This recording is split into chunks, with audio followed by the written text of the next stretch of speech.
Thus Spoke Zarathustra by Friedrich Nietzsche.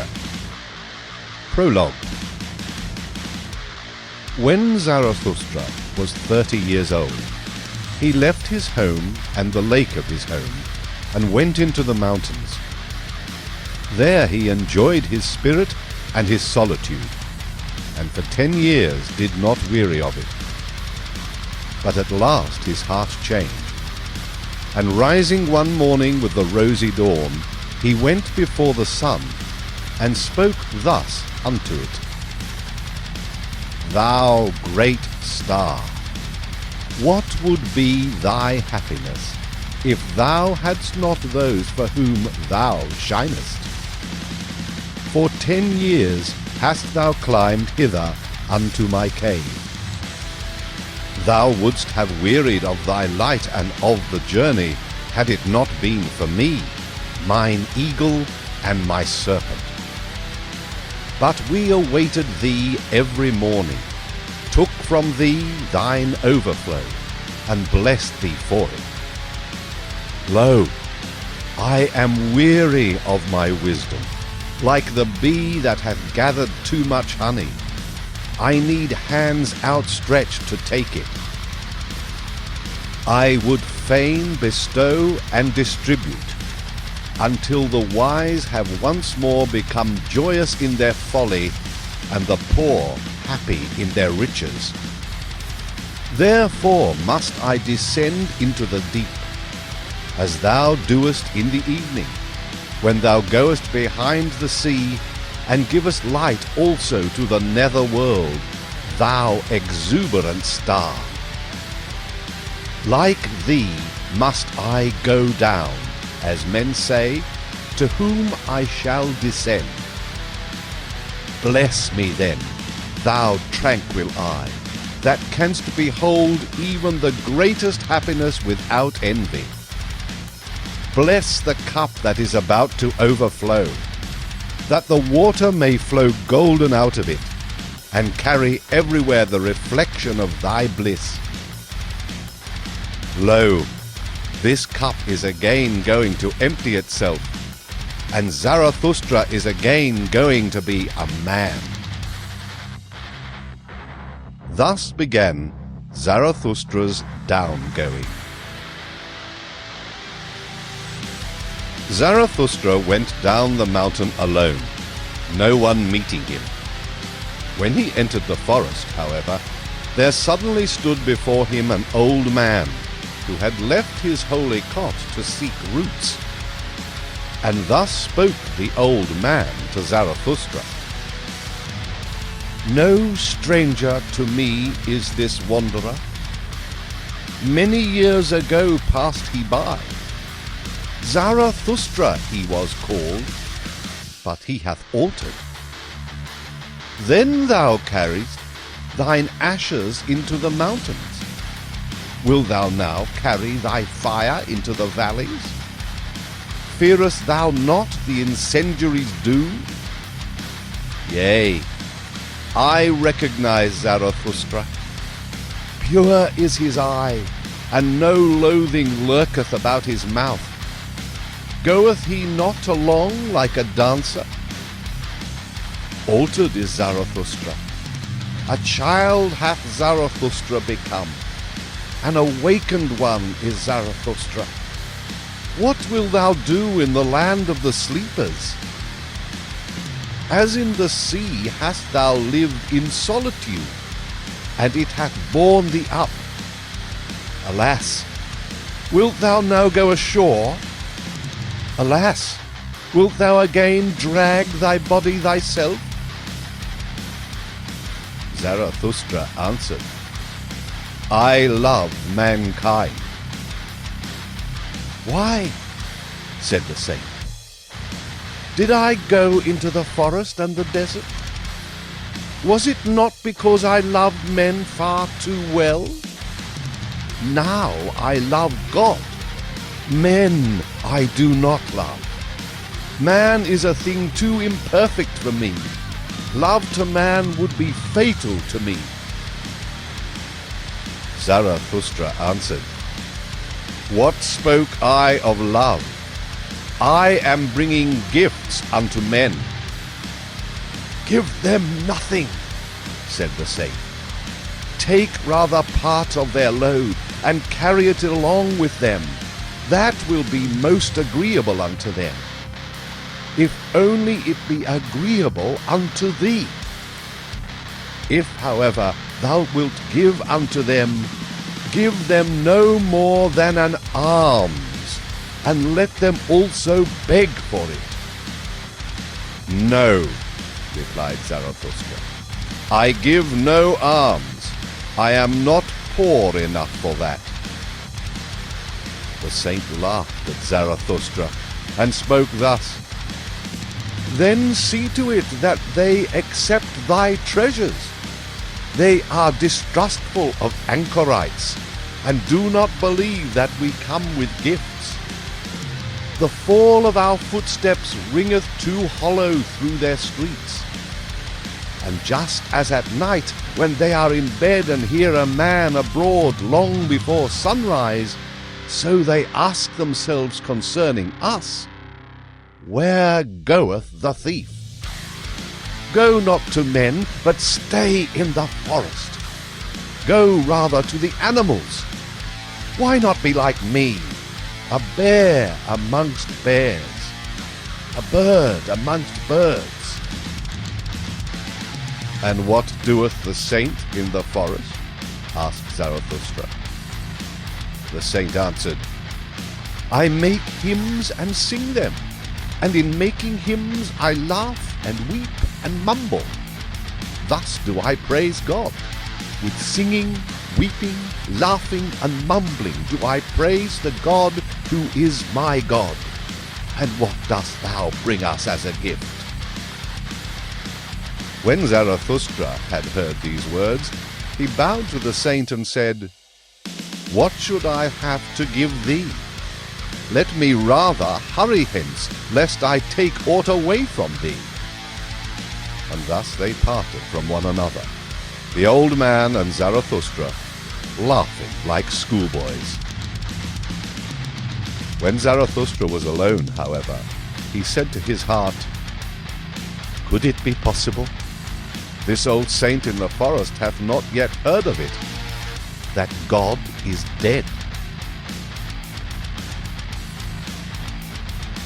When Zarathustra arrived at the nearest town which adjoineth the forest, he found many people assembled in the marketplace, for it had been announced that a rope dancer would give a performance, and Zarathustra spoke thus unto the people, I teach you the Superman. Man is something that is to be surpassed. What have ye done to surpass man? All beings hitherto have created something beyond themselves. And ye want to be the ebb of that great tide, and would rather go back to the beast than surpass man? What is the ape to man? A laughing stock, a thing of shame. And just the same shall man be to the Superman, a laughing stock, a thing of shame. Ye have made your way from the worm to man, and much within you is still worm. Once were ye apes, and even yet man is more of an ape than any of the apes. Even the wisest among you is only a disharmony and hybrid of plant and phantom. But do I bid you become phantoms or plants? Lo, I teach you the Superman. The Superman is the meaning of the earth. Let your will say, the Superman shall be the meaning of the earth. I conjure you, my brethren, remain true to the earth, and believe not those who speak unto you of super-earthly hopes. Poisoners are they, whether they know it or not. Despisers of life are they, decaying ones and poisoned ones themselves, of whom the earth is weary, so away with them. Once blasphemy against God was the greatest blasphemy. But God died, and therewith all those blasphemers. To blaspheme the earth is now the dreadfulest sin, and to rate the heart of the unknowable higher than the meaning of the earth. Once the soul looked contemptuously on the body, and then that contempt was the supreme thing. The soul wished the body meagre, ghastly, and famished. Thus it thought to escape from the body and the earth. Oh, that soul was itself meagre, ghastly, and famished, and cruelty was the delight of that soul. But ye also, my brethren, tell me, what doth your body say about your soul? Is your soul not poverty and pollution and wretched self-complacency? Verily, a polluted stream is man. One must be a sea to receive a polluted stream without becoming impure. Lo, I teach you the Superman. He is that sea. In him can your great contempt be submerged. What is the greatest thing ye can experience? It is the hour of great contempt, the hour in which even your happiness becometh loathsome unto you, and so also your reason and virtue. The hour when ye say, what good is my happiness? It is poverty and pollution and wretched self-complacency. But my happiness should justify existence itself. The hour when ye say, what good is my reason? Doth it long for knowledge as the lion for his food? It is poverty and pollution and wretched self-complacency. The hour when ye say, what good is my virtue? As yet it hath not made me passionate. How weary I am of my good and my bad. It is all poverty and pollution and wretched self-complacency. The hour when ye say, what good is my justice? I do not see that I am fervour and fuel. The just, however, are fervour and fuel. The hour when we say, what good is my pity? Is not pity the cross on which he is nailed who loveth man? But my pity is not a crucifixion. Have ye ever spoken thus? Have ye ever cried thus? Ah, would that I had heard you crying thus! It is not your sin, it is your self-satisfaction that crieth unto heaven. Your very sparingness in sin crieth unto heaven. Where is the lightning to lick you with its tongue? Where is the frenzy with which ye should be inoculated? Lo, I teach you the Superman. He is that lightning. He is that frenzy. When Zarathustra had thus spoken, one of the people called out, we have now heard enough of the rope dancer. It is time now for us to see him. And all the people laughed at Zarathustra. But the rope dancer, who thought the words applied to him, began his performance. Zarathustra, however, looked at the people and wondered. Then he spoke thus. Man is a rope stretched between the animal and the Superman. A rope over an abyss. A dangerous crossing. A dangerous wayfaring. A dangerous looking back. A dangerous trembling and halting. What is great in man is that he is a bridge and not a goal. What is lovable in man is that he is an overgoing and a downgoing. I love those that know not how to live except as downgoers, for they are the overgoers. I love the great despisers, because they are the great adorers and arrows of longing for the other shore. I love those who do not first seek a reason beyond the stars for going down and being sacrifices, but sacrifice themselves to the earth, that the earth of the Superman may hereafter arrive. I love him who liveth in order to know, and seeketh to know in order that the Superman may hereafter live.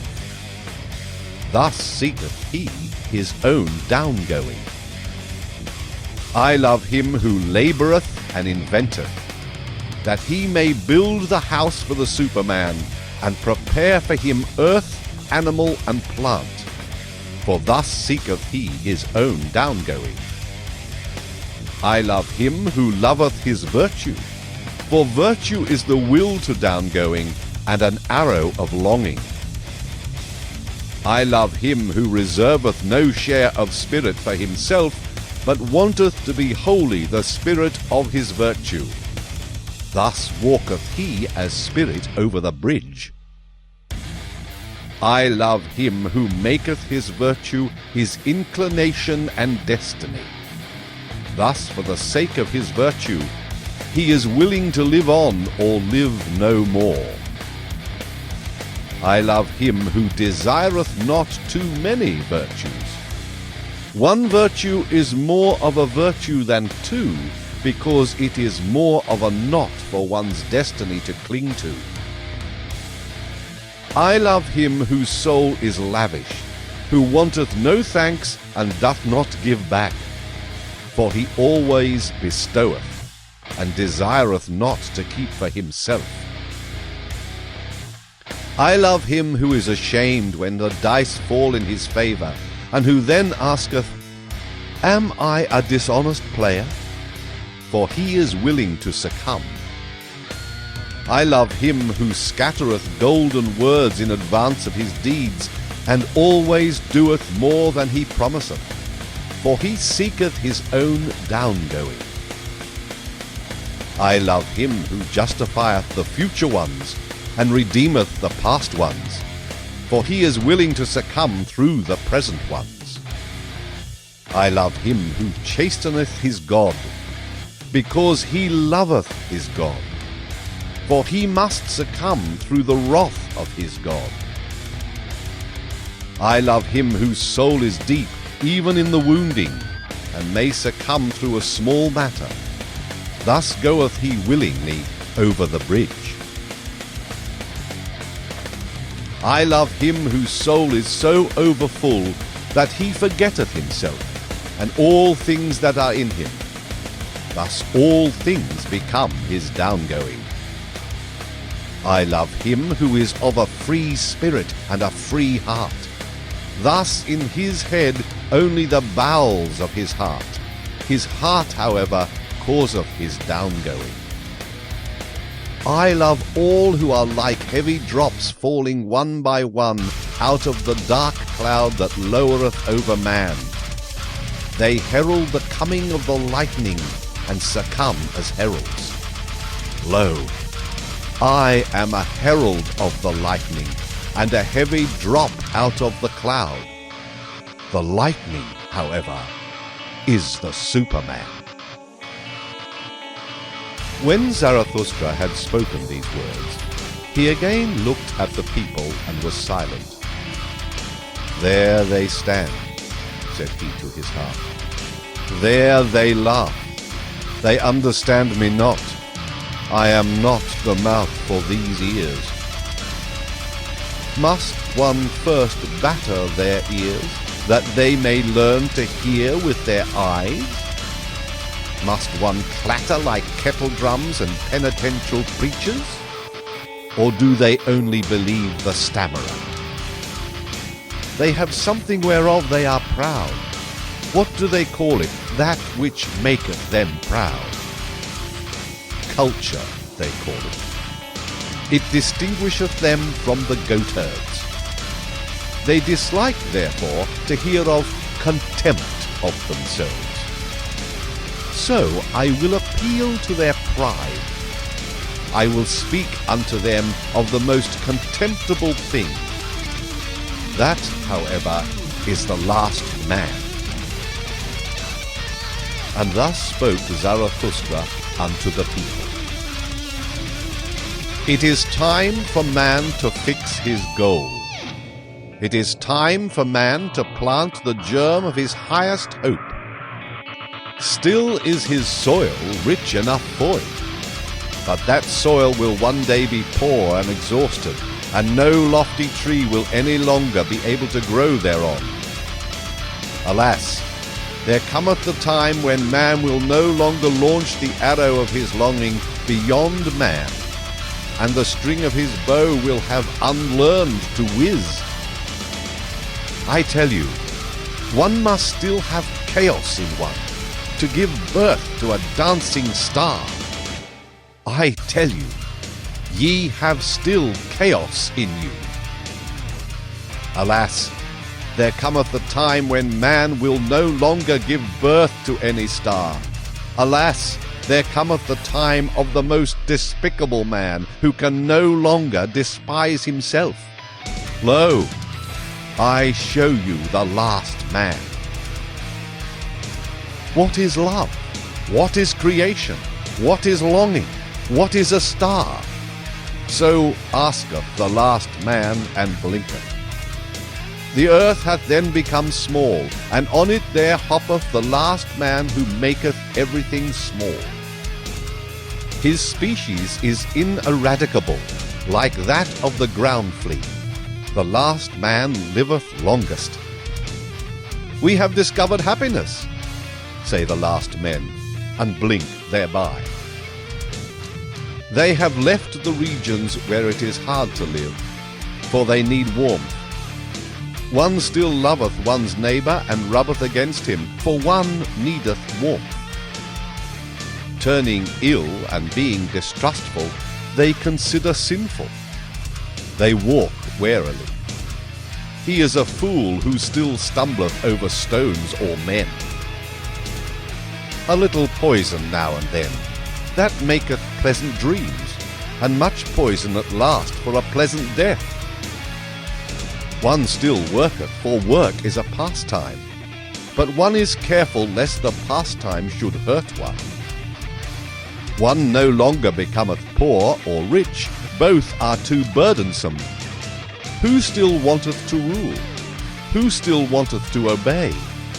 Both are too burdensome. No shepherd and one herd.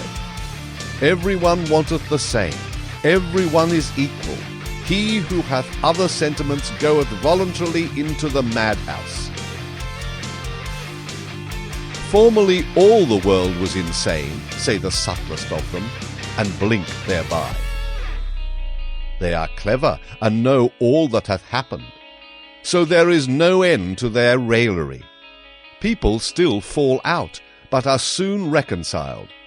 Otherwise it spoileth their stomachs. They have their little pleasures for the day, and their little pleasures for the night, but they have a regard for health. We have discovered happiness, say the last men, and blink thereby. And here ended the first discourse of Zarathustra, which is also called the prologue. For at this point the shouting and mirth of the multitude interrupt him. "Give us this last man, O Zarathustra," they called out. "Make us into these last men, then will we make thee a present of the Superman." And all the people exulted and smacked their lips. Zarathustra, however, turned sad and said to his heart, "They understand me not. I am not the mouth for these ears. Too long perhaps have I lived in the mountains. Too much have I hearkened unto the brooks and trees. Now do I speak unto them as unto the goatherds. Calm is my soul and clear, like the mountains in the morning. But they think me cold and a mocker with terrible jests. And now do they look at me and laugh. And while they laugh, they hate me too. There is ice in their laughter." Then, however, something happened which made every mouth mute and every eye fixed. In the meantime, of course, the rope dancer had commenced his performance. He had come out at a little door and was going along the rope which was stretched between two towers, so that it hung above the marketplace and the people. When he was just midway across, the little door opened once more, and a gaudily dressed fellow like a buffoon sprang out, and went rapidly after the first one. "Go on, Holtfoot!" cried the frightful voice. "Go on, lazy bones, interloper, sallow face, lest I tickle thee with my heel. What dost thou here between the towers? In the tower is the place for thee. Thou shouldst be locked up. To one better than thyself thou blockest the way." And with every word he came nearer and nearer the first one. When, however, he was but a step behind, there happened the frightful thing which made every mouth mute and every eye fixed. He uttered a yell like a devil, and jumped over the other who was in his way. The latter, however, when he saw thus his rival triumph, lost at the same time his head and his footing on the rope.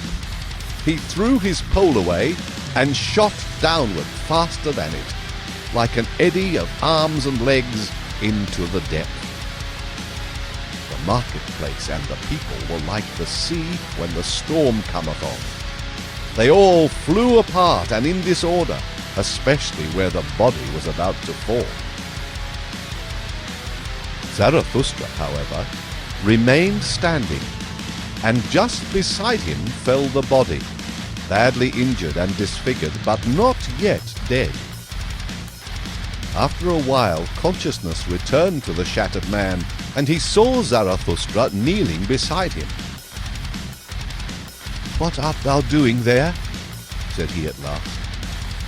"I knew long ago that the devil would trip me up. Now he draggeth me to hell. Wilt thou prevent him?"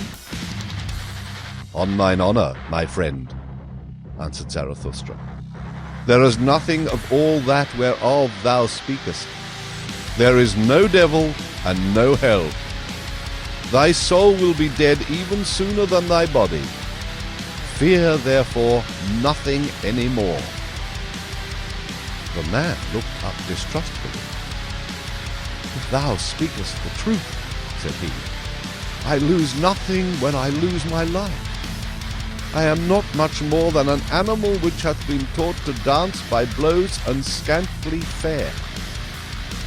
"Not at all," said Zarathustra. "Thou hast made danger thy calling. Therein there is nothing contemptible. Now thou perishest by thy calling. Therefore will I bury thee with mine own hands." When Zarathustra had said this, the dying one did not reply further, but he moved his hand as if he sought the hand of Zarathustra in gratitude. Meanwhile the evening came on, and the marketplace veiled itself in gloom.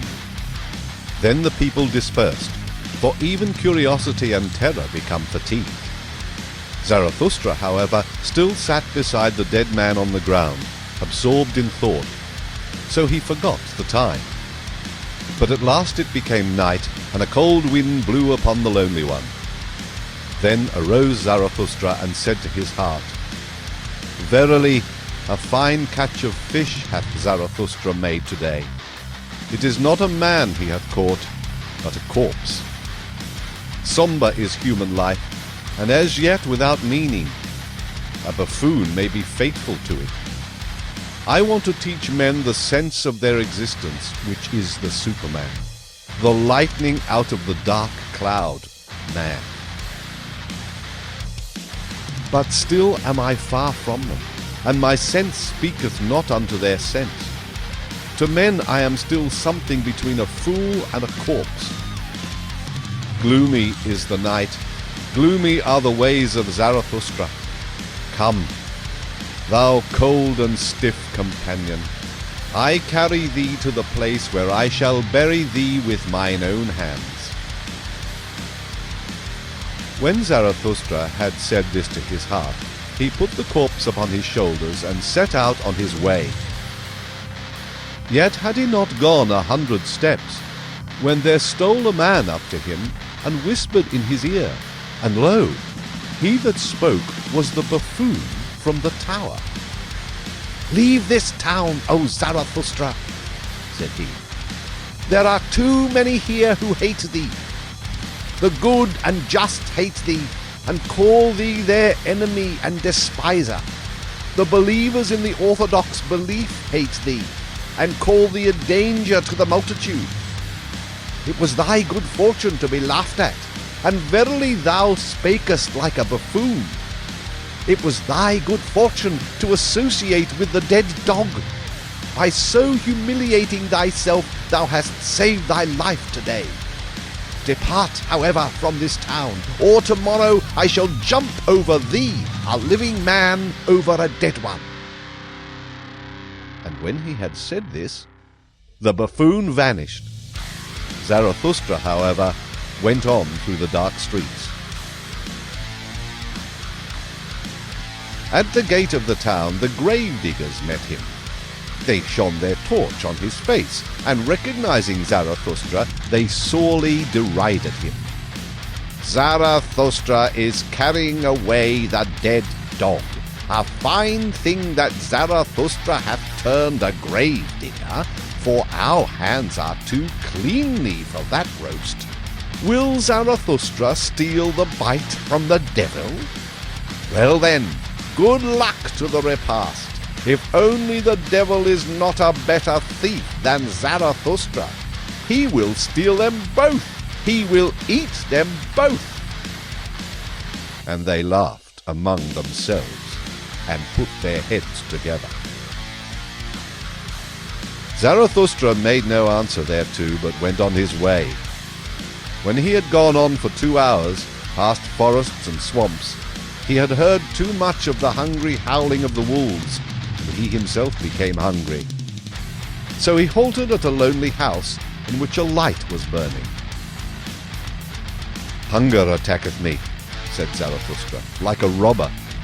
Among forests and swamps my hunger attacketh me, and late in the night.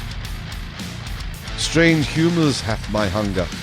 Often it cometh to me only after a repast, and all day it hath failed to come. Where hath it been?" And thereupon Zarathustra knocked at the door of the house. An old man appeared, who carried a light, and asked, "Who cometh unto me and my bad sleep?" "A living man and a dead one," said Zarathustra. "Give me something to eat and drink. I forgot it during the day. He that feedeth the hungry refresheth his own soul, saith wisdom."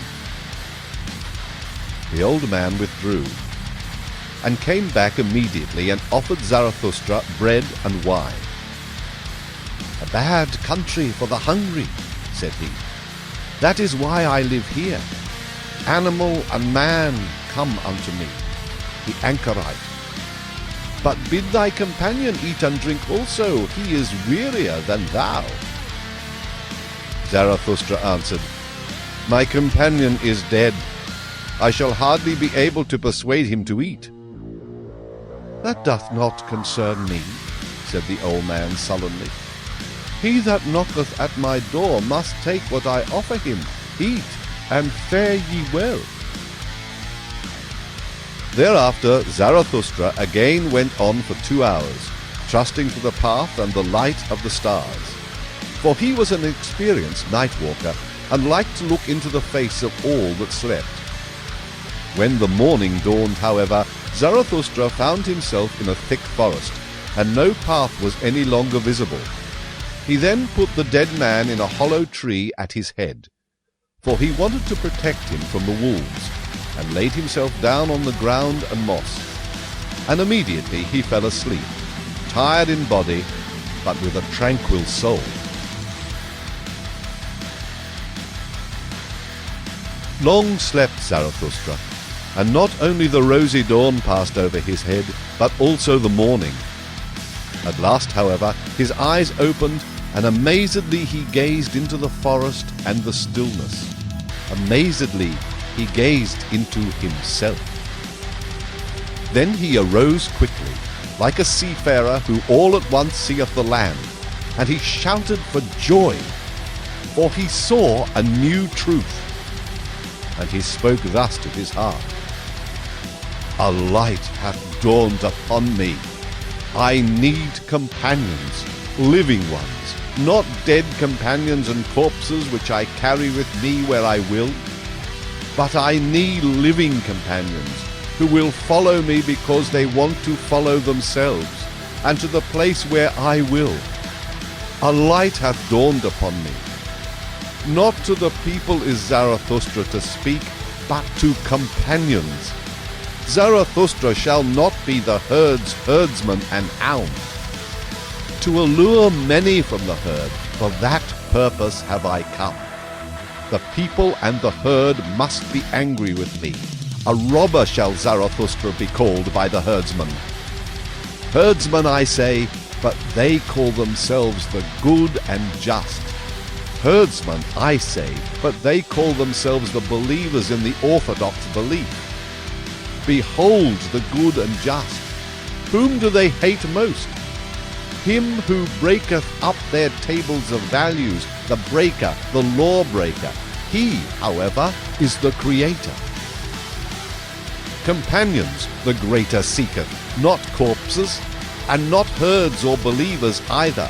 Fellow creators the creator seeketh, those who grave new values on new tables.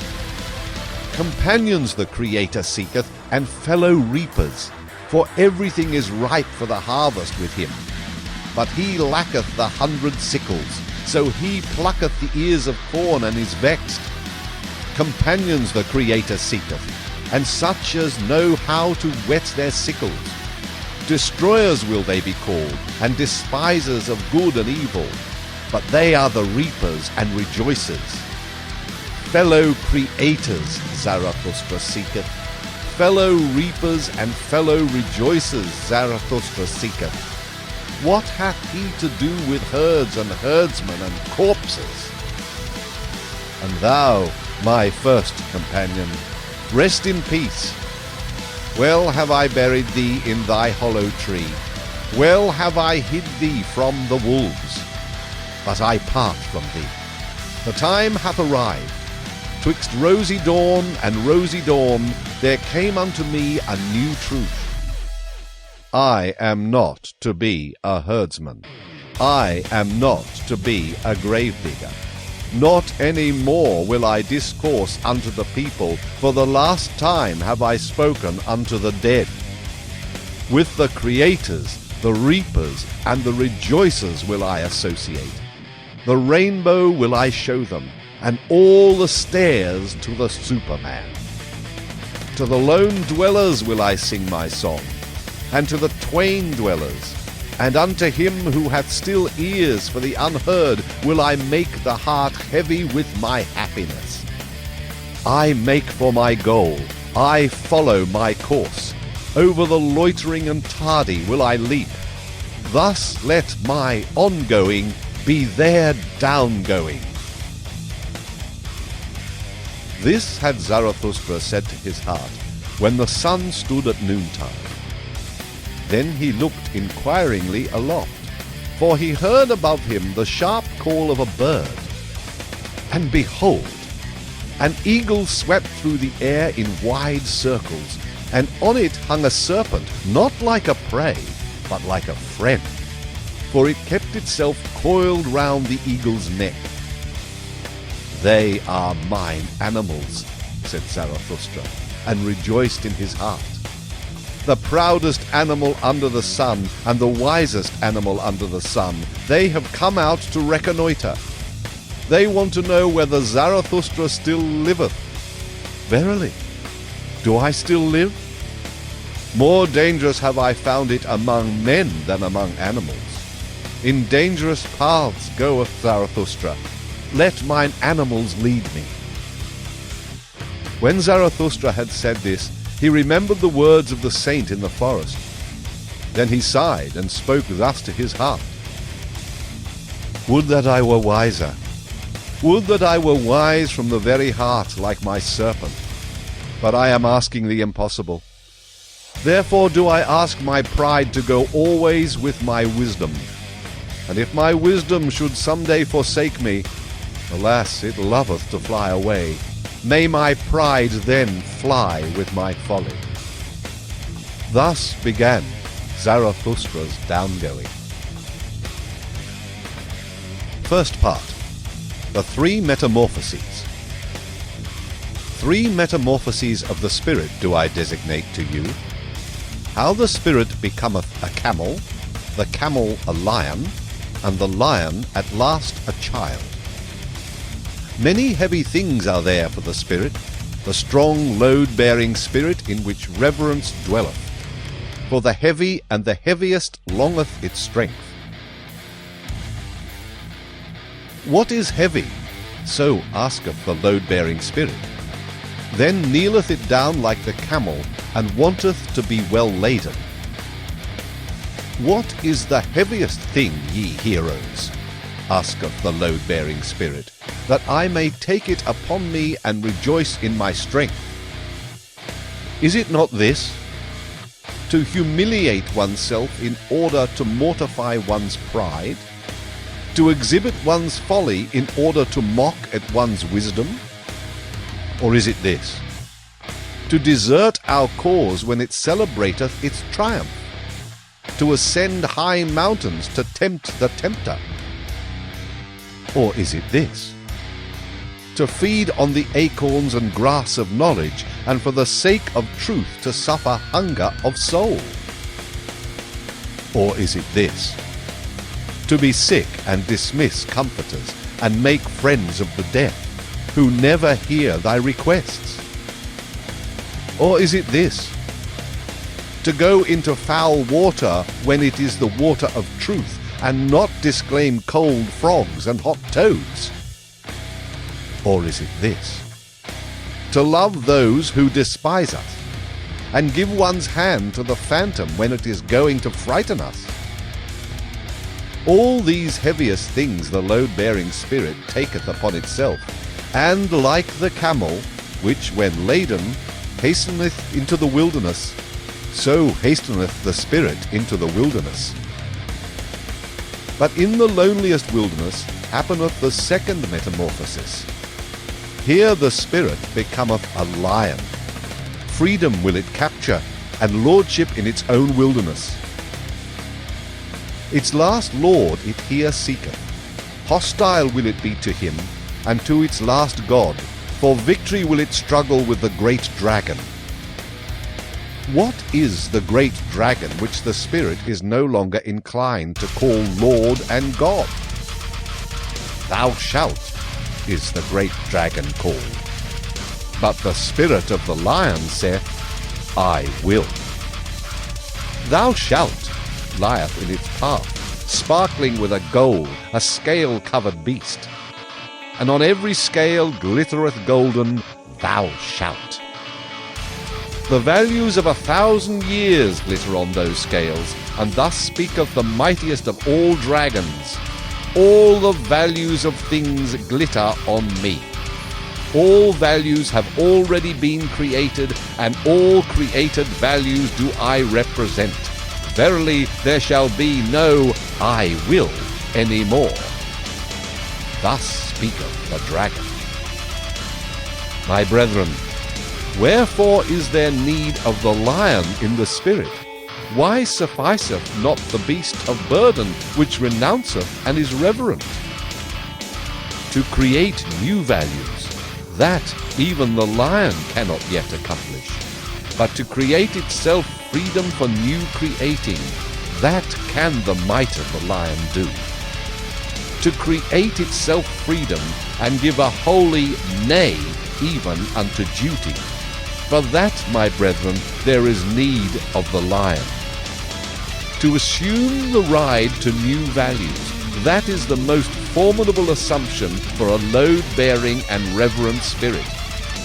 Verily, unto such a spirit it is praying, and the work of a beast of prey. As its holiest, it once loved "thou shalt."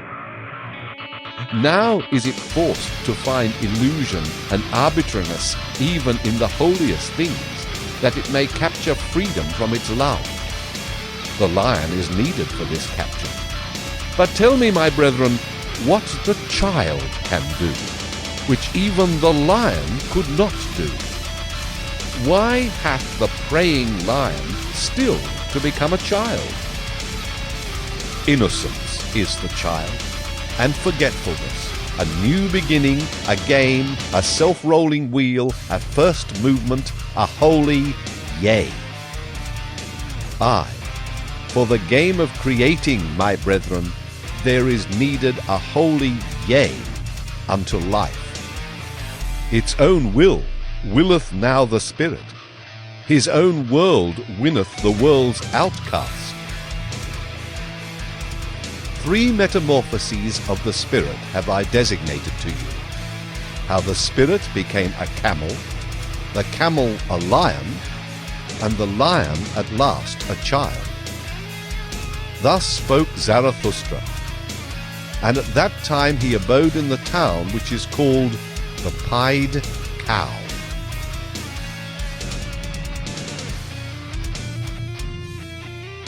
The academic chairs of virtue. People commended under Zarathustra a wise man, as one who could discourse well about sleep and virtue. Greatly was he honoured and rewarded for it, and all the youths sat before his chair. To him went Zarathustra, and sat among the youths before his chair. And thus spoke the wise man. Respect and modesty in presence of sleep. That is the first thing, and to go out of the way of all who sleep badly and keep awake at night. Modest is even the thief in presence of sleep. He always stealeth softly through the night. Immodest, however, is the night watchman. Immodestly he carrieth his horn. No small art is it to sleep. It is necessary for that purpose to keep awake all day. 10 times a day must thou overcome thyself. That causeth wholesome weariness, and is poppy to the soul. 10 times must thou reconcile again with thyself. For overcoming is bitterness, and badly sleep the unreconciled. 10 truths must thou find during the day. Otherwise wilt thou seek truth during the night, and thy soul will have been hungry. 10 times must thou laugh during the day, and be cheerful. Otherwise thy stomach, the father of affliction, will disturb thee in the night. Few people know it, but one must have all the virtues in order to sleep well. Shall I bear false witness? Shall I commit adultery? Shall I covet my neighbour's maidservant? All that would ill accord with good sleep. And even if one have all the virtues, there is still one thing needful: to send the virtues themselves to sleep at the right time, that they may not quarrel with one another, the good females. And about thee, thou unhappy one, peace with God and thy neighbour, so desireth good sleep, and peace also with thy neighbour's devil, otherwise it will haunt thee in the night. Honour to the government, and obedience, and also to the crooked government, so desireth good sleep. How can I help it, if power liketh to walk on crooked legs? He who leadeth his sheep to the greenest pasture shall always be for me the best shepherd. So doth it accord with good sleep. Many honours I want not, nor great treasures. They excite the spleen. But it is bad sleeping without a good name and a little treasure. A small company is more welcome to me than a bad one, but they must come and go at the right time. So doth it accord with good sleep. Well also do the poor in spirit please me. They promote sleep. Blessed are they, especially if one always gives in to them. Thus passeth the day unto the virtuous. When night cometh, then take I good care to summon sleep. It disliketh to be summoned, sleep, the lord of the virtues. But I think of what I have done and thought during the day. Thus, ruminating, patient as a cow, I ask myself, what were thy 10 overcomings?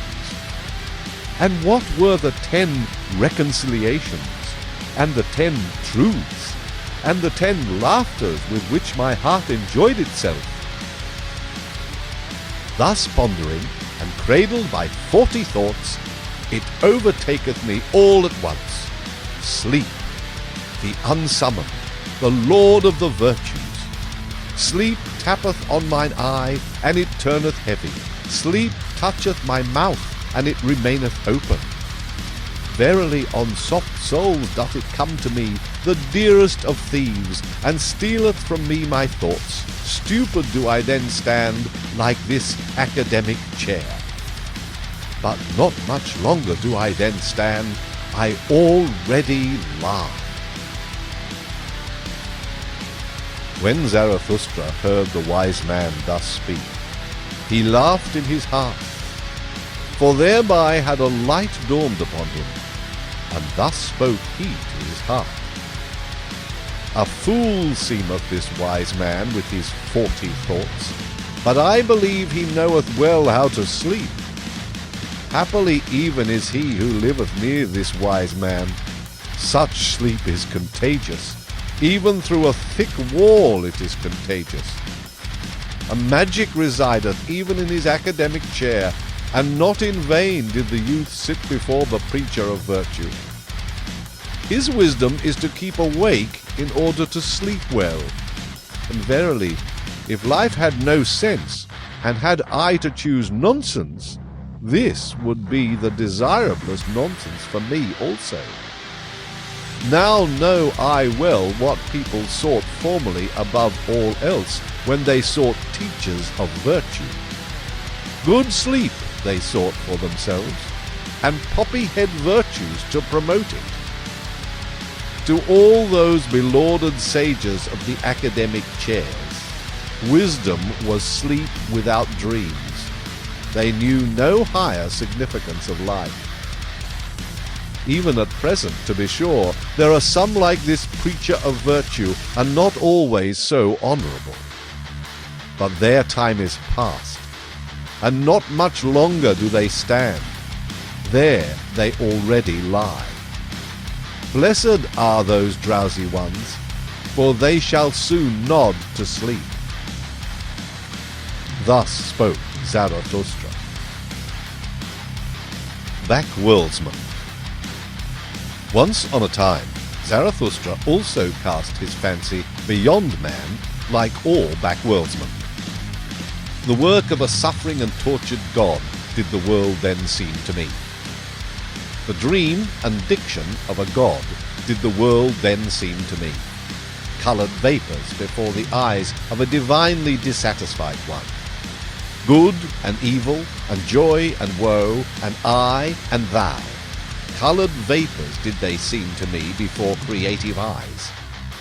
The Creator wished to look away from himself. Thereupon he created the world. Intoxicating joy is it for the sufferer to look away from his suffering and forget himself. Intoxicating joy and self-forgetting did the world once seem to me. This world, the eternally imperfect, an eternal contradictions image and imperfect image, an intoxicating joy to its imperfect creator. Thus did the world once seem to me. Thus, once on a time, did I also cast my fancy beyond man, like all backworldsmen. Beyond man, forsooth? Ah, ye brethren, that God whom I created was human work and human madness, like all the gods. A man was he, and only a poor fragment of a man and ego. Out of mine own ashes and glow it came unto me, that phantom, and verily it came not unto me from the beyond. What happened, my brethren? I surpassed myself, the suffering one. I carried mine own ashes to the mountain, a brighter flame I contrived to myself, and lo, thereupon the phantom withdrew from me. To me, the convalescent, would it now be suffering and torment to believe in such phantoms? Suffering would it now be to me, and humiliation. Thus speak I to backworldsmen. Suffering was it, and impotence, that created all backworlds, and the short madness of happiness which only the greatest suffer experienceth. Weariness, which seeketh to get to the ultimate with one leap, with a death leap, a poor ignorant weariness, unwilling even to will any longer, that created all gods and backworlds. Believe me, my brethren, it was the body which despaired of the body. It groped with the fingers of the infatuated spirit at the ultimate walls. Believe me, my brethren, it was the body which despaired of the earth. It heard the bowels of existence speaking unto it. And then it sought to get through the ultimate walls with its head, and not with its head only, into the other world. But that other world is well concealed from man, that dehumanized, inhuman world which is a celestial naught, and the bowels of existence do not speak unto man except as man. Verily, it is difficult to prove all being, and hard to make it speak. Tell me, ye brethren, is not the strangest of all things best proved? Yea, this ego, with its contradiction and perplexity, speaketh most uprightly of its being. This creating, willing, evaluating ego, which is the measure and value of things. And this most upright existence, the ego, it speaketh of the body, and still implieth the body, even when it museth and raveth and fluttereth with broken wings. Always more uprightly learneth it to speak, the ego. And the more it learneth, the more doth it find titles and honours for the body and the earth. A new pride taught me mine ego, and that teach I unto men. No longer to thrust one's head into the sand of celestial things, but to carry it freely, a terrestrial head, which giveth meaning to the earth. A new will teach I unto men, to choose that path which man hath followed blindly, and to approve of it, and no longer to slink aside from it like the sick and perishing. The sick and perishing, it was they who despised the body and the earth, and invented the heavenly world, and the redeeming blood drops, and even those sweet and sad poisons they borrowed from the body and the earth. From their misery they sought escape, and the stars were too remote for them. Then they sighed, "Oh, that there were heavenly paths by which to steal into another existence and into happiness." Then they contrived for themselves their bypaths and bloody draughts. Beyond the sphere of their body and this earth, they now fancied themselves transported, these ungrateful ones. But to whom did they owe the convulsion and rapture of their transport? To their body and this earth. Gentle is Zarathustra to the sickly. Verily he is not indignant at their modes of consolation and ingratitude. May they become convalescents and overcomers and create higher bodies for themselves. Neither is Zarathustra indignant at a convalescent who looketh tenderly on his delusions, and at midnight stealeth round the grave of his God. But sickness and a sick frame remain even in his tears. Many sickly ones have there always been amongst those who muse and languish for God. Violently they hate the discerning ones and the latest of virtues, which is uprightness. Backward they always gaze toward dark ages. Then indeed were delusion and faith something different. Raving of the reason was likeness to God, and doubt was sin. Too well do I know those godlike ones. They insist on being believed in, and that doubt is sin. Too well also do I know what they themselves most believe in. Verily, not in backworlds and redeeming blood drops, but in the body do they also believe most, and their own body is for them the thing in itself. But it is a sickly thing to them, and gladly would they get out of their skin. Therefore hearken they to the preachers of death, and themselves preach backworlds. Hearken rather, my brethren, to the voice of the healthy body. It is a more upright and pure voice. More uprightly and purely speaketh the healthy body, perfect and square built, and it speaketh of the meaning of the earth.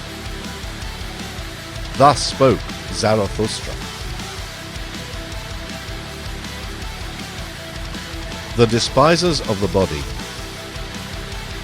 To the despisers of the body will I speak my word. I wish them neither to learn afresh, nor teach anew, but only to bid farewell to their own bodies, and thus be done. Body am I and soul. So saith the child. And why should one not speak like children? But the awakened one, the knowing one, saith, Body am I entirely, and nothing more, and soul is only the name of something in the body. The body is a big sagacity, a plurality with one sense, a war and a peace, a flock and a shepherd. An instrument of thy body is also thy little sagacity, my brother, which thou callest spirit, a little instrument and plaything of thy big sagacity. Ego, sayest thou, and art proud of that word. But the greater thing, in which thou art unwilling to believe, is thy body with its big sagacity. It saith not ego, but doeth it. What the sense feeleth, what the spirit discerneth, hath never its end in itself. But sense and spirit would fain persuade thee that they are the end of all things, so vain are they. Instruments and playthings are sense and spirit. Behind them there is still the self. The self seeketh with the eyes of the senses. It hearkeneth also with the ears of the spirit. Ever hearkeneth the self, and seeketh. It compareth, mastereth, conquereth, and destroyeth. It ruleth. Behind thy thoughts and feelings, my brother, there is a mighty Lord, an unknown sage. It is called self. It dwelleth in thy body. It is thy body. There is more sagacity in thy body than in thy best wisdom. And who then knoweth why thy body requireth just thy best wisdom? Thyself laugheth at thine ego and its proud prancings. What are these prancings and flights of thought unto me? It saith to itself. A byway to my purpose. I am the leading string of the ego and the prompter of its notions. The self saith unto the ego, Feel pain. And therefore it suffereth, and thinketh how it may put an end thereto, and for that very purpose it is meant to think. The self saith unto the ego, Feel pleasure. Thereupon it rejoiceth, and thinketh how it may ofttimes rejoice, and for that very purpose it is meant to think. To the despisers of the body will I speak a word. That they despise is caused by their esteem. What is it that created esteeming and despising and worth and will? The creating self created for itself esteeming and despising. It created for itself joy and woe. The creating body created for itself spirit, as a hand to its will. Even in your folly and despising, ye each serve yourself, ye despisers of the body. I tell you, your very self wanteth to die, and turneth away from life. No longer can yourself do that which it desireth most, create beyond itself. That is what it desireth most, that is all its fervour. But it is now too late to do so. So yourself wisheth to succumb, ye despisers of the body. To succumb, so wisheth yourself. And therefore have ye become despisers of the body. For ye can no longer create beyond yourselves. And therefore are ye now angry with life and with the earth, and unconscious envy is in the sidelong look of your contempt. I go not your way, ye despisers of the body. Ye are no bridges for me to the Superman. Thus spoke Zarathustra.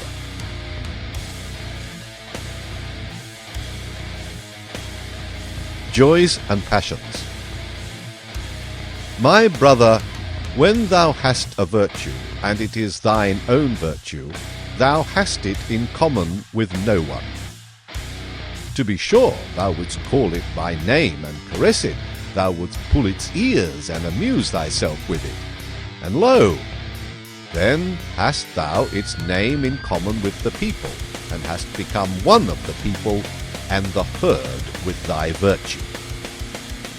Better for thee to say, ineffable is it, and nameless, that which is pain and sweetness to my soul, and also the hunger of my bowels.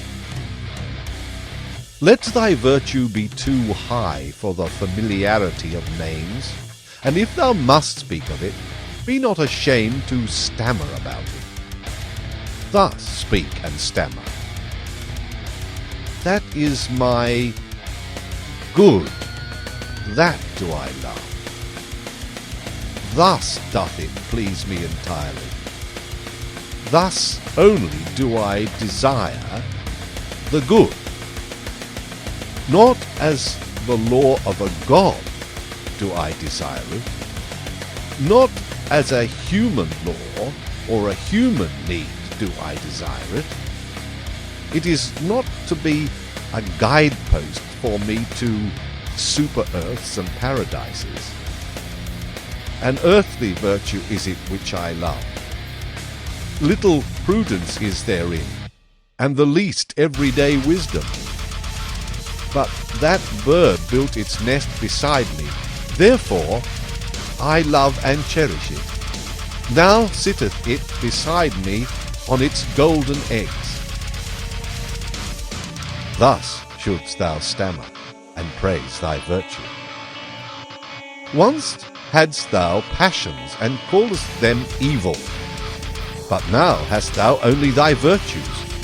They grew out of thy passions. Thou implantedst thy highest aim into the heart of those passions. Then became they thy virtues and joys.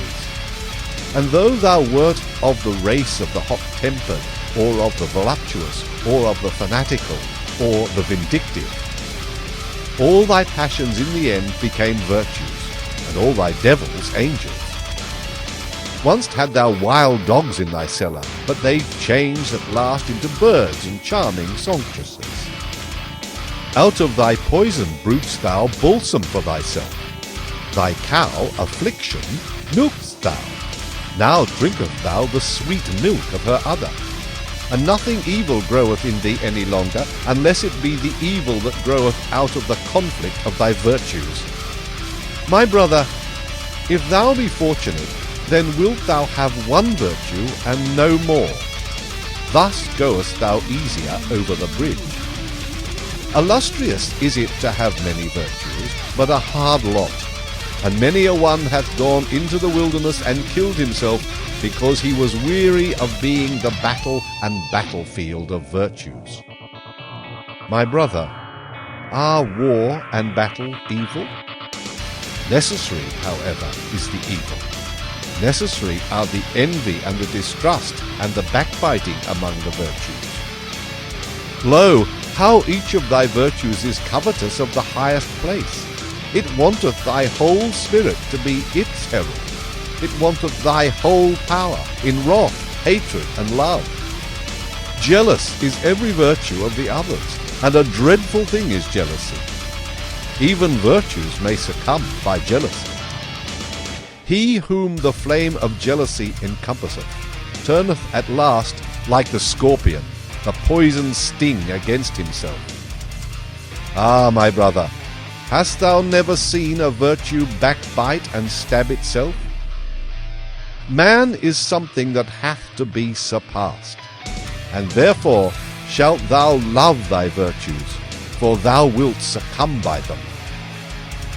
Thus spoke Zarathustra.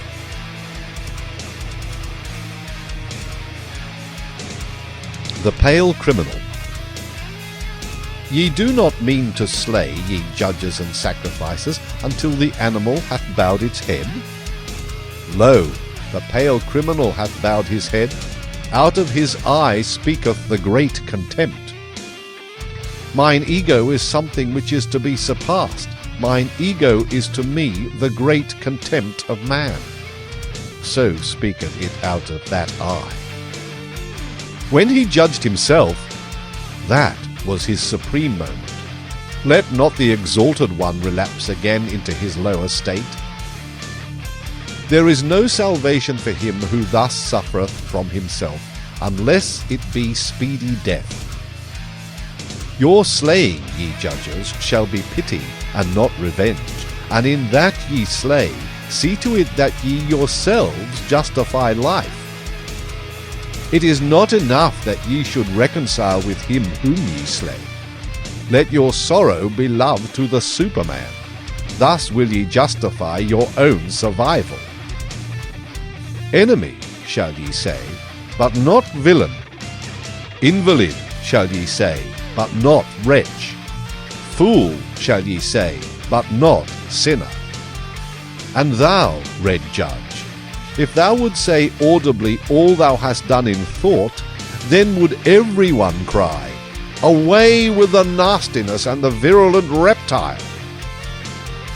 But one thing is the thought, another thing is the deed, and another thing is the idea of the deed.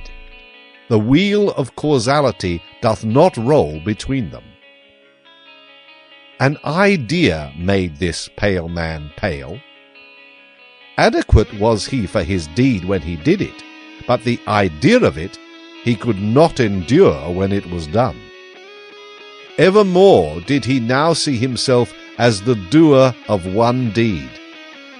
Madness, I call this. The exception reversed itself to the rule in him. The streak of chalk bewitched the hen, the stroke he struck bewitched his weak reason. Madness after the deed, I call this. Hearken, ye judges, there is another madness besides, and it is before the deed. Ah, ye have not gone deep enough into this soul. Thus speaketh the red judge. Why did this criminal commit murder? He meant to rob. I tell you, however, that his soul wanted blood, not booty. He thirsted for the happiness of the knife. But his weak reason understood not this madness, and it persuaded him. What matter about blood? It said. Wishest thou not at least to make booty thereby, or take revenge? And he hearkened unto his weak reason. Like lead lay its words upon him. Thereupon he robbed when he murdered. He did not mean to be ashamed of his madness. And now once more lieth the lead of his guilt upon him, and once more in his weak reason so benumbed, so paralyzed, and so dull. Could he only shake his head, then would his burden roll off. But who shaketh that head? What is this man? A man of diseases that reach out into the world through the spirit. There they want to get their prey. What is this man? A coil of wild serpents that are seldom at peace amongst themselves. So they go forth apart and seek prey in the world. Look at that poor body. What it suffered and craved, the poor soul interpreted to itself. It interpreted it as murderous desire and eagerness for the happiness of the night. Him who now turneth sick, the evil overtaketh which is now the evil. He seeketh to cause pain with that which causeth him pain. But there have been other ages, and another evil and good. Once was doubt evil, and the will to self. Then the invalid became a heretic or sorcerer. As heretic or sorcerer he suffered and sought to cause suffering. But this will not enter your ears. It hurteth your good people, ye tell me.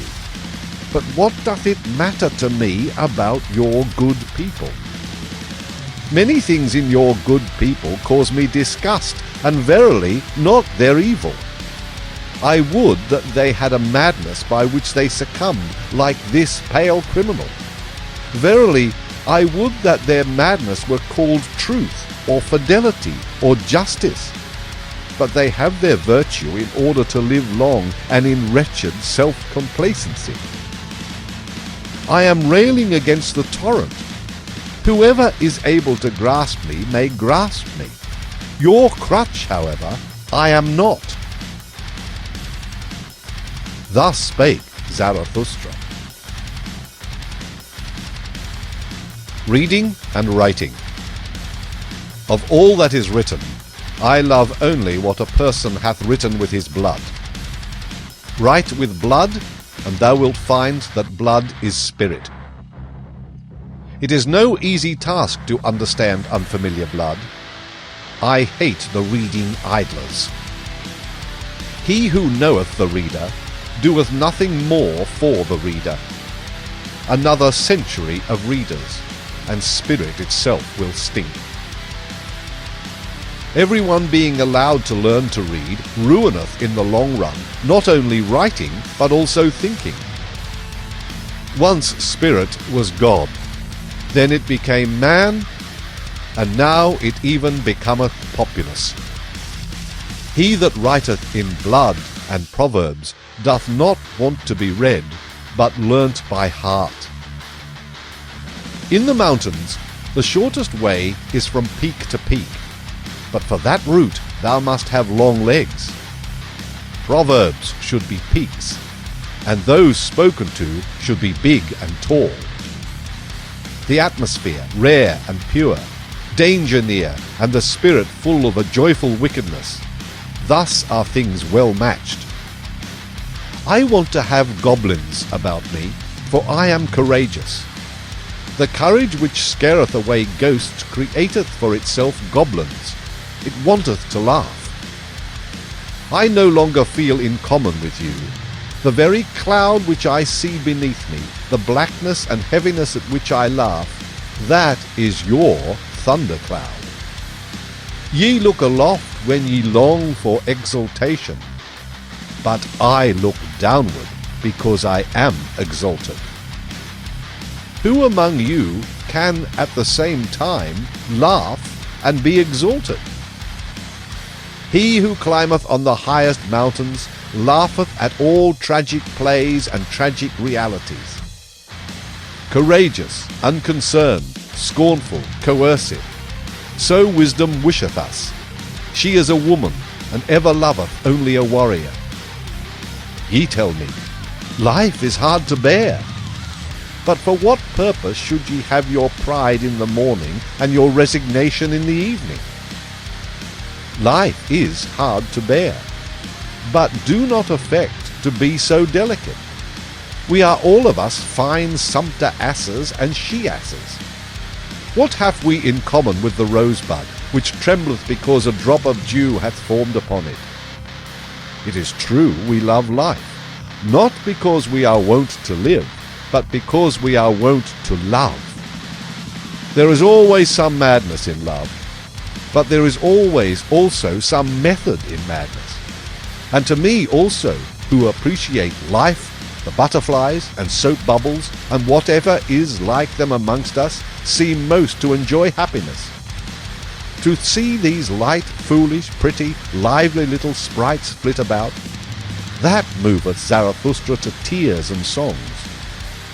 I should only believe in a God that would know how to dance. And when I saw my devil, I found him serious, thorough, profound, solemn. He was the spirit of gravity. Through him all things fall. Not by wrath, but by laughter do we slay. Come, let us slay the spirit of gravity. I learned to walk. Since then have I let myself run. I learned to fly. Since then I do not need pushing in order to move from a spot. Now am I light. Now do I fly. Now do I see myself under myself. Now there danceth a God in me. Thus spoke Zarathustra.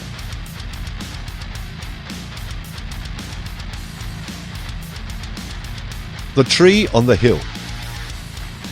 Zarathustra's eye had perceived that a certain youth avoided him, and as he walked alone one evening over the hills surrounding the town called the Pied Cow, behold, there found he the youth sitting leaning against a tree, and gazing with wearied look into the valley. Zarathustra thereupon laid hold of the tree beside which the youth sat, and spoke thus. If I wished to shake this tree with my hands, I should not be able to do so. But the wind, which we see not, troubleth and bendeth it as it listeth. We are sorest bent and troubled by invisible hands. Thereupon the youth arose disconcerted and said, I hear, Zarathustra, and just now was I thinking of him. Zarathustra answered, Why art thou frightened on that account? But it is the same with man as with the tree. The more he seeketh to rise into the height and light, the more vigorously do his roots struggle earthward, downward, into the dark and deep, into the evil. Yea, into the evil, cried the youth. How is it possible that thou hast discovered my soul? Zarathustra smiled and said, Many a soul one will never discover unless one first invent it. Yea, into the evil, cried the youth once more. Thou saidst the truth, Zarathustra. I trust myself no longer since I sought to rise into the height, and nobody trusteth me any longer. How doth that happen? I change too quickly. My today refuteth my yesterday. I often overleap the steps when I clamber. For so doing, none of the steps pardons me. When aloft, I find myself always alone. No one speaketh unto me. The frost of solitude maketh me tremble. What do I seek on the height? My contempt and my longing increase together. The higher I clamber, the more I do despise him who clambereth. What doth he seek on the height? How ashamed I am of my clambering and stumbling! How I mock at my violent panting! How I hate him who flieth! How tied I am on the height! Here the youth was silent, and Zarathustra contemplated the tree beside which they stood, and spoke thus. This tree standeth lonely here on the hills. It hath grown up high above man and beast, and if it wanted to speak, it would have none who could understand it, so high hath it grown. Now it waiteth and waiteth. For what doth it wait? It dwelleth too close to the seat of the clouds. It waiteth perhaps for the first lightning. When Zarathustra had said this, the youth called out with violent gestures, Yea, Zarathustra, thou speakest the truth. My destruction I long for, when I desired to be on the height, and thou art the lightning for which I waited. Lo, what have I been since thou hast appeared amongst us? It is mine envy of thee that hath destroyed me. Thus spoke the youth, and wept bitterly. Zarathustra, however, put his arm about him and led the youth away with him. And when they had walked a while together, Zarathustra began to speak thus. It rendered my heart. Better than thy words express it, thine eyes tell me all thy danger. As yet thou art not free, thou still seekest freedom. Too unslept hath thy seeking made thee, and too wakeful. On the open height wouldst thou be, for the stars thirsteth thy soul.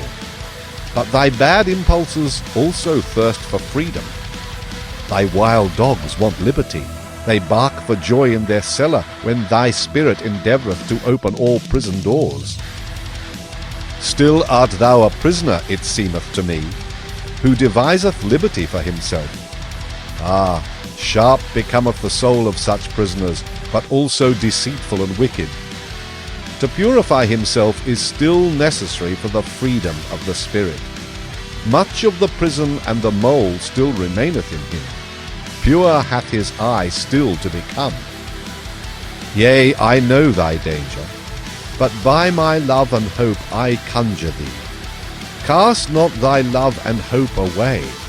Noble thou feelest thyself still, and noble others also feel thee still, though they bear thee a grudge and cast evil looks. Know this, that to everybody a noble one standeth in the way. Also to the good a noble one standeth in the way, and even when they call him a good man, they want thereby to put him aside. The new would the noble man create, and a new virtue. The old wanteth the good man, and that the old should be conserved.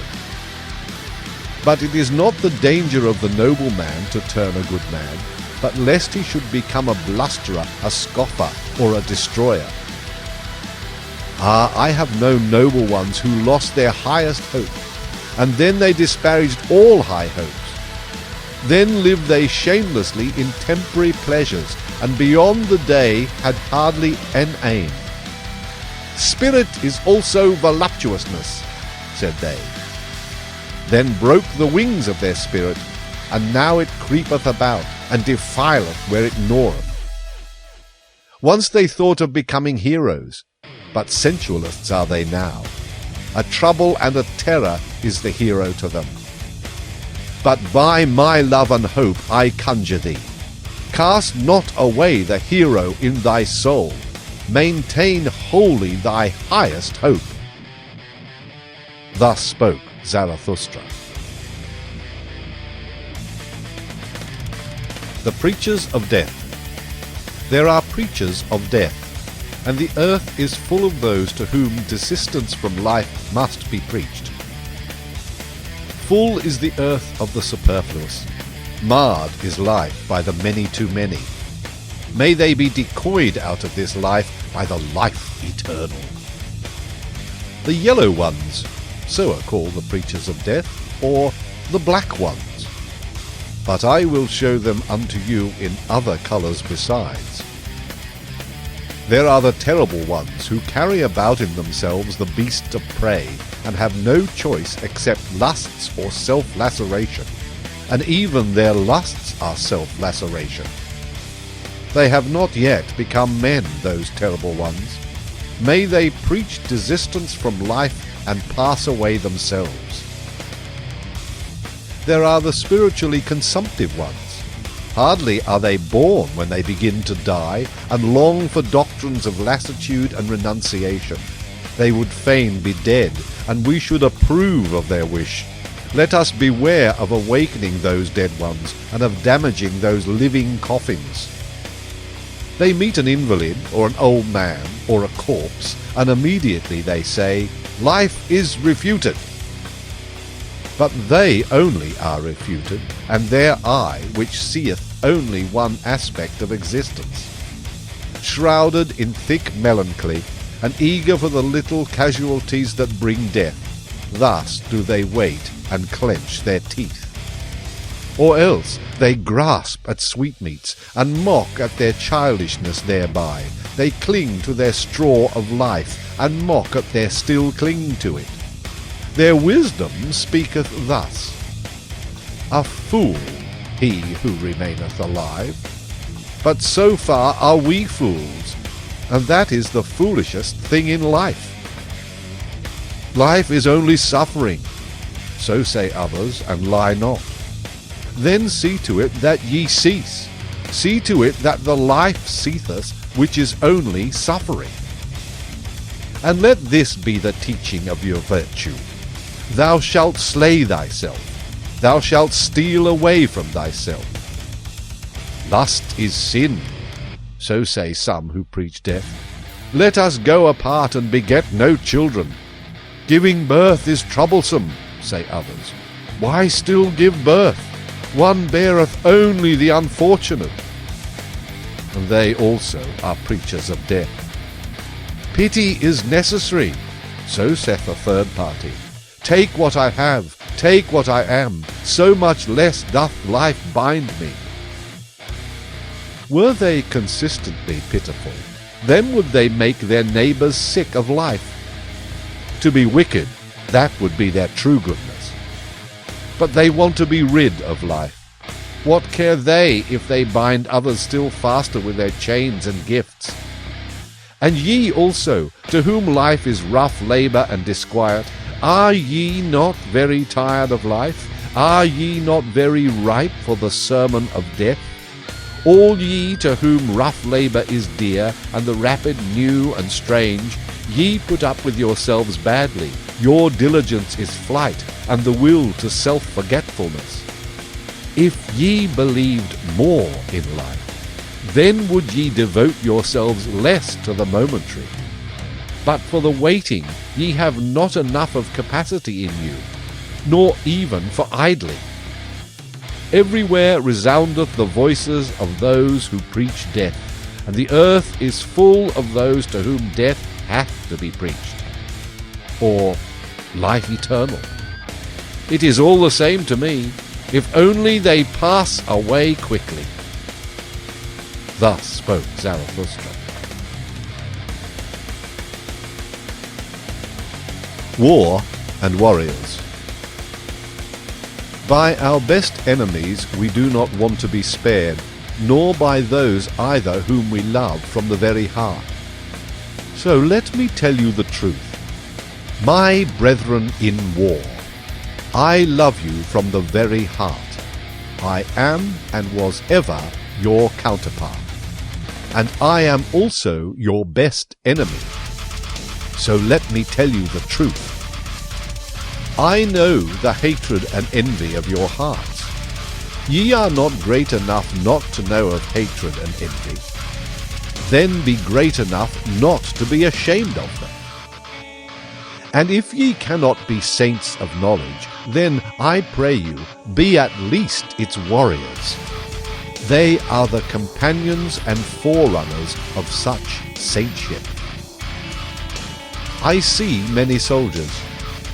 Could I but see many warriors?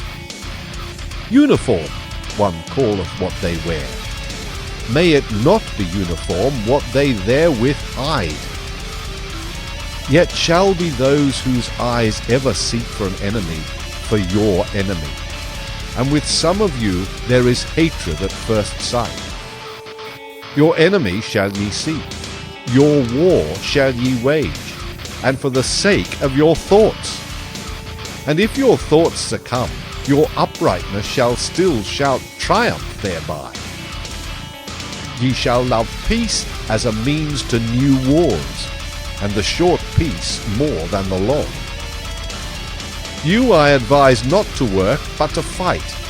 You I advise not to peace, but to victory. Let your work be a fight, let your peace be a victory. One can only be silent and sit peacefully when one hath arrow and bow. Otherwise one prateth and quarrelleth. Let your peace be a victory. Ye say, it is the good cause which halloweth even war. I say unto you, it is the good war which halloweth every cause. War and courage have done more great things than charity.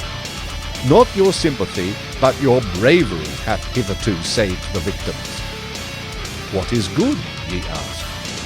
To be brave is good. Let the little girl say, to be good is what is pretty and at the same time touching.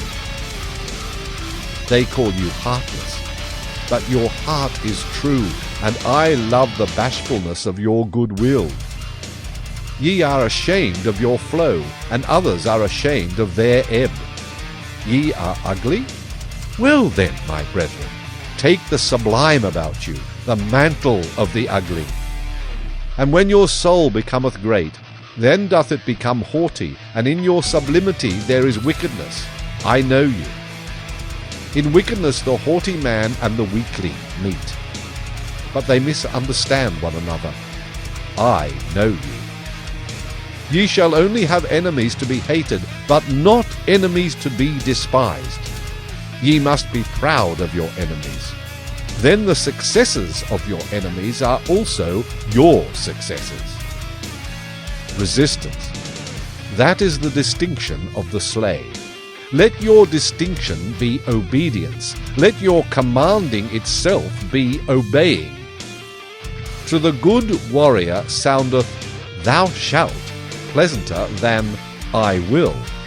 And all that is dear unto you, ye shall first have it commanded unto you.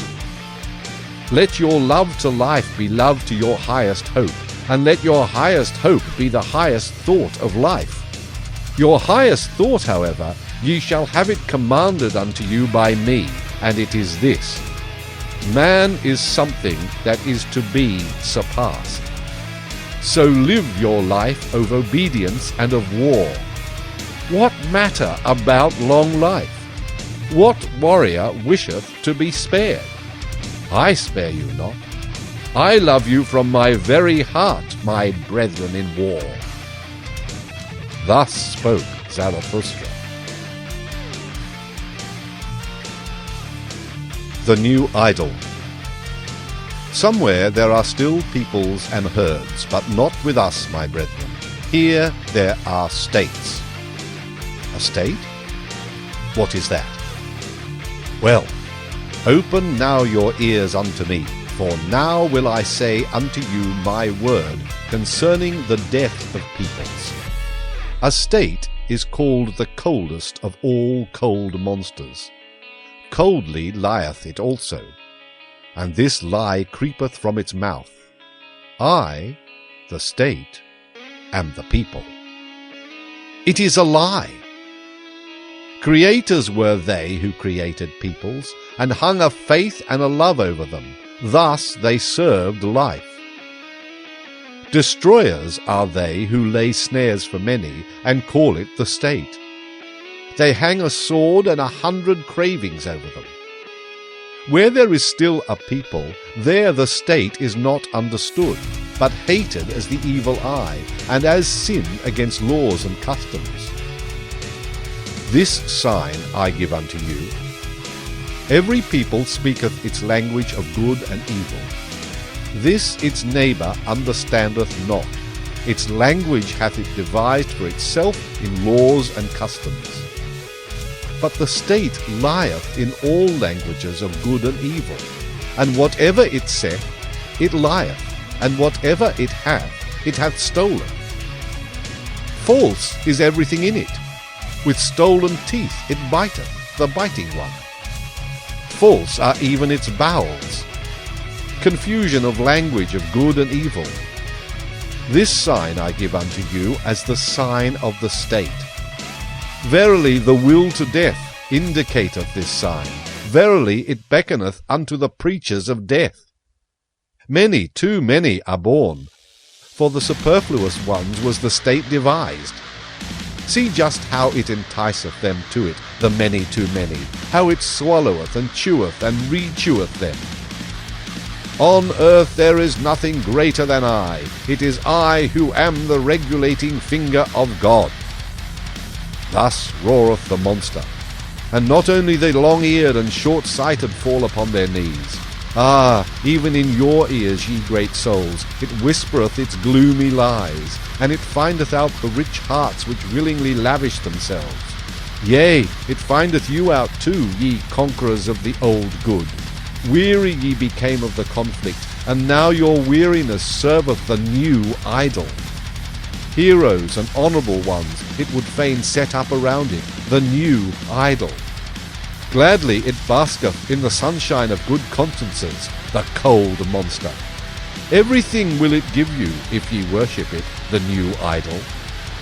Thus it purchaseth the lustre of your virtue and the glance of your proud eyes.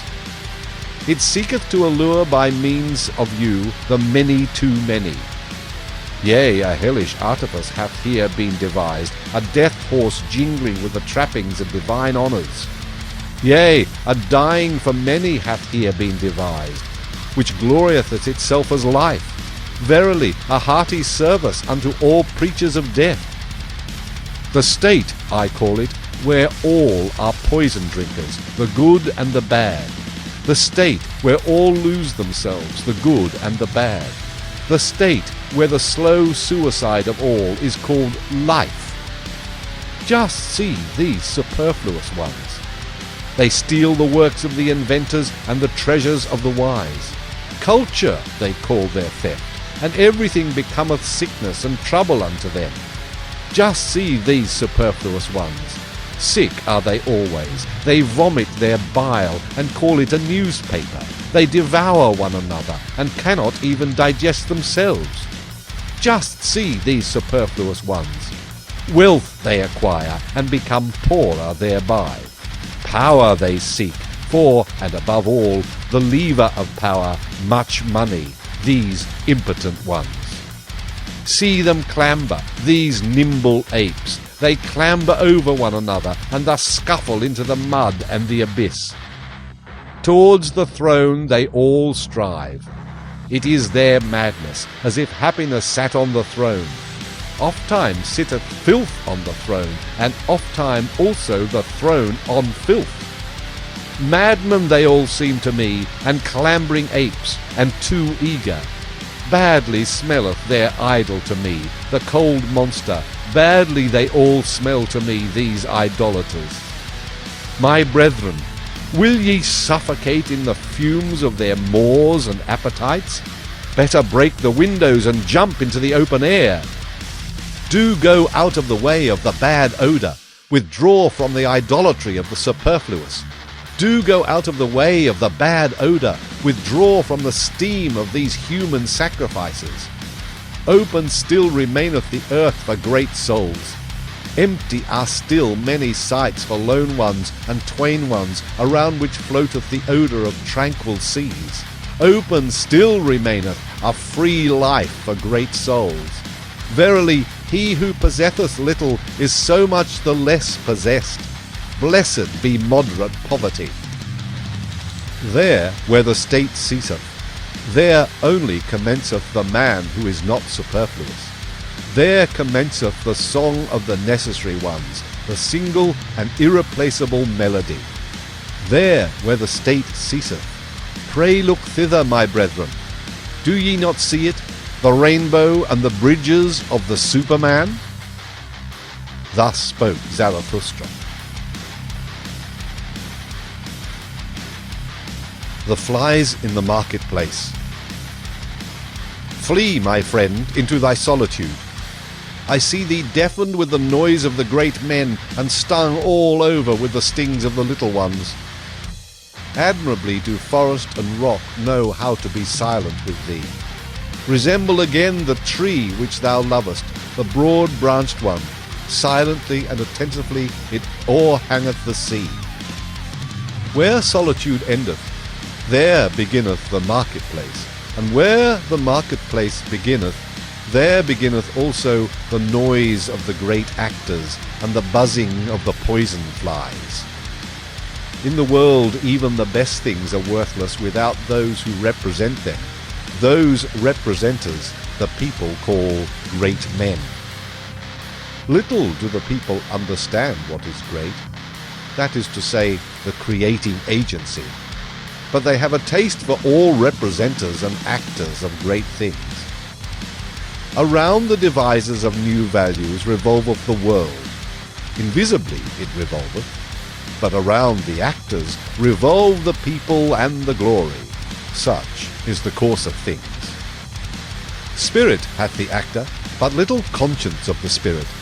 He believeth always in that wherewith he maketh believe most strongly, in himself. Tomorrow he hath a new belief, and the day after one still newer. Sharp perceptions hath he, like the people, and changeable humours.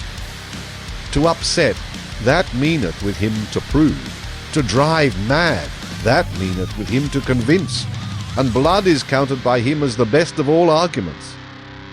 A truth which only glideth into fine ears he calleth falsehood and trumpery. Verily, he believeth only in gods that make a great noise in the world. Full of clattering buffoons is the marketplace, and the people glory in their great men. These are for them the masters of the hour. But the hour presseth them, so they press thee, and also from thee they want yea or nay. Alas, thou wouldst set thy chair betwixt for and against? On account of those absolute and impatient ones, be not jealous, thou lover of truth. Never yet did truth cling to the arm of an absolute one. On account of those abrupt ones, return into thy security. Only in the marketplace is one assailed by yea or nay. Slow is the experience of all deep fountains. Long have they to wait until they know what hath fallen into their depth. Away from the marketplace, and from fame taketh place all that is great. Away from the marketplace, and from fame have ever dwelt the devisers of new values. Flee, my friend, into thy solitude. I see thee stung all over by the poisonous flies. Flee thither where a rough, strong breeze bloweth. Flee into thy solitude. Thou hast lived too closely to the small and the pitiable. Flee from their invisible vengeance. Towards thee they have nothing but vengeance. Raise no longer an arm against them. Innumerable are they, and it is not thy lot to be a fly-flap. Innumerable are the small and pitiable ones, and of many a proud structure raindrops and weeds have been the ruin. Thou art not stone, but already hast thou become hollow by the numerous drops. Thou wilt yet break and burst by the numerous drops. Exhausted I see thee by poisonous flies. Bleeding I see thee, and torn at 100 spots, and thy pride will not even upbraid. Blood they would have from thee in all innocence. Blood their bloodless souls crave for, and they will sting therefore in all innocence. But thou, profound one, thou sufferest too profoundly even from small wounds, and ere thou hadst recovered, the same poison worm crawled over thy hand. Too proud art thou to kill these sweet tooths, but take care lest it be thy fate to suffer all their poisonous injustice. They buzz around thee also with their praise. Obtrusiveness is their praise. They want to be close to thy skin and thy blood. They flatter thee, as one flattereth a god or devil.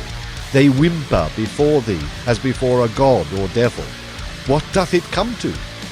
Flatterers are they, and whimperers, and nothing more. Often also do they show themselves to thee as amiable ones, but that hath ever been the prudence of the cowardly. Yea, the cowardly are wise. They think much about thee with their circumscribed souls. Thou art always suspected by them. Whatever is much thought about is at last thought suspicious. They punish thee for all thy virtues. They pardon thee in their inmost hearts only for thine errors. Because thou art gentle and of upright character, thou sayest, blameless are they for their small existence. But their circumscribed souls think, blamable is all great existence. Even when thou art gentle towards them, they still feel themselves despised by thee, and they repay thy beneficence with secret maleficence. Thy silent pride is always counter to their taste. They rejoice if once thou be humble enough to be frivolous.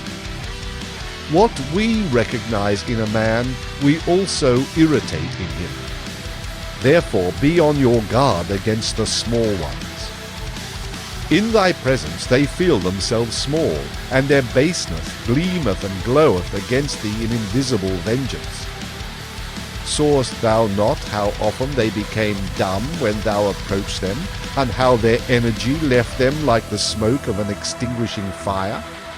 Yea, my friend, the bad conscience art thou of thy neighbours, for they are unworthy of thee.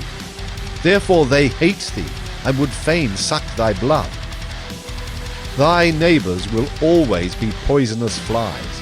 What is great in thee, that itself must make them more poisonous, and always more fly-like. Flee, my friend, into thy solitude, and thither where a rough, strong breeze bloweth. It is not thy lot to be a fly-flap. Thus spoke Zarathustra. Chastity. I love the forest. It is bad to live in cities. There are too many of the lustful. Is it not better to fall in the hands of a murderer than into the dreams of a lustful woman? And just look at these men. Their eye set it. They know nothing better on earth than to lie with a woman. Filth is at the bottom of their souls, and alas, if their filth hath still spirit in it. Would that ye were perfect, at least as animals. But to animals belongeth innocence. Do I counsel you to slay your instincts? I counsel you to innocence in your instincts. Do I counsel you to chastity? Chastity is a virtue with some, but with many almost a vice. These are continent, to be sure, but doggish lust looketh enviously out of all that they do. Even into the heights of their virtue, and into their cold spirit doth this creature follow them with its discord. And how nicely can doggish lust beg for a piece of spirit when a piece of flesh is denied it? Ye love tragedies and all that breaketh the heart? But I am distrustful of your doggish lust. Ye have too cruel eyes, and ye look wantonly towards the sufferers. Hath not your lust just distinguished itself, and taken the name of fellow suffering? And also this parable give I unto you. Not a few who meant to cast out their devil went thereby into the swine themselves.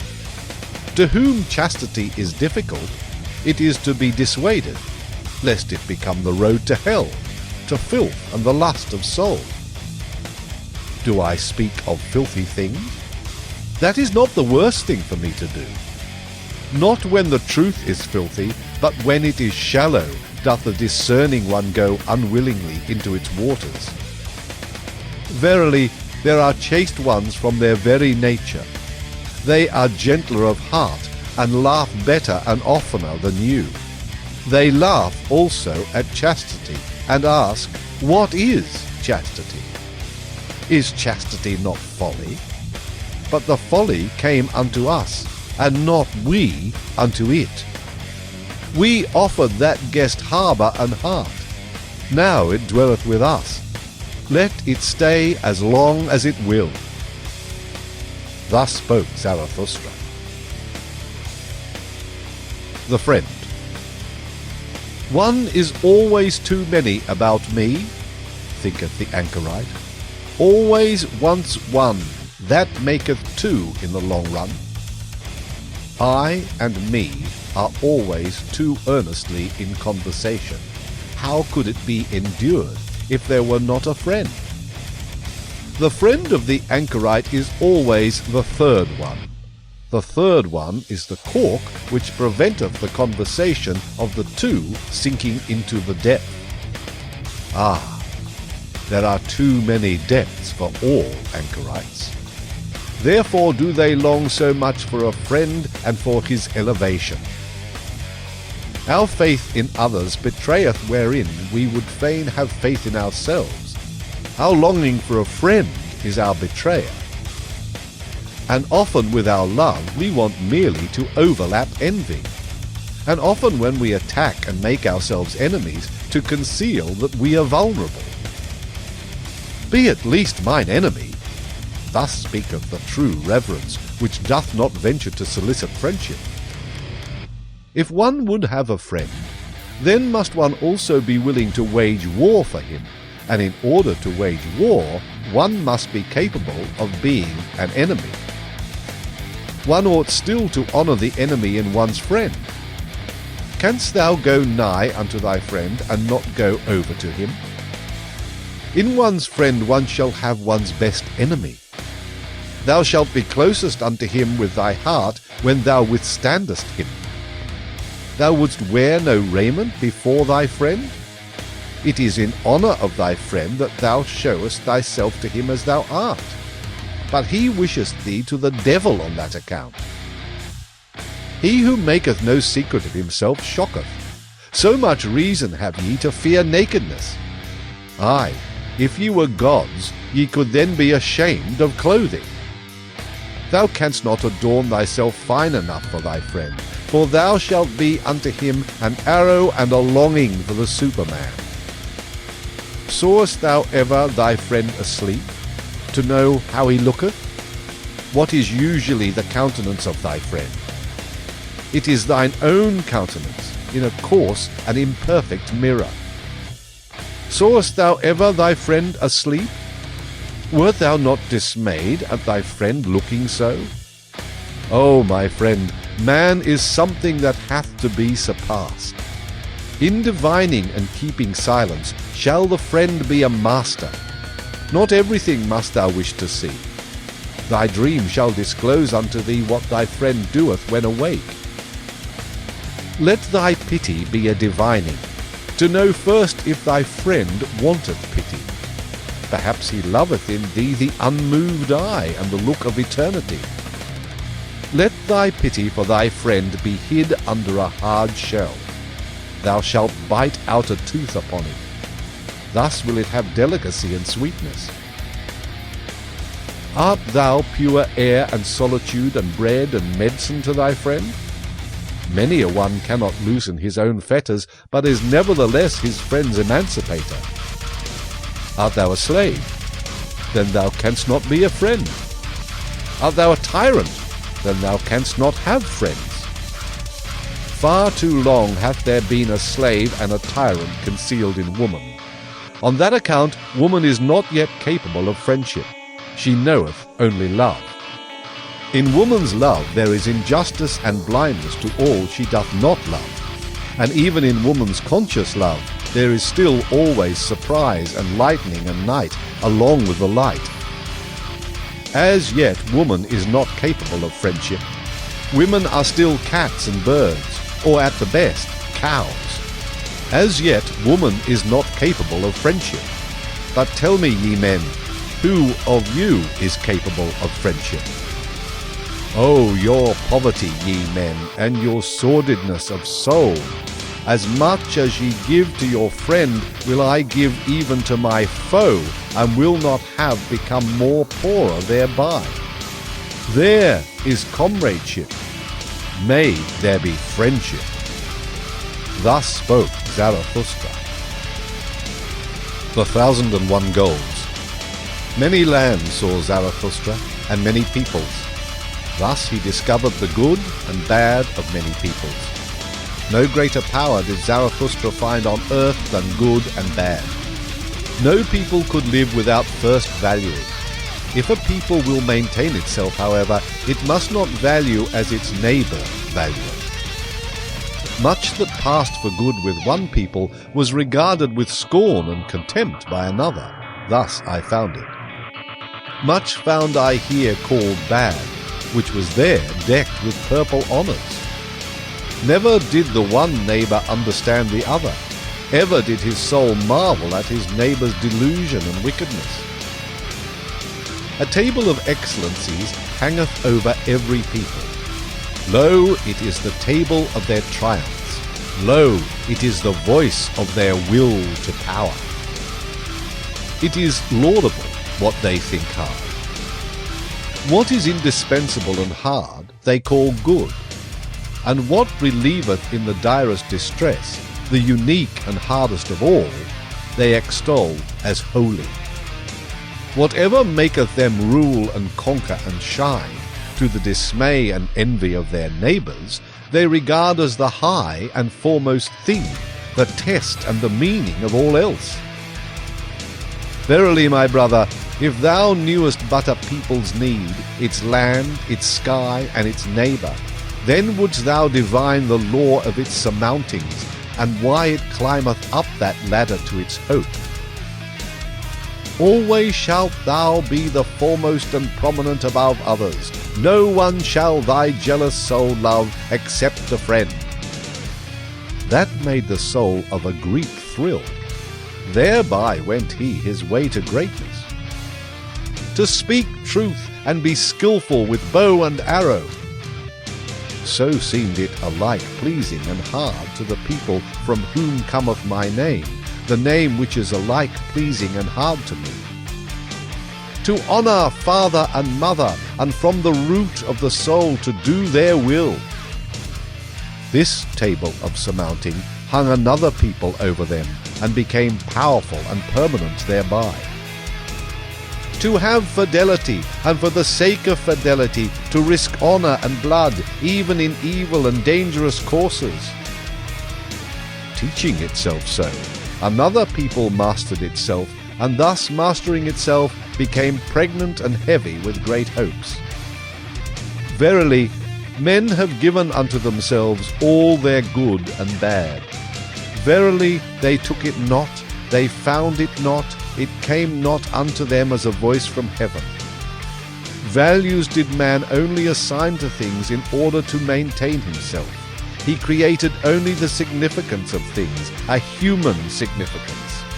Therefore calleth he himself man, that is, the valuator. Valuing is creating. Hear it, ye creating ones. Valuation itself is the treasure and jewel of the valued things. Through valuation only is there value, and without valuation the nut of existence would be hollow. Hear it, ye creating ones. Change of values, that is, change of the creating ones. Always doth he destroy who hath to be a creator. Creating ones were first of all peoples, and only in late times individuals. Verily, the individual himself is still the latest creation. Peoples once hung over them tables of the good. Love which would rule and love which would obey created for themselves such tables. Older is the pleasure in the herd than the pleasure in the ego. And as long as the good conscience is for the herd, the bad conscience only saith, ego. Verily, the crafty ego, the loveless one, that seeketh its advantage in the advantage of many, it is not the origin of the herd, but its ruin. Loving ones was it always, and creating ones that created good and bad. Fire of love groweth in the names of all the virtues, and fire of wrath. Many lands saw Zarathustra, and many peoples. No greater power did Zarathustra find on earth than the creations of the loving ones. Good and bad are they called. Verily, a prodigy is this power of praising and blaming. Tell me, ye brethren, who will master it for me? Who will put a fetter upon the 1,000 necks of this animal? 1,000 goals have there been hitherto, for 1,000 peoples have there been. Only the fetter for the 1,000 necks is still lacking. There is lacking the one goal, and yet humanity hath not a goal. But pray tell me, my brethren, if the goal of humanity be still lacking, is there not also still lacking humanity itself? Thus spoke Zarathustra.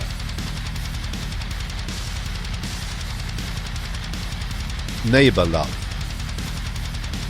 Ye crowd around your neighbour, and have fine words for it. But I say unto you, your neighbour love is your bad love of yourselves.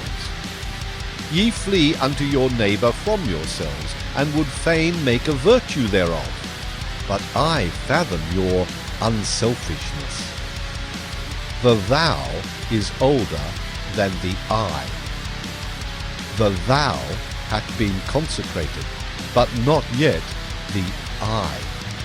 So man presseth nigh upon his neighbour. Do I advise you to neighbour love? Rather do I advise you to neighbour flight and to furthest love. Higher than love to your neighbour is love to the furthest and future ones. Higher still than love to men is love to things and phantoms. The phantom that runneth on before thee, my brother, is fairer than thou. Why dost thou not give unto it thy flesh and thy bones? But thou fearest, and runnest unto thy neighbour. Ye cannot endure it with yourselves, and do not love yourselves sufficiently. So ye seek to mislead your neighbour into love, and would fain gild yourselves with his error. Would that ye could not endure it with any kind of near ones or their neighbours, then would ye have to create your friend and his overflowing heart out of yourselves. Ye call it a witness when ye want to speak well of yourselves. And when ye have misled him to think well of you, ye also think well of yourselves. Not only doth he lie, who speaketh contrary to his knowledge, but more so he who speaketh contrary to his ignorance. And thus speak ye of yourselves in your intercourse, and belie your neighbour with yourselves. Thus said the fool, Association with men spoileth the character, especially when one hath none. The one goeth to his neighbour because he seeketh himself, and the other because he would fain lose himself. Your bad love to yourselves maketh solitude a prison for you. The furthest ones are they who pay for your love to the near ones, and when there are but 5 of you together, a 6th must also die. I love not your festivals either. Too many actors found I there, and even the spectators often behave like actors. Not the neighbour do I teach you, but the friend. Let the friend be the festival of the earth to you, and a foretaste of the Superman.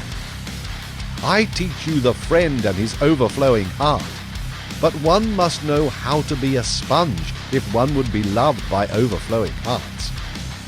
I teach you the friend in whom the world standeth complete, a capsule of the good, the creating friend who hath always a complete world to bestow. And as the world unrolled itself for him, so rolleth it together again for him in rings, as the growth of good through evil, as the growth of purpose out of chance. Let the future and the furthest be the motive of thy today. In thy friend shalt thou love the Superman as thy motive. My brethren, I advise you not to neighbour love. I advise you to furthest love. Thus spoke Zarathustra. The way of creating one. Wouldst thou go into isolation, my brother? Wouldst thou seek the way unto thyself? Tarry yet a little, and hearken unto me. He who seeketh may easily get lost himself. All isolation is wrong. So say the herd. And long didst thou belong to the herd. The voice of the herd will still echo in thee, and when thou sayest, I have no longer a conscience in common with you, then will it be a plaint and a pain. Lo, that pain itself did the same conscience produce, and the last gleam of that conscience still gloweth on thine affliction. But thou wouldst go the way of thine affliction, which is the way unto thyself? Then show me thine authority and thy strength to do so. Art thou a new strength and a new authority? A first motion? A self-rolling wheel? Canst thou also compel stars to revolve around thee? Alas, there is so much lusting for loftiness. There are so many convulsions of the ambitions. Show me that thou art not a lusting and ambitious one. Alas, there are so many great thoughts that do nothing more than the bellows they inflate and make emptier than ever. Free dost thou call thyself? Thy ruling thought would I hear of, and not thou hast escaped from a yoke. Art thou one entitled to escape from a yoke? Many a one hath cast away his final worth when he hath cast away his servitude. Free from what? What doth that matter to Zarathustra? Clearly, however, shall thine eyes show unto me, free for what? Canst thou give unto thyself thy bad and thy good, and set up thy will as a law over thee? Canst thou be judge for thyself, and avenger of thy law? Terrible is aloneness with the judge and avenger of one's own law. Thus is a star projected into desert space, and into the icy breath of aloneness. Today sufferest thou still from the multitude, thou individual. Today hast thou still thy courage unabated, and thy hopes. But one day will the solitude weary thee. One day will thy pride yield, and thy courage quail. Thou wilt one day cry, I am alone. One day wilt thou see no longer thy loftiness, and see too closely thy lowliness. Thy sublimity itself will frighten thee as a phantom. Thou wilt one day cry, all is false. There are feelings which seek to slay the lonesome one. If they do not succeed, then must they themselves die. But art thou capable of it, to be a murderer? Hast thou ever known, my brother, the word disdain, and the anguish of thy justice in being just to those that disdain thee? Thou forcest many to think differently about thee. That charge they heavily to thine account. Thou camest nigh unto them, and yet wentest past, for that they never forgave thee. Thou goest beyond them. But the higher thou risest, the smaller doth the eye of envy see thee. Most of all, however, is the flying one hated. How could ye be just unto me, must thou say? I choose your injustice as my allotted portion. Injustice and filth cast they at the lonesome one. But, my brother, if thou wouldst be a star, thou must shine for them none the less on that account. And be on thy guard against the good and just. They would fain crucify those who devise their own virtue. They hate the lonesome ones. Be on thy guard also against holy simplicity. All is unholy to it that is not simple. Fain likewise would it play with the fire of the faggot and stake. And be on thy guard also against the assaults of thy love. Too readily doth the recluse reach his hand to anyone who meeteth him. To many a one mayest thou not give thy hand, but only thy paw, and I wish thy paw also to have claws. But the worst enemy thou canst meet, wilt thou thyself always be. Thou waylayest thyself in caverns and forests. Thou lonesome one, thou goest the way to thyself, and past thyself, and thy 7 devils leadeth thy way. A heretic wilt thou be to thyself, and a wizard, and a soothsayer, and a fool, and a doubter, and a reprobate, and a villain. Ready must thou be to burn thyself in thine own flame. How couldst thou become new if thou not first become ashes? Thou lonesome one, thou goest the way of the creating one. A god wilt thou create for thyself out of thy 7 devils. Thou lonesome one, thou goest the way of the loving one.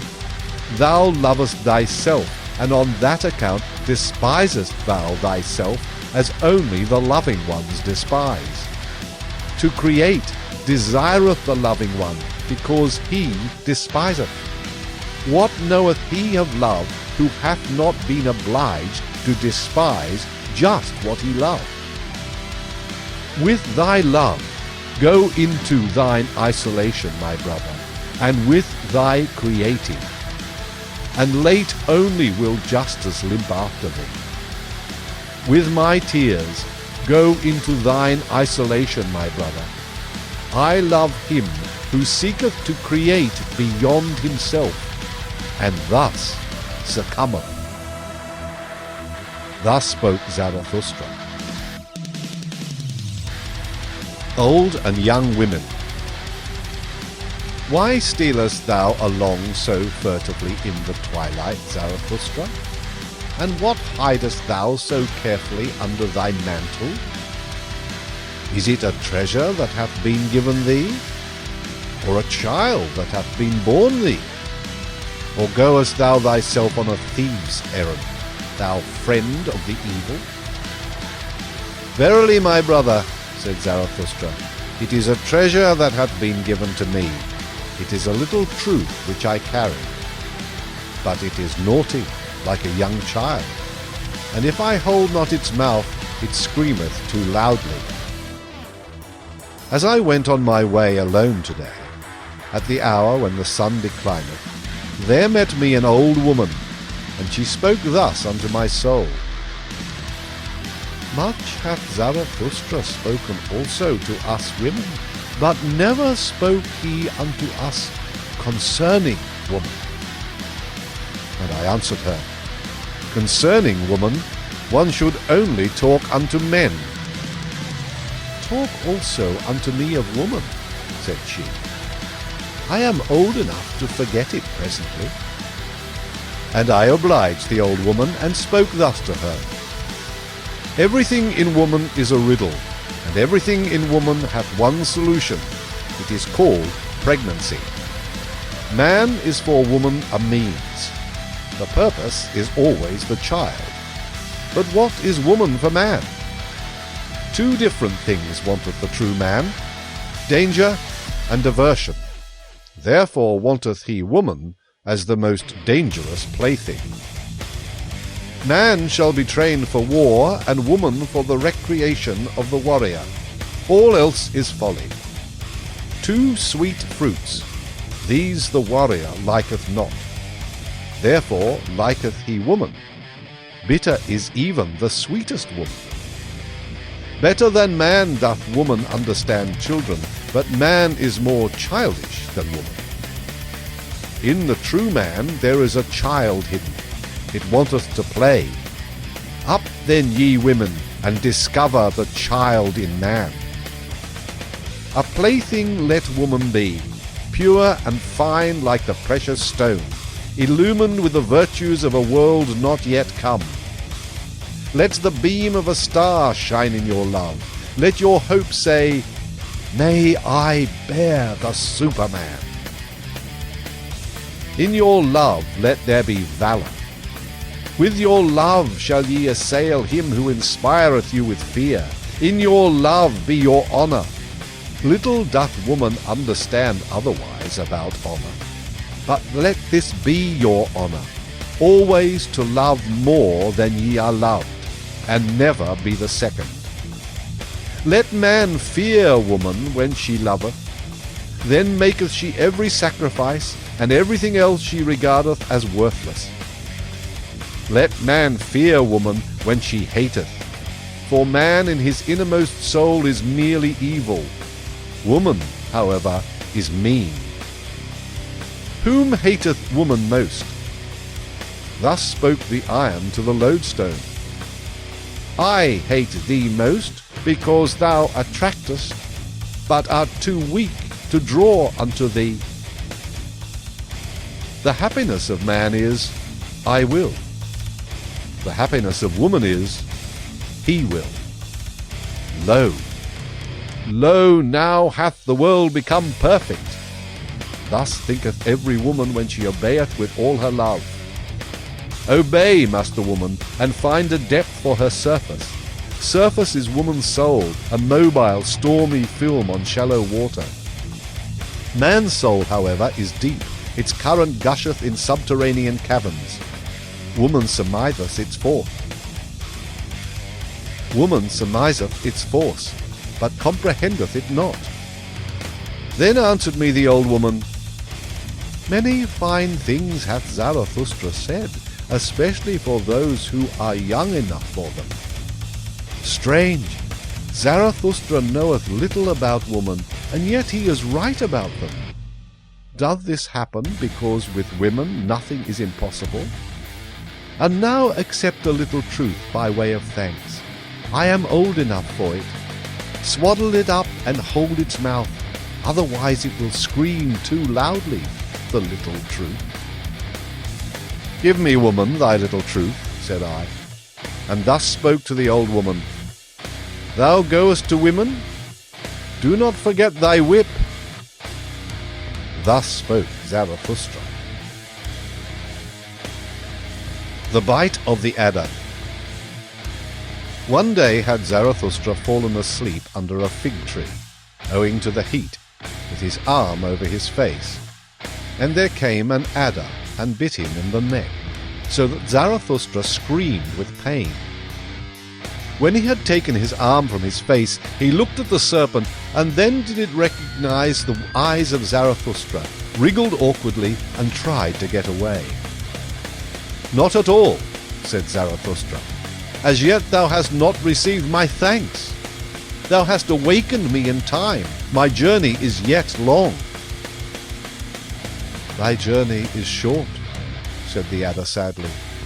My poison is fatal. Zarathustra smiled. When did ever a dragon die of a serpent's poison? Said he. But take thy poison back. Thou art not rich enough to present it to me. Then fell the adder again on his neck and licked his wound. When Zarathustra once told this to his disciples, they asked him, And what, O Zarathustra, is the moral of thy story? And Zarathustra answered them thus. The destroyer of morality, the good and just call me. My story is immoral. When, however, ye have an enemy, then return him not good for evil, for that would abash him, but prove that he hath done something good to you. And rather be angry than abash anyone. And when ye are cursed, it pleaseth me not that ye should then desire to bless, rather curse a little also. And should a great injustice befall you, then do quickly 5 small ones besides. Hideous to behold is he on whom injustice presseth alone. Did ye ever know this? Shared injustice is half justice, and he who can bear it shall take the injustice upon himself. A small revenge is humaner than no revenge at all, and if the punishment be not also a right and an honour to the transgressor, I do not like your punishing. Nobler is it to own oneself in the wrong than to establish one's right, especially if one be in the right. Only one must be rich enough to do so. I do not like your cold justice. Out of the eye of your judges there always glanceth the executioner and his cold steel. Tell me, where find we justice, which is love with seeing eyes? Devise me then the love which not only beareth all punishment, but also all guilt. Devise me then the justice which acquitteth everyone except the judge. And would ye hear this likewise? To him who seeketh to be just from the heart, even the lie becometh philanthropy. But how could I be just from the heart? How can I give everyone his own? Let this be enough for me. I give unto everyone mine own. Finally, my brethren, guard against doing wrong to any anchorite. How could an anchorite forget? How could he requite? Like a deep well is an anchorite. Easy is it to throw in a stone. If it should sink to the bottom, however, tell me, who will bring it out again? Guard against injuring the anchorite. If he have done so, however, well then, kill him also. Thus spoke Zarathustra. Child and marriage. I have a question for thee alone, my brother. Like a sounding lead, cast I this question into thy soul, that I may know its depth. Thou art young, and desirest child and marriage, but I ask thee, art thou a man entitled to desire a child? Art thou the victorious one, the self-conqueror, the ruler of thy passions, the master of thy virtues? Thus do I ask thee. Or doth the animal speak in thy wish and necessity? Or isolation? Or discord in thee? I would have thy victory and freedom long for a child. Living monuments shalt thou build to thy victory and emancipation. Beyond thyself shalt thou build. But first of all must thou be built thyself, rectangular in body and soul. Not only onward shalt thou propagate thyself, but upward. For that purpose may the garden of marriage help thee. A higher body shalt thou create, a first movement, a spontaneously rolling wheel, a creating one thou shalt create. Marriage. So call I the will of the twain to create the one that is more than those who created it. The reverence for one another, as those exercising such a will, call I marriage. Let this be the significance and the truth of thy marriage. But that which the many too many call marriage, those superfluous ones, what shall I call it? The poverty of soul in the twain. The filth of soul in the twain. The pitiable self-complacency in the twain. Marriage they call it all, and they say their marriages are made in heaven. Well, I do not like it, that heaven of the superfluous. No, I do not like them, those animals tangled in their heavenly toils.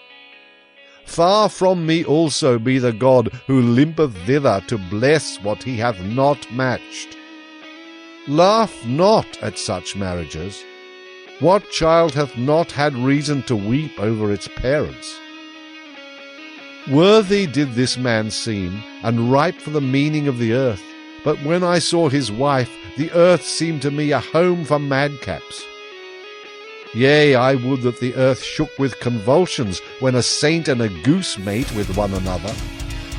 This one went forth in quest of truth as a hero, and at last got for himself a small decked-up lie. His marriage, he called it. That one was reserved in intercourse and chose choicely. But one time he spoilt his company for all time. His marriage, he calleth it. Another sought a handmaid with the virtues of an angel, but all at once he became the handmaid of a woman, and now would he need also to become an angel. Careful have I found all buyers, and all of them have astute eyes, but even the astutest of them buyeth his wife in a sack. Many short follies, that is called love by you, and your marriage putteth an end to many short follies with one long stupidity. Your love to woman, and woman's love to man, would that it were sympathy for suffering and veiled deities, but generally two animals alight on one another. But even your best love is only an enraptured simile and a painful ardour. It is a torch to light your loftier paths. Beyond yourselves shall ye love some day. Then learn first of all to love, and on that account ye had to drink the bitter cup of your love. Bitterness is in the cup even of the best love. Thus doth it cause longing for the Superman. Thus doth it cause thirst in thee, the creating one. Thirst in the creating one, arrow and longing for the Superman. Tell me, my brother, is this thy will to marriage? Holy call I such a will, and such a marriage. Thus spoke Zarathustra. Voluntary death. Many die too late, and some die too early. Yet strange soundeth the precept, Die at the right time. Die at the right time. So teacheth Zarathustra. To be sure, he who never liveth at the right time, how could he ever die at the right time? Would that he might never be born. Thus do I advise the superfluous ones. But even the superfluous ones make much ado about their death, and even the hollowest nut wanteth to be cracked. Every one regardeth dying as a great matter. But as yet death is not a festival. Not yet have people learned to inaugurate the finest festivals. The consummating death I show unto you, which becometh a stimulus and promise to the living. His death dieth the consummating one triumphantly, surrounded by hoping and promising ones. Thus should one learn to die, and there should be no festival at which such a dying one doth not consecrate the oaths of the living. Thus to die is best. The next best, however, is to die in battle and sacrifice a great soul. But to the fighter equally hateful as to the victor is your grinning death, which stealeth nigh like a thief, and yet cometh as a master. My death praise I unto you, the voluntary death, which cometh unto me because I want it. And when shall I want it? He that hath a goal and an heir wanteth death at the right time for the goal and the heir. And out of reverence for the goal and the heir, he will hang up no more withered wreaths in the sanctity of life. Verily, not the rope makers will I resemble. They lengthen out their cord, and thereby go ever backward. Many a one also waxeth too old for his truths and triumphs. A toothless mouth hath no longer the right to every truth. And whoever wanteth to have fame must take leave of honour betimes, and practice the difficult art of going at the right time. One must discontinue being feasted upon when one tasteth best. That is known by those who want to be long loved. Sour apples are there, no doubt, whose lot is to wait until the last day of autumn, and at the same time they become ripe, yellow, and shrivel. In some ageth the heart first, and in others the spirit. And some are hoary in youth, but the late young keep long young. To many men life is a failure. A poison worm gnaweth at their heart. Then let them see to it that their dying is all the more a success. Many never become sweet. They rot even in the summer. It is cowardice that holdeth them fast to their branches. Far too many live, and far too long hang they on their branches. Would that a storm came and shook all this rottenness and worm-eatenness from the tree. Would that there came preachers of speedy death. Those would be the appropriate storms and agitators of the trees of life. But I hear only slow death preached, and patience with all that is earthly. Ah, ye preach patience with what is earthly? This earthly is it that hath too much patience with you, ye blasphemers. Verily, too early died that Hebrew whom the preachers of slow death honour, and to many hath it proved a calamity that he died too early.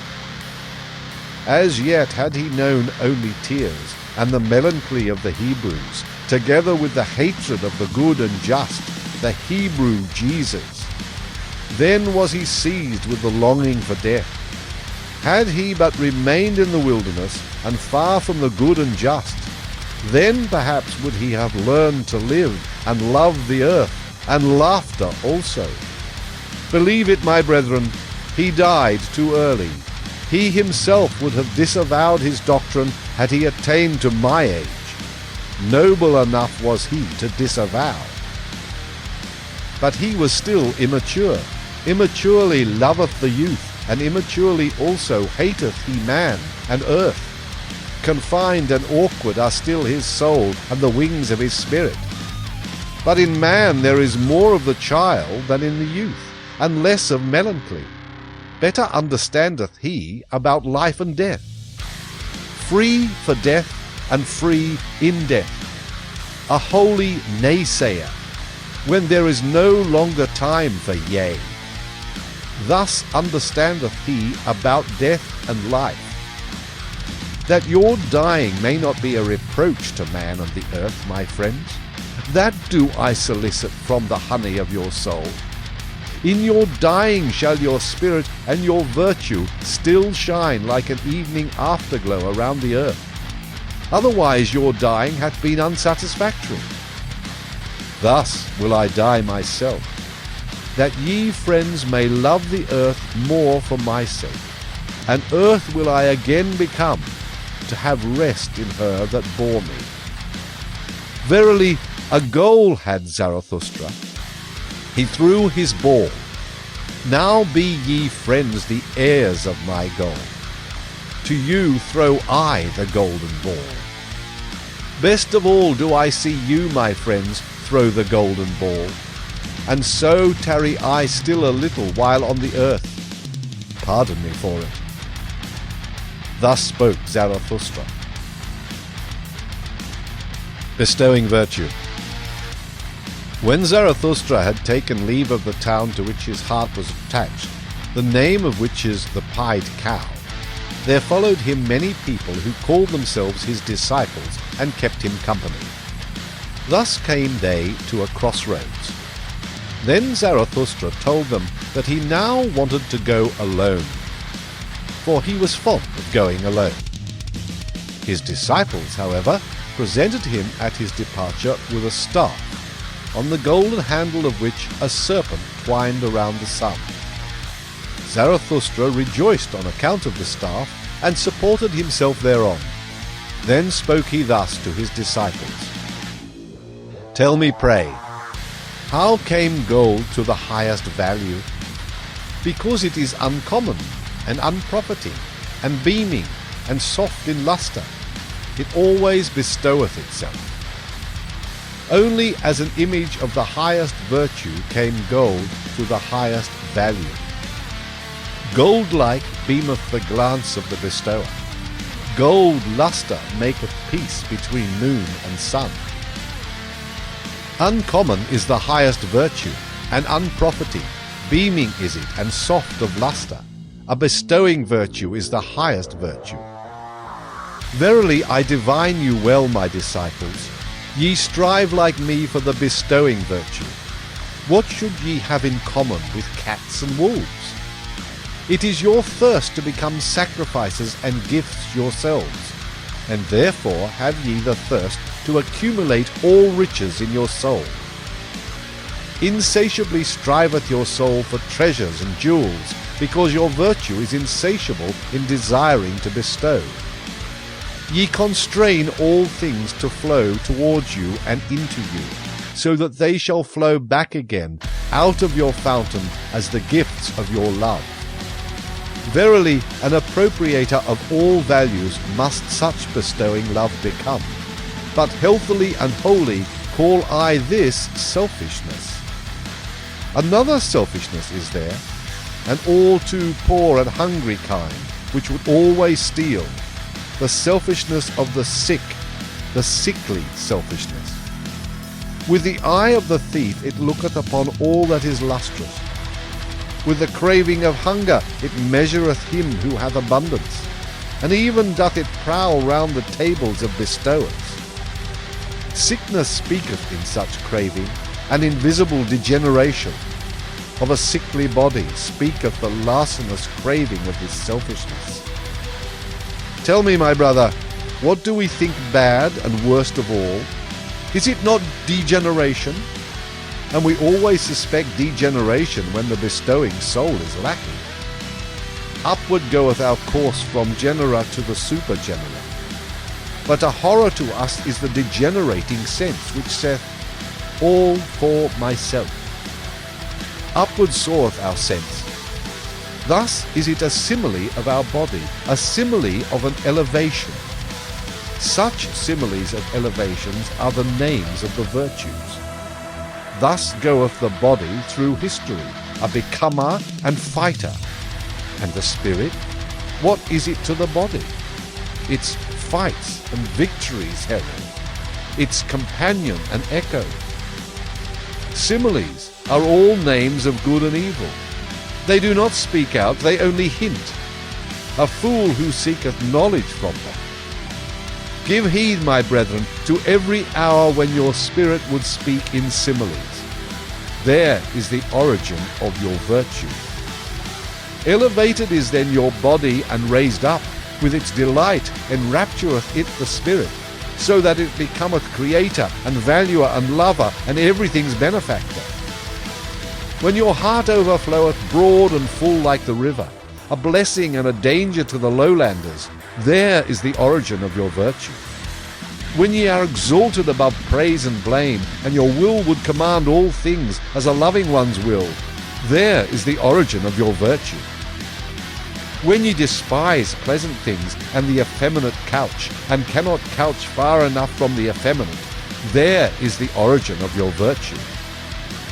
When ye are willers of one will, and when that change of every need is needful to you, there is the origin of your virtue. Verily, a new good and evil is it. Verily, a new deep murmuring, and the voice of a new fountain. Power is it, this new virtue. A ruling thought is it, and around it is a subtle soul, a golden sun with the serpent of knowledge around it. Here paused Zarathustra a while, and looked lovingly on his disciples. Then he continued to speak thus, and his voice had changed. Remain true to the earth, my brethren, with the power of your virtue. Let your bestowing love and your knowledge be devoted to be the meaning of the earth. Thus do I pray and conjure you. Let it not fly away from the earthly, and beat against eternal walls with its wings. Ah, there hath always been so much flown away virtue. Lead, like me, the flown away virtue back to the earth, yea, back to body and life, that it may give to the earth its meaning, a human meaning.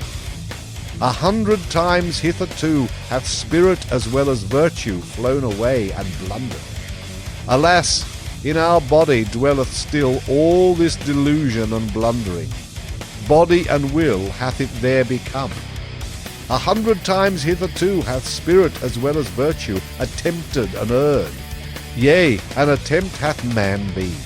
Alas, much ignorance and error hath become embodied in us. Not only the rationality of millennia, also their madness breaketh out in us. Dangerous is it to be an heir. Still fight we step by step with the giant chance, and over all mankind hath hitherto ruled nonsense, the lack of sense.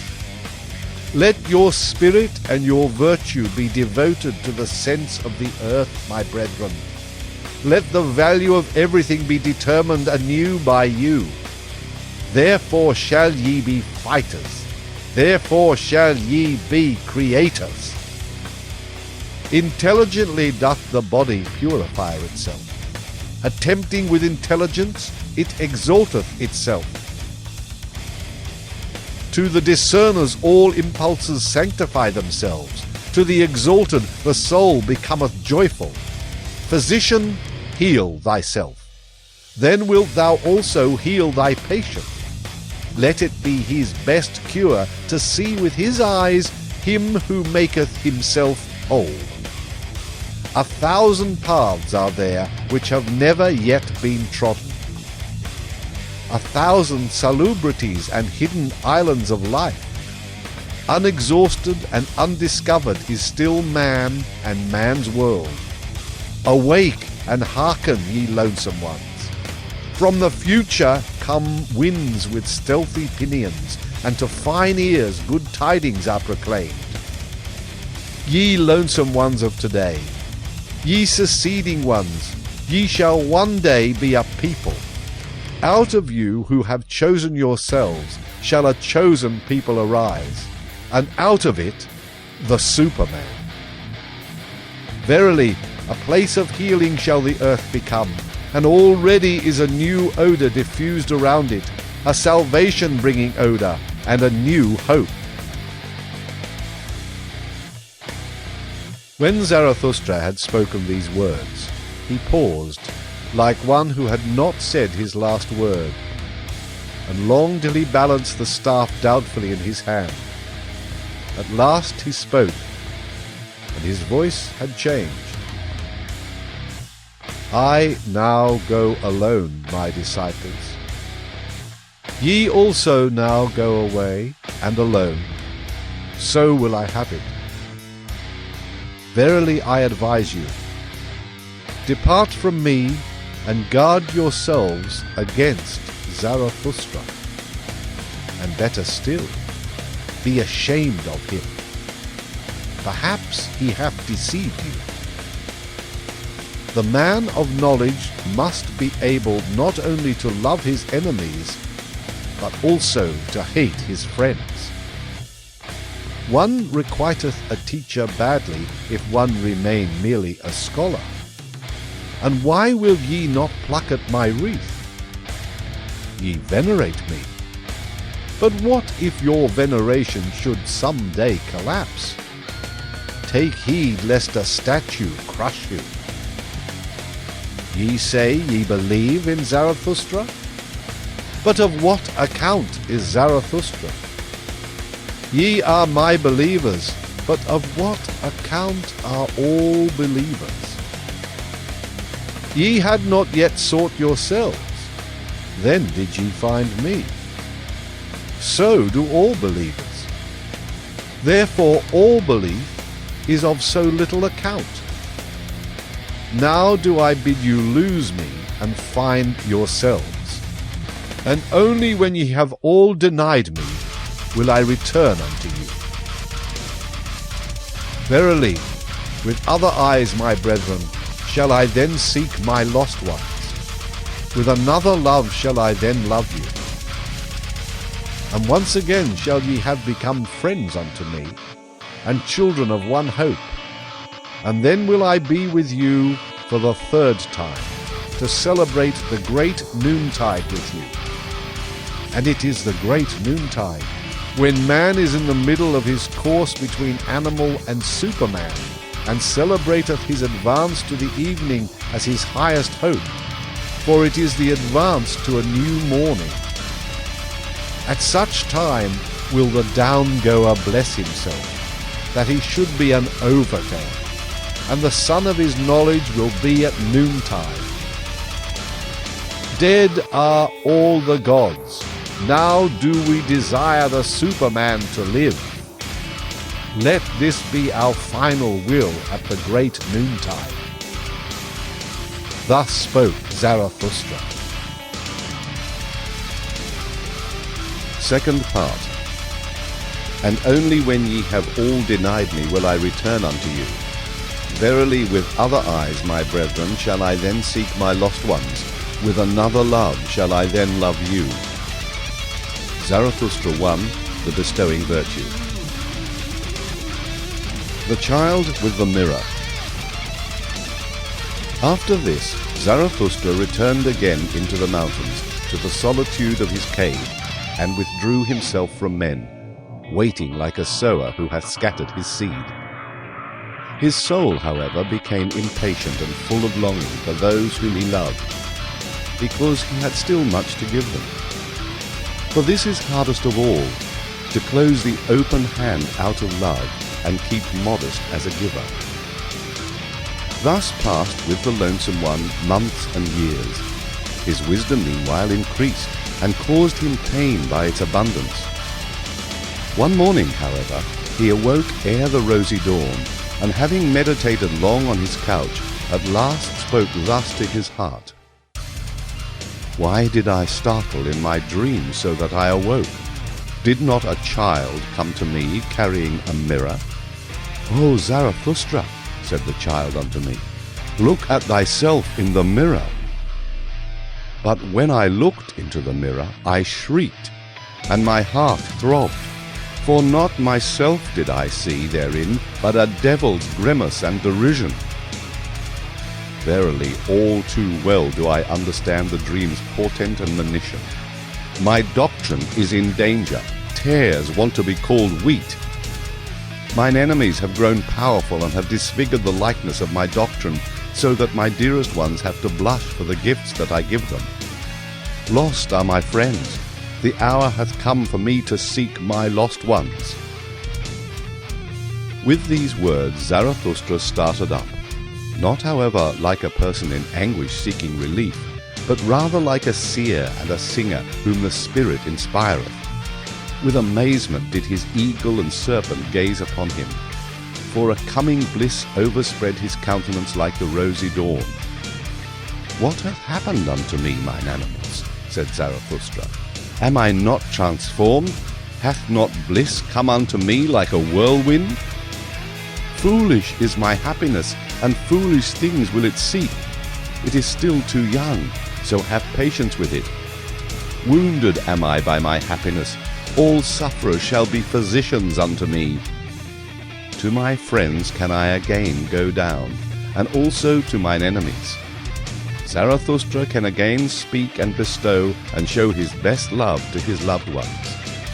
My impatient love overfloweth in streams, down towards sunrise and sunset. Out of silent mountains and storms of affliction rusheth my soul into the valleys. Too long have I longed and looked into the distance. Too long hath solitude possessed me. Thus have I unlearned to keep silence. Utterance have I become altogether, and the brawling of a brook from high rocks.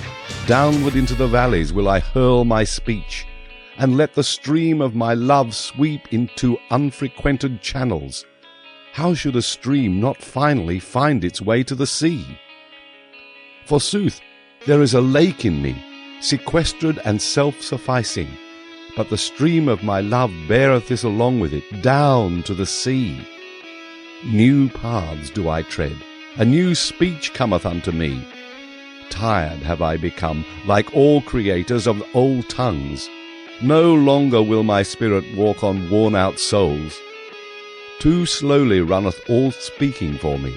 Into thy chariot, O storm, do I leap, and even thee will I whip with my spite. Like a cry and a huzzah will I traverse wide seas, till I find the happy isles where my friends sojourn, and mine enemies amongst them. How I now love every one unto whom I may but speak. Even mine enemies pertain to my bliss. And when I want to mount my wildest horse, then doth my spear always help me up best. It is my foot's ever-ready servant, the spear which I hurl at mine enemies.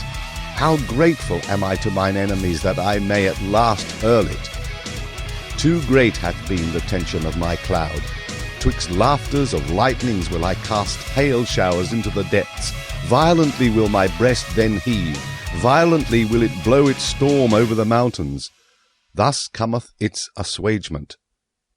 Verily, like a storm cometh my happiness and my freedom. But mine enemies shall think that the evil one roareth over their heads.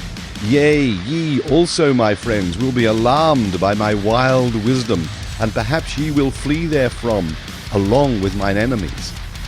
Ah, that I knew how to lure you back with shepherds' flutes! Ah, that my lioness wisdom would learn to roar softly! And much have we already learned with one another. My wild wisdom became pregnant on the lonesome mountains. On the rough stones did she bear the youngest of her young. Now runneth she foolishly in the arid wilderness, and seeketh the soft sward, mine old wild wisdom. On the soft sward of your hearts, my friends, on your love, would she fain couch her dearest one. Thus spoke Zarathustra.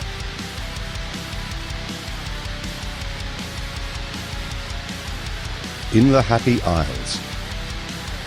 The figs fall from the trees, they are good and sweet, and in falling the red skins of them break.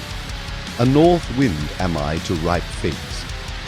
Thus, like figs, do these doctrines fall for you, my friends. Imbibe now their juice and their sweet substance. It is autumn all around, and clear sky and afternoon. Lo, what fullness is around us! And out of the midst of superabundance it is delightful to look out upon distant seas. Once did people say God when they looked out upon distant seas. Now, however, have I taught you to say Superman. God is a conjecture, but I do not wish your conjecturing to reach beyond your creating will. Could ye create a God? Then I pray you be silent about all gods, but ye could well create the Superman. Not perhaps ye yourselves, my brethren, but into fathers and forefathers of the Superman could ye transform yourselves, and let that be your best creating. God is a conjecture, but I should like your conjecturing restricted to the conceivable. Could ye conceive a God? But let this mean will to truth unto you, that everything be transformed into the humanly conceivable, the humanly visible, the humanly sensible. Your own discernment shall ye follow out to the end. And what ye have called the world shall be but created by you. Your reason, your likeness, your will, your love shall it itself become. And verily for your bliss, ye discerning ones. And how would ye endure life without that hope, ye discerning ones? Neither in the inconceivable could ye have been born, nor in the irrational. But that I may reveal my heart entirely unto you, my friends, if there were gods, how could I endure it to be no God? Therefore there are no gods. Yea, I have drawn the conclusion. Now, however, doth it draw me. God is a conjecture, but who could drink all the bitterness of this conjecture without dying? Shall his faith be taken from the creating one, and from the eagle his flights into eagle heights? God is a thought. It maketh all the straight crooked, and all that standeth real. What? Time would be gone, and all the perishable would be but a lie. To think this is giddiness and vertigo to human limbs, and even vomiting to the stomach. Verily, the reeling sickness do I call it, to conjecture such a thing. Evil do I call it, and misanthropic. All that teaching about the one and the plenum, and the unmoved and the sufficient and the imperishable. All the imperishable, that's but a simile, and the poets lie too much. But of time and of becoming shall the best similes speak. A praise shall they be, and a justification of all perishableness. Creating, that is the great salvation from suffering and life's alleviation.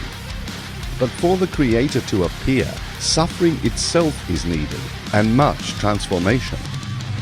Yea, much bitter dying must there be in your life, ye creators. Thus are ye advocates and justifiers of all perishableness. For the Creator himself to be the newborn child, he must also be willing to be the child-bearer, and endure the pangs of the child-bearer. Verily, through 100 souls went I my way, and through 100 cradles and birth throes. Many a farewell have I taken. I know the heart-breaking last hours. But so willeth it my creating will, my fate, or to tell you it more candidly, just such a fate willeth my will. All feeling suffereth in me, and is in prison, but my willing ever cometh to me as mine emancipator and comforter. Willing emancipateth. That is the true doctrine of will and emancipation. So teacheth you Zarathustra. No longer willing, and no longer valuing, and no longer creating. Ah, that great debility may ever be far from me. And also in discerning do I feel only my will's procreating and evolving delight. And if there be innocence in my knowledge, it is because there is will to procreation in it. Away from God and gods did this will allure me. What would there be to create if there were gods? But to man doth it ever impel me anew, my fervent creative will. Thus impelleth it the hammer to the stone. Ah, ye men, within the stone slumbereth an image for me, the image of my visions. Ah, that it should slumber in the hardest, ugliest stone. Now rageth my hammer ruthlessly against its prison. From the stone fly the fragments. What's that to me? I will complete it, for a shadow came unto me. The stillest and lightest of all things once came unto me. The beauty of the Superman came unto me as a shadow. Ah, my brethren, of what account now are the gods to me? Thus spoke Zarathustra. The Pitiful. My friends, there hath arisen a satire on your friend. Behold Zarathustra. Walketh he not amongst us as if amongst animals? But it is better said in this wise: the discerning one walketh amongst men as amongst animals. Man himself is to the discerning one, the animal with red cheeks. How hath that happened unto him? Is it not because he hath had to be ashamed too oft? O my friends, thus speaketh the discerning one: shame, shame, shame. That is the history of man. And on that account doth the noble one enjoin on himself not to abash. Bashfulness doth he enjoin himself in presence of all sufferers. Verily I like them not, the merciful ones, whose bliss is in their pity. Too destitute are they of bashfulness. If I must be pitiful, I dislike to be called so, and if I be so, it is preferably at a distance. Preferably also do I shroud my head and flee before being recognized. And thus do I bid you do, my friends. May my destiny ever lead unafflicted ones like you across my path, and those with whom I may have hope and repast and honey in common. Verily I have done this and that for the afflicted, but something better did I always seem to do when I had learned to enjoy myself better. Since humanity came into being, man hath enjoyed himself too little. That alone, my brethren, is our original sin. And when we learn better to enjoy ourselves, then do we unlearn best to give pain unto others, and to contrive pain. Therefore do I wash the hand that hath helped the sufferer. Therefore do I wipe also my soul. For in seeing the sufferer suffering, thereof was I ashamed on account of his shame, and in helping him sorely did I wound his pride. Great obligations do not make grateful, but revengeful. And when a small kindness is not forgotten, it becometh a gnawing worm. Be shy in accepting, distinguish by accepting. Thus do I advise those who have naught to bestow. I, however, am a bestower. Willingly do I bestow as friend to friends. Strangers, however, and the poor may pluck for themselves the fruit from my tree. Thus doth it cause less shame. Beggars, however, one should entirely do away with. Verily it annoyeth one to give unto them, and it annoyeth one not to give unto them. And likewise sinners and bad consciences. Believe me, my friends, the sting of conscience teacheth one to sting. The worst things, however, are the petty thoughts. Verily, better to have done evilly than to have thought pettily. To be sure, ye say, the delight in petty evils spareth one many a great evil deed. But here one should not wish to be sparing. Like a boil is the evil deed. It itcheth and irritateth and breaketh forth, it speaketh honourably. Behold, I am a disease, saith the evil deed. That is its honourableness. But like infection is the petty thought. It creepeth and hideth, and wanteth to be nowhere, until the whole body is decayed and withered by the petty infection. To him, however, who is possessed of a devil, I would whisper this word in the ear. Better for thee to rear up thy devil. Even for thee there is still a path to greatness. Ah, my brethren, one knoweth a little too much about everyone, and many a one becometh transparent to us, but still we can by no means penetrate him. It is difficult to live among men because silence is so difficult. And not to him who is offensive to us are we most unfair, but to him who doth not concern us at all. If, however, thou hast a suffering friend, then be a resting place for his suffering, like a hard bed, however, a camp bed. Thus wilt thou serve him best. And if a friend doeth thee wrong, then say, I forgive thee what thou hast done unto me. That thou hast done it unto thyself, however, how could I forgive that? Thus speaketh all great love.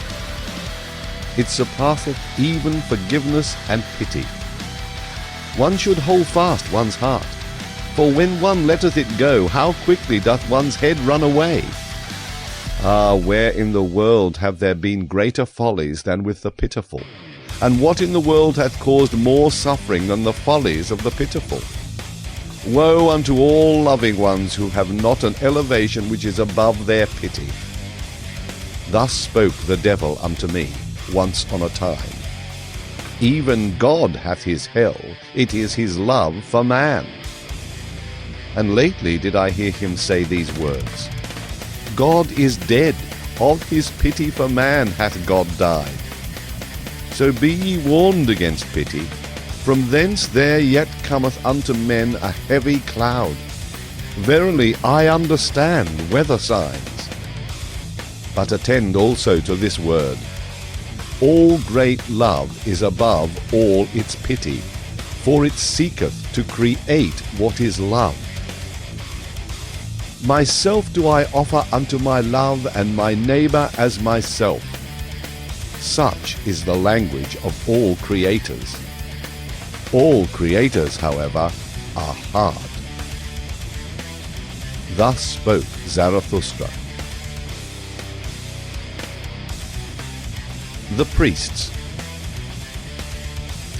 And one day Zarathustra made a sign to his disciples and spoke these words unto them.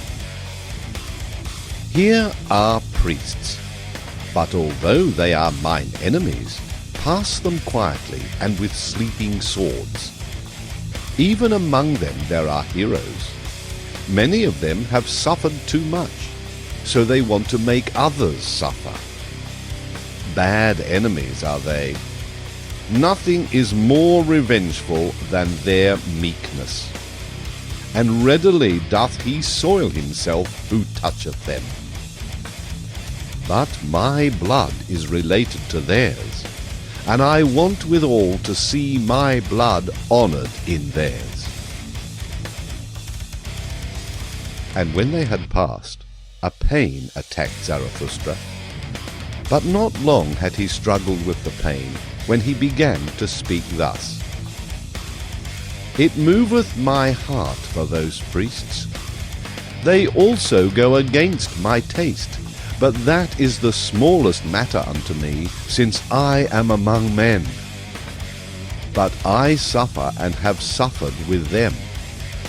Prisoners are they unto me, and stigmatized ones. He whom they call Saviour put them in fetters of false values and fatuous words. Oh, that someone would save them from their Saviour. On an isle they once thought they had landed, when the sea tossed them about. But behold, it was a slumbering monster. False values, and fatuous words. These are the worst monsters for mortals. Long slumbereth and waiteth the fate that is in them. But at last it cometh and awaketh and devoureth and engulfeth whatever hath built tabernacles upon it. Oh, just look at those tabernacles which those priests have built themselves.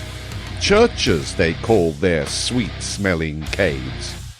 Oh, that falsified light, that mustified air, where the soul may not fly aloft to its height, but so enjoineth their belief.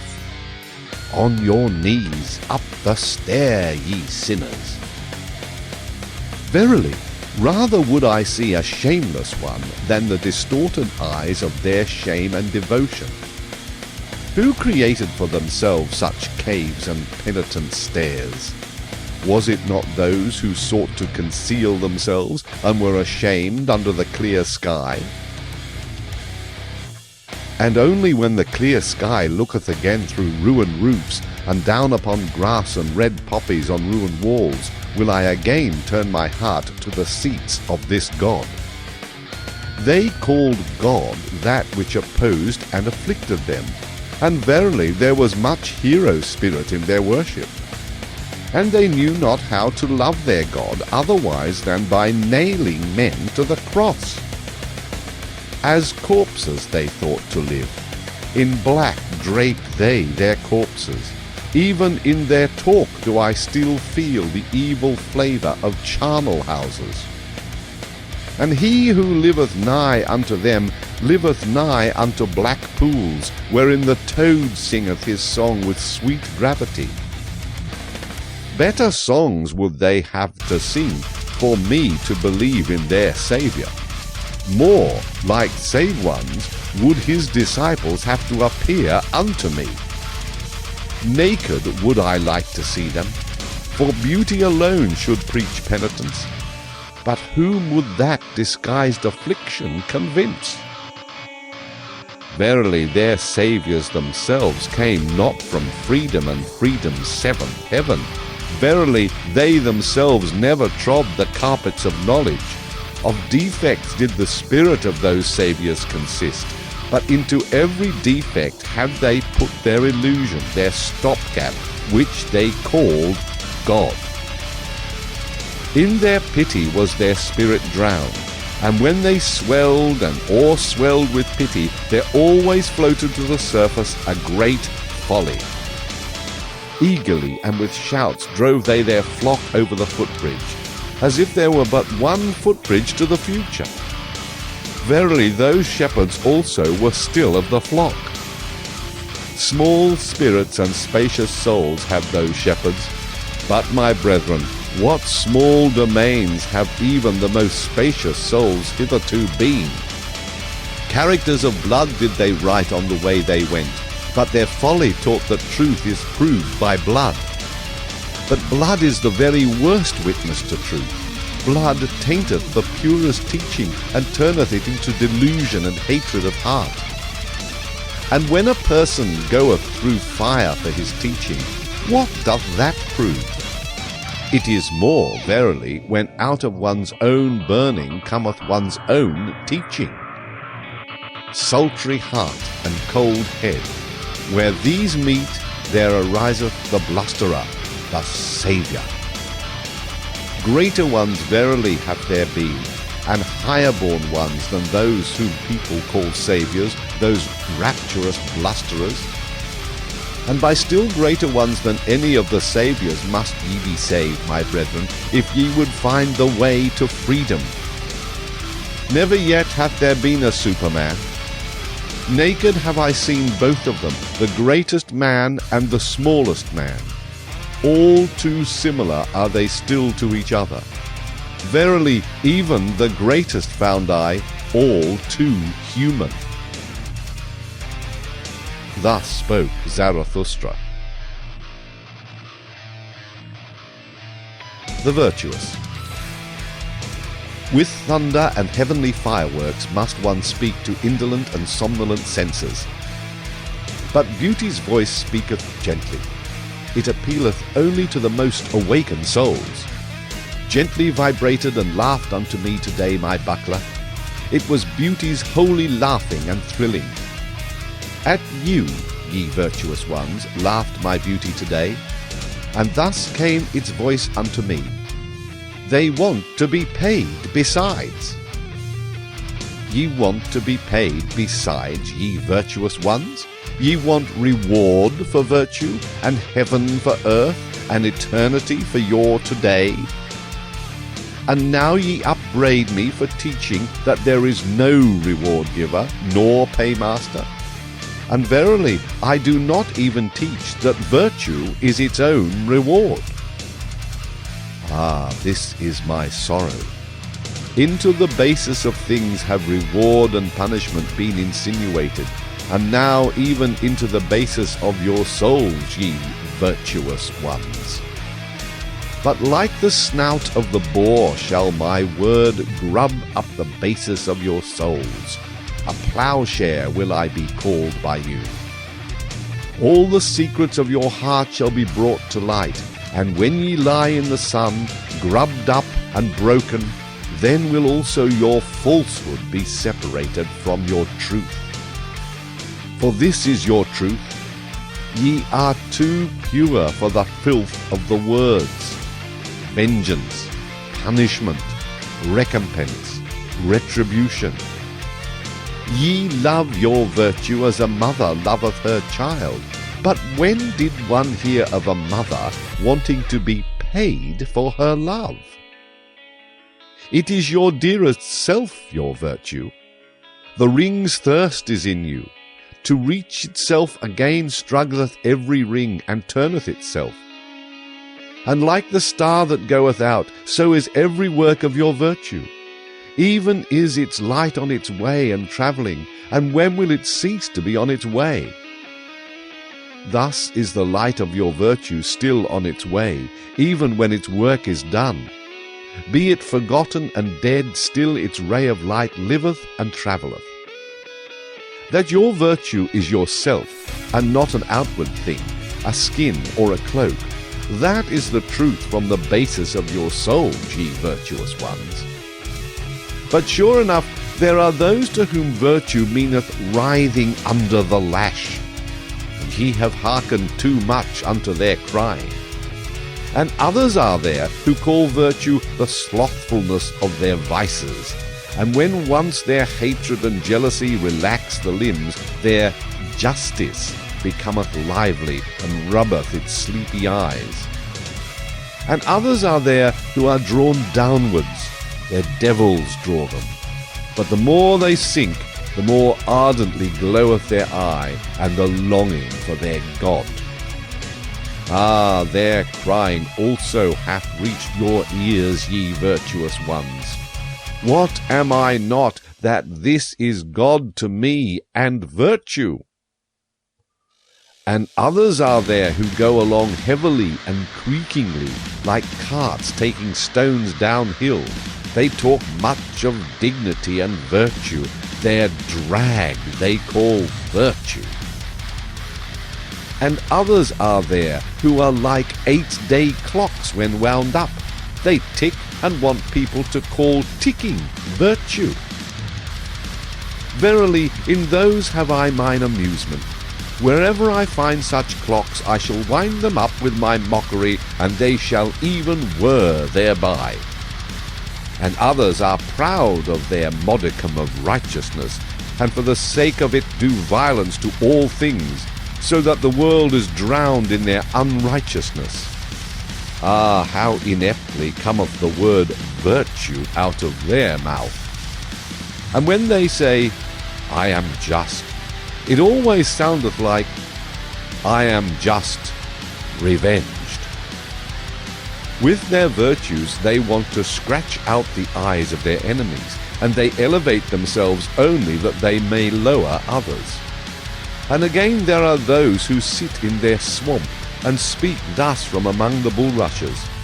Virtue, that is to sit quietly in the swamp.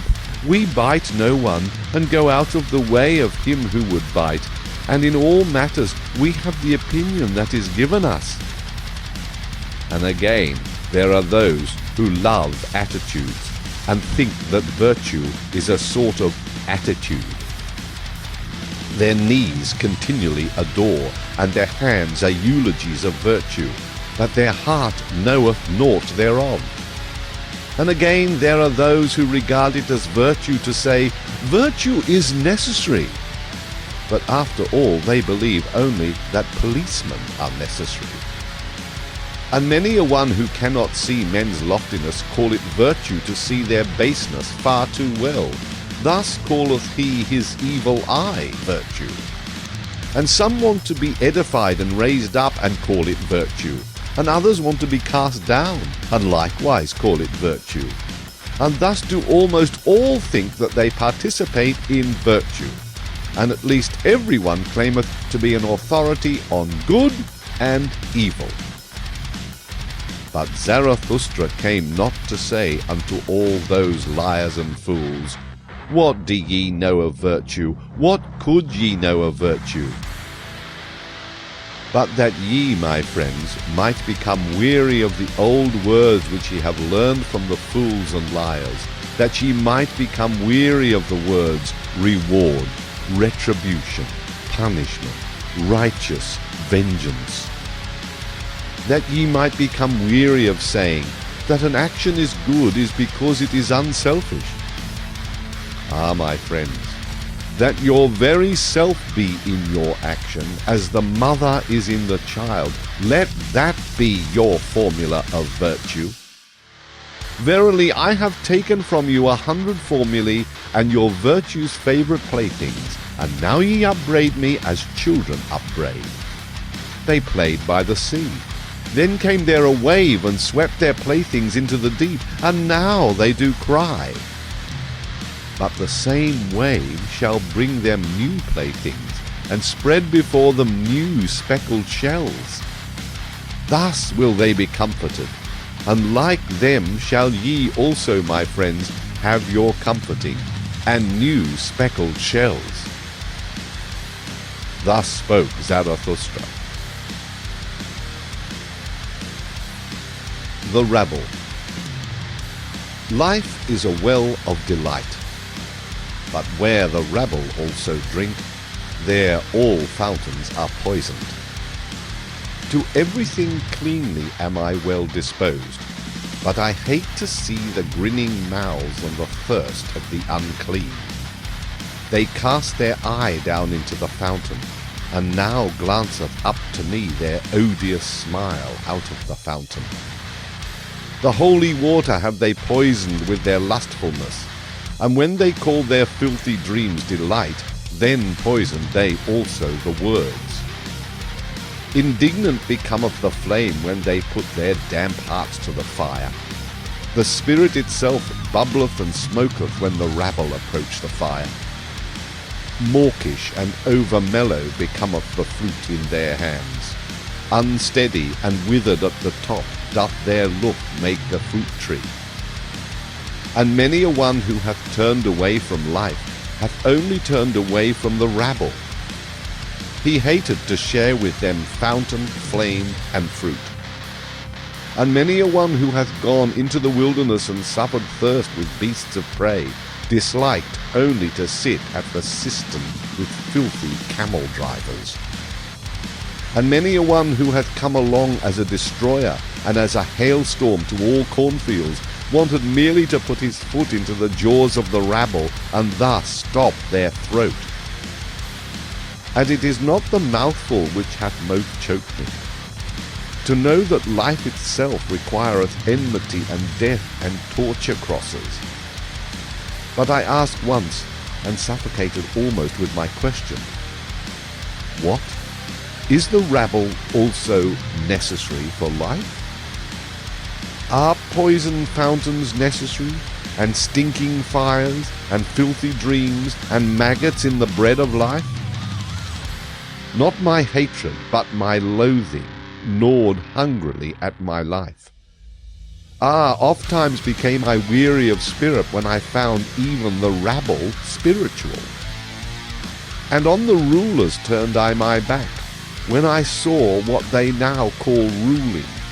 to traffic and bargain for power with the rabble. Amongst peoples of a strange language did I dwell, with stopped ears, so that the language of their trafficking might remain strange unto me, and their bargaining for power. And holding my nose, I went morosely through all yesterdays and todays. Verily, badly smell all yesterdays and todays of the scribbling rabble. Like a cripple become deaf and blind and dumb, thus have I lived long, that I might not live with the power rabble, the scribe rabble, and the pleasure rabble. Toilsomely did my spirit mount stairs, and cautiously. Arms of delight were its refreshment. On the staff did life creep along with the blind one. What hath happened unto me? How have I freed myself from loathing? Who hath rejuvenated mine eye? How have I flown to the height where no rabble any longer sit at the wells? Did my loathing itself create for me wings and fountain divining powers? Verily, to the loftiest height had I to fly, to find again the well of delight. Oh, I have found it, my brethren. Here on the loftiest height bubbleth up for me the well of delight, and there is a life at whose waters none of the rabble drink with me. Almost too violently dost thou flow for me, thou fountain of delight, and often emptiest thou the goblet again in wanting to fill it. And yet must I learn to approach thee more modestly. Far too violently doth my heart still flow towards thee. My heart on which my summer burneth, my short, hot, melancholy, over-happy summer, how my summer heart longeth for thy coolness. Past the lingering distress of my spring, past the wickedness of my snowflakes in June, summer have I become entirely, and summer noontide, a summer on the loftiest height, with cold fountains and blissful stillness. Oh, come, my friends, that the stillness may become more blissful. For this is our height and our home. Too high and steep do we here dwell for all uncleanly ones and their thirst. Cast but your pure eyes into the well of my delight, my friends. How could it become turbid thereby? It shall laugh back to you with its purity. On the tree of the future build we our nest. Eagles shall bring us lone ones food in their beaks. Verily no food of which the impure could be fellow partakers. Fire would they think they devoured, and burn their mouths. Verily no abodes do we here keep ready for the impure. An ice cave to their bodies would our happiness be, and to their spirits. And as strong winds will we live above them, neighbours to the eagles, neighbours to the snow, neighbours to the sun. Thus live the strong winds. And like a wind will I one day blow amongst them, and with my spirit take the breath from their spirit. Thus willeth my future. Verily, a strong wind is Zarathustra to all low places. And this counsel counselleth he to his enemies, and to whatever spitteth and speweth. Take care not to spit against the wind. Thus spoke Zarathustra. The Tarantulas. Lo, this is the tarantula's den. Wouldst thou see the tarantula itself? Here hangeth its web. Touch this, so that it may tremble. There cometh the tarantula willingly. Welcome, tarantula. Black on thy back is thy triangle and symbol, and I know also what is in thy soul. Revenge is in thy soul. Wherever thou bitest, there ariseth black scab. With revenge thy poison maketh the soul giddy. Thus do I speak unto you in parable. Ye who make the soul giddy, ye preachers of equality. Tarantulas are ye unto me, and secretly revengeful ones. But I will soon bring your hiding places to the light. Therefore do I laugh in your face my laughter of the height. Therefore do I tear at your web, that your rage may lure you out of your den of lies, and that your revenge may leap forth from behind your word, justice. Because for man to be redeemed from revenge, that is for me the bridge to the highest hope, and a rainbow after long storms. Otherwise, however, would the tarantulas have it. Let it be very justice for the world to become full of the storms of our vengeance. Thus do they talk to one another. Vengeance will we use, and insult against all who are not like us. Thus do the tarantula hearts pledge themselves. And will to equality, that itself shall henceforth be the name of virtue, and against all that hath power we will raise an outcry. Ye preachers of equality, the tyrant frenzy of impotence crieth thus in you for equality. Your most secret tyrant longings disguise themselves thus in virtue words. Fretted conceit and suppressed envy, perhaps your father's conceit and envy, in you break they forth as flame and frenzy of vengeance. What the Father hath hid cometh out in the Son, and oft have I found in the Son the Father's revealed secret. Inspired ones they resemble, but it is not the heart that inspireth them, but vengeance. And when they become subtle and cold, it is not spirit, but envy that maketh them so. Their jealousy leadeth them also into thinkers' paths, and this is the sign of their jealousy. They always go too far, so that their fatigue hath at last to go to sleep on the snow. In all their lamentations soundeth vengeance, in all their eulogies is maleficence, and being judged seemeth to them bliss. But thus do I counsel you, my friends, distrust all in whom the impulse to punish is powerful. They are people of bad race and lineage. Out of their countenances peer the hangman and the sleuth-hound.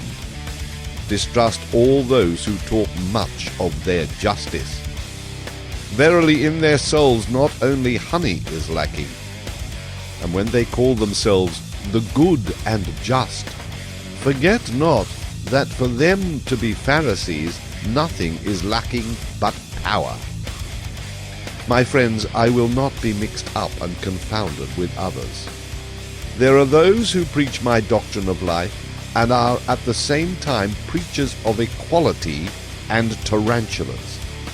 That they speak in favor of life, though they sit in their den, these poison spiders, and withdrawn from life, is because they would thereby do injury. To those would they thereby do injury who have power at present, for with those the preaching of death is still most at home. Were it otherwise, then would the tarantulas teach otherwise, and they themselves were formerly the best world maligners and heretic burners. With these preachers of equality will I not be mixed up and confounded. For thus speaketh justice unto me, men are not equal, and neither shall they become so. What would be my love to the Superman if I spoke otherwise? On 1,000 bridges and piers shall they throng to the future, and always shall there be more war and inequality among them. Thus doth my great love make me speak. Inventors of figures and phantoms shall they be in their hostilities, and with those figures and phantoms shall they yet fight with each other the supreme fight. Good and evil, and rich and poor, and high and low, and all names of values. Weapons shall they be, and sounding signs, that life must again and again surpass itself. Aloft will it build itself with columns and stairs. Life itself into remote distances would it gaze, and out towards blissful beauties. Therefore doth it require elevation. And because it requireth elevation, therefore doth it require steps, and variance of steps, and climbers. To rise striveth life, and in rising to surpass itself. And just behold, my friends, here where the tarantula's den is, riseth aloft an ancient temple's ruins. Just behold it with enlightened eyes. Verily he who here towered aloft his thoughts in stone, knew as well as the wisest ones about the secret of life. That there is struggle and inequality even in beauty, and war for power and supremacy, that doth he here teach us in the plainest parable. How divinely do vault and arch here contrast in the struggle! How with light and shade they strive against each other, the divinely striving ones! Thus, steadfast and beautiful, let us also be enemies, my friends.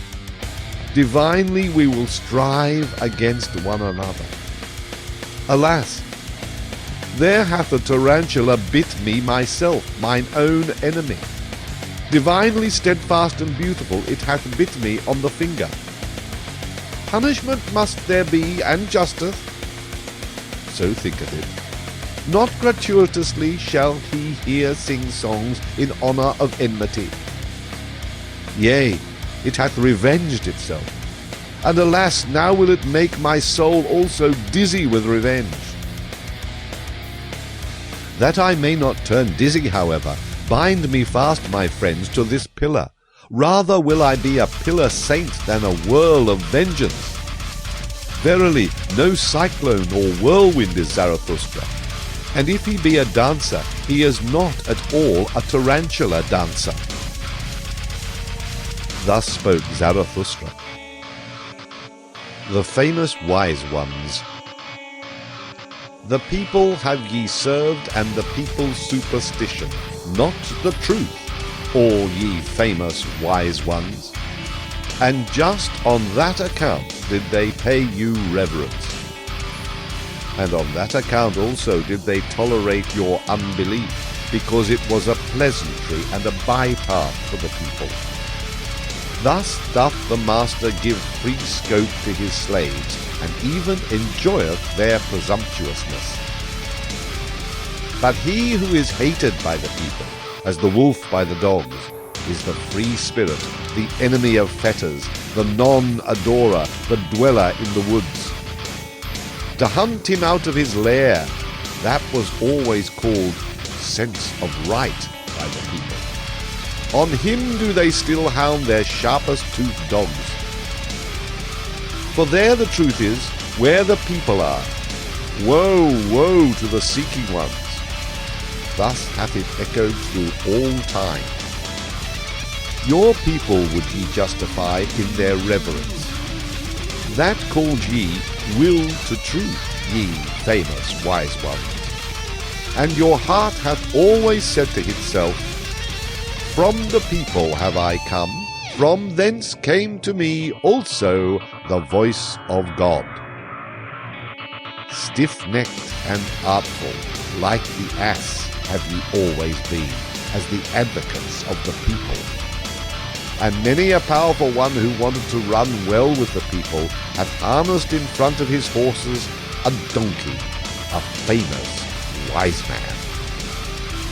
And now, ye famous wise ones, I would have you finally throw off entirely the skin of the lion, the skin of the beast of prey, the speckled skin, and the dishevelled locks of the investigator, the searcher, and the conqueror.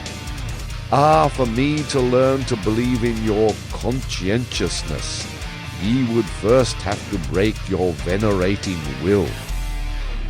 Conscientious, so call I him who goeth into God-forsaken wilderness, and hath broken his venerating heart. In the yellow sands and burnt by the sun, he doubtless peereth thirstily at the isles rich in fountains, where life reposeth under shady trees. But his thirst doth not persuade him to become like those comfortable ones. For where there are oases, there are also idols. Hungry, fierce, lonesome, God-forsaken, so doth the lion will wish itself.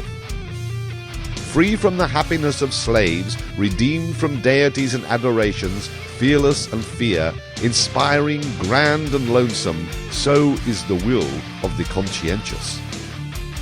In the wilderness have ever dwelt the conscientious, the free spirits, as lords of the wilderness. But in the cities dwell the well-foddered, famous wise ones, the draught beasts. For always do they draw, as asses, the people's carts. Not that I on that account upbraid them, but serving ones do they remain, and harnessed ones, even though they glitter in golden harness. And often have they been good servants, and worthy of their hire. For thus saith virtue, if thou must be a servant, seek him unto whom thy service is most useful. The spirit and virtue of thy master shall advance by thou being his servant. Thus wilt thou thyself advance with his spirit and virtue. And verily, ye famous wise ones, ye servants of the people, ye yourselves have advanced with the people's spirit and virtue, and the people by you. To your honour do I say it. But the people ye remain for me, even with your virtues, the people with purblind eyes, the people who know not what spirit is. Spirit is life which itself cutteth into life. By its own torture doth it increase its own knowledge. Did ye know that before? And the Spirit's happiness is this, to be anointed and consecrated with tears as a sacrificial victim. Did ye know that before? And the blindness of the blind one, and his seeking and groping, shall yet testify to the power of the sun into which he hath gazed. Did ye know that before? And with the mountains shall the discerning one learn to build. It is a small thing for the Spirit to remove mountains. Did ye know that before? Ye know only the sparks of the Spirit, but ye do not see the anvil which it is, and the cruelty of its hammer. Verily, ye know not the Spirit's pride, but still less could ye endure the Spirit's humility, should it ever want to speak. And never yet could ye cast your spirit into a pit of snow. Ye are not hot enough for that. Thus are ye unaware also of the delight of its coldness. In all respects, however, ye make too familiar with the Spirit, and out of wisdom have ye often made an almshouse and a hospital for bad poets. Ye are not eagles. Thus have ye never experienced the happiness of the alarm of the Spirit. And he who is not a bird should not camp above abysses. Ye seem to me lukewarm ones, but coldly floweth all deep knowledge. Ice cold are the innermost wells of the Spirit, a refreshment to hot hands and handlers. Respectable do ye there stand, and stiff, and with straight backs, ye famous wise ones. No strong wind or will impelleth you. Have ye ne'er seen a sail crossing the sea, rounded and inflated, and trembling with the violence of the wind? Like the sail trembling with the violence of the Spirit, doth my wisdom cross the sea, my wild wisdom. But ye servants of the people, ye famous wise ones, how could ye go with me? Thus spoke Zarathustra. The Night Song. 'Tis night. Now do all gushing fountains speak louder, and my soul also is a gushing fountain. 'Tis night. Now only do all songs of the loving ones awake, and my soul also is the song of a loving one. Something unappeased, unappeasable is within me. It longeth to find expression. A craving for love is within me, which speaketh itself the language of love. light am I. Ah, that I were night. But it is my lonesomeness to be begirt with light. Ah, that I were dark and nightly. How would I suck at the breasts of light? And you yourselves would I bless, ye twinkling starlets, and glowworms aloft, and would rejoice in the gifts of your light. But I live in mine own light. I drink again into myself the flames that break forth from me. I know not the happiness of the receiver, and oft have I dreamt that stealing must be more blessed than receiving. It is my poverty that my hand never ceaseth bestowing. It is mine envy that I see waiting eyes and the brightened nights of longing. Oh, the misery of all bestowers! Oh, the darkening of my sun! Oh, the craving to crave! Oh, the violent hunger in satiety! They take from me, but do I yet touch their soul? There is a gap twixt giving and receiving, and the smallest gap hath finally to be bridged over. A hunger ariseth out of my beauty. I should like to injure those I illumine. I should like to rob those I have gifted. Thus do I hunger for wickedness. Withdrawing my hand when another hand already stretcheth out to it, hesitating like the cascade which hesitateth even in its leap, thus do I hunger for wickedness. Such revenge doth mine abundance think of, such mischief willeth out of my lonesomeness. My happiness in bestowing died in bestowing. My virtue became weary of itself by its abundance. He who ever bestoweth is in danger of losing his shame. To him who ever dispenseth, the hand and heart become callous by very dispensing. Mine eye no longer overfloweth for the shame of suppliants. My hand hath become too hard for the trembling of filled hands. Whence have gone the tears of mine eye and the down of my heart? Oh, the lonesomeness of all bestowers! Oh, the silence of all shining ones! Many suns circle in the desert space. To all that is dark do they speak with their light, but to me they are silent. Oh, this is the hostility of light to the shining one. Unpityingly doth it pursue its course. Unfair to the shining one in its innermost heart, cold to the suns. Thus travelleth every sun. Like a storm do the suns pursue their courses. That is their travelling. Their inexorable will do they follow. That is their coldness. O ye only is it, ye dark nightly ones, that extract warmth from the shining ones. O ye only drink milk and refreshment from the light's udders. And there is ice around me. My hand burneth with the iciness. Ah, there is thirst in me. It panteth after your thirst. 'Tis night. Alas, that I have to be light, and thirst for the nightly, and lonesomeness. 'Tis night.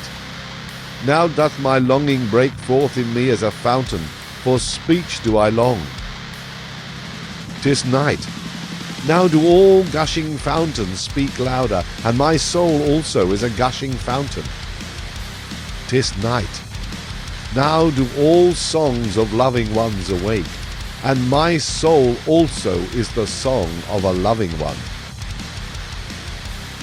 Thus sang Zarathustra. The Dance Song. One evening went Zarathustra and his disciples through the forest. And when he sought for a well, lo, he lighted upon a green meadow, peacefully surrounded by trees and bushes, where maidens were dancing together. As soon as the maidens recognized Zarathustra, they ceased dancing. Zarathustra, however, approached them with friendly mien and spoke these words. Cease not your dancing, ye lovely maidens.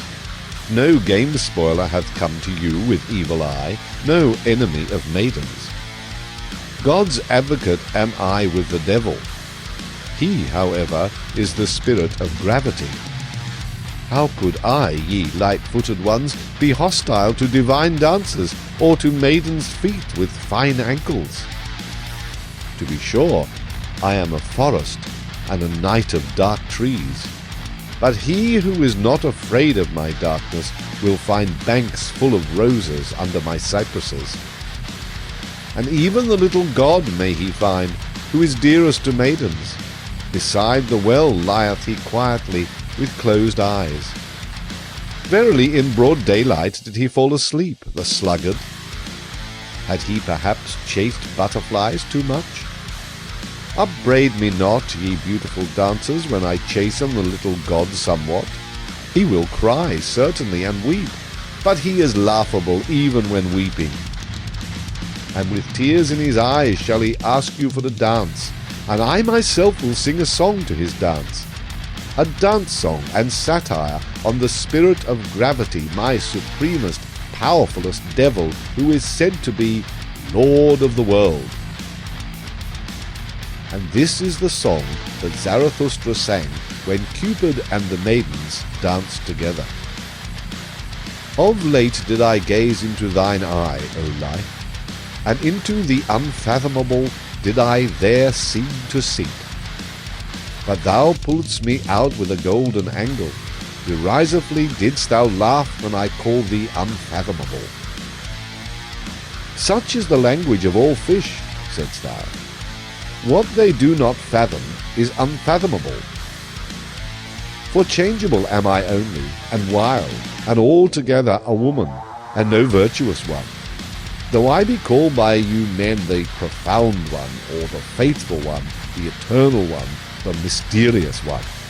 But ye men endow us always with your own virtues. Alas, ye virtuous ones. Thus did she laugh, the unbelievable one. But never do I believe her and her laughter when she speaketh evil of herself. And when I talked face to face with my wild wisdom, she said to me angrily, Thou willest, thou cravest, thou lovest, on that account alone dost thou praise life. Then had I almost answered indignantly and told the truth to the angry one, and one cannot answer more indignantly than when one telleth the truth to one's wisdom.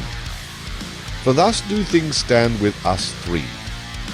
In my heart do I love only life, and verily most when I hate her. But that I am fond of wisdom, and often too fond, is because she remindeth me very strongly of life. She hath her eye, her laugh, and even her golden angled rod. Am I responsible for it that both are so alike?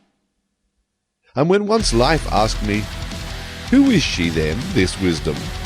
Then said I eagerly, Ah, yes, wisdom. One thirsteth for her and is not satisfied. One looketh through veils, one graspeth through nets. Is she beautiful? What do I know? But the oldest carps are still lured by her. Changeable is she, and wayward. Often have I seen her bite her lip, and pass the comb against the grain of her hair. Perhaps she is wicked and false, and altogether a woman. But when she speaketh ill of herself, just then doth she seduce most. When I had said this unto life, then laughed she maliciously, and shut her eyes. Of whom dost thou speak? said she. Perhaps of me? And if thou wert right, is it proper to say that in such wise to my face? But now pray, speak also of thy wisdom.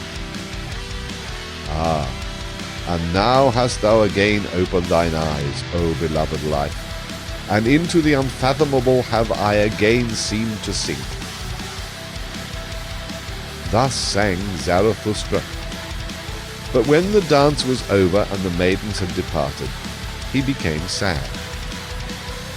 The sun hath been long set, said he at last. The meadow is damp, and from the forest cometh coolness. An unknown presence is about me, and gazeth thoughtfully.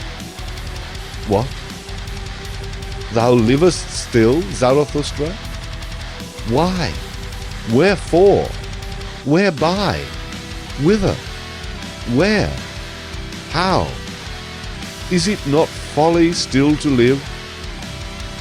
Ah, my friends, the evening is it which thus interrogateth in me. Forgive me my sadness. Evening hath come on. Forgive me that evening hath come on. Thus sang Zarathustra. The Grave Song. Yonder is the grave island, the silent isle. Yonder also are the graves of my youth. Thither will I carry an evergreen wreath of life. Resolving thus in my heart, did I sail o'er the sea. O ye sights and scenes of my youth! O all ye gleams of love, ye divine fleeting gleams! How could ye perish so soon for me? I think of you today as my dead ones. From you, my dearest dead ones, cometh unto me a sweet savour, heart-opening and melting. Verily it convulseth and openeth the heart of the lone seafarer. Still am I the richest and most to be envied, I, the lonesomest one. For I have possessed you, and ye possess me still. Tell me, to whom hath there ever fallen such rosy apples from the tree as have fallen unto me? Still am I your love's heir and heritage, blooming to your memory, and many-hued, wild-growing virtues, O ye dearest ones. And we were made to remain nigh unto each other, ye kindly strange marvels, and not like timid birds did ye come to me and my longing, nay, but as trusting ones to a trusting one. Yea, made for faithfulness, like me, and for fond eternities, must I now name you by your faithlessness, ye divine glances and fleeting gleams. No other name have I yet learnt. Verily, too early did ye die for me, ye fugitives. Yet did ye not flee from me, nor did I flee from you. Innocent are we to each other in our faithlessness. To kill me did they strangle you, ye singing birds of my hopes. Yea, at you, ye dearest ones, did malice ever shoot its arrows to hit my heart, and they hit it. Because ye were always my dearest, my possession and my possessedness. On that account had ye to die young and far too early. At my most vulnerable point did they shoot the arrow, namely at you, whose skin is like down, or more like the smile that dieth at a glance. But this word will I say unto mine enemies. What is all manslaughter in comparison with what ye have done unto me? Worse evil did ye do unto me than all manslaughter. The irretrievable did ye take from me. Thus do I speak unto you, mine enemies. Slew ye not my youth's visions and dearest marvels? My playmates took ye from me, the blessed spirits. To their memory do I deposit this wreath and this curse upon you, mine enemies. Have ye not made my eternals short, as a tone dieth away in a cold night? Scarcely as the twinkle of divine eyes did it come to me, as a fleeting gleam. Thus spoke once in a happy hour my purity. Divine shall everything be unto me. Then did ye haunt me with foul phantoms. Ah, whither hath that happy hour now fled? All days shall be holy unto me. So spoke once the wisdom of my youth, verily the language of a joyous wisdom. But then did ye enemies steal my nights, and sold them to sleepless torture. Ah, whither hath that joyous wisdom now fled? Once did I long for happy auspices. Then did ye lead an owl monster across my path, an adverse sign. Ah, whither did my tender longing then flee? All loathing did I once vow to renounce. Then did ye change my nigh ones and nearest ones into ulcerations. Ah, whither did my noblest vow then flee? As a blind one did I once walk in blessed ways. Then did ye cast filth on the blind one's course, and now is he disgusted with the old footpath. And when I performed my hardest task, and celebrated the triumph of my victories, then did ye make those who love me call out that I then grieved them most. Verily it was always your doing. Ye embittered to me my best honey, and the diligence of my best bees. To my charity have ye ever sent the most impudent beggars. Around my sympathy have ye ever crowded the incurably shameless. Thus have ye wounded the faith of my virtue. And when I offered my holiest as a sacrifice, immediately did your piety put its fatter gifts beside it, so that my holiest suffocated in the fumes of your fat. And once did I want to dance as I had never yet danced. Beyond all heavens did I want to dance. Then did ye seduce my favourite minstrel. And now hath he struck up an awful melancholy air. Alas, he tooted as a mournful horn to mine ear. Murderous minstrel, instrument of evil, most innocent instrument. Already did I stand prepared for the best dance, then didst thou slay my rapture with thy tones. Only in the dance do I know how to speak the parable of the highest things, and now hath my grandest parable remained unspoken in my limbs. Unspoken and unrealized hath my highest hope remained. And there have perished for me all the visions and consolations of my youth. How did I ever bear it? How did I survive and surmount such wounds? How did my soul rise again out of those sepulchres? Yea, something invulnerable, unburiable is with me, something that would rend rocks asunder. It is called my will. Silently doth it proceed, and unchanged throughout the years. Its course will it go upon my feet, mine old will. Hard of heart is its nature and invulnerable. Invulnerable am I only in my heel. Ever livest thou there, and art like thyself, thou most patient one. Ever hast thou burst all shackles of the tomb. In thee still liveth also the unrealizedness of my youth, and as life and youth sittest thou here hopeful on the yellow ruins of graves.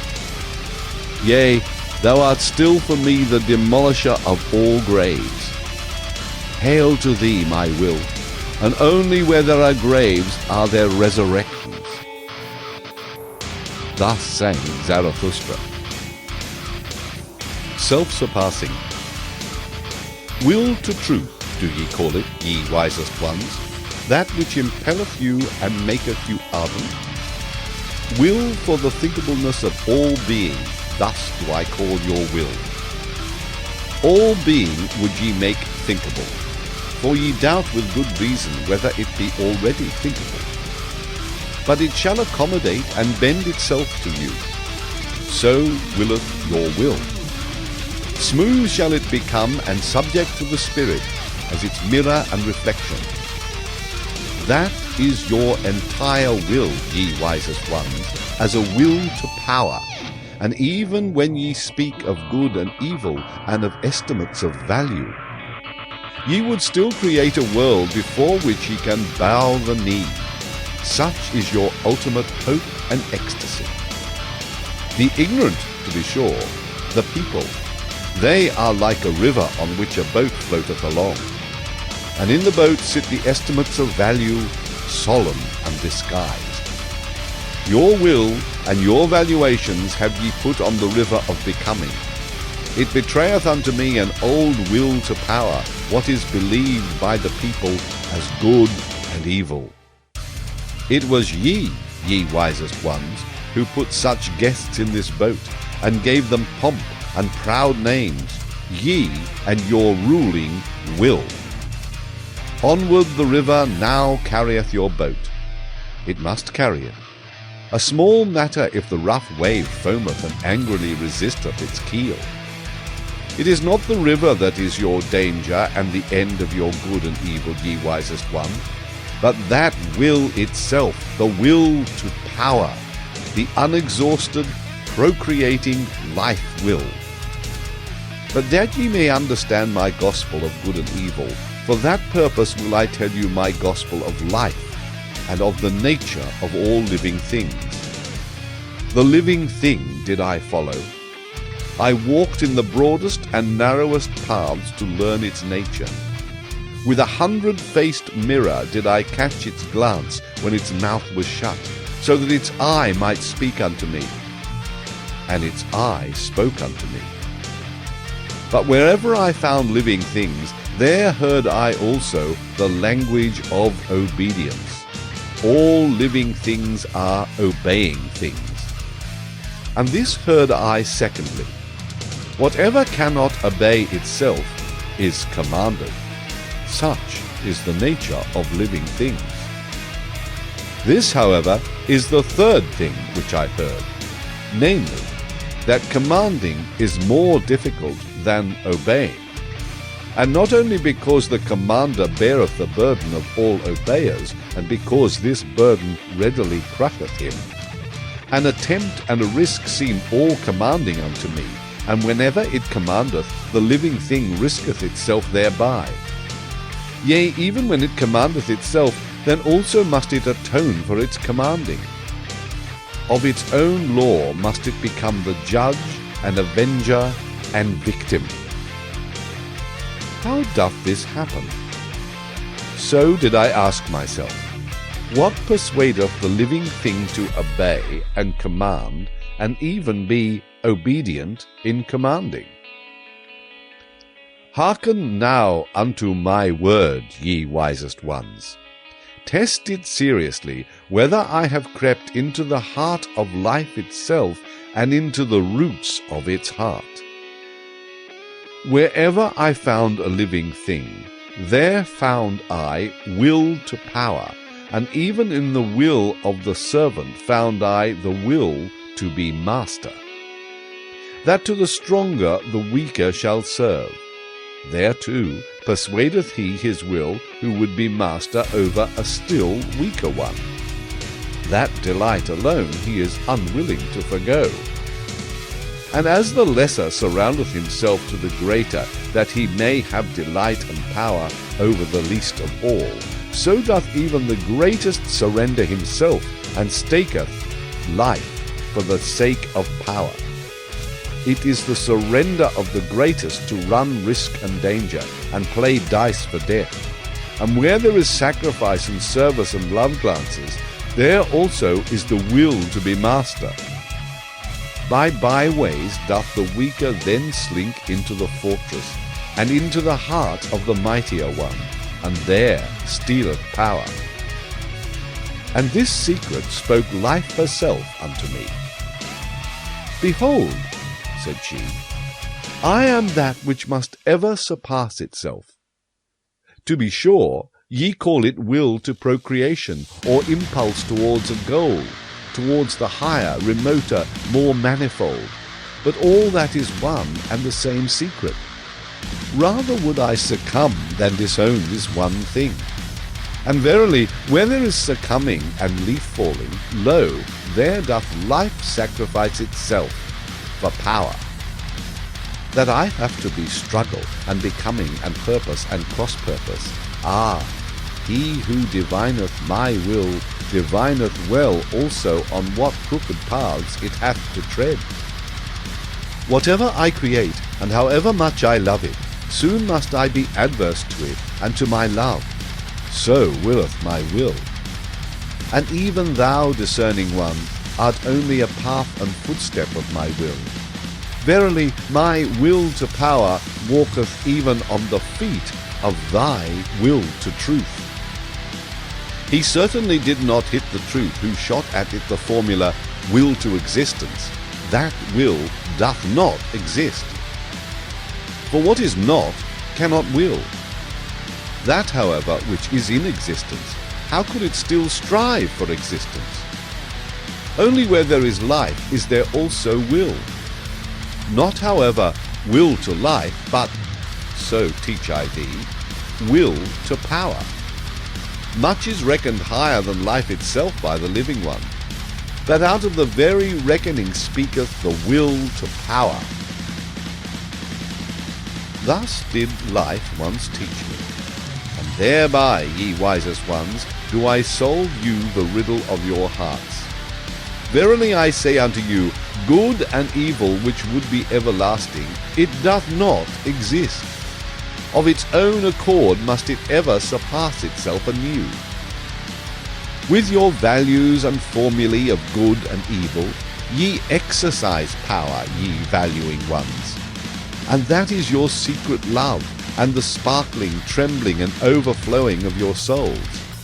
But a stronger power groweth out of your values, and a new surpassing.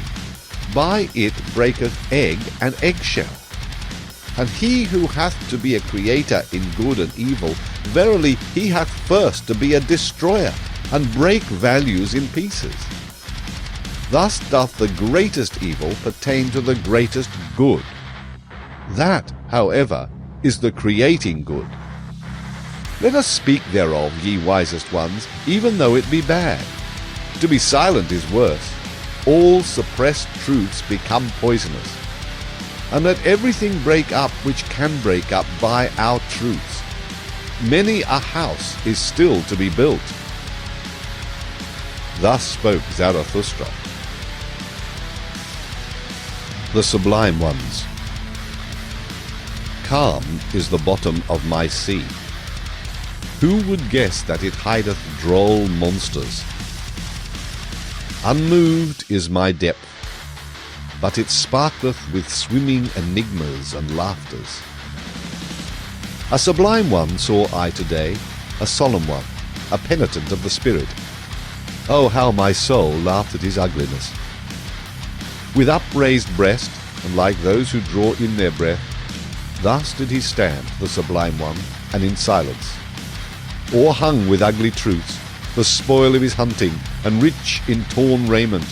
Many thorns also hung on him, but I saw no rose. Not yet had he learned laughing and beauty.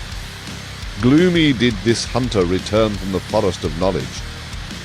From the fight with wild beast returned he home. But even yet a wild beast gazeth out of his seriousness, an unconquered wild beast. As a tiger doth he ever stand, on the point of springing. But I do not like those strange souls. Ungracious is my taste towards all those self-engrossed ones. And ye tell me, friends, that there is to be no dispute about taste and tasting. But all life is a dispute about taste and tasting. Taste, that is weight at the same time, and scales and weigher. And alas for every living thing that would live without dispute about weight and scales and weigher. Should he become weary of his sublimeness, this sublime one, then only will his beauty begin, and then only will I taste him and find him savoury. And only when he turneth away from himself will he o'erleap his own shadow, and verily into his sun. Far too long did he sit in the shade. The cheeks of the penitent of the spirit became pale. He almost starved on his expectations. Contempt is still in his eye, and loathing hideth in his mouth. To be sure, he now resteth, but he hath not yet taken rest in the sunshine. As the ox ought he to do, and his happiness should smell of the earth, and not of contempt for the earth. As a white ox would I like to see him, which snorting and lowing walketh before the ploughshare, and his lowing should also lord all that is earthly. Dark is still his countenance, the shadow of his hand danceth upon it. O'ershadowed is still the sense of his eye. His deed itself is still the shadow upon him, his doing obscureth the doer. Not yet hath he overcome his deed. To be sure, I love in him the shoulders of the ox, but now do I want to see also the eye of the angel. Also his hero will hath he still to unlearn. An exalted one shall he be, and not only a sublime one. The ether itself should raise him, the will-less one. He hath subdued monsters, he hath solved enigmas, but he should also redeem his monsters and enigmas. Into heavenly children should he transform them. As yet hath his knowledge not learned to smile, and to be without jealousy. and as yet his gushing passion not become calm in beauty. Verily, not in satiety shall his longing cease and disappear, but in beauty. Gracefulness belongeth to the munificence of the magnanimous. His arm across his head, thus should the hero repose, thus should he also surmount his repose. But precisely to the hero is beauty the hardest thing of all. Unattainable is beauty by all ardent wills. A little more, a little less. Precisely this is much here. It is the most here. To stand with relaxed muscles and with unharnessed will, that is the hardest for all of you, ye sublime ones. When power becometh gracious and descendeth into the visible, I call such condescension beauty. And from no one do I want beauty so much as from thee, thou powerful one. Let thy goodness be thy last self-conquest. All evil do I accredit to thee, therefore do I desire of thee the good. Verily, I have often laughed at the weaklings who think themselves good because they have crippled paws. The virtue of the pillar shalt thou strive after. More beautiful doth it ever become, and more graceful, but internally harder and more sustaining, the higher it riseth. Yea, thou sublime one day shalt thou also be beautiful, and hold up the mirror to thine own beauty. Then will thy soul thrill with divine desires, and there will be adoration even in thy vanity. For this is the secret of the soul. When the hero hath abandoned it, then only approacheth it in dreams, the superhero. Thus spoke Zarathustra. The land of culture. Too far did I fly into the future. A horror seized upon me. And when I looked around me, lo, there time was my sole contemporary. Then did I fly backwards, homewards, and always faster. Thus did I come unto you, ye present-day men, and into the land of culture. For the first time brought I an eye to see you, and good desire. Verily, with longing in my heart did I come. But how did it turn out with me? Although so alarmed, I had yet to laugh. Never did mine eye see anything so motley coloured. I laughed and laughed, while my foot still trembled, and my heart as well. Here, forsooth, is the home of all the paint pots, said I. With filthy patches painted on faces and limbs, so sat ye there to mine astonishment, ye present-day men. And with 50 mirrors around you, which flattered your play of colours and repeated it. Verily you could wear no better masks, ye present-day men, than your own faces.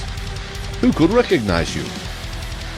Written all over with the characters of the past, and these characters also penciled over with new characters. Thus have ye concealed yourselves well from all decipherers. And though one be a trier of the reins, who still believeth that ye have reins, out of colours ye seem to be baked, and out of glued scraps. All times and peoples gaze divers colours out of your veils. All customs and beliefs speak divers colours out of your gestures. He who would strip you of veils and wrappers and paints and gestures would just have enough left to scare the crows. Verily, I myself am the sacred crow that once saw you naked and without paint, and I flew away when the skeleton ogled at me. Rather would I be a day labourer in the nether world and among the shades of the bygone. Fatter and fuller than ye are forsooth the nether worldlings. This, yea, this is bitterness to my bowels, that I can neither endure you naked nor clothed, ye present-day men. All that is unhomelike in the future, and whatever maketh strayed birds shiver, is verily more homelike and familiar than your reality. For thus spake ye, real are we wholly, and without faith and superstition. Thus do ye plume yourselves, alas, even without plumes. Indeed, how would ye be able to believe, ye divers-coloured ones? Ye who are pictures of all that hath ever been believed. Perambulating refutations are ye of belief itself, and a dislocation of all thought. Untrustworthy ones, thus do I call you, ye real ones. All periods prate against one another in your spirits, and the dreams and pratings of all periods were even realer than your awakenedness. Unfruitful are ye, therefore do ye lack belief. But he who had to create had always his presaging dreams and astral premonitions, and believed in believing. Half-open doors are ye, at which grave diggers wait, and this is your reality. Everything deserveth to perish. Alas, how ye stand there before me, ye unfruitful ones! How lean your ribs, and many of you surely have had knowledge thereof. Many a one hath said, there hath surely a God filched something from me secretly whilst I slept. Verily, enough to make a girl for himself therefrom. Amazing is the poverty of my ribs. Thus hath spoken many a present-day man. Yea, ye are laughable unto me, ye present-day men, and especially when ye marvel at yourselves. And woe unto me if I could not laugh at your marvelling, and had to swallow all that is repugnant on your platters. As it is, however, I will make lighter of you, since I have to carry what is heavy. And what matter if beetles and maybugs also alight on my load? Verily, it shall not on that account become heavier to me. And not from you, ye present-day men, shall my great weariness arise. Ah, whither shall I now ascend with my longing? From all mountains do I look out for fatherlands and motherlands, but a home have I found nowhere. Unsettled am I in all cities, and decamping at all gates. Alien to me, and a mockery are the present-day men, to whom of late my heart impelled me, and exiled am I from fatherlands and motherlands. Thus do I love only my children's land, the undiscovered in the remotest sea. For it do I bid my sails search and search. Unto my children will I make amends for being the child of my fathers, and unto all the future for this present day. Thus spoke Zarathustra. Immaculate Perception. When yestereve the moon arose, then did I fancy it about to bear a son, so broad and teeming did it lie on the horizon. But it was a liar with its pregnancy, and sooner will I believe in the man in the moon than in the woman. To be sure, little of a man is he also, that timid night reveller. Verily with a bad conscience doth he stalk over the roofs. For he is covetous and jealous, the monk in the moon, covetous of the earth, and all the joys of lovers. Nay, I like him not, that tomcat on the roofs. Hateful unto me are all that slink around half-closed windows. Piously and silently doth he stalk along on the star carpets. But I like no light-treading human feet, on which not even a spur jingleth. Every honest one's step speaketh. The cat, however, stealeth along over the ground. Lo, cat-like doth the moon come along, and dishonestly. This parable speak I unto you, sentimental dissemblers, unto you, the pure discerners.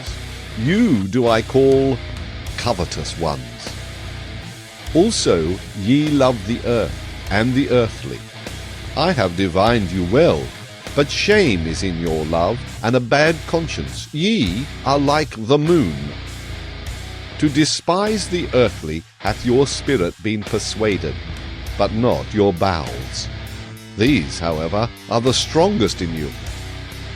And now is your spirit ashamed to be at the service of your bowels, and goeth in byways and lying ways to escape its own shame. That would be the highest thing for me.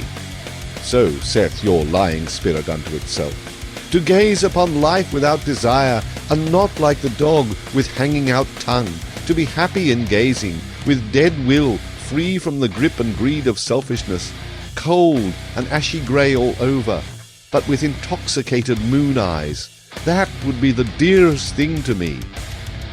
Thus doth the seduced one seduce himself, to love the earth as the moon loveth it, and with the eye only to feel its beauty. And this do I call immaculate perception of all things, to want nothing else from them but to be allowed to lie before them as a mirror with 100 facets.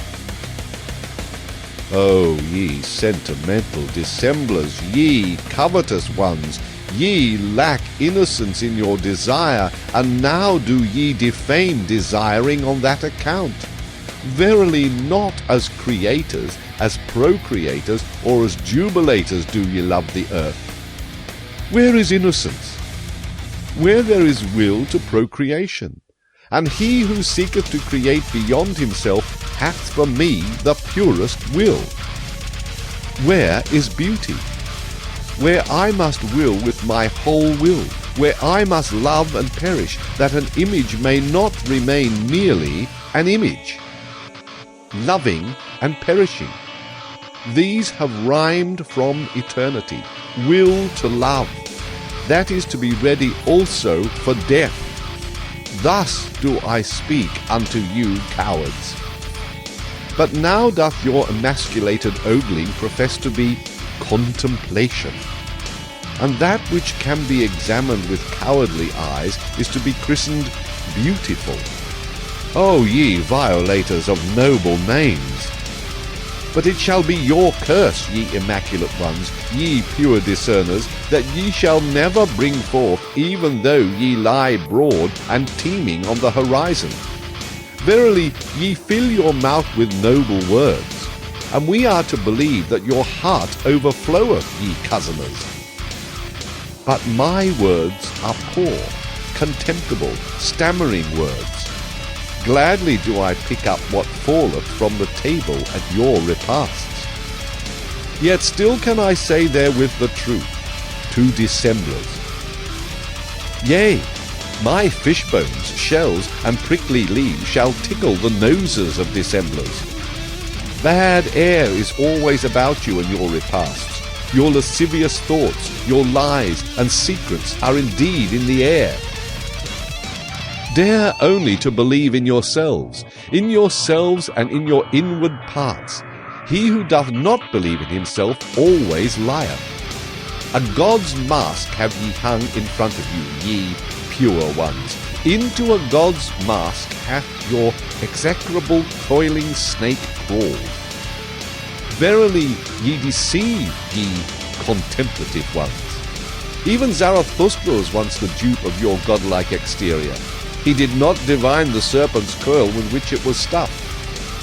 A God's soul I once thought I saw playing in your games, ye pure discerners. No better arts did I once dream of than your arts.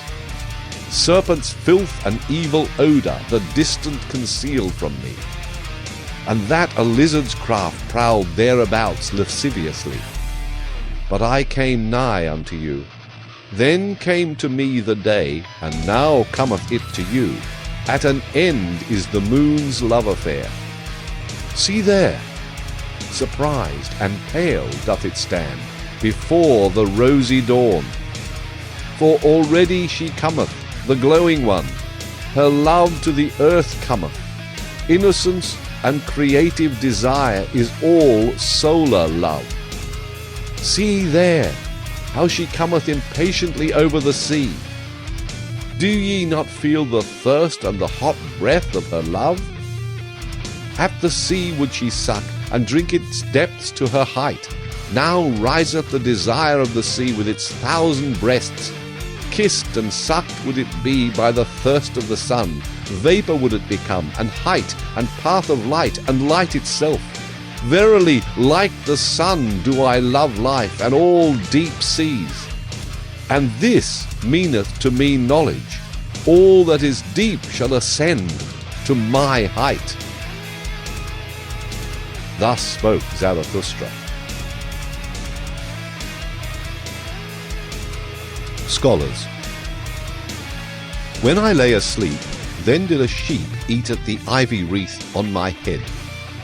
It ate, and said thereby, Zarathustra is no longer a scholar. It said this, and went away clumsily and proudly. A child told it to me. I like to lie here where the children play, beside the ruined wall, amongst thistles and red poppies. A scholar am I still to the children, and also to the thistles and red poppies. Innocent are they, even in their wickedness. But to the sheep I am no longer a scholar. So willeth my lot. Blessings upon it. For this is the truth. I have departed from the house of the scholars, and the door have I also slammed behind me. Too long did my soul sit hungry at their table. Not like them have I got the knack of investigating as the knack of nut-cracking. Freedom do I love, and the air over fresh soil. Rather would I sleep on ox-skins than on their honours and dignities. I am too hot and scorched with mine own thought. Often is it ready to take away my breath. Then have I to go into the open air and away from all dusty rooms. But they sit in the cool shade. They want in everything to be merely spectators, and they avoid sitting where the sun burneth on the steps. Like those who stand in the street and gape at the passers-by, thus do they also wait and gape at the thoughts which others have thought. Should one lay hold of them, then do they raise a dust like flour sacks, and involuntarily. But who would divine that their dust came from corn, and from the yellow delight of the summer fields? When they give themselves out as wise, then do their petty sayings and truth chill me. In their wisdom there is often an odour as if it came from the swamp, and verily I have even heard the frog croak in it. Clever are they. They have dexterous fingers. What doth my simplicity pretend to beside their multiplicity? All threading and knitting and weaving do their fingers understand. Thus do they make the hose of the spirit. Good clockworks are they, only be careful to wind them up properly. Then do they indicate the hour without mistake, and make a modest noise thereby. Like millstones do they work, and like pestles. Throw only seed corn unto them. They will know well how to grind corn small, and make white dust out of it. They keep a sharp eye on one another, and do not trust each other the best. Ingenious in little artifices, they wait for those whose knowledge walketh on lame feet. Like spiders do they wait. I saw them always prepare their poison with precaution, and always did they put glass gloves on their fingers in doing so. They also know how to play with false dice, and so eagerly did I find them playing that they perspired thereby. We are alien to each other, and their virtues are even more repugnant to my taste than their falsehoods and false dice. And when I lived with them, then did I live above them. Therefore did they take a dislike to me. They want to hear nothing of anyone walking above their heads, and so they put wood and earth and rubbish betwixt me and their heads. Thus did they deafen the sound of my tread. At least have I hitherto been heard by the most learned. All mankind's faults and weaknesses did they put betwixt themselves and me. They call it false ceiling in their houses. But nevertheless I walk with my thoughts above their heads, and even should I walk on mine own errors, still would I be above them and their heads. For men are not equal, so speaketh justice, and what I will, they may not will. Thus spoke Zarathustra. Poets. Since I have known the body better, said Zarathustra to one of his disciples, the spirit hath only been to me symbolically spirit, and all the imperishable, that is also but a simile. So have I heard thee say once before, answered the disciple, and then thou addest, but the poets lie too much. Why didst thou say that the poets lie too much? Why? Said Zarathustra. Thou askest why? I do not belong to those who may be asked after their why. Is my experience but of yesterday? It is long ago that I experienced the reasons for mine opinions. Should I not have to be a cask of memory if I also wanted to have my reasons with me? It is already too much for me even to retain mine opinions, and many a bird flieth away. And sometimes also do I find a fugitive creature in my dovecote, which is alien to me, and trembleth when I lay my hand upon it. But what did Zarathustra once say unto thee? That the poets lie too much? But Zarathustra is also a poet. Believest thou that he there spoke the truth? Why dost thou believe it? The disciple answered, I believe in Zarathustra. But Zarathustra shook his head and smiled. Belief doth not sanctify me, said he, least of all the belief in myself. But granting that someone did say in all seriousness that the poets lie too much, he was right.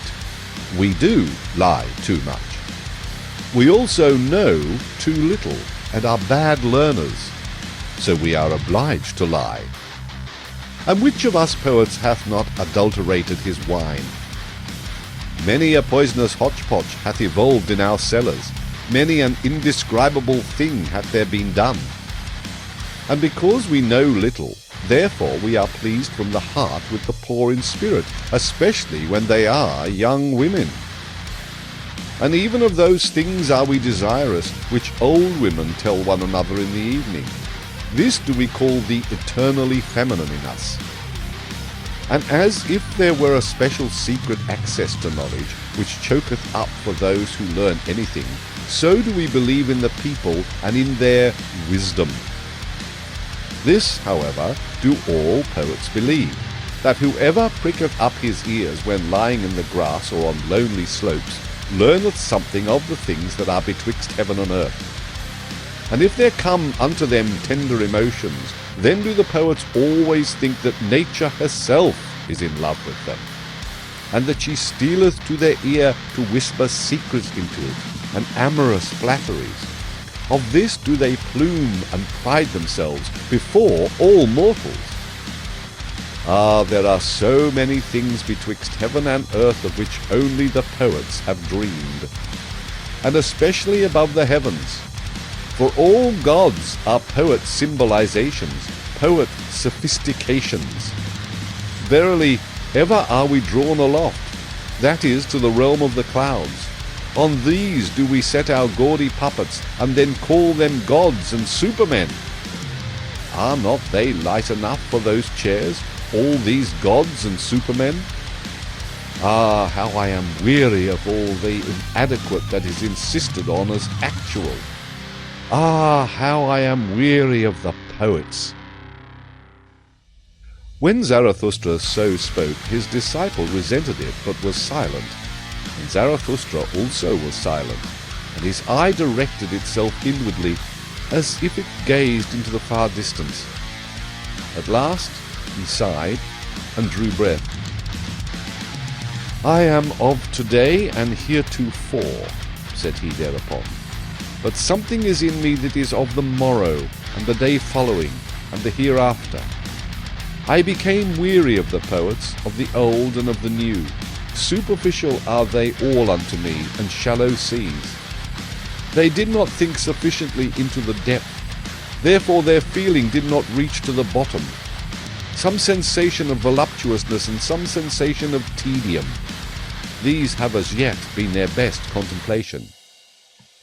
Ghost breathing and ghost whisking seemeth to me all the jingle-jangling of their harps. What have they known hitherto of the fervour of tones? They are also not pure enough for me. They all muddle their water that it may seem deep. And fain would they thereby prove themselves reconcilers.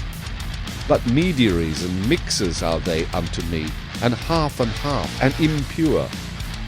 Ah, I cast indeed my net into their sea, and meant to catch good fish, but always did I draw up the head of some ancient god. Thus did the sea give a stone to the hungry one, and they themselves may well originate from the sea. Certainly one findeth pearls in them. Thereby they are the more like hard mollusks, and instead of a soul I have often found in them salt slime. They have learned from the sea also its vanity. Is not the sea the peacock of peacocks? Even before the ugliest of all buffaloes doth it spread out its tail, never doth it tire of its laced fan of silver and silk. Disdainfully doth the buffalo glance thereat, nigh to the sand with its soul, nigher still to the thicket, nighest, however, to the swamp. What is beauty and sea and peacock splendour to it? This parable I speak unto the poets. Verily, their spirit itself is the peacock of peacocks, and a sea of vanity. Spectators seeketh the spirit of the poet, should they even be buffaloes. But of this spirit became I weary, and I see the time coming when it will become weary of itself. Yea, changed have I seen the poets, and their glance turned towards themselves. Penitents of the spirit have I seen appearing. They grew out of the poets. Thus spoke Zarathustra. Great events.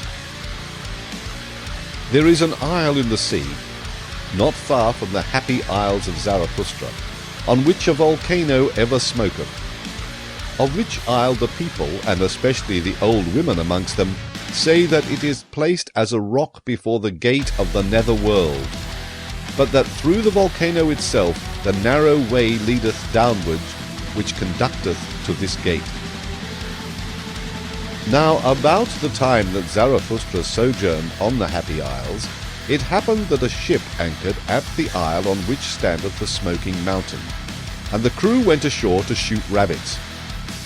About the noontide hour, however, when the captain and his men were together again, they suddenly saw a man coming towards them through the air, and a voice said distinctly, "It is time. It is the highest time." But when the figure was nearest to them, it flew past quickly, however, like a shadow in the direction of the volcano. Then did they recognize with the greatest surprise that it was Zarathustra, for they had all seen him before except the captain himself, and they loved him as the people love, in such wise that love and awe were combined in equal degree. "Behold," said the helmsman, "there goeth Zarathustra to hell." About the same time that these sailors landed on the Fire Isle, there was a rumour that Zarathustra had disappeared. And when his friends were asked about it, they said that he had gone on board a ship by night without saying whither he was going. Thus there arose some uneasiness. After 3 days, however, there came the story of the ship's crew in addition to this uneasiness. And then did all the people say that the devil had taken Zarathustra. His disciples laughed, sure enough, at this talk, and one of them said even, "Sooner would I believe that Zarathustra had taken the devil." But at the bottom of their hearts they were all full of anxiety and longing. So their joy was great when on the 5th day Zarathustra appeared amongst them. And this is the account of Zarathustra's interview with the fire dog. "The earth," said he, "hath a skin, and this skin hath diseases.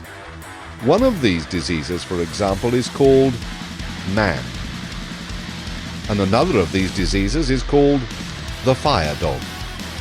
Concerning him men have greatly deceived themselves, and let themselves be deceived. To fathom this mystery did I go o'er the sea, and I have seen the truth naked verily, I barefooted up to the neck. Now do I know how it is concerning the fire dog, and likewise concerning all the spouting and subversive devils, of which not only old women are afraid. Up with thee, fire dog, out of thy depth, cried I, and confess how deep that depth is. Whence cometh that which thou snortest up? Thou drinkest copiously at the sea. That doth mine embittered eloquence betray. In sooth, for a dog of the depth, thou takest thy nourishment too much from the surface. At the most, I regard thee as the ventriloquist of the earth, and ever when I have heard subversive and spouting devils speak, I have found them like thee, embittered, mendacious, and shallow. Ye understand how to roar and obscure with ashes. Ye are the best braggarts, and have sufficiently learned the art of making dregs boil. Where ye are, there must always be dregs at hand, and much that is spongy, hollow, and compressed. It wanteth to have freedom. Freedom ye all roar most eagerly, but I have unlearned the belief in great events, when there is much roaring and smoke about them. And believe me, friend Hullabaloo, the greatest events are not our noisiest, but our stillest hours. Not around the inventors of new noise, but around the inventors of new values doth the world revolve. Inaudibly it revolveth. And just own to it. Little had ever taken place when thy noise and smoke passed away. What if a city did become a mummy, and a statue lay in the mud? And this do I say also to the o'erthrowers of statues. It is certainly the greatest folly to throw salt into the sea and statues into the mud. In the mud of your contempt lay the statue. But it is just its law that out of contempt its life and living beauty grow again. With diviner features doth it now arise, seducing by its suffering, and verily it will yet thank you for o'erthrowing it, ye subverters. This counsel, however, do I counsel to kings and churches, and to all that is weak with age or virtue. Let yourselves be o'erthrown, that ye may again come to life, and that virtue may come to you. Thus spoke I before the fire dog. Then did he interrupt me sullenly, and asked, Church? What is that? Church, answered I. That is a kind of state, and indeed the most mendacious.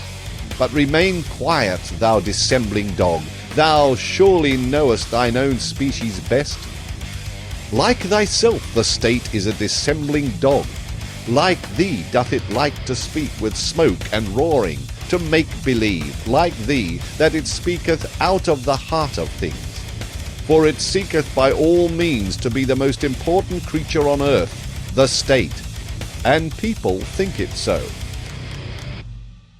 When I had said this, the fire dog acted as if mad with envy. What? cried he. The most important creature on earth, and people think it so? And so much vapour and terrible voices came out of his throat that I thought he would choke with vexation and envy.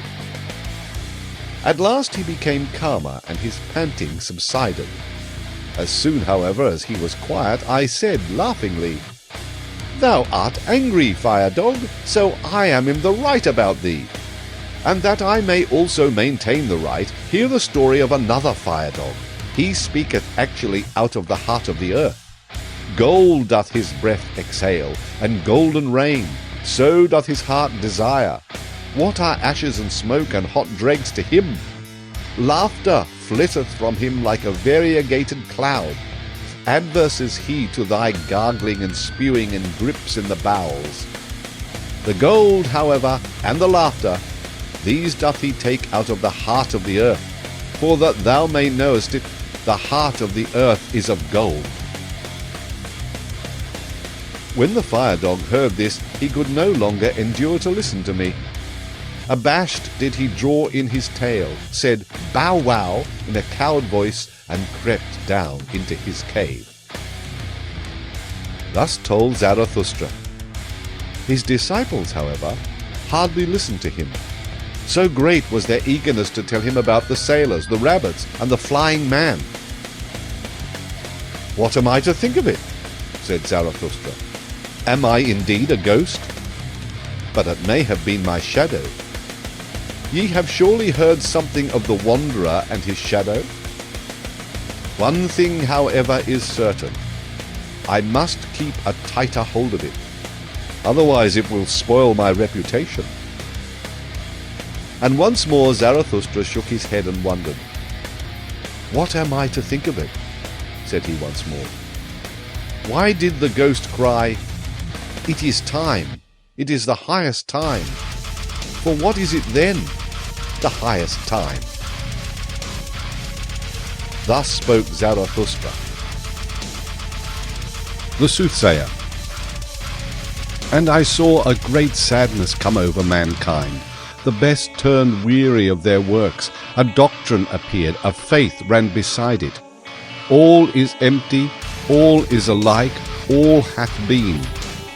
And from all hills there re-echoed, all is empty, all is alike, all hath been.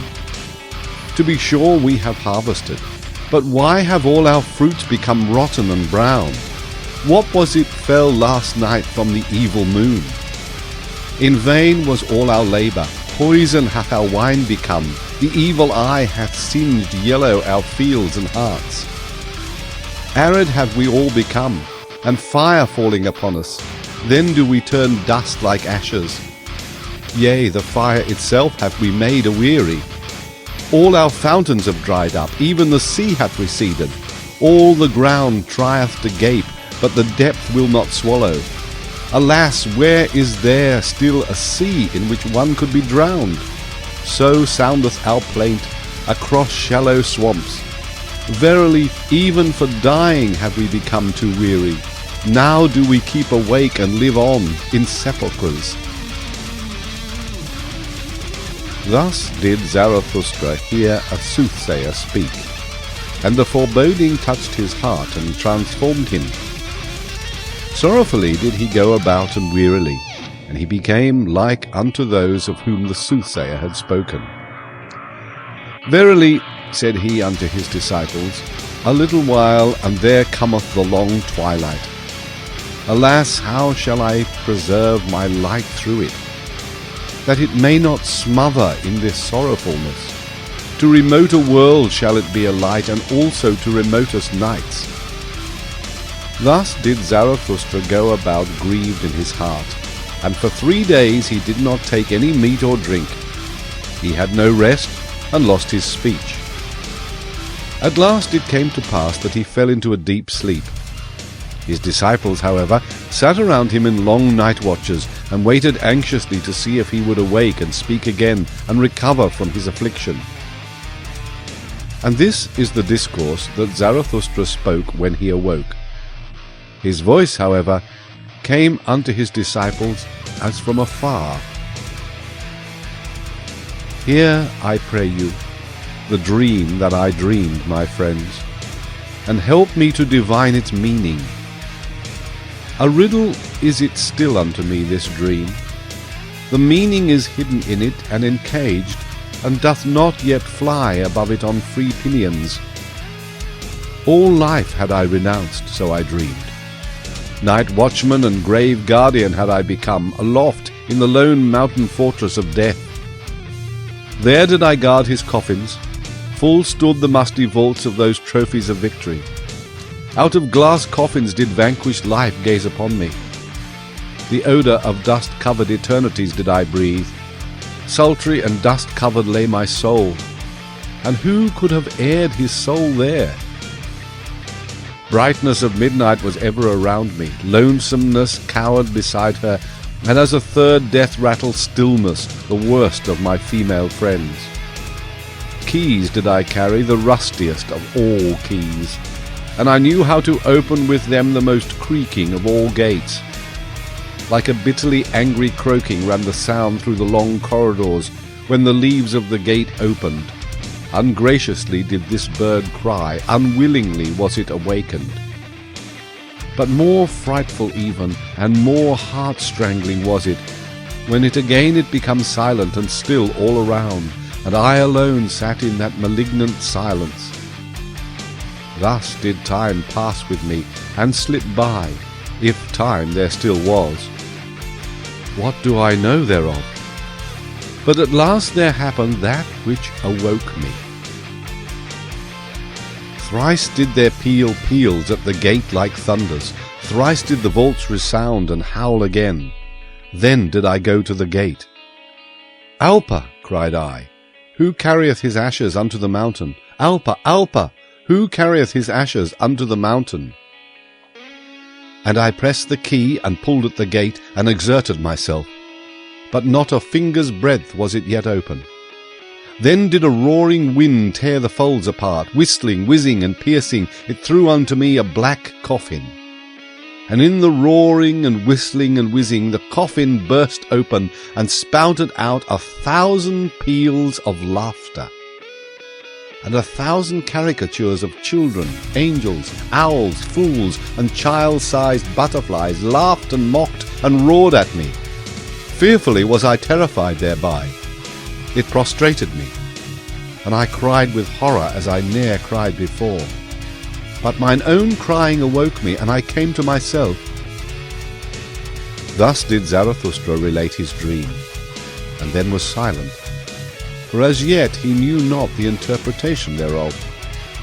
But the disciple whom he loved most arose quickly, seized Zarathustra's hand, and said, Thy life itself interpreteth unto us this dream, O Zarathustra. Art thou not thyself the wind with shrill whistling, which bursteth open the gates of the fortress of death? Art thou not thyself the coffin full of many-hued malices and angel caricatures of life? Verily, like 1,000 peals of children's laughter cometh Zarathustra into all sepulchres, laughing at those night watchmen and grave guardians, and whoever else rattleth with sinister keys. With thy laughter wilt thou frighten and prostrate them, fainting and recovering wilt thou demonstrate thy power over them. And when the long twilight cometh and the mortal weariness, even then wilt thou not disappear from our firmament, thou advocate of life. New stars hast thou made us see, and new nocturnal glories. Verily, laughter itself hast thou spread out over us like a many-hued canopy. Now will children's laughter ever from coffins flow. Now will a strong wind ever come victoriously unto all mortal weariness.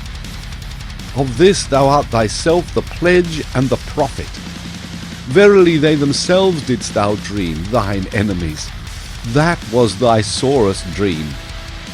But as thou awokest from them and camest to thyself, so shall they awaken from themselves and come unto thee. Thus spoke the disciple, and all the others then thronged around Zarathustra, grasped him by the hands, and tried to persuade him to leave his bed and his sadness and return unto them. Zarathustra, however, sat upright on his couch with an absent look. Like one returning from long foreign sojourn, did he look on his disciples, and examine their features, but still he knew them not. When, however, they raised him, and set him upon his feet, behold, all on a sudden his eye changed.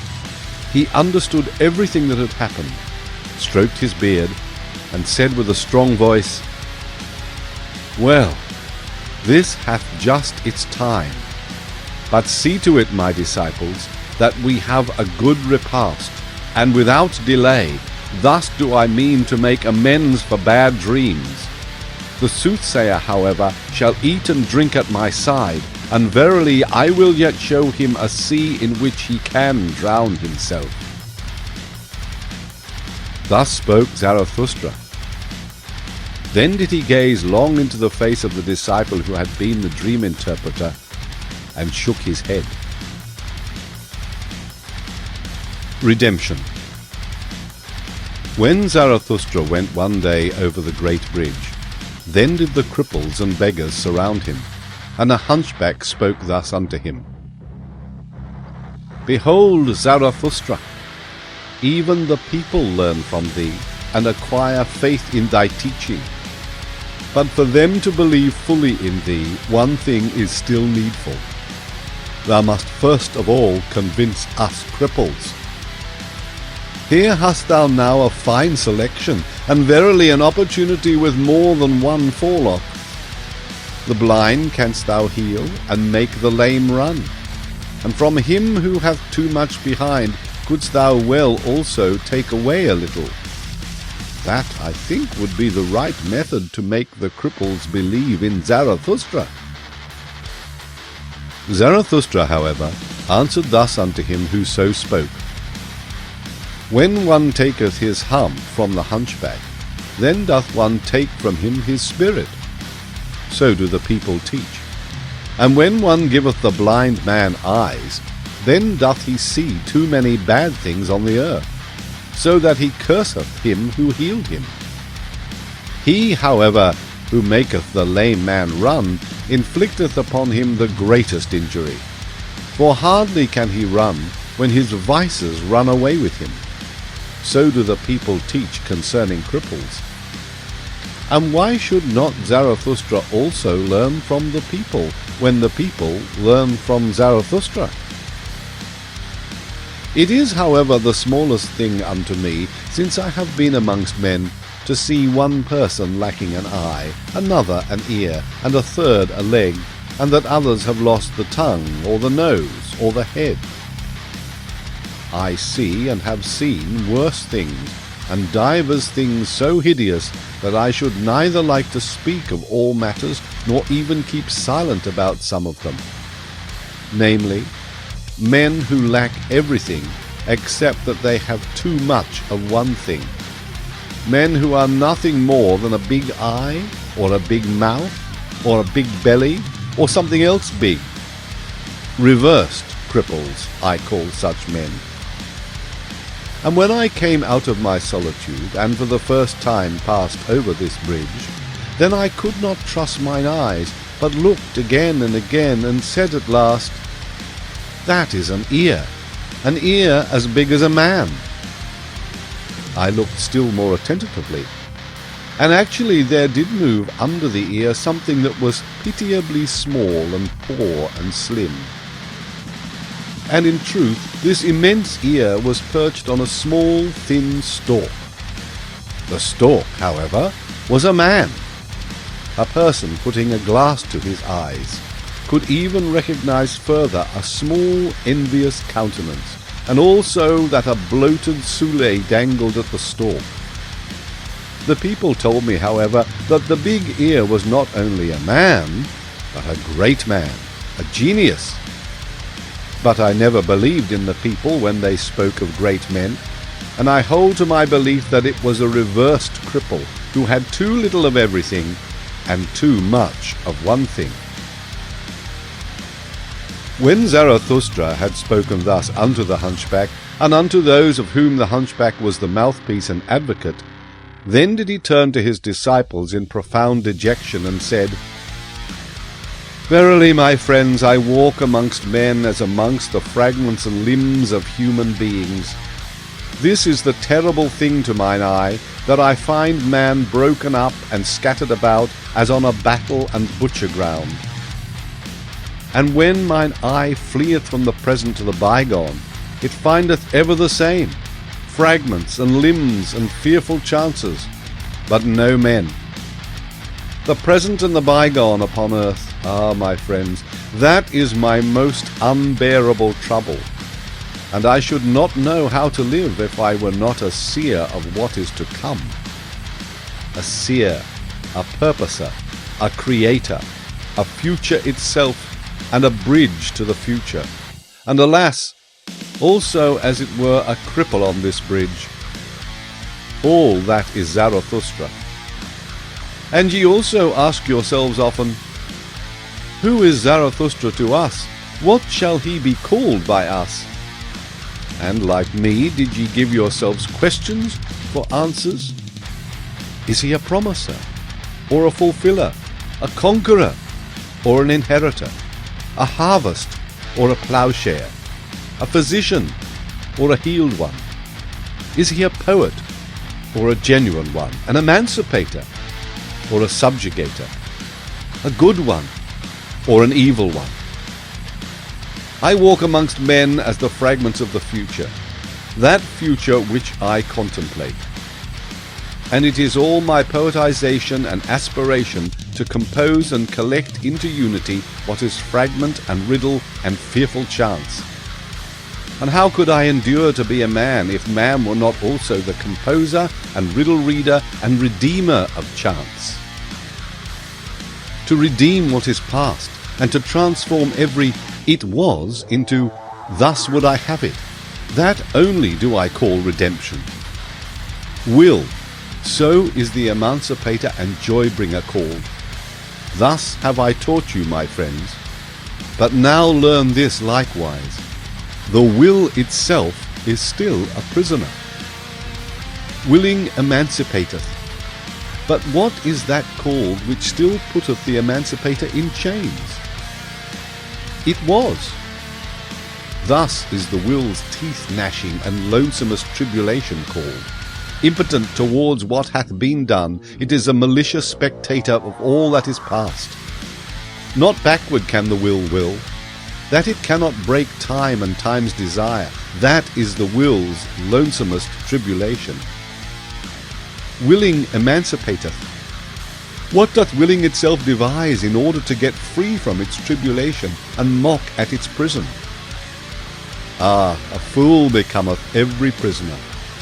Foolishly delivereth itself also the imprisoned will.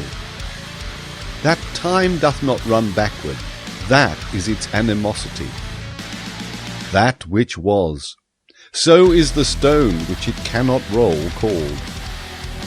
And thus doth it roll stones out of animosity and ill humour, and taketh revenge on whatever doth not, like it, feel rage and ill humour.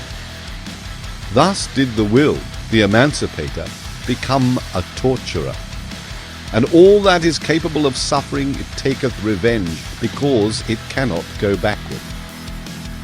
This, yea, this alone is revenge itself, the will's antipathy to time, and its "it was." Verily, a great folly dwelleth in our will, and it became a curse unto all humanity that this folly acquired spirit, the spirit of revenge. My friends, that hath hitherto been man's best contemplation, and where there was suffering it was claimed there was always penalty. Penalty, so calleth itself revenge. With a lying word it feigneth a good conscience. And because in the willer himself there is suffering, because he cannot will backwards, thus was willing itself, and all life claimed to be penalty. And then did cloud after cloud roll over the spirit, until at last madness preached, "Everything perisheth, therefore everything deserveth to perish." And this itself is justice, the law of time, that he must devour his children. Thus did madness preach. Morally are things ordered according to justice and penalty. Oh, where is there deliverance from the flux of things and from the existence of penalty? Thus did madness preach. Can there be deliverance when there is eternal justice? Alas, unrollable is the stone, it was. Eternal must also be all penalties. Thus did madness preach. No need can be annihilated. How could it be undone by the penalty? This is what is eternal in the existence of penalty. That existence also must be eternally recurring deed and guilt. Unless the will should at last deliver itself, and willing become non-willing. But ye know, my brethren, this fabulous song of madness. Away from those fabulous songs did I lead you when I taught you, the will is a creator. All it was is a fragment, a riddle, a fearful chance, until the creating will saith thereto, but thus would I have it. Until the creating will saith thereto, but thus do I will it, thus shall I will it. But did it ever speak thus? And when doth this take place? Hath the will been unharnessed from its own folly? Hath the will become its own deliverer and joy-bringer? Hath it unlearned the spirit of revenge and all teeth-gnashing? And who hath taught it reconciliation with time, and something higher than all reconciliation? Something higher than all reconciliation must the will, which is the will to power. But how doth that take place? Who hath taught it also to will backwards? But at this point in his discourse, it chanced that Zarathustra suddenly paused, and looked like a person in the greatest alarm. With terror in his eyes did he gaze on his disciples. His glances pierced as with arrows their thoughts and arrear thoughts. But after a brief space he again laughed, and said soothedly, "It is difficult to live amongst men, because silence is so difficult, especially for a babbler." Thus spoke Zarathustra. The hunchback, however, had listened to the conversation and had covered his face during the time. But when he heard Zarathustra laugh, he looked up with curiosity and said slowly, "But why doth Zarathustra speak otherwise unto us than unto his disciples?" Zarathustra answered, "What is there to be wondered at? With hunchbacks one may well speak in a hunchbacked way." "Very good," said the hunchback, "and with pupils one may well tell tales out of school. But why doth Zarathustra speak otherwise unto his pupils than unto himself?" Manly prudence. Not the height, it is the declivity that is terrible. The declivity, where the gaze shooteth downwards, and the hand graspeth upwards. There doth the heart become giddy through its double will.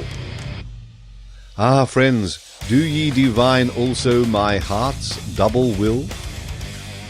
This is my declivity and my danger, that my gaze shooteth towards the summit, and my hand would fain clutch and lean on the depth. To man clingeth my will. With chains do I bind myself to man, because I am pulled upwards to the Superman, for thither doth mine other will tend. And therefore do I live blindly among men, as if I knew them not, that my hand may not entirely lose belief in firmness. I know not you men. This gloom and consolation is often spread around me. I sit at the gateway for every rogue and ask, who wisheth to deceive me? This is my first manly prudence, that I allow myself to be deceived, so as not to be on my guard against deceivers. Ah, if I were on my guard against man, how could man be an anchor to my ball? Too easily would I be pulled upwards and away. This providence is over my fate, that I have to be without foresight. And he who would not languish amongst men must learn to drink out of all glasses, and he who would keep clean amongst men must know how to wash himself even with dirty water. And thus spoke I often to myself for consolation. Courage, Cheer up, old heart. An unhappiness hath failed to befall thee. Enjoy that as thy happiness. This, however, is mine other manly prudence. I am more forbearing to the vain than to the proud. Is not wounded vanity the mother of all tragedies? Where, however, pride is wounded, there groweth up something better than pride. That life may be fair to behold, its game must be well played. For that purpose, however, it needeth good actors. Good actors have I found all the vain ones.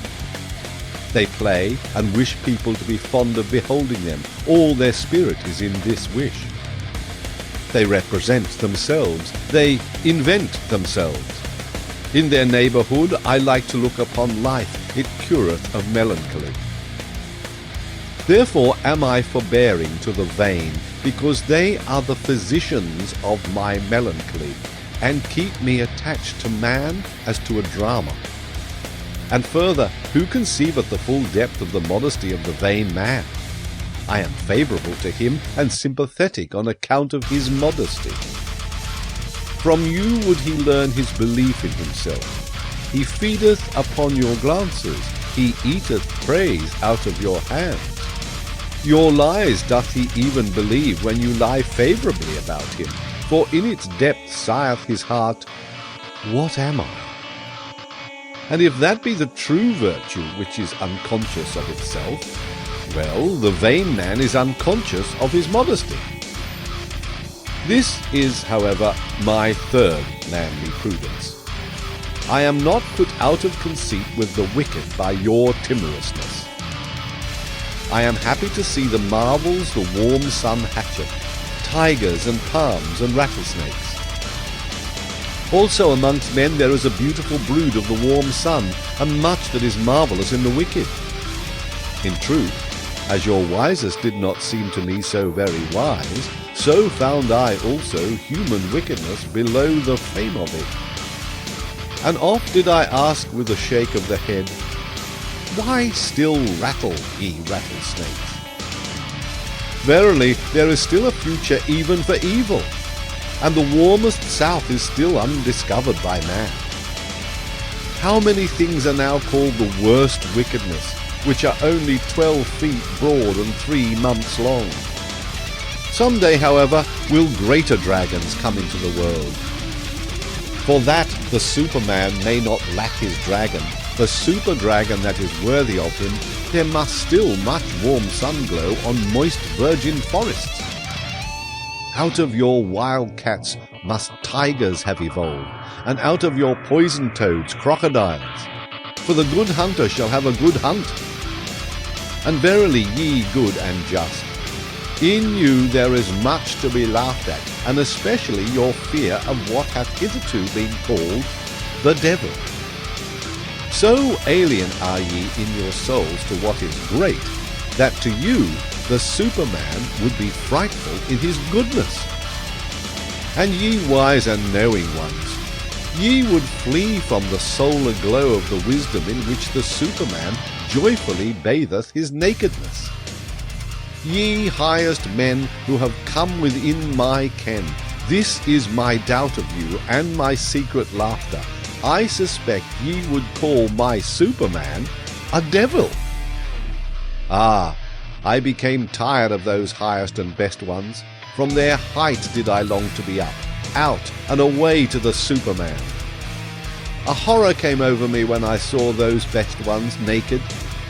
Then there grew for me the pinions to soar away into distant futures, into more distant futures, into more southern souths than ever artist dreamed of, thither where gods are ashamed of all clothes.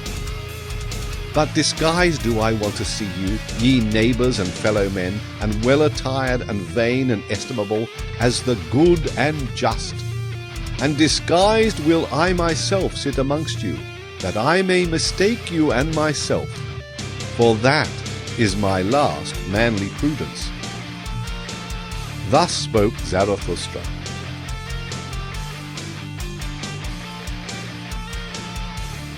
The stillest hour. What hath happened unto me, my friends? Ye see me troubled, driven forth, unwillingly obedient, ready to go. Alas, to go away from you. Yea, once more must Zarathustra retire to his solitude. But unjoyously this time doth the bear go back to his cave. What hath happened unto me? Who ordereth this? Ah, mine angry mistress wisheth it so. She spoke unto me. Have I ever named her to you? Yesterday, towards evening, there spoke unto me my stillest hour. That is the name of my terrible mistress. And thus did it happen. For everything must I tell you, that your heart may not harden against the suddenly departing one. Do ye know the terror of him who falleth asleep? To the very toes he is terrified, because the ground giveth way under him, and the dream beginneth. This do I speak unto you in parable. Yesterday, at the stillest hour, did the ground give way under me. The dream began. The hour hand moved on. The timepiece of my life drew breath. Never did I hear such stillness around me, so that my heart was terrified. Then was there spoken unto me without voice, Thou knowest it, Zarathustra? And I cried in terror at this whispering, and the blood left my face. But I was silent. Then was there once more spoken unto me without voice, Thou knowest it, Zarathustra, but thou dost not speak it. And at last I answered, like one defiant, Yea, I know it, but I will not speak it. Then was there again spoken unto me without voice, Thou wilt not, Zarathustra? Is this true? Conceal thyself not behind thy defiance. And I wept and trembled like a child, and said, Ah, I would indeed, but how can I do it? Exempt me only from this, it is beyond my power. Then was there again spoken unto me without voice, What matter about thyself, Zarathustra? Speak thy word and succumb. And I answered, Ah, is it my word? Who am I? I await the worthier one. I am not worthy even to succumb by it. Then was there again spoken unto me without voice, What matter about thyself? Thou art not yet humble enough for me. Humility hath the hardest skin. And I answered, What hath not the skin of thy humility endured? At the foot of my height do I dwell. How high are my summits? No one hath yet told me, but well do I know my valleys. Then was there again spoken unto me without voice, O Zarathustra, he who hath to remove mountains removeth also valleys and plains. And I answered, As yet hath my word not removed mountains, and what I have spoken hath not reached man. I went indeed unto men, but not yet have I attained unto them. Then was there again spoken unto me without voice, What knowest thou thereof? The dew falleth on the grass when the night is most silent. And I answered, They mocked me when I found and walked in mine own path. And certainly did my feet then tremble, and thus did they speak unto me, Thou forgottest the path before, now dost thou also forget how to walk. Then was there again spoken unto me without voice, What matter about their mockery?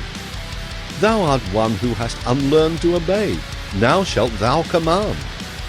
Knowest thou not who is most needed by all? He who commandeth great things. To execute great things is difficult, but the more difficult task is to command great things. This is thy most unpardonable obstinacy. Thou hast the power, and thou wilt not rule. And I answered, I lack the lion's voice for all commanding. Then was there again spoken unto me as a whispering, It is the stillest words which bring the storm. Thoughts that come with dove's footsteps guide the world. O Zarathustra, thou shalt go as a shadow of that which is to come. Thus wilt thou command, and in commanding go foremost. And I answered, I am ashamed. Then was there again spoken unto me without voice, Thou must yet become a child and be without shame. The pride of youth is still upon thee. Late hast thou become young, but he who would become a child must surmount even his youth. And I considered a long while and trembled. At last, however, did I say what I had at first, I will not. Then did a laughing take place all around me. Alas, how that laughing lacerated my bowels and cut into my heart. And there was spoken unto me for the last time, O Zarathustra, thy fruits are ripe, but thou art not ripe for thy fruits. So must thou go again into solitude, for thou shalt yet become mellow. And again was there a laughing, and it fled. Then did it become still around me, as with a double stillness. I lay, however, on the ground, and the sweat flowed from my limbs. Now have ye heard all, and why I have to return into my solitude.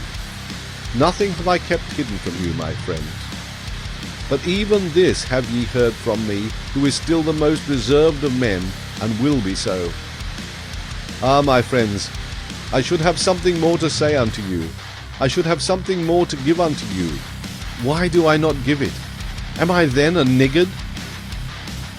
When, however, Zarathustra had spoken these words, the violence of his pain and a sense of the nearness of his departure from his friends came over him, so that he wept aloud, and no one knew how to console him.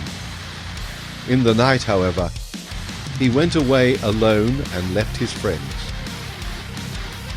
Third part. Ye look aloft when ye long for exaltation, and I look downward because I am exalted. Who among you can at the same time laugh and be exalted? He who climbeth on the highest mountains laugheth at all tragic plays and tragic realities. Zarathustra 1, Reading and Writing. The Wanderer. Then, when it was about midnight, Zarathustra went his way over the ridge of the isle, that he might arrive early in the morning at the other coast, because there he meant to embark.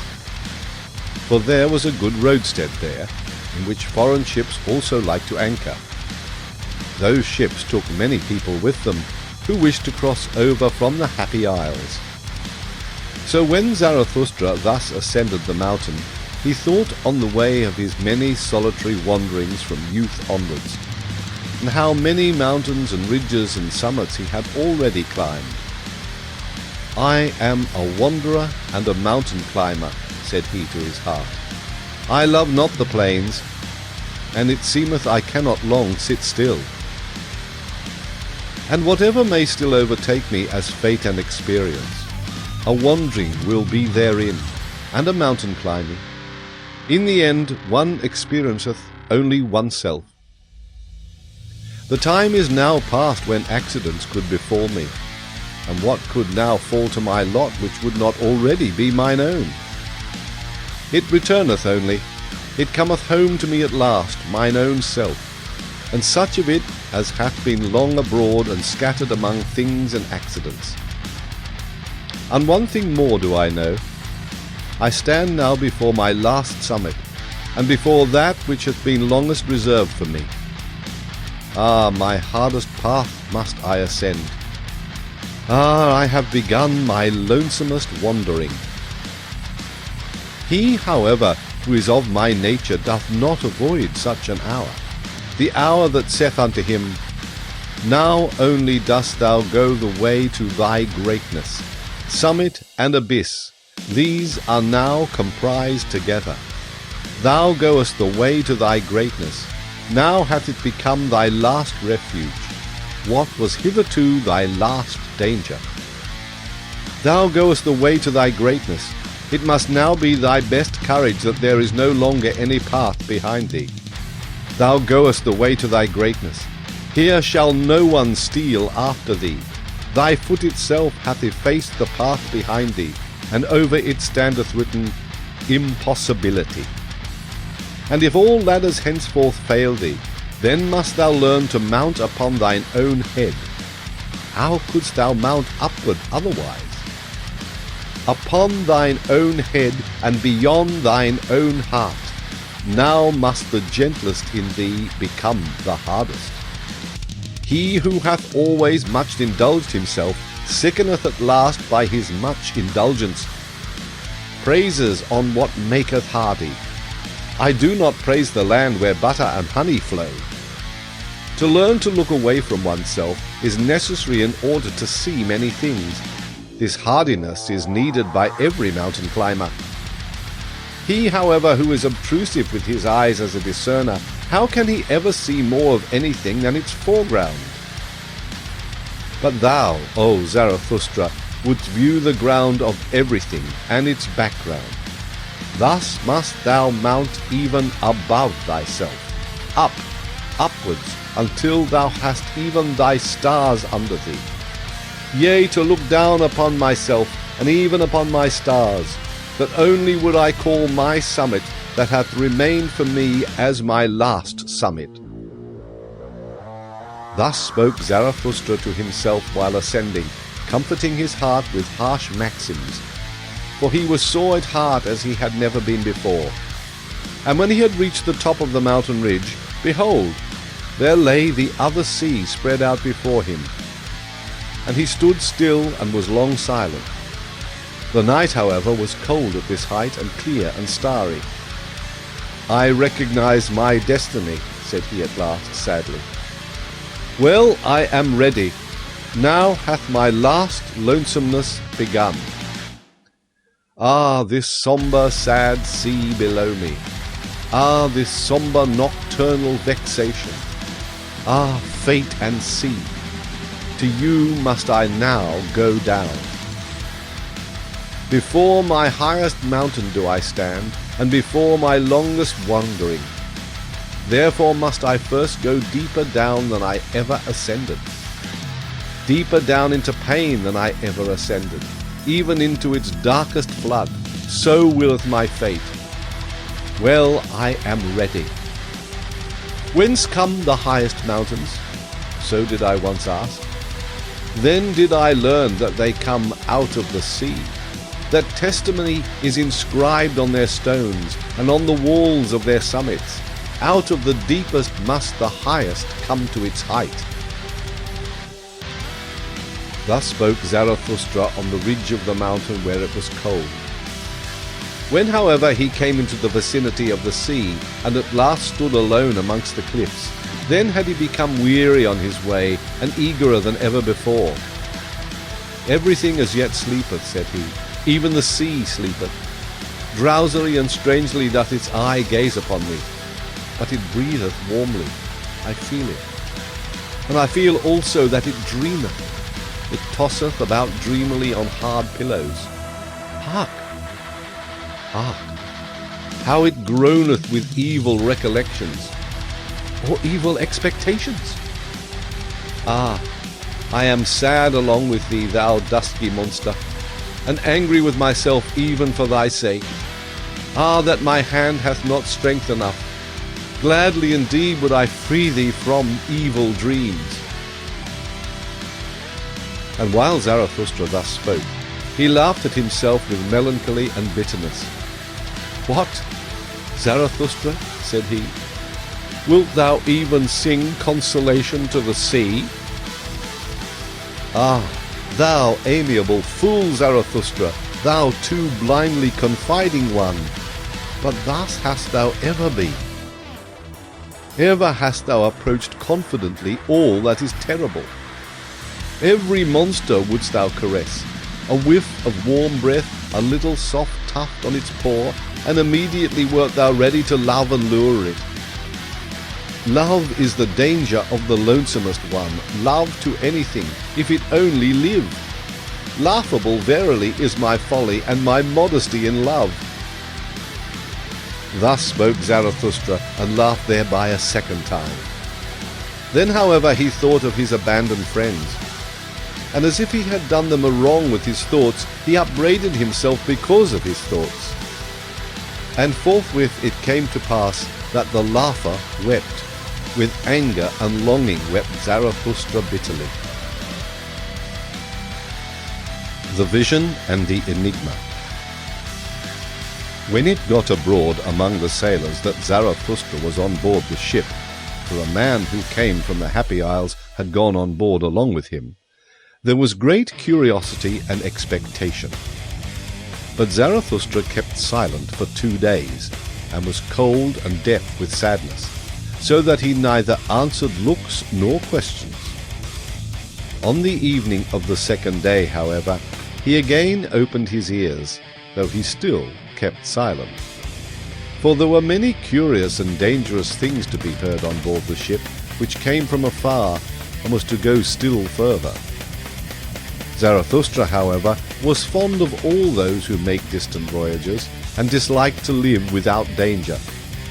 And behold, when listening, his own tongue was at last loosened, and the ice of his heart broke. Then did he begin to speak thus. To you, the daring venturers and adventurers, and whoever hath embarked with cunning sails upon frightful seas, to you, the enigma intoxicated, the twilight enjoyers, whose souls are allured by flutes to every treacherous gulf. For ye dislike to grope at a thread with cowardly hand, and where ye can divine, there do ye hate to calculate. To you only do I tell the enigma that I saw, the vision of the lonesomest one. Gloomily walked I lately in corpse-coloured twilight, gloomily and sternly, with compressed lips. Not only sun had set for me. A path which ascended daringly among boulders, an evil, lonesome path, which neither herb nor shrub any longer cheered, a mountain path, crunched under the daring of my foot. Mutely marching over the scornful clinking of pebbles, trampling the stone that let it slip, thus did my foot force its way upwards. Upwards, in spite of the spirit that drew it downwards towards the abyss, the spirit of gravity, my devil and arch-enemy. Upwards, although it sat upon me, half dwarf, half mole, paralyzed, paralyzing, dripping lead in mine ear, and thoughts like drops of lead into my brain. "O Zarathustra," it whispered scornfully, syllable by syllable, "thou stone of wisdom! Thou threwest thyself high, but every thrown stone must fall. O Zarathustra, thou stone of wisdom, thou slingstone, thou star-destroyer! Thyself threwest thou so high, but every thrown stone must fall. Condemned of thyself, and to thine own stoning, O Zarathustra, far indeed threwest thou thy stone, but upon thyself will it recoil." Then was the dwarf silent, and it lasted long. The silence, however, oppressed me, and to be thus in pairs one is verily lonesomer than when alone. I ascended. I ascended. I dreamt. I thought that everything oppressed me. A sick one did I resemble, whom bad torture wearieth, and a worse dream reawakeneth out of his first sleep. But there is something in me which I call courage. It hath hitherto slain for me every dejection. This courage at last bade me stand still and say, "Dwarf, thou or I?" For courage is the best slayer, courage which attacketh, for in every attack there is sound of triumph. Man, however, is the most courageous animal. Thereby hath he overcome every animal. With sound of triumph hath he overcome every pain. Human pain, however, is the sorest pain. Courage slayeth also giddiness at abysses. And where doth man not stand at abysses? Is not seeing itself seeing abysses? Courage is the best slayer. Courage slayeth also fellow suffering. Fellow suffering, however, is the deepest abyss. As deeply as man looketh into life, so deeply also doth he look into suffering. Courage, however, is the best slayer, courage which attacketh. It slayeth even death itself, for it saith, "What, that life? Well, once more." In such speech, however, there is much sound of triumph. He who hath ears to hear, let him hear. "Halt, dwarf," said I, "either I or thou. I, however, am the stronger of the two. Thou knowest not mine abysmal thought. It couldst thou not endure." Then happened that which made me lighter, for the dwarf sprang from my shoulder, the prying sprite, and it squatted on a stone in front of me. There was, however, a gateway just where we halted.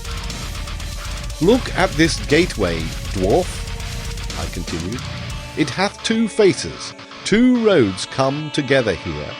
These hath no one yet gone to the end of. This long lane backwards, it continueth for an eternity, and that long lane forward, that is another eternity. They are antithetical to one another, these roads. They directly abut on one another, and it is here at this gateway that they come together. The name of the gateway is inscribed above. This moment. But should one follow them further, and ever further and further on, thinkst thou, dwarf, that these roads would be eternally antithetical?" "Everything straight lieth," murmured the dwarf contemptuously.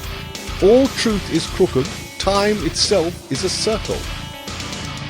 "Thou spirit of gravity," said I wrathfully, "do not take it too lightly, or I shall let thee squat where thou squattest. Hold foot, and I carried thee high. Observe," continued I, "this moment. From this gateway, this moment, there runneth a long eternal lane backwards. Behind us lieth an eternity. Must not whatever can run its course of all things have already run along that lane? Must not whatever can happen of all things have already happened, resulted, and gone by? And if everything has already existed, what thinkest thou, dwarf, of this moment? Must not this gateway also have already existed? And are not all things closely bound together in such wise that this moment draweth all coming things after it? Consequently, itself also. For whatever can run its course of all things, also in this long lane outward, must it once more run. And this slow spider which creepeth in the moonlight, and this moonlight itself, and thou and I in this gateway whispering together, whispering of eternal things, must we not all have already existed? And must we not return and run in that other lane out before us, that long weird lane? Must we not eternally return? Thus did I speak, and always more softly, for I was afraid of mine own thoughts and the rear thoughts. Then suddenly did I hear a dog howl near me. Had I ever heard a dog howl thus? My thoughts ran back. Yes, when I was a child, in my most distant childhood. Then did I hear a dog howl thus, and saw it also, with hair bristling, its head upwards, trembling in the stillest midnight, when even dogs believe in ghosts. So that it excited my commiseration, for just then went the full moon, silent as death, over the house. Just then did it stand still, a glowing globe, at rest on the flat roof, as if on someone's property. Thereby had the dog been terrified, for dogs believe in thieves and ghosts. And when I again heard such howling, then did it excite my commiseration once more. Where was now the dwarf? And the gateway? and the spider, and all the whispering? Had I dreamt? Had I awakened? Twixt rugged rocks did I suddenly stand alone, dreary in the dreariest moonlight. But there lay a man, and there the dog, leaping, bristling, whining. Now did it see me coming, then did it howl again, then did it cry. Had I ever heard a dog cry so for help? And verily what I saw, the like had I never seen. A young shepherd did I see, writhing, choking, quivering, with distorted countenance, and with a heavy black serpent hanging out of his mouth. Had I ever seen so much loathing and pale horror on one countenance? He had perhaps gone to sleep? Then had the serpent crawled into his throat. There had it bitten itself fast. My hand pulled at the serpent and pulled. In vain I failed to pull the serpent out of his throat. Then there cried out of me, "Bite! Bite! Its head off! Bite!" So cried it out of me, my horror, my hatred, my loathing, my pity, all my good and my bad cried with one voice out of me.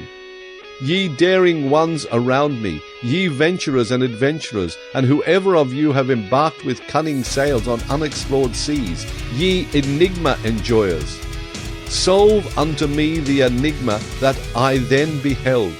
Interpret unto me the vision of the lonesomest one. For it was a vision and a foresight.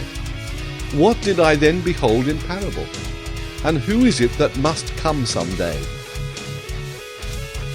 Who is the shepherd into whose throat the serpent thus crawled? Who is the man into whose throat all the heaviest and blackest will thus crawl? The shepherd, however, bit as my cry had admonished him. He bit with a strong bite. Far away did he split the head of the serpent and sprang up.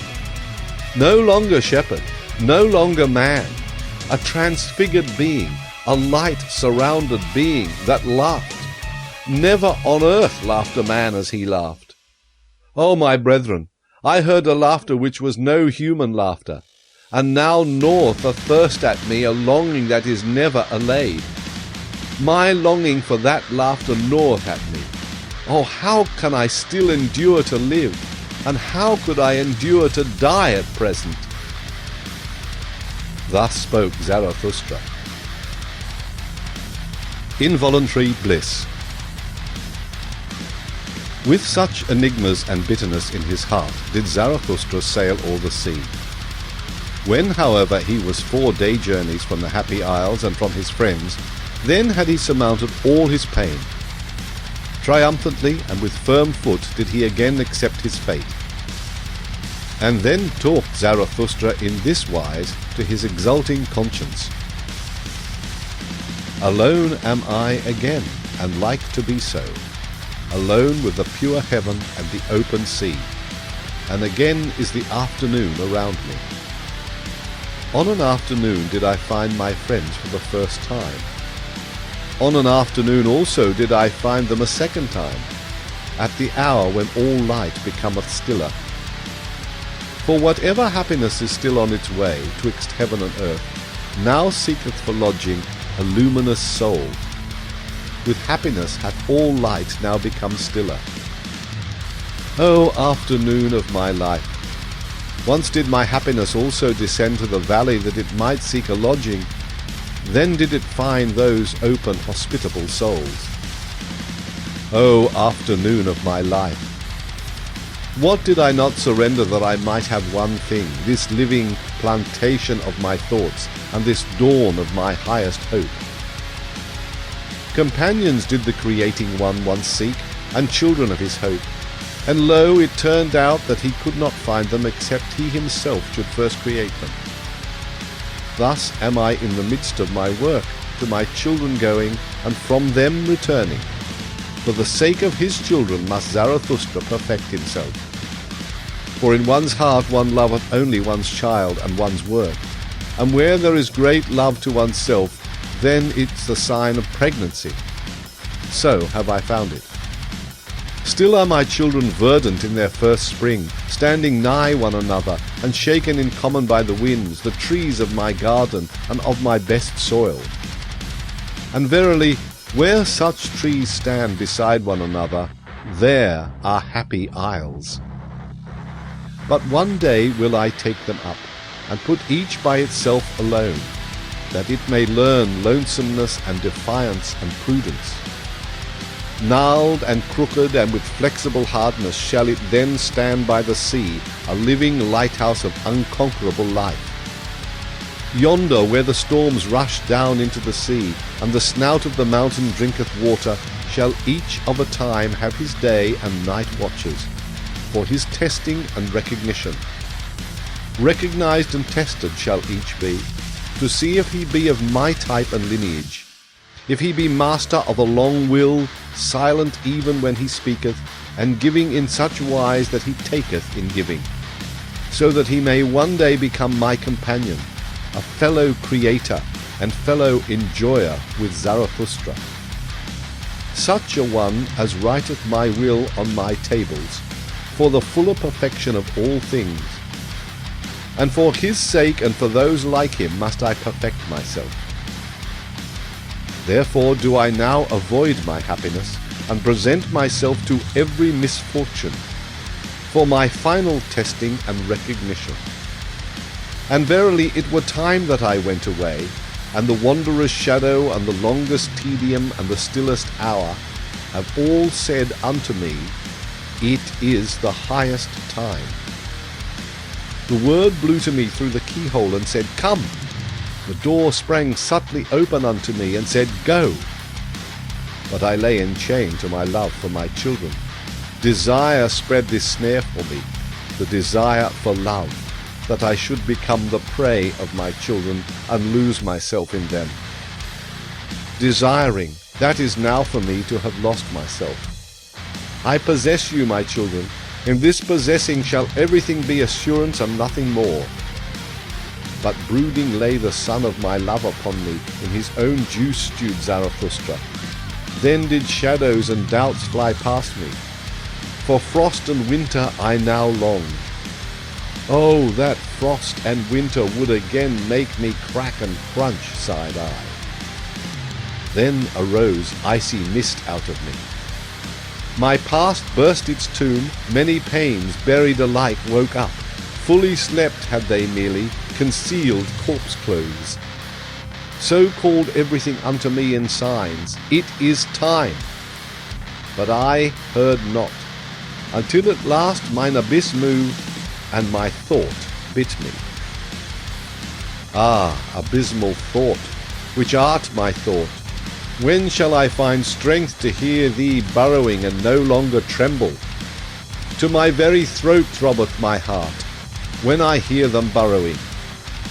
Thy muteness even is like to strangle me, thou abysmal mute one. As yet have I never ventured to call thee up. It has been enough that I have carried thee about with me. As yet have I not been strong enough for my final lion wantonness and playfulness. Sufficiently formidable unto me hath thy weight ever been. But one day shall I yet find the strength and the lion's voice which will call thee up. When I shall have surmounted myself therein, then will I surmount myself also in that which is greater, and a victory shall be the seal of my perfection. Meanwhile do I sail along on uncertain seas. Chance flattereth me, smooth-tongued chance, forward and backward do I gaze. Still see I no end. As yet hath the hour of my final struggle not come to me, or doth it come to me perhaps just now? Verily, with insidious beauty do sea and life gaze upon me round about. O afternoon of my life! O happiness before eventide! O haven upon high seas! O peace in uncertainty! How I distrust all of you! Verily distrustful am I of your insidious beauty, like the lover am I, who distrusteth too sleek smiling. As he pusheth the best beloved before him, tender even in severity, the jealous one, so do I push this blissful hour before me. Away with thee, thou blissful hour! With thee hath there come to me an involuntary bliss. Ready for my severest pain do I here stand, at the wrong time hast thou come. Away with thee, thou blissful hour! Rather harbour there with my children, hasten, and bless them before eventide with my happiness. There already approacheth eventide, the sun sinketh, away my happiness! Thus spoke Zarathustra, and he waited for his misfortune the whole night. But he waited in vain. The night remained clear and calm, and happiness itself came nigher and nigher unto him. Towards morning, however, Zarathustra laughed to his heart and said mockingly, "Happiness runneth after me. That is because I do not run after women. Happiness, however, is a woman." Before sunrise. O heaven above me, thou pure, thou deep heaven, thou abyss of light, gazing on thee I tremble with divine desires. Up to thy height to toss myself, that is my depth. In thy purity to hide myself, that is mine innocence. The god veileth his beauty, thus hidest thou thy stars. Thou speakest not, thus proclaimest thou thy wisdom unto me. Mute o'er the raging sea hast thou risen for me today. Thy love and thy modesty make a revelation unto my raging soul. In that thou camest unto me beautiful, veiled in thy beauty, in that thou spakest unto me mutely, obvious in thy wisdom. Oh, how could I fail to divine all the modesty of thy soul? Before the sun didst thou come unto me, the lonesomest one. We have been friends from the beginning. To us are grief, gruesomeness, and ground common. Even the sun is common to us. We do not speak to each other because we know too much. We keep silent to each other. We smile our knowledge to each other. Art thou not the light of my life? Hast thou not the sister soul of mine insight?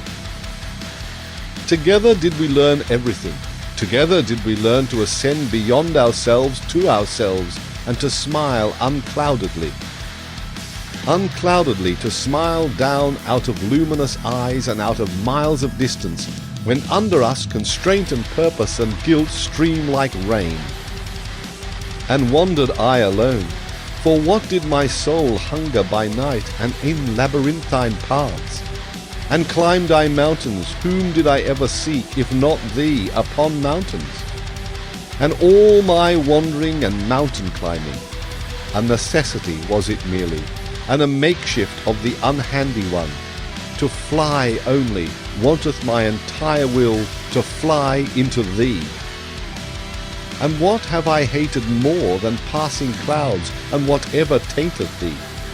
And mine own hatred have I even hated, because it tainted thee.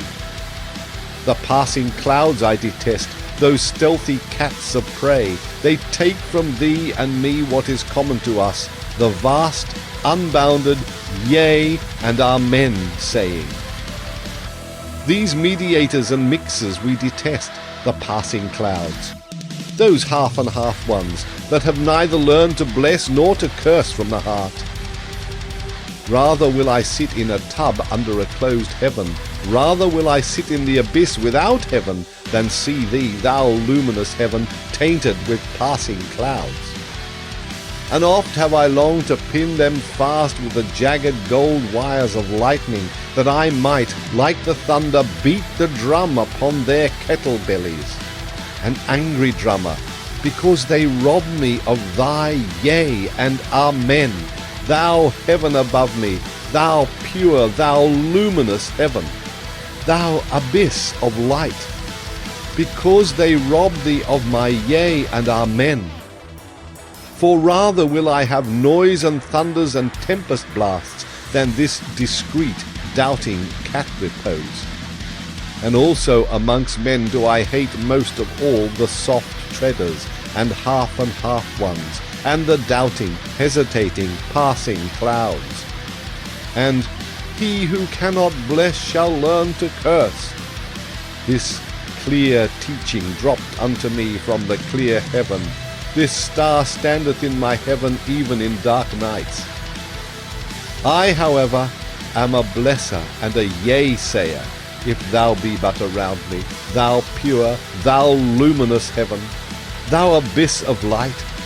Into all abysses do I then carry my beneficent yea-saying.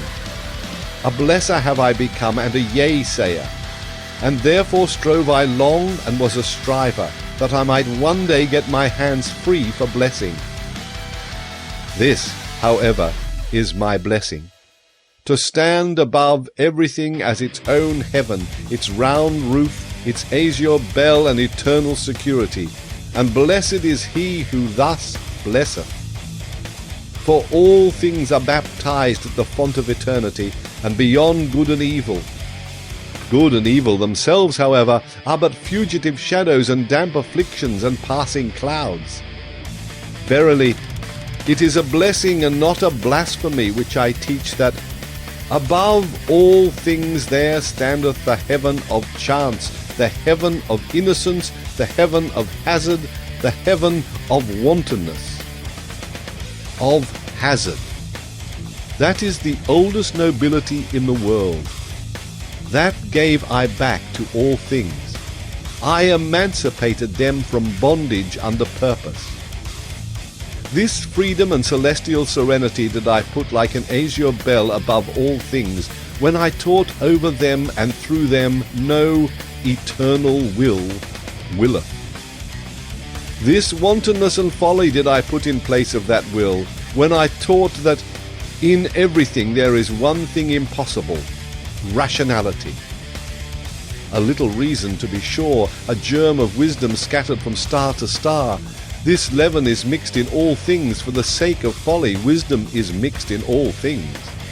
A little wisdom is indeed possible, but this blessed security have I found in all things, that they prefer to dance on the feet of chance. O heaven above me, thou pure, thou lofty heaven, this is now thy purity unto me, that there is no eternal reason spider and reason cobweb, that thou art to me a dancing floor for divine chances, that thou art to me a table of the gods for divine dice and dice players. But thou blushest? Have I spoken unspeakable things? Have I abused when I meant to bless thee? Or is it the shame of being two of us that maketh thee blush? Dost thou bid me go and be silent, because now day cometh? The world is deep, and deeper than e'er the day could read. Not everything may be uttered in presence of day, but day cometh, so let us part. O heaven above me, thou modest one, thou glowing one, O thou my happiness before sunrise, the day cometh, so let us part. Thus spoke Zarathustra. The bed-warfing virtue. When Zarathustra was again on the continent, he did not go straightway to his mountains and his cave, but made many wanderings and questionings, and ascertained this and that, so that he said of himself jestingly, Lo, a river that floweth back unto its source in many windings. For he wanted to learn what had taken place among men during the interval, whether they had become greater or smaller. And once, when he saw a row of new houses, he marvelled and said, What do these houses mean? Verily no great soul put them up as its simile. Did perhaps a silly child take them out of its toy box? Would that another child put them again into the box. And these rooms and chambers, can men go out and in there? They seem to be made for silk dolls, or for dainty eaters who perhaps let others eat with them. And Zarathustra stood still and meditated. At last he said sorrowfully, There hath everything become smaller. Everywhere do I see lower doorways. He who is of my type can still go there through, but he must stoop. Oh, when shall I arrive again at my home, where I shall no longer have to stoop, before the small ones? And Zarathustra sighed and gazed into the distance. The same day, however, he gave his discourse on the bed-warfing virtue. I pass through this people and keep mine eyes open. They do not forgive me for not envying their virtues. They bite at me, because I say unto them that for small people small virtues are necessary, and because it is hard for me to understand that small people are necessary. Here am I, still like a cock in a strange farmyard, at which even the hens peck. But on that account I am not unfriendly to the hens. I am courteous towards them, as towards all small annoyances. To be prickly towards what is small seemeth to me wisdom for hedgehogs. They all speak of me when they sit around the fire in the evening. They speak of me, but no one thinketh of me. This is the new stillness which I have experienced. Their noise around me spreadeth a mantle over my thoughts. They shout to one another, "What is this gloomy cloud about to do to us? Let us see that it doth not bring a plague upon us." And recently did a woman seize upon her child that was coming unto me. "Take the children away," cried she. "Such eyes scorch children's souls." They cough when I speak.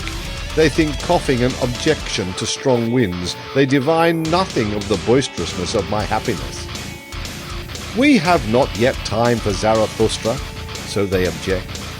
But what matter about a time that hath no time for Zarathustra? And if they should altogether praise me, how could I go to sleep on their praise? A girdle of spines is their praise unto me. It scratcheth me even when I take it off. And this also did I learn among them. The praiser doeth as if he gave back. In truth, however, he wanteth more to be given him. Ask my foot if their lauding and luring strains please it. Verily, to such measure and tic-tac it liketh neither to dance nor to stand still. To small virtues would they fain lure and laud me. To the tic-tac of small happiness would they fain persuade my foot. I pass through this people and keep mine eyes open. They have become smaller and ever become smaller. The reason thereof is their doctrine of happiness and virtue. For they are moderate also in virtue, because they want comfort. With comfort, however, moderate virtue only is compatible. To be sure, they also learn in their way to stride on and stride forward. That I call their hobbling. Thereby they become a hindrance to all who are in haste. And many of them go forward and look backwards thereby with stiffened necks. Those do I like to run up against. Foot and eye shall not lie, nor give the lie to each other. But there is much lying among small people. Some of them will, but most of them are willed. Some of them are genuine, but most of them are bad actors. There are actors without knowing it amongst them, and actors without intending it. The genuine ones are always rare, especially the genuine actors. Of man there is little here. Therefore do their women masculinize themselves, for only he who is man enough will save the woman in woman. And this hypocrisy found I worst amongst them, that even those who command feign the virtues of those who serve. I serve, thou servest, we serve. So chanteth here even the hypocrisy of the rulers, and alas, if the first lord be only the first servant.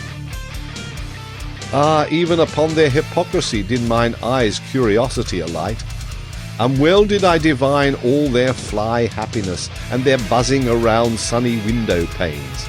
So much kindness, so much weakness do I see, so much justice and pity, so much weakness. round, fair, and considerate are they to one another, as grains of sand are round, fair, and considerate to grains of sand. Modestly to embrace a small happiness, that do they call submission. And at the same time they peer modestly after a new small happiness. In their hearts they want simply one thing most of all, that no one hurt them. Thus they do anticipate everyone's wishes and do well unto everyone. That, however, is cowardice, though it be called virtue. And when they chance to speak harshly, those small people, then do I hear therein only their hoarseness. Every draught of air maketh them hoarse. Shrewd indeed are they, their virtues have shrewd fingers, but they lack fists. Their fingers do not know how to creep behind fists. Virtue for them is what maketh modest and tame. Therewith have they made the wolf a dog, and a man himself man's best domestic animal. We set our chair in the midst, so saith their smirking unto me, and as far from dying gladiators as from satisfied swine. That, however, is mediocrity, though it be called moderation. I pass through this people and let fall many words, but they know neither how to take nor how to retain them. They wonder why I came not to revile venery and vice, and verily I came not to warn against pickpockets either. They wonder why I am not ready to abet and whet their wisdom, as if they had not yet enough wiseacres, whose voices grate on mine ear like slate pencils. And when I call out, "Curse all the cowardly devils in you, that would fain whimper and fold the hands and adore," then do they shout, "Zarathustra is godless." And especially do their teachers of submission shout this. But precisely in their ears do I love to cry, "Yea, I am Zarathustra, the godless." Those teachers of submission. Wherever there is aught puny or sickly or scabby, there do they creep like lice, and only my disgust preventeth me from cracking them. Well, this is my sermon for their ears. I am Zarathustra the godless, who saith, "Who is more godless than I, that I may enjoy his teaching?" I am Zarathustra the godless. Where do I find mine equal? And all those are mine equals who give unto themselves their will, and divest themselves of all submission. I am Zarathustra the godless.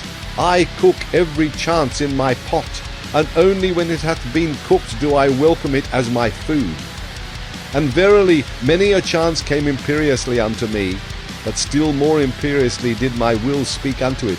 Then did it lie imploringly upon its knees, imploringly that it might find home and heart with me, and saying flatteringly, "See, O Zarathustra, how friend only cometh unto friend."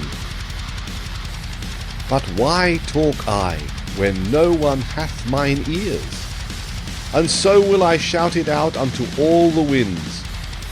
Ye ever become smaller, ye small people. Ye crumble away, ye comfortable ones. Ye will yet perish. By your many small virtues, by your many small omissions, and by your many small submissions.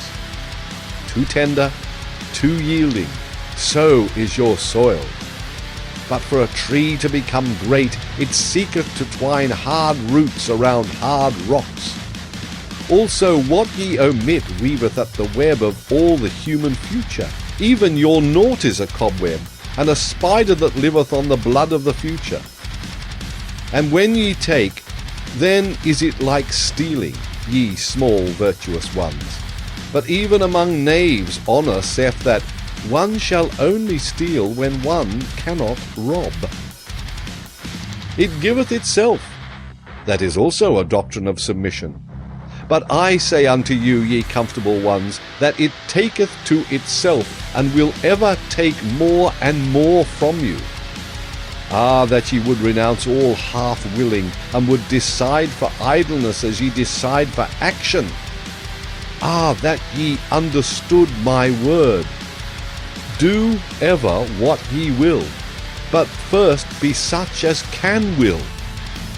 Love ever your neighbour as yourselves, but first be such as love themselves.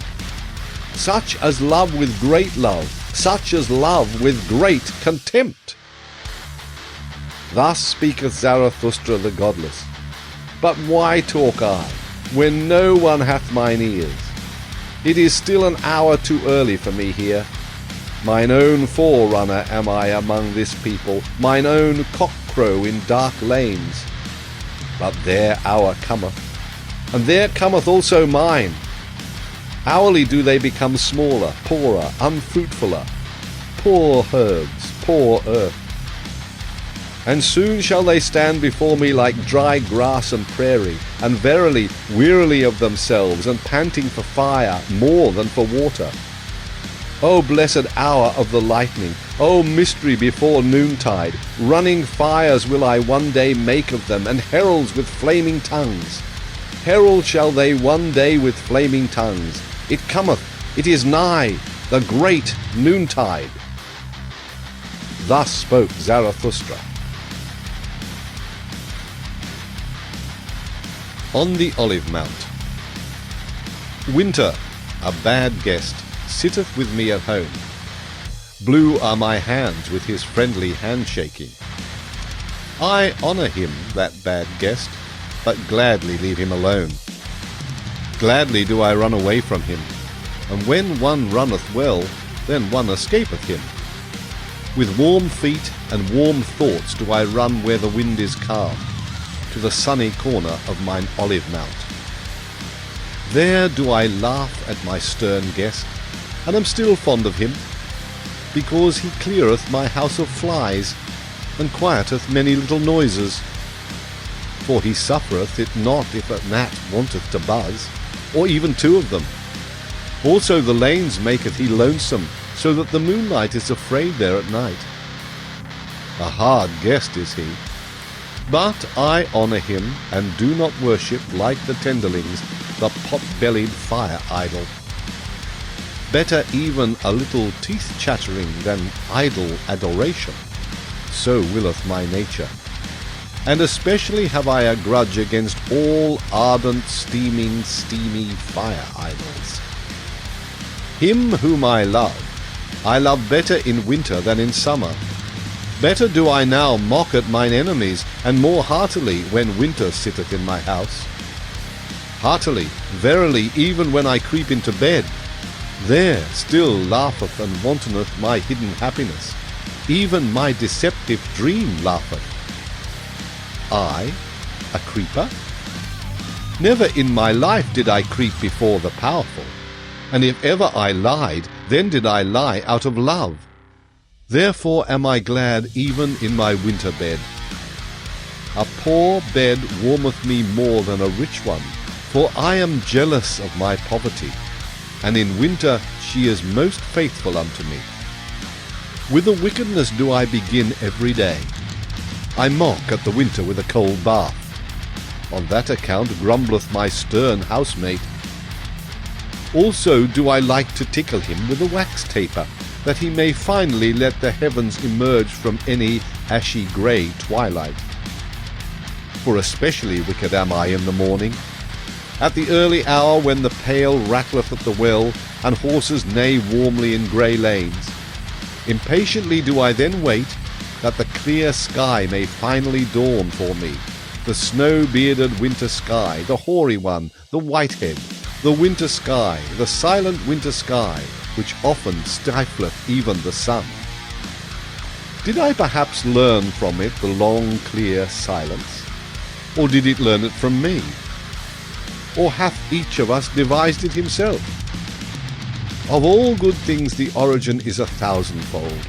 All good roguish things spring into existence for joy. How could they always do so for once only? A good roguish thing is also the long silence, and to look like the winter sky out of a clear, round-eyed countenance. Like it to stifle one's sun, and one's inflexible solar will. Verily, this art and this winter roguishness have I learned well. My best loved wickedness and art is it, that my silence hath learned not to betray itself by silence. Clattering with diction and dice, I outwit the solemn assistants. All those stern watchers shall my will and purpose elude. That no one might see down into my depth and into mine ultimate will, for that purpose did I devise the long clear silence. Many a shrewd one did I find. He veiled his countenance and made his water muddy, that no one might see therethrough and thereunder. But precisely unto him came the shrewder distrusters and nutcrackers. Precisely from him did they fish his best concealed fish. But the clear, the honest, the transparent, these are for me the wisest silent ones. In them so profound is the depth that even the clearest water doth not betray it. Thou snow-bearded silent winter sky, thou round-eyed white head above me, O thou heavenly simile of my soul and its wantonness! And must I not conceal myself like one who hath swallowed gold, lest my soul should be ripped up? Must I not wear stilts, that they may overlook my long legs, all those enviers and injurers around me? Those dingy, fire-warm, used-up, green-tinted, ill-natured souls? How could their envy endure my happiness? Thus do I show them only the ice and winter of my peaks, and not that my mountain windeth all the solar girdles around it. They hear only the whistling of my winter storms, and know not that I also travel over warm seas, like longing, heavy, hot south winds. They commiserate also my accidents and chances. But my word saith, Suffer the chance to come unto me, innocent is it as a little child.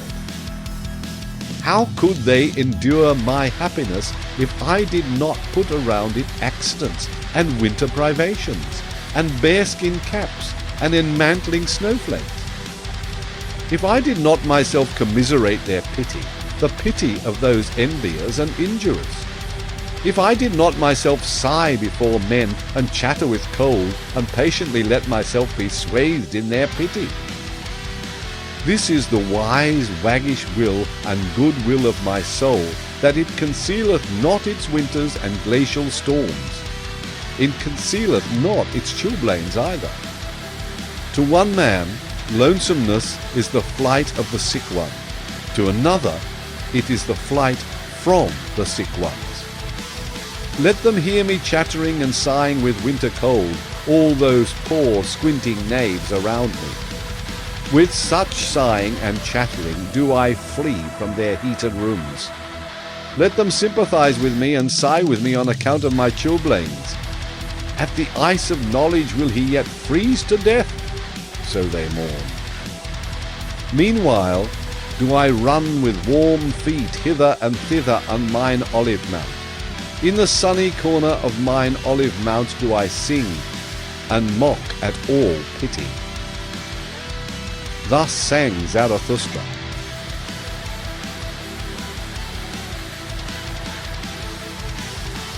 On passing by. Thus slowly wandering through many peoples and divers cities, did Zarathustra return by roundabout roads to his mountains and his cave. And behold, thereby came he unawares also to the gate of the great city. Here, however, a foaming fool with extended hands sprang forward to him and stood in his way. It was the same fool whom the people called the ape of Zarathustra, for he had learned from him something of the expression and modulation of language, and perhaps liked also to borrow from the store of his wisdom. And the fool talked thus to Zarathustra. O Zarathustra, here is the great city. Here hast thou nothing to seek and everything to lose. Why wouldst thou wade through this mire? Have pity upon thy foot, spit rather on the gate of the city, and turn back. Here is the hell for anchorites' thoughts. Here are great thoughts seethed alive and boiled small. Here do all great sentiments decay. Here may only rattle-bone sensations rattle. Smellest thou not already the shambles and cookshops of the spirit? Steameth not this city with the fumes of slaughtered spirit? Seest thou not the souls hanging like limp dirty rags? And they make newspapers also out of these rags. Hearest thou not how spirit hath here become a verbal game? Loathsome verbal swill doth it vomit forth, and they make newspapers also out of this verbal swill. They hound one another, and know not whither. They inflame one another, and know not why. They tinkle with their pinchbeck, they jingle with their gold. They are cold, and seek warmth from distilled waters. They are inflamed, and seek coolness from frozen spirits. They are all sick and sore through public opinion. All lusts and vices are here at home. But here there are also the virtuous. There is much appointed virtue. Much appointable virtue with scribe fingers, and hardy sitting flesh and waiting flesh, blessed with small breast stars and padded haunchless daughters. There is here also much piety, and much faithful spittle-licking and spittle-backing before the God of hosts. From on high drippeth the star, and the gracious spittle, for the high longeth every starless bosom. The moon hath its court, and the court hath its moon calves. Unto all, however, that cometh from the court do the mendicant people pray, and all appointable mendicant virtues. I serve, thou servest, we serve. So prayeth all appointable virtue to the prince, that the merited star may at last stick on the slender breast. But the moon still revolveth around all that is earthly. So revolveth also the prince around what is earthliest of all. That, however, is the gold of the shopman. The god of the hosts of war is not the god of the golden bar. The prince proposeth, but the shopman disposeth. By all that is luminous and strong and good in thee, O Zarathustra, spit on this city of shopmen and return back. Here floweth all blood putridly and tepidly and frothily through all veins. Spit on the great city, which is the great slum where all the scum frotheth together. Spit on the city of compressed souls and slender breasts, of pointed eyes and sticky fingers. On the city of the obtrusive, the brazen-faced, the pen demagogues and tongue demagogues, the overheated ambitious, where everything maimed, ill-famed, lustful, untrustful, over-mellow, sickly yellow and seditious, festereth perniciously. Spit on the great city and turn back. Here, however, did Zarathustra interrupt the foaming fool and shut his mouth. "Stop this at once," called out Zarathustra. "Long have thy speech and thy species disgusted me. Why didst thou live so long by the swamp, that thou thyself hadst to become a frog and a toad? Floweth there not a tainted frothy swamp blood in thine own veins, when thou hast thus learned to croak and revile? Why wentst thou not into the forest? Or why didst thou not till the ground? Is the sea not full of green islands? I despise thy contempt, and when thou warnedst me, why didst thou not warn thyself? Out of love alone shall my contempt and my warning bird take wing, but not out of the swamp. But I call thee my grunting pig. By thy grunting thou spoilest even my praise of folly. What was it first made thee grunt? because no one sufficiently flattered thee? Therefore didst thou seat thyself beside this filth, that thou mightst have cause for much grunting? That thou mightest have cause for much vengeance. For vengeance, thou vain fool, is all thy foaming. I have divined thee well. But thy fool's word injureth me, even when thou art right. And even in Zarathustra's word were 100 times justified, thou wouldst ever do wrong with my word. Thus spoke Zarathustra. Then did he look on the great city and sighed and was long silent. At last he spoke thus: I loathe also this great city, and not only this fool. Here and there is nothing to better, nothing to worsen. Woe to this great city! And I would that I already saw the pillar of fire in which it will be consumed. For such pillars of fire must precede the great noontide. But this hath its time and its own fate. This precept, however, give I unto thee in parting, thou fool.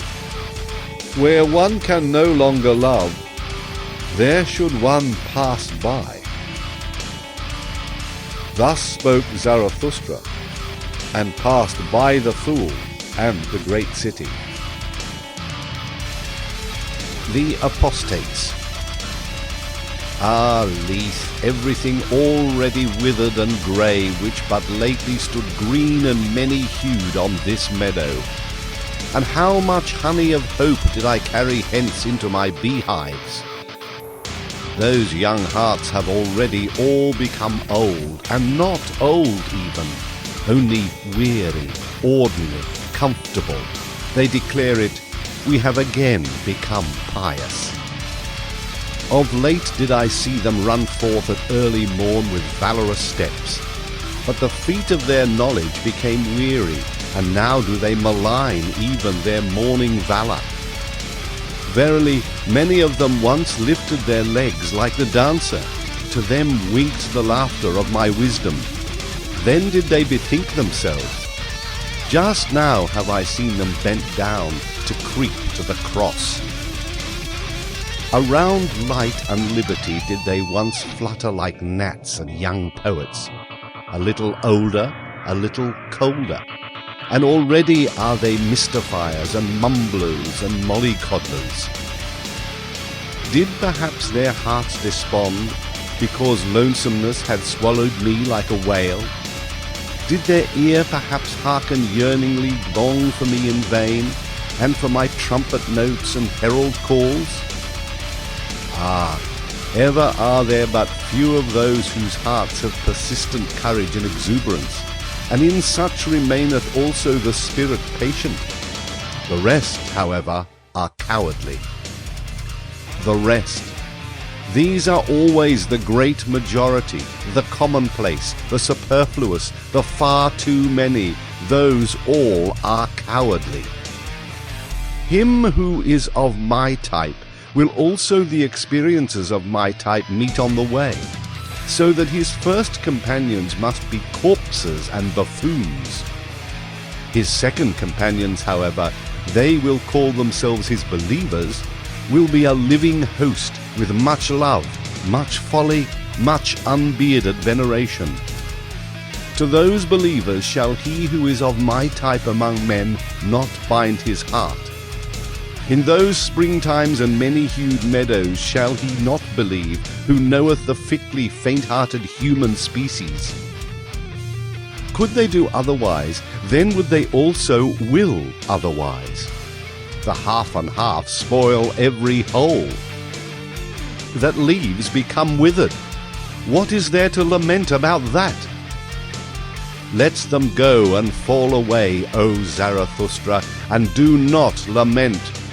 Better even to blow amongst them with rustling winds. Blow amongst those leaves, O Zarathustra, that everything withered may run away from thee the faster. We have again become pious. So do those apostates confess, and some of them are still too pusillanimous thus to confess. Unto them I look into the eye. Before them I say it unto their face, and unto the blush on their cheeks. Ye are those who again pray. It is, however, a shame to pray. Not for all, but for thee, and me, and whoever hath his conscience in his head. For thee it is a shame to pray. Thou knowest it well, the faint-hearted devil in thee, which would fain fold its arms, and place its hands in its bosom, and take it easier. This faint-hearted devil persuadeth thee that there is a God. Thereby, however, dost thou belong to the light-dreading type, to whom light never permitteth repose. Now must thou daily thrust thy head deeper into obscurity and vapour. And verily, thou choosest the hour well, for just now do the nocturnal birds again fly abroad. The hour hath come for all light-dreading people, the vesper hour and leisure hour, when they do not take leisure. I hear it and smell it. It hath come, their hour for hunt and procession, not indeed for a wild hunt, but for a tame, lame, snuffling, soft treaders, soft prayers hunt. For a hunt after susceptible simpletons, all mousetraps for the heart have again been set, and whenever I lift a curtain, a night moth rusheth out of it. Did it perhaps squat there along with another night moth? For everywhere do I smell small concealed communities, and wherever there are closets there are new devotees therein, and the atmosphere of devotees. They sit for long evenings beside one another and say, Let us again become like little children, and say, Good God! Ruined in mouths and stomachs by the pious confectioners.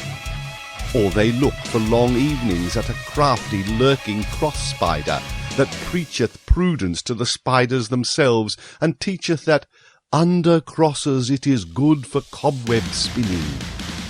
Or they sit all day at swamps with angle rods, and on that account think themselves profound. But whoever fisheth where there are no fish, I do not even call him superficial. Or they learn in godly gay style to play the harp with a hymn poet, who would fain harp himself into the heart of young girls, for he hath tired of old girls and their praises. Or they learn to shudder with a learned semi-madcap, who waiteth in darkened rooms for spirits to come to him, and the spirit runneth away entirely. Or they listen to an old roving howl and growl piper, who hath learned from the sad winds the sadness of sounds. Now pipeth he as the wind, and preacheth sadness in sad strains. And some of them have even become night watchmen. They know now how to blow horns, and go about at night and waken old things which have long fallen asleep. 5 words about old things did I hear yesternight at the garden wall. They came from such old, sorrowful, and night watchmen. For a father he careth not sufficiently for his children. Human fathers do this better. He is too old, he now careth no more for his children, answered the other night watchman. Hath he then children? No one can prove it unless he himself prove it. I have long wished that he would for once prove it thoroughly. Prove? As if he had ever proved anything? Proving is difficult to him. He layeth great stress on one's believing him. Aye, belief saveth him, belief in him. That is the way with old people. So it is with us also. Thus spoke to each other the 2 old night watchmen and light scarers, and tooted thereupon sorrowfully on their horns. So did it happen yesternight at the garden wall. To me, however, did the heart writhe with laughter, and was like to break. It knew not where to go, and sunk into the midriff. Verily, it will be my death yet, to choke with laughter when I see asses drunken, and hear night watchmen thus doubt about God. Hath the time not long since passed for all such doubts? Who may nowadays awaken such old slumbering, light-shunning things? With the old deities hath it long since come to an end, and verily a good joyful deity end had they. They did not begloom themselves to death, that do people fabricate. On the contrary, they laughed themselves to death once on a time. That took place when the ungodliest utterance came from a god himself, the utterance, "There is but one God, thou shalt have no other gods before me." An old grimbeard of a god, a jealous one, forgot himself in such wise. And all the gods then laughed and shook upon their thrones and exclaimed, "Is it not just divinity that there are gods, but no God? He that hath an ear, let him hear." Thus talked Zarathustra in the city he loved, which is surnamed the Pied Cow. For from here he had but 2 days to travel to reach once more his cave and his animals. His soul, however, rejoiced unceasingly on account of the nighness of his return home. The return home. Oh, lonesomeness! My home, lonesomeness! Too long have I lived wildly in wild remoteness to return to thee without tears. Now threaten me with the finger as mothers threaten. Now smile upon me as mothers smile. Now say just, "Who was it that like a whirlwind once rushed away from me? Who when departing called out, 'Too long have I sat with lonesomeness, there have I unlearned silence'? That hast thou learnt now, surely. O Zarathustra, everything do I know, and that thou wert more forsaken amongst the many, thou unique one, than thou ever wert with me. One thing is forsakenness, another matter is lonesomeness. That hast thou now learned, and that amongst men thou wilt ever be wild and strange. Wild and strange even when they love thee, for above all they want to be treated indulgently.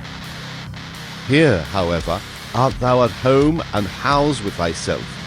Here canst thou utter everything and unbosom all motives. Nothing is here ashamed of concealed, congealed feelings. Here do all things come caressingly to thy talk and flatter thee, for they want to ride upon thy back. On every simile dost thou here ride to every truth. Uprightly and openly mayest thou here talk to all things, and verily it soundeth as praise in their ears for one to talk to all things directly. Another matter, however, is forsakenness. For dost thou remember, O Zarathustra, when thy bird screamed overhead, when thou stoodst in the forest, irresolute, ignorant where to go, beside a corpse, when thou spakest, "Let mine animals lead me, more dangerous have I found it among men than among animals"? That was forsakenness. And dost thou remember, O Zarathustra, when thou sattest in thine isle, a well of wine giving and granting amongst empty buckets, bestowing and distributing amongst the thirsty, until at last thou alone sattest thirsty amongst the drunken ones, and wailedst nightly, "Is taking not more blessed than giving, and stealing yet more blessed than taking?" That was forsakenness. And dost thou remember, O Zarathustra, when thy stillest hour came and drove thee forth from thyself, when with wicked whispering it said, "Speak and succumb"? When it disgusted thee with all thy waiting and silence, and discouraged thy humble courage? That was forsakenness. O lonesomeness, my home, lonesomeness, how blessedly and tenderly speaketh thy voice unto me! We do not question each other, we do not complain to each other, we go together openly through open doors. For all is open with thee and clear, and even the hours run here on lighter feet. For in the dark time weigheth heavier upon one than in the light. Here fly open unto me all being's words and word cabinets. Here all being wanteth to become words. Here all becoming wanteth to learn of me how to talk. Down there, however, all talking is in vain. There, forgetting and passing by are the best wisdom that have I learned now. He who would understand everything in man must handle everything, but for that I have 2 clean hands. I do not like even to inhale their breath. Alas, that I have lived so long among their noise and bad breaths. Oh, blessed stillness around me. Oh, pure odours around me. How from a deep breast this stillness fetcheth pure breath. How it hearkeneth this blessed stillness. But down there speaketh everything. There is everything misheard. If one announce one's wisdom with bells, the shopman in the marketplace will out-jingle it with pennies. Everything among them talketh. No one knoweth any longer how to understand. Everything falleth into the water. Nothing falleth any longer into deep wells. Everything among them talketh. Nothing succeedeth any longer and accomplisheth itself. Everything cackleth. But who will still sit quietly on the nest and hatch eggs? Everything among them talketh. Everything is out-talked. And that which yesterday was still too hard for time itself and its tooth hangeth today, out-champed and out-chewed from the mouths of the men of today. Everything among them talketh. Everything is betrayed. And what was once called the secret and secrecy of profound souls belongeth today to the street trumpeters and other butterflies. O human hubbub, thou wonderful thing, thou noise in dark streets, now art thou again behind me, my greatest danger lieth behind me. In indulging and pitying lay ever my greatest danger, and all human hubbub wisheth to be indulged and tolerated. With suppressed truths, with fool's hand and befooled heart, and rich in petty lies of pity, thus have I ever lived among men. Disguised did I sit amongst them, ready to misjudge myself that I might endure them, and willingly saying to myself, Thou fool, thou dost not know men. One unlearneth men when one liveth amongst them. There is too much foreground in all men. What can far-seeing, far-longing eyes do there? And fool that I was, when they misjudged me, I indulged them on that account more than myself, being habitually hard on myself, and often even taking revenge on myself for the indulgence. Stung all over by poisonous flies, and hollowed like the stone by many drops of wickedness, thus did I sit among them, and still said to myself, Innocent is everything petty of its pettiness. Especially did I find those who call themselves the good, the most poisonous flies. They sting in all innocence, they lie in all innocence. How could they be just towards me?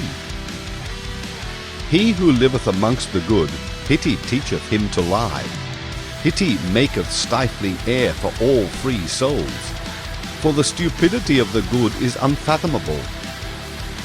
To conceal myself and my riches, that did I learn down there. For every one did I still find poor in spirit. It was the lie of my pity that I knew in every one. That I saw and scented in every one, what was enough of spirit for him and what was too much. They're stiff, wise men. I call them wise, not stiff. Thus did I learn to slur over words. The grave diggers dig for themselves diseases. Under old rubbish rest bad vapours. One should not stir up the marsh. One should live on mountains. With blessed nostrils do I again breathe mountain freedom. Freed at last is my nose from the smell of all human hubbub. With sharp breezes tickled, as with sparkling wine sneezeth my soul, sneezeth and shouteth self-congratulatingly, health to thee. Thus spoke Zarathustra. The three evil things. In my dream, in my last morning dream, I stood today on a promontory, beyond the world. I held a pair of scales and weighed the world. Alas, that the rosy dawn came too early to me. She glowed me awake, the jealous one. Jealous is she always of the glows of my morning dream.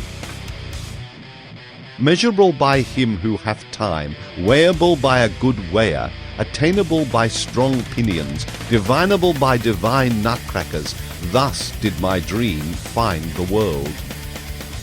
My dream, a bold sailor, half ship, half hurricane, silent as the butterfly, impatient as the falcon, how had it the patience and leisure today for world weighing?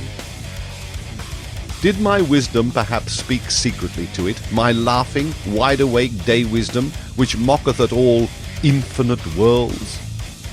For it saith, where force is, there becometh number the master. It hath more force.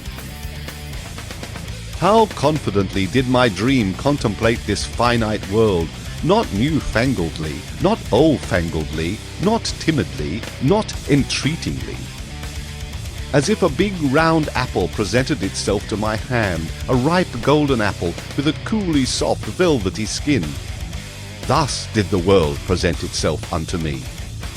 As if a tree nodded unto me, a broad-branched, strong-willed tree, curved as a recline and a footstool for weary travellers. Thus did the world stand on my promontory. As if delicate hands carried a casket towards me, a casket open for the delectation of modest adoring eyes, thus did the world present itself before me today. Not riddle enough to scare human love from it, not solution enough to put to sleep human wisdom. A humanly good thing was the world to me today, of which such bad things are said. How I thank my morning dream that I thus at today's dawn weighed the world. As a humanly good thing did it come unto me, this dream and heart comforter. And that I may do the like by day, and imitate and copy its best, now will I put the three worst things on the scales, and weigh them humanly well. He who taught to bless, taught also to curse. What are the three best cursed things in the world? These will I put on the scales. Voluptuousness, passion for power, and selfishness. These three things have hitherto been best cursed, and have been in worst and falsest repute. These three things will I weigh humanly well. Well, here is my promontory, and there is the sea.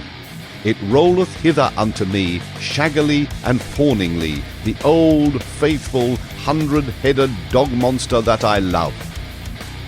Well, here will I hold the scales over the weltering sea, and also a witness do I choose to look on, thee, the anchorite tree, thee, the strong-odoured, broad-arched tree that I love.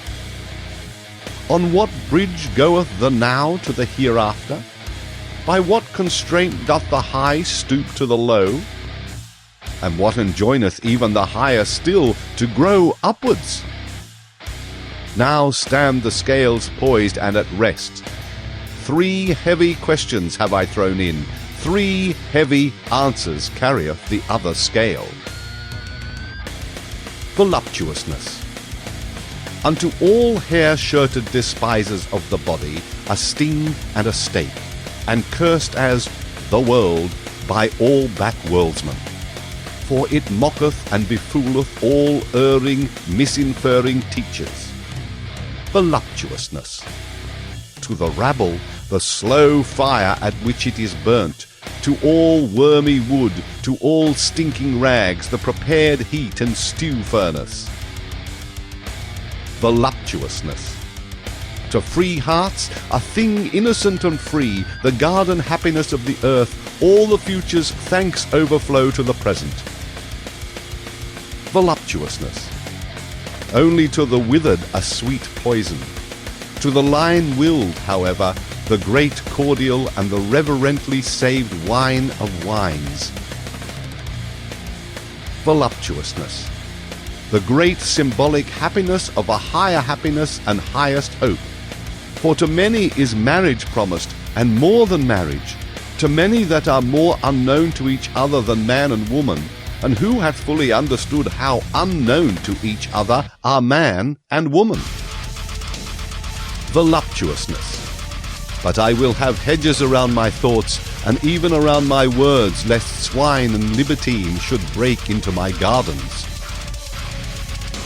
Passion for power. The glowing scourge of the hardest of the heart hard, the cruel torture reserved for the cruelest themselves, the gloomy flame of living pyres. Passion for power. The wicked gadfly which is mounted on the vainest peoples, the scorner of all uncertain virtue, which rideth on every horse and on every pride. Passion for power. The earthquake which breaketh and upbreaketh all that is rotten and hollow, the rolling, rumbling, punitive demolisher of whited sepulchres, the flashing interrogative sign beside premature answers. Passion for power, before whose glance man creepeth and croucheth and drudgeth, and becometh lower than the serpent and the swine, until at last great contempt crieth out of him. Passion for power, the terrible teacher of great contempt, which preacheth to their face to cities and empires, Away with thee! Until a voice crieth out of themselves, Away with me! Passion for power, which however mounteth alluringly even to the pure and lonesome, and up to self-satisfied elevations, glowing like a love that painteth purple felicities alluringly on earthly heavens. Passion for power. But who would call it passion when the height longeth to stoop for power? Verily nothing sick or diseased is there in such longing and descending, that the lonesome height may not forever remain lonesome and self-sufficing, that the mountains may come to the valleys and the winds of the heights to the plains. Oh, who could find the right praenomen and honouring name for such longing? Bestowing virtue. Thus did Zarathustra once name the unnameable. And then it happened also, and verily it happened for the first time, that his word blessed selfishness, the wholesome, healthy selfishness that springeth from the powerful soul. From the powerful soul to which the high body appertaineth, the handsome, triumphing, refreshing body around which everything becometh a mirror. The pliant, persuasive body, the dancer, whose symbol and epitome is the self-enjoying soul. Of such bodies and souls the self-enjoyment calleth itself virtue. With its words of good and bad doth such self-enjoyment shelter itself as with sacred groves. With the names of its happiness doth it banish from itself everything contemptible. Away from itself doth it banish everything cowardly. It saith, Bad, that is cowardly. Contemptible seems to it the ever-solicitous, the sighing, the complaining, and whoever pick up the most trifling advantage. It despiseth also all bitter-sweet wisdom. For verily there is also wisdom that bloometh in the dark, a night-shade wisdom, which ever sigheth, All is vain. Shy distrust is regarded by it as base, and everyone who wanteth oaths instead of looks and hands, also all over-distrustful wisdom, for such is the mode of cowardly souls. Baser still it regardeth the obsequious doggish one, who immediately lieth on his back, the submissive one. And there is also wisdom that is submissive and doggish and pious and obsequious. Hateful to it altogether, and a loathing is he who will never defend himself, he who swalloweth down poisonous spittle and bad looks, the all too patient one, the all-endurer, the all-satisfied one. for that is the mode of slaves.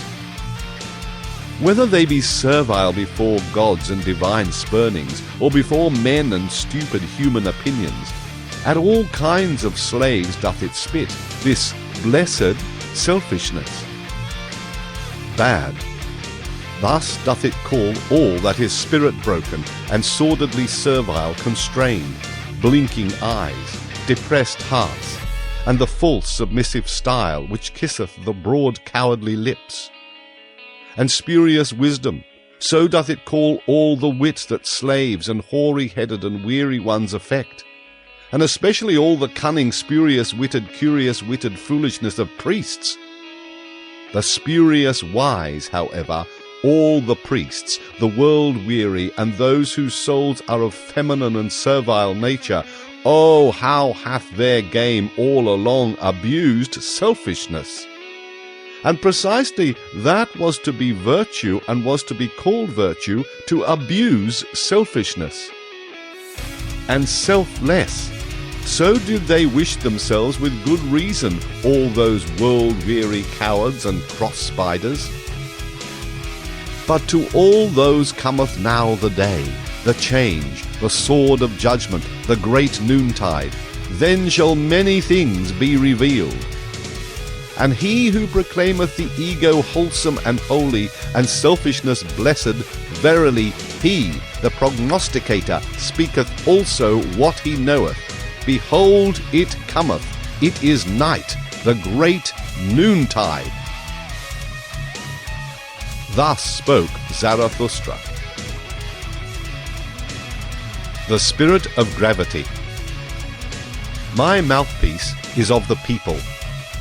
Too coarsely and cordially do I talk for Angora rabbits, and still stranger soundeth my word unto all inkfish and pen foxes. My hand is a fool's hand. Woe unto all tables and walls, and whatever hath room for fools sketching, fools scrawling. My foot is a horse foot. Therewith do I trample and trot over stick and stone, in the fields up and down, and am bedevilled with delight in all fast racing. My stomach is surely an eagle's stomach, for it preferreth lamb's flesh. Certainly it is a bird's stomach, nourished with innocent things, and with few ready and impatient to fly away. That is now my nature. Why should there not be something of bird nature therein? And especially that I am hostile to the spirit of gravity, that is bird nature. Verily, deadly hostile, supremely hostile, originally hostile. Oh, whither hath my hostility not flown and misflown? Therefore could I sing a song, and will sing it, though I be alone in an empty house, and must sing it through my own ears. Therefore could I sing a song, and will sing it, though I be alone in an empty house, and must sing it to my own ears. Other singers are there, to be sure, to whom only the full house maketh the voice soft, the hand eloquent, the eye expressive, the heart wakeful. Those do I not resemble. He who one day teacheth men to fly will have shifted all landmarks. To him will all landmarks themselves fly into the air. The earth will he christen anew as the light body. The ostrich runneth faster than the fastest horse, but it also thrusteth its head heavily into the heavy earth. Thus is it with the man who cannot yet fly. Heavy unto him are earth and life, and so willeth the spirit of gravity. But he who would become light and be a bird must love himself. Thus do I teach. Not to be sure with the love of the side and affected, for with them stinketh even self-love. One must learn to love oneself, thus do I teach, with a wholesome and healthy love, that one may endure to be with oneself and not go roving about. Such roving about christeneth itself brotherly love. With these words hath there hitherto been the best lying and dissembling, and especially by those who have been burdensome to everyone. And verily, it is no commandment for today and tomorrow to learn to love oneself. Rather is it of all arts the finest, subtlest, last, and patientest. For to its possessor is all possession well concealed, and of all treasure pits one's own is last excavated. So causeth the spirit of gravity. Almost in the cradle are we apportioned with heavy words and worths, good and evil, so calleth itself this dowry.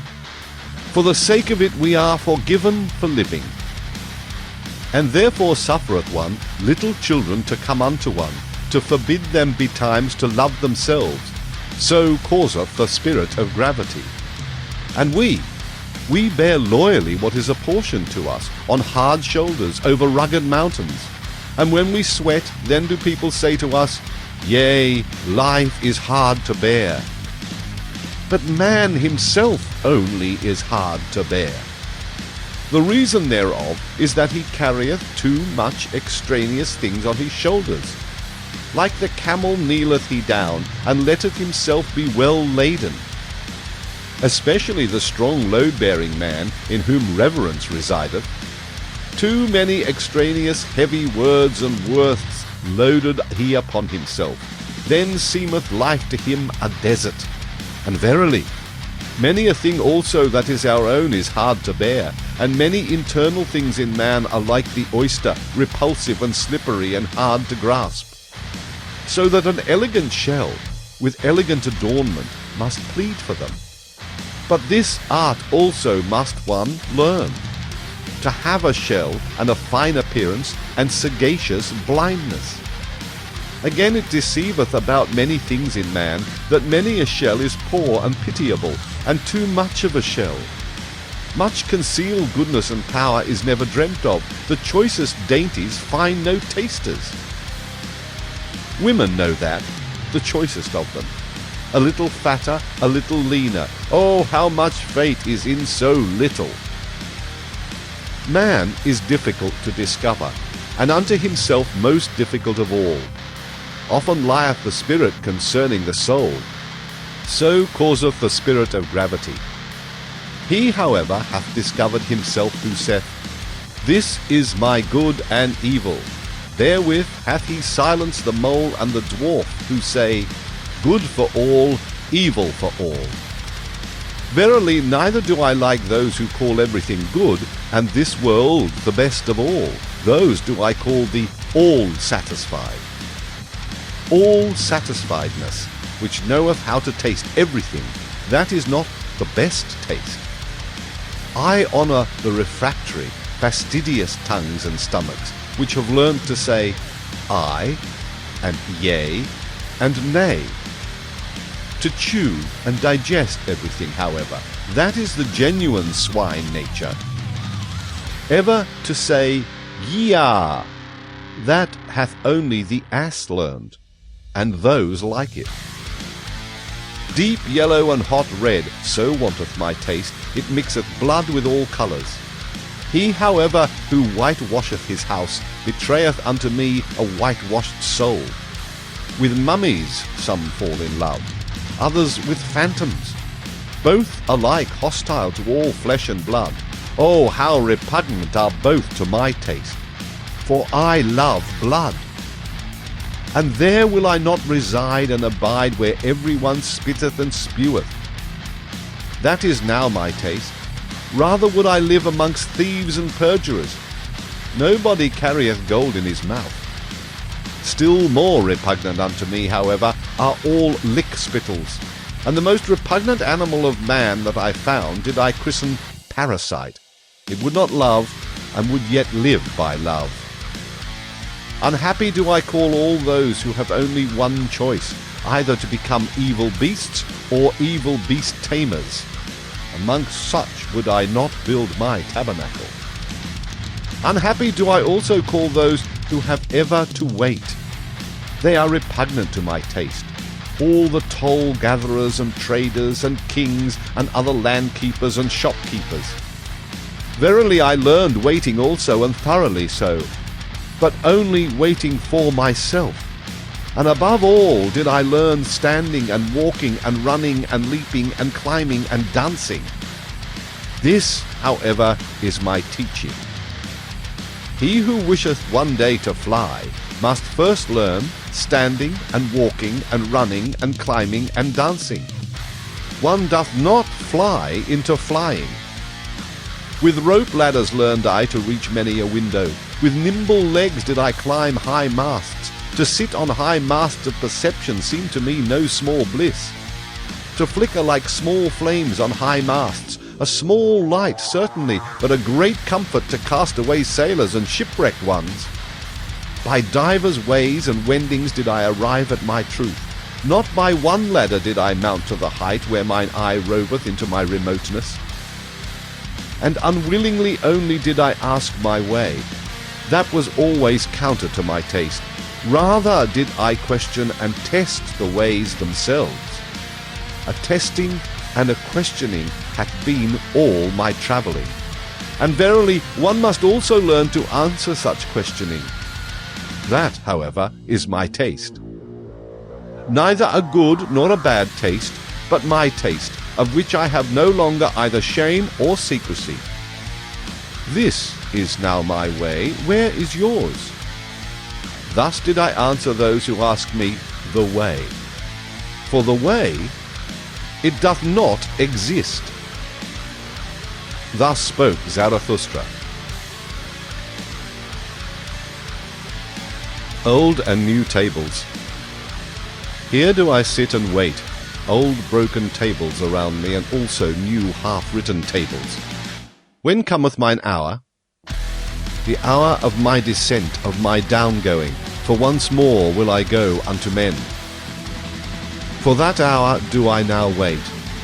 For first must the signs come unto me that it is mine hour, namely, the laughing lion with the flock of doves. Meanwhile do I talk to myself as one who hath time. No one telleth me anything new, so I tell myself mine own story. When I came unto men, then found I them resting on an old infatuation. All of them thought they had long known what was good and bad for men. An old wearisome business seemed to them all discourse about virtue, and he who wished to sleep well spoke of good and bad, ere retiring to rest. This somnolence did I disturb when I taught them that no one yet knoweth what is good and bad, unless it be the creating one. It is he, however, who createth man's goal, and giveth to the earth its meaning and its future. He only effecteth it that aught is good or bad. And I bade them upset their old academic chairs, and wherever that old infatuation had sat, I bade them laugh at their great moralists, their saints, their poets, and their saviours. At their gloomy sages did I bid them laugh, and whoever had sat admonishing as a black scarecrow on the tree of life. On their great grave highway did I seat myself, and even beside the carrion and vultures, and I laughed at all their bygone and its mellow decaying glory. Verily, like penitential preachers and fools did I cry wrath and shame on all their greatness and smallness. Oh, that their best is so very small. Oh, that their worst is so very small. Thus did I laugh. Thus did my wise longing, born in the mountains, cry and laugh in me. A wild wisdom, verily, my great pinion-rustling longing. And oft did it carry me off and up and away and in the midst of laughter. Then flew I quivering like an arrow with sun-intoxicated rapture, out into distant futures, which no dream hath yet seen, into warmer souths than ever sculptor conceived, where gods in their dancing are ashamed of all clothes, that I may speak in parables and halt and stammer at the poets. And verily I am ashamed that I have still to be a poet. Where all becoming seemed to me dancing of gods and wantoning of gods, and the world unloosed and unbridled and fleeing back to itself. As an eternal self-fleeing and re-seeking of one another of many gods, as the blessed self-contradicting, recommuning and refraternizing with one another of many gods, where all time seemed to me a blessed mockery of moments, where necessity was freedom itself, which played happily with the goad of freedom, where I also found again mine own devil and arch-enemy, the spirit of gravity, and all that it created, constraint, law, necessity, and consequence, and purpose, and will, and good, and evil. For must there not be that which is danced over, danced beyond? Must there not, for the sake of the nimble, the nimblest, be moles and clumsy dwarfs? There was it also where I picked up from the path the word Superman, and that man is something that must be surpassed, that man is a bridge and not a goal, rejoicing over his noontides and evenings as advances to new rosy dawns. The Zarathustra word of the great noontide, and whatever else I have hung up over men like purple evening afterglows. Verily, also new stars did I make them see, along with new nights. And over cloud and day and night did I spread out laughter like a gay-coloured canopy. I taught them all my poetization and aspiration, to compose and collect into unity what is fragment in man and riddle and fearful chance. As composer, riddle reader, and redeemer of chance did I teach them to create the future and all that hath been, to redeem by creating. The past of man to redeem, and every it was to transform, until the will saith, but so did I will it, so shall I will it. This did I call redemption. This alone taught I them to call redemption. Now do I await my redemption, that I may go unto them for the last time. For once more will I go unto men, amongst them will my sun set. In dying will I give them my choicest gift. From the sun did I learn this when it goeth down, the exuberant one. Gold doth it then pour into the sea out of inexhaustible riches, so that the poorest fisherman roweth even with golden oars. For this did I once see, and did not tire of weeping in beholding it. Like the sun will also Zarathustra go down. Now sitteth he here and waiteth, old broken tables around him, and also new tables, half written. Behold, here is a new table. But where are my brethren who will carry it with me to the valley into the hearts of flesh? Thus demandeth my great love to the remotest ones. Be not considerate of thy neighbour.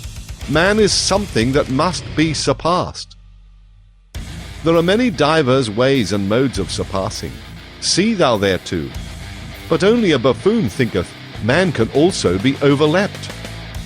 Surpass thyself even in thy neighbour, and a right which thou canst seize upon shalt thou not allow to be given thee.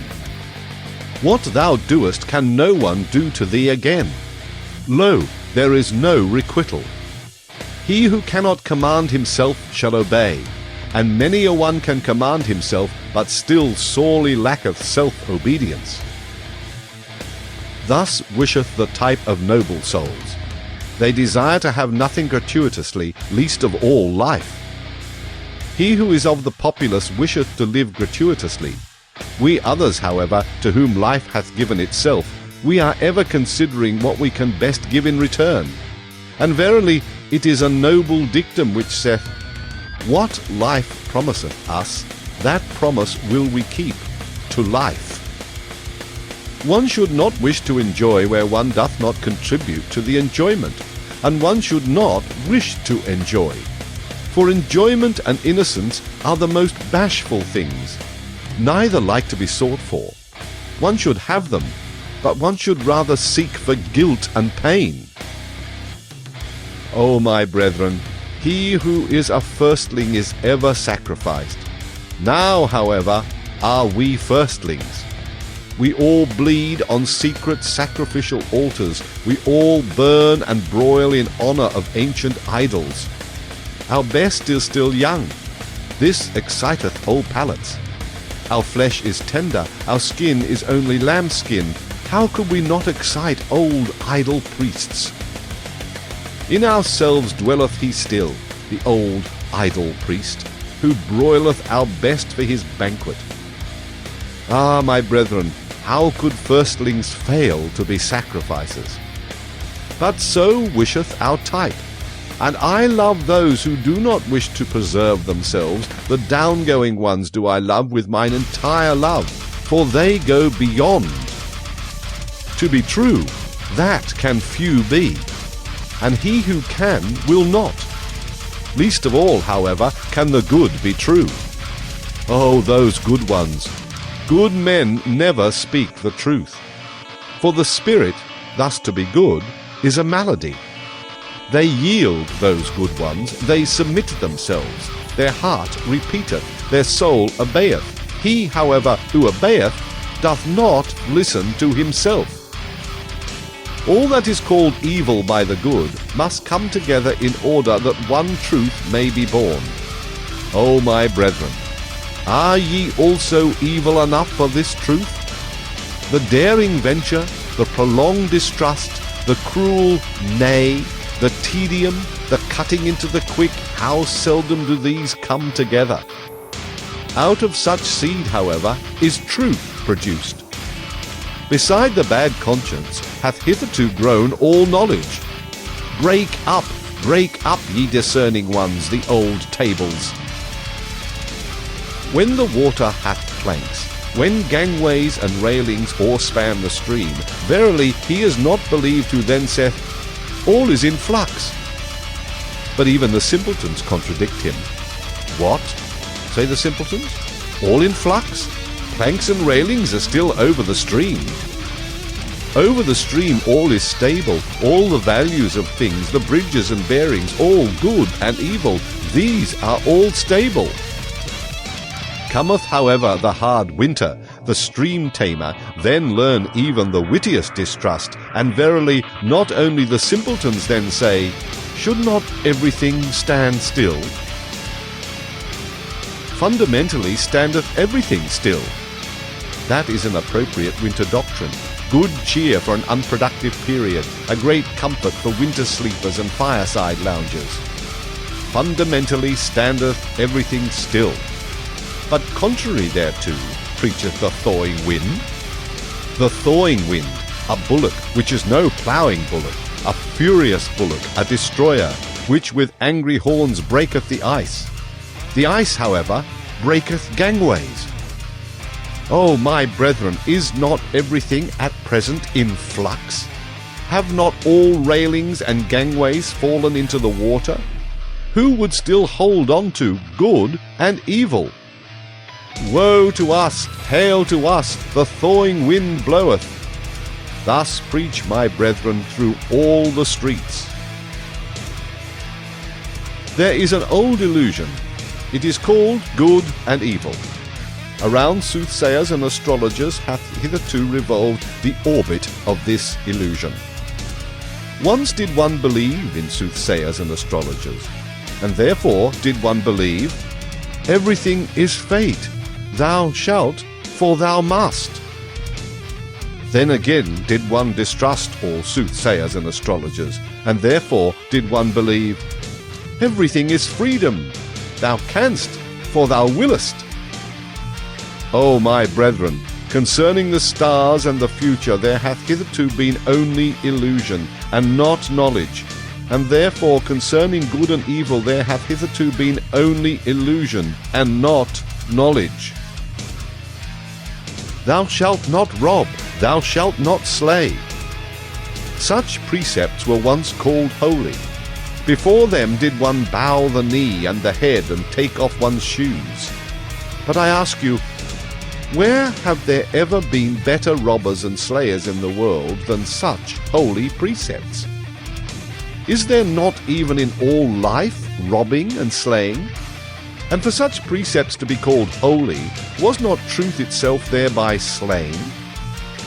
Or was it a sermon of death that called holy what contradicted and dissuaded from life? O my brethren, break up for me the old tables. It is my sympathy with all the past that I see it is abandoned.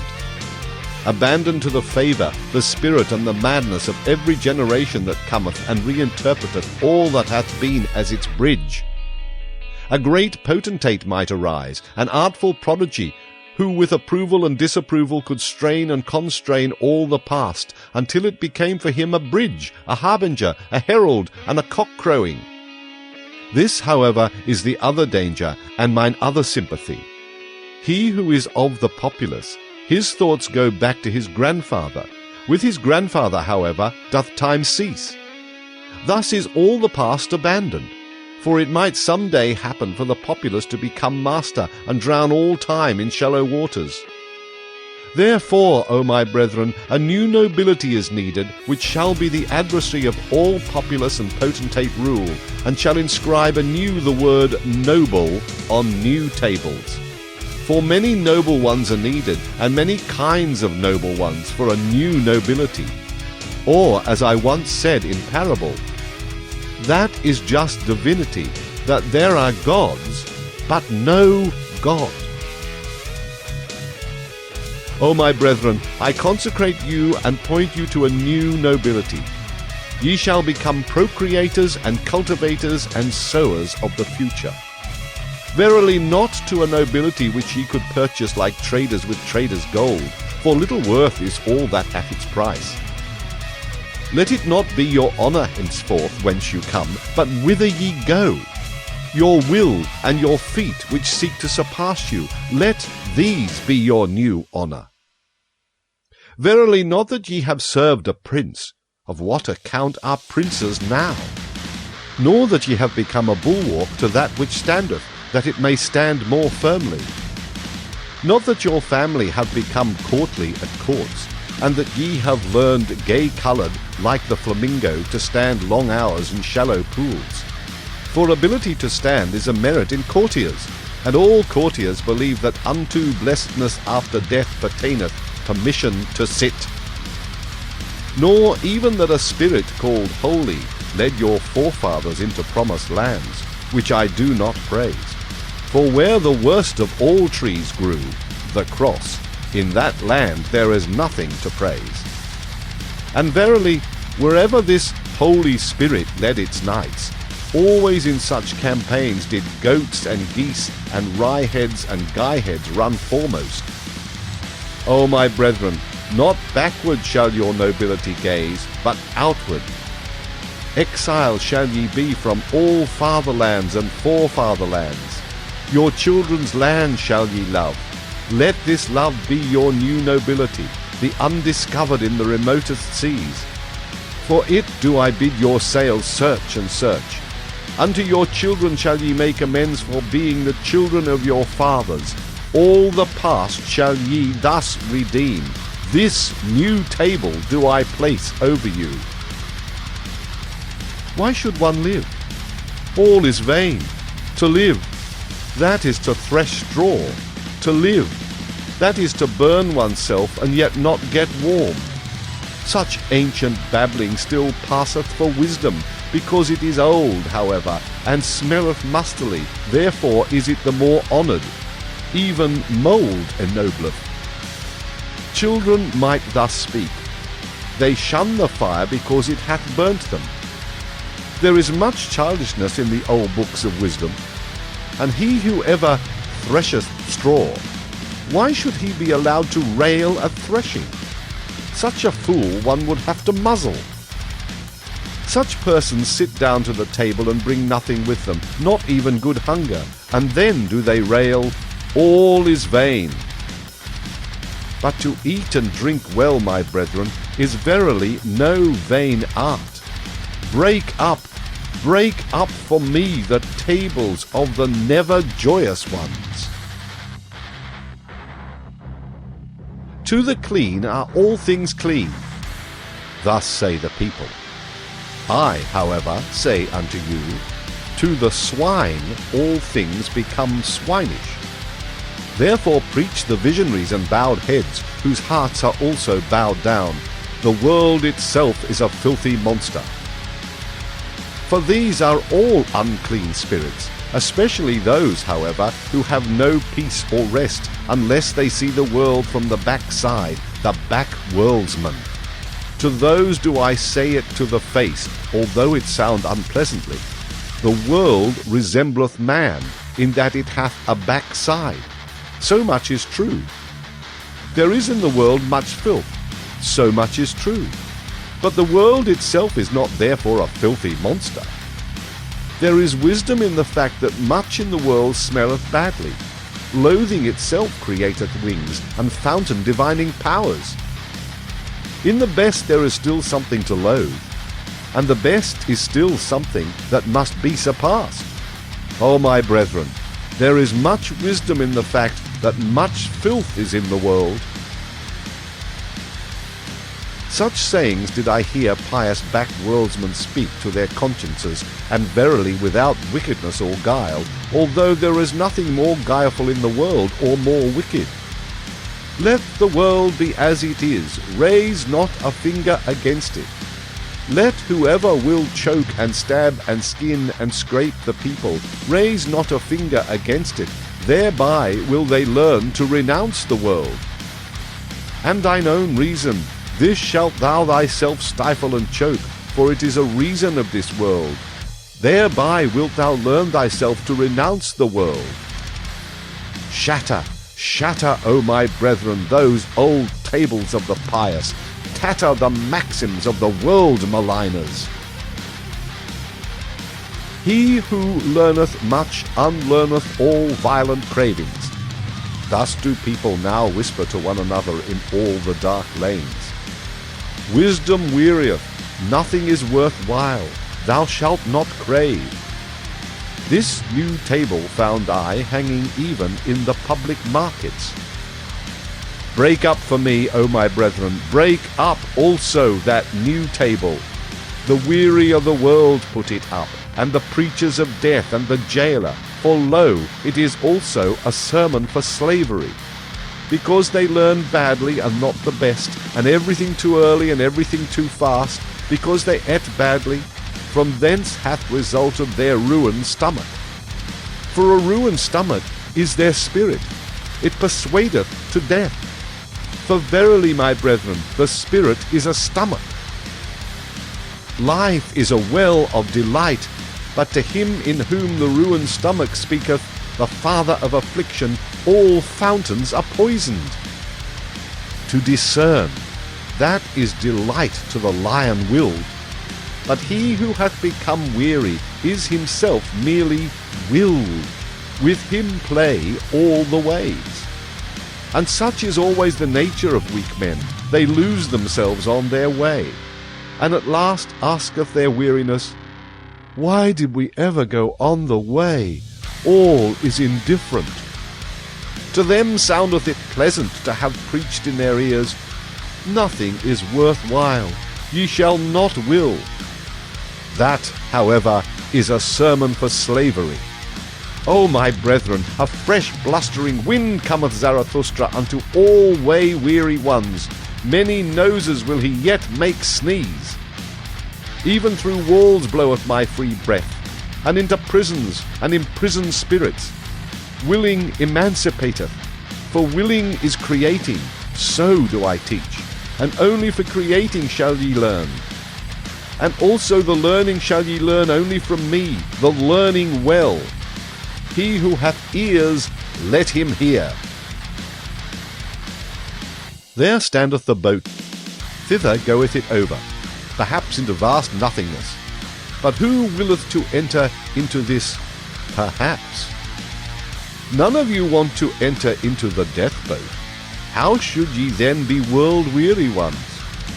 World-weary ones, and have not even withdrawn from the earth. Eager did I ever find you for the earth, amorous still of your own earth-weariness. Not in vain doth your lip hang down. A small worldly wish still sitteth thereon, And in your eye floateth there not a cloudlet of unforgotten earthly bliss? There are on the earth many good inventions, some useful, some pleasant.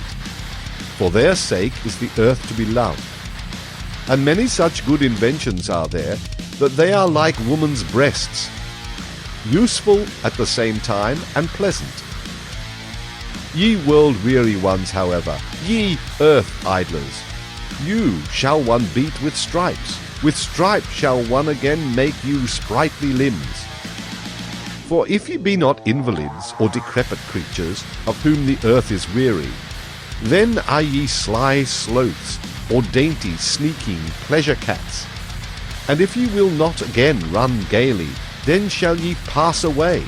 To the incurable shall one not seek to be a physician. Thus teacheth Zarathustra, so shall ye pass away. But more courage is needed to make an end than to make a new verse. That do all physicians and poets know well. O my brethren, there are tables which weariness framed, and tables which slothfulness framed, corrupt slothfulness. Although they speak similarly, they want to be heard differently. See this languishing one. Only a span breadth is he from his goal. But from weariness hath he lain down obstinately in the dust, this brave one. From weariness yawneth he at the path, at the earth, at the goal, and at himself. Not a step further will he go, this brave one. Now gloweth the sun upon him, and the dogs lick at his sweat, but he lieth there in his obstinacy, and preferreth to languish. A span breadth from his goal, to languish. Verily, ye will have to drag him into his heaven by hair of his head, this hero. Better still that ye let him lie where he hath lain down, that sleep may come unto him, the comforter, with cooling patter rain.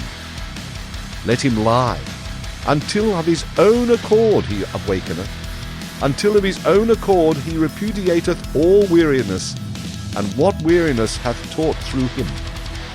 Only, my brethren, see that ye scare the dogs away from him, the idle skulkers, and all the swarming vermin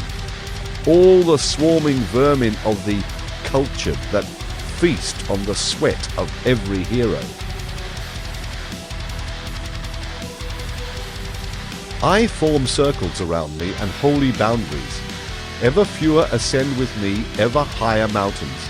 I build a mountain range out of ever holier mountains. But wherever ye would ascend with me, O my brethren, take care lest a parasite ascend with you. A parasite. That is a reptile, a creeping, cringing reptile that trieth to fatten on your infirm and sore places. And this is its art. It divineth where ascending souls are weary. In your trouble and dejection, in your sensitive modesty, doth it build its loathsome nest.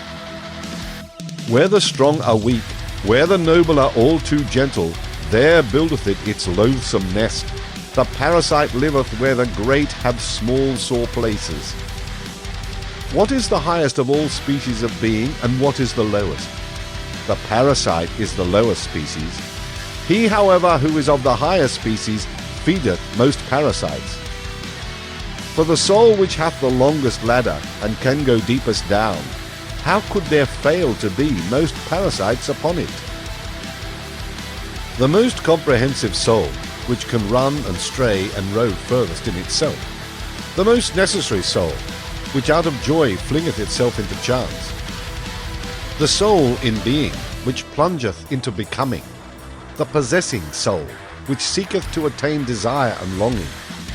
The soul fleeing from itself, which overtaketh itself in the wildest circuit. The wisest soul, unto which folly speaketh most sweetly. The soul most self-loving, in which all things have their current and countercurrent, their ebb and their flow. Oh, how could the loftiest soul fail to have the worst parasites?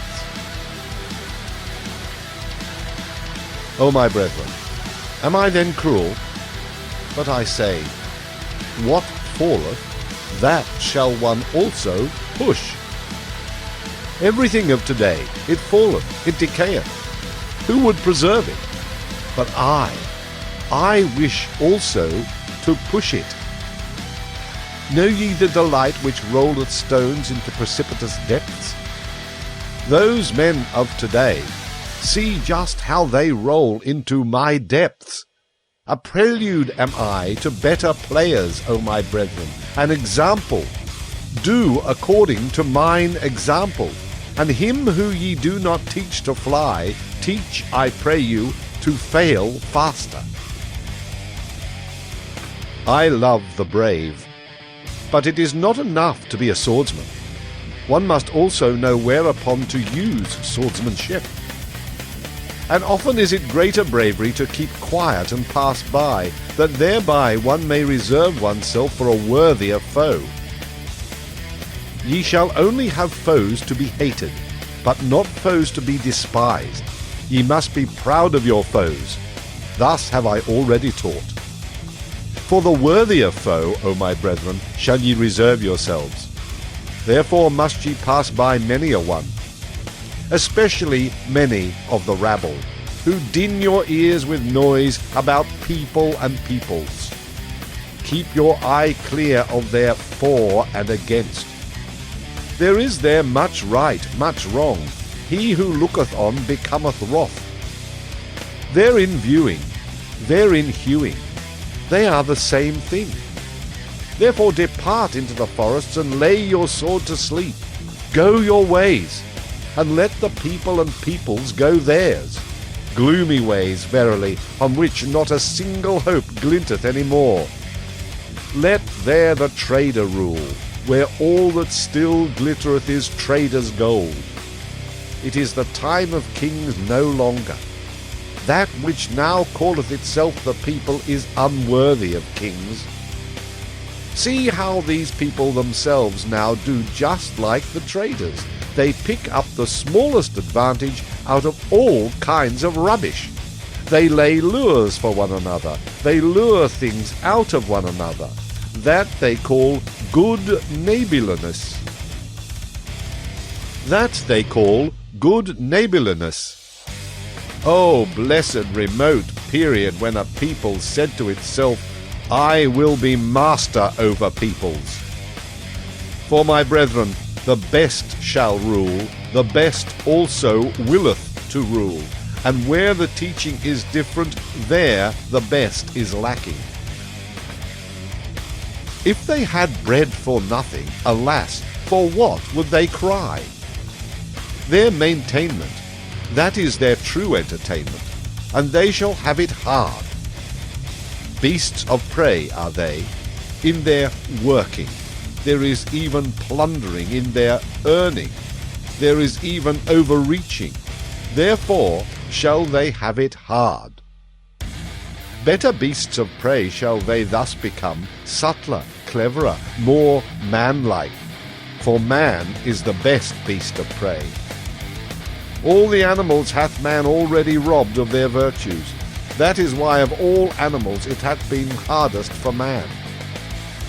Only the birds are still beyond him, and if man should yet learn to fly, alas, to what height would his rapacity fly? Thus would I have man and woman, fit for war the one, fit for maternity the other, both, however, fit for dancing with head and legs, and lost by the day to us in which a measure hath not been danced, and false be every truth which hath not had laughter along with it. Your marriage arranging, see that it be not a bad arranging. Ye have arranged all too hastily, so there followeth therefrom marriage breaking. And better marriage breaking than marriage bending, marriage lying. Thus spoke a woman unto me, Indeed, I broke the marriage, but first did the marriage break me. The badly paired found I ever the most revengeful. They make every one suffer for it that they no longer run singly. On that account want I the honest ones to say to one another, We love each other. Let us see to it that we maintain our love. or shall our pledging be blundering? Give us a set term and a small marriage, that we may see if we are fit for the great marriage. It is a great matter always to be twain. Thus do I counsel all honest ones. And what would be my love to the Superman and to all that is to come if I should not counsel and speak otherwise?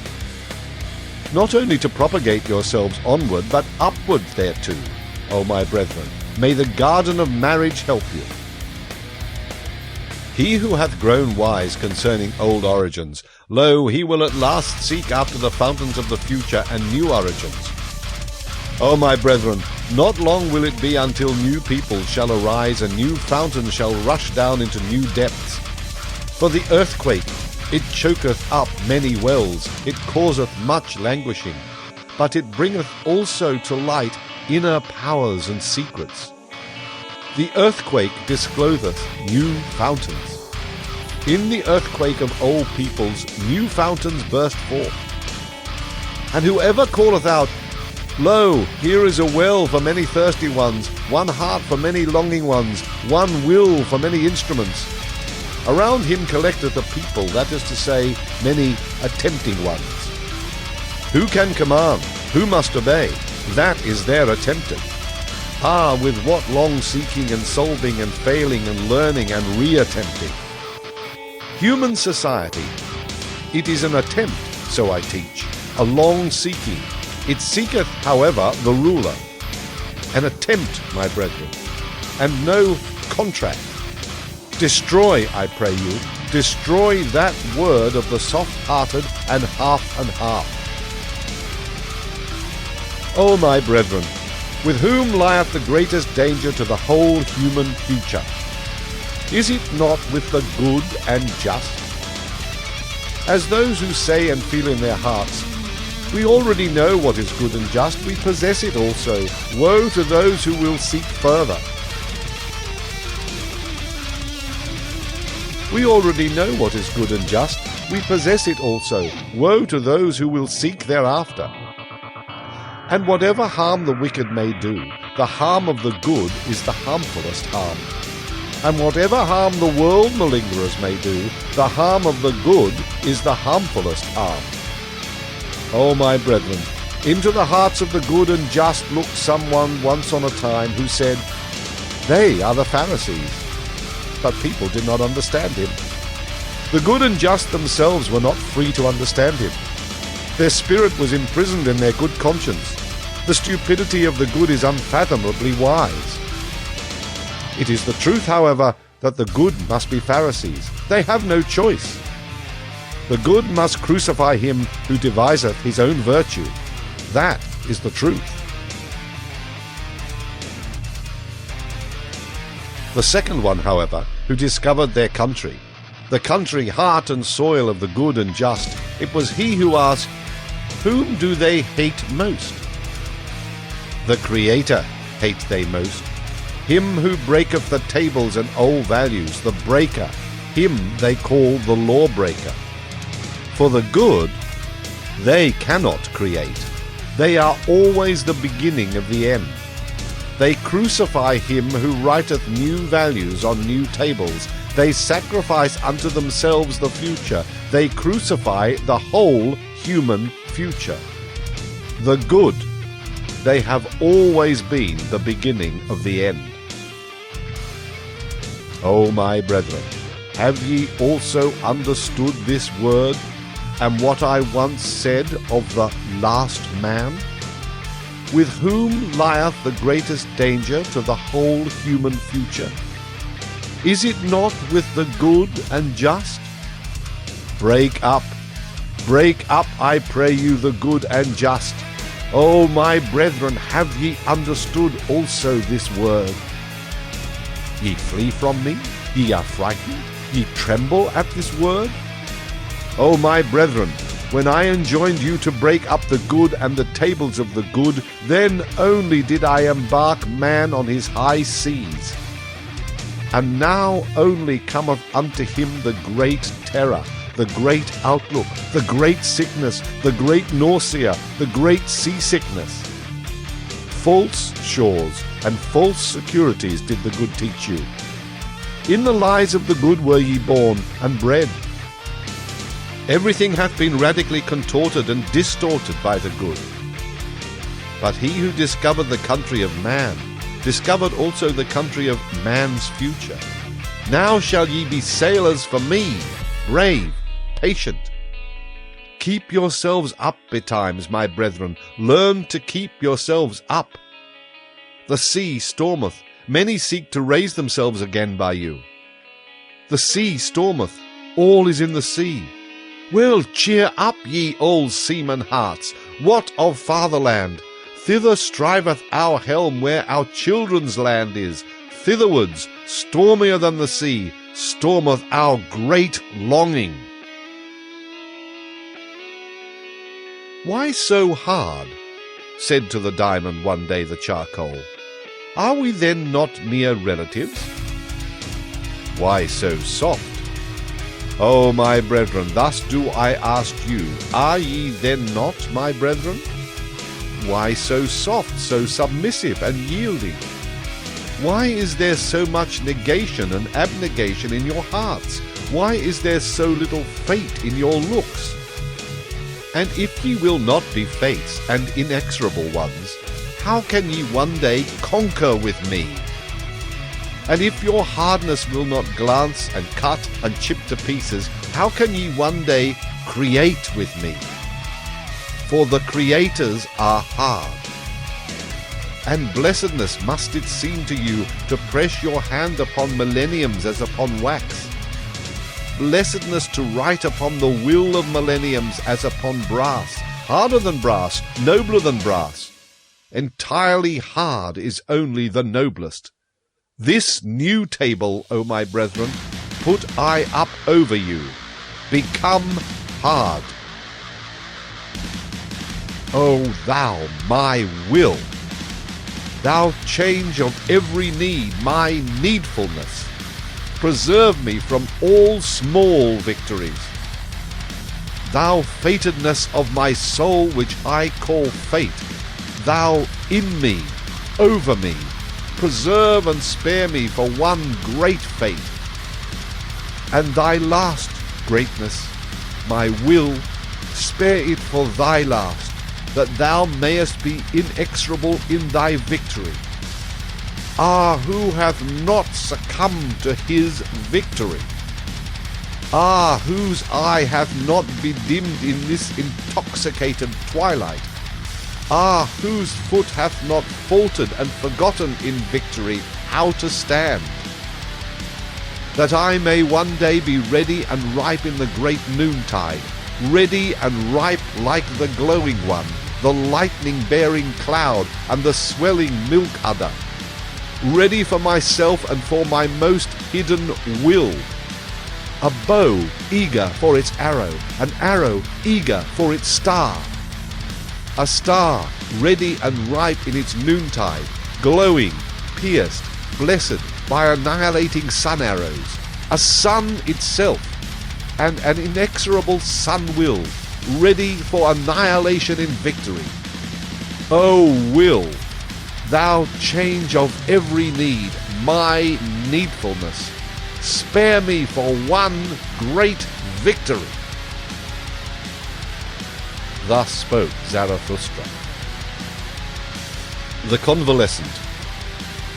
One morning, not long after his return to his cave, Zarathustra sprang up from his couch like a madman, crying with a frightful voice, and acting as if someone still lay on the couch who did not wish to rise. Zarathustra's voice also resounded in such a manner that his animals came to him frightened, and out of all the neighbouring caves and lurking places all the creatures slipped away, flying, fluttering, creeping or leaping, according to their variety of foot or wing. Zarathustra, however, spoke these words.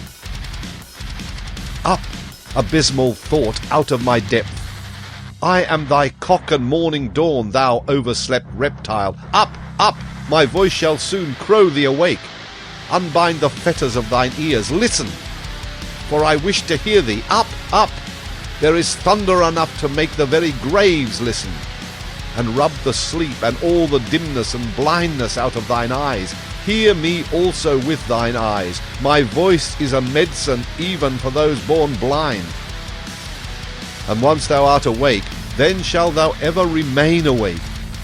It is not my custom to awake great-grandmothers out of their sleep, that I may bid them sleep on.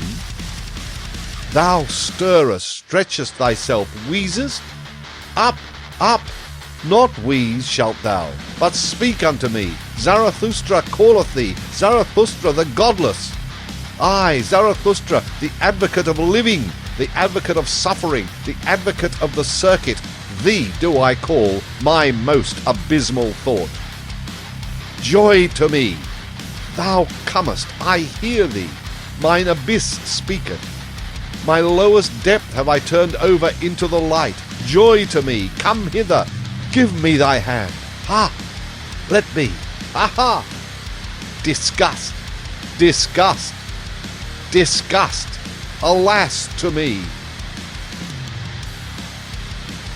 Hardly, however, had Zarathustra spoken these words when he fell down as one dead, and remained long as one dead. When, however, he again came to himself, then was he pale and trembling, and remained lying, and for long he would neither eat nor drink.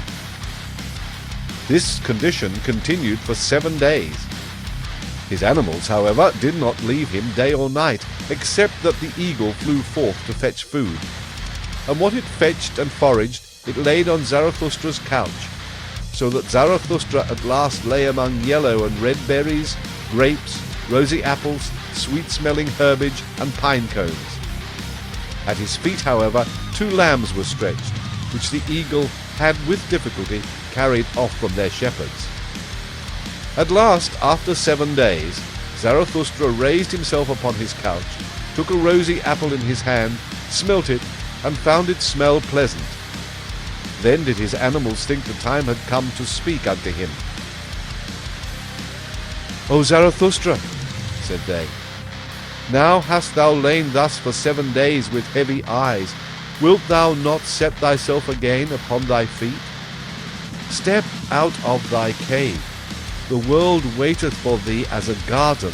The wind playeth with heavy fragrance which seeketh for thee, and all brooks would like to run after thee.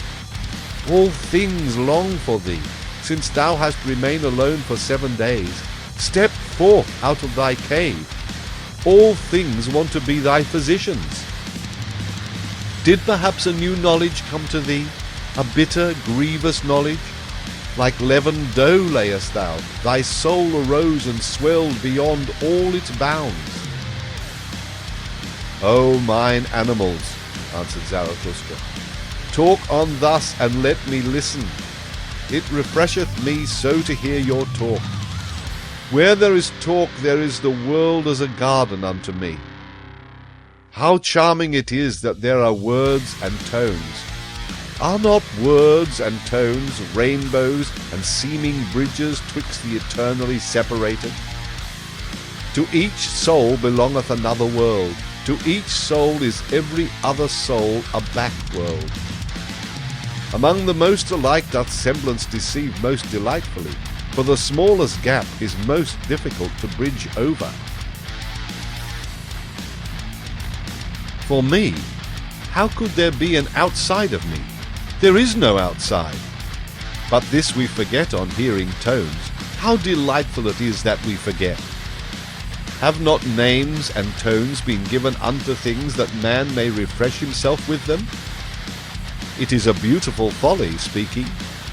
Therewith danceth man over everything. How lovely is all speech and all falsehoods of tones! With tones danceth our love on variegated rainbows. O Zarathustra, said then his animals, to those who think like us, things all dance themselves. They come and hold out the hand and laugh and flee and return. Everything goeth, everything returneth. Eternally rolleth the wheel of existence. Everything dieth, everything blossometh forth again. Eternally runneth on the year of existence. Everything breaketh, everything is integrated anew. Eternally buildeth itself the same house of existence. All things separate, all things again greet one another. Eternally true to itself remaineth the ring of existence. Every moment beginneth existence, around every here rolleth the ball, there. The middle is everywhere. Crooked is the path of eternity. O ye wags and barrel organs, answered Zarathustra, and smiled once more, how well do ye know what had to be fulfilled in 7 days, and how that monster crept into my throat and choked me, but I bit off its head and spat it away from me. And ye have made a liar lay out of it? Now, however, do I lie here, still exhausted with that biting and spitting away, still sick with mine own salvation. And ye looked on at it all? O mine animals, are ye also cruel? Did ye like to look at my great pain as men do? For man is the cruelest animal.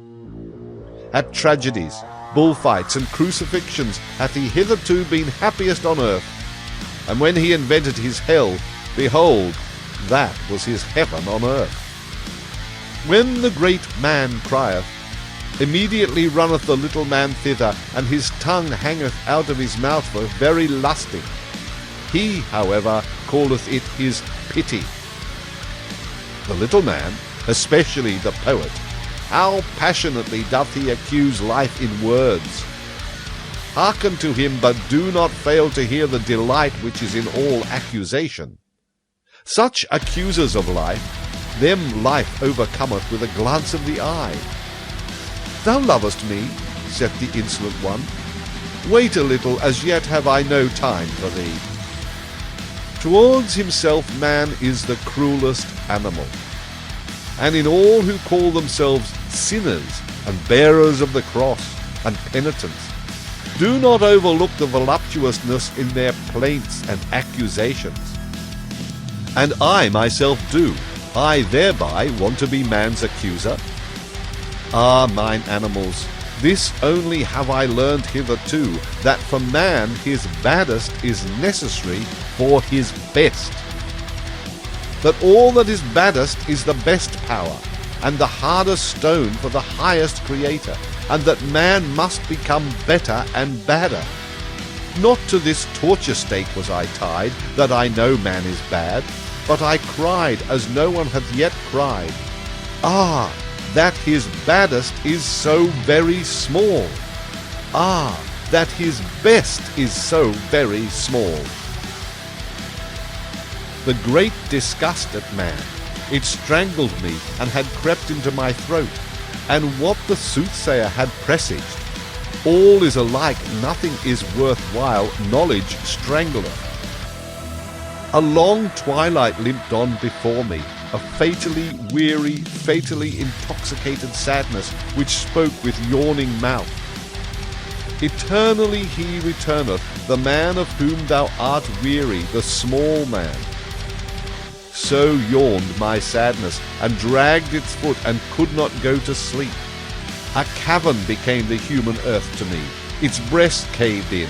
Everything living became to me human dust and bones and mouldering past. My sighing sat on all human graves, and could no longer arise. My sighing and questioning croaked and choked, and gnawed and nagged day and night. Ah, man returneth eternally, the small man returneth eternally. Naked had I once seen both of them, the greatest man and the smallest man, all too like one another, all too human, even the greatest man, all too small, even the greatest man. That was my disgust at man. And the eternal return also of the smallest man, that was my disgust at all existence. Ah, disgust, disgust, disgust! Thus spoke Zarathustra, and sighed and shuddered, for he remembered his sickness. Then did his animals prevent him from speaking further. Do not speak further, thou convalescent, so answered his animals. But go out where the world waiteth for thee like a garden. Go out unto the roses, the bees, and the flocks of doves, especially, however, unto the singing birds, to learn singing from them. For singing is for the convalescent, the sound ones may talk, and when the sound also want songs, then want they other songs than the convalescent.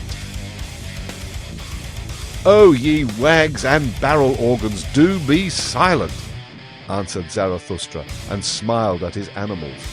How well ye know what consolation I devised for myself in 7 days?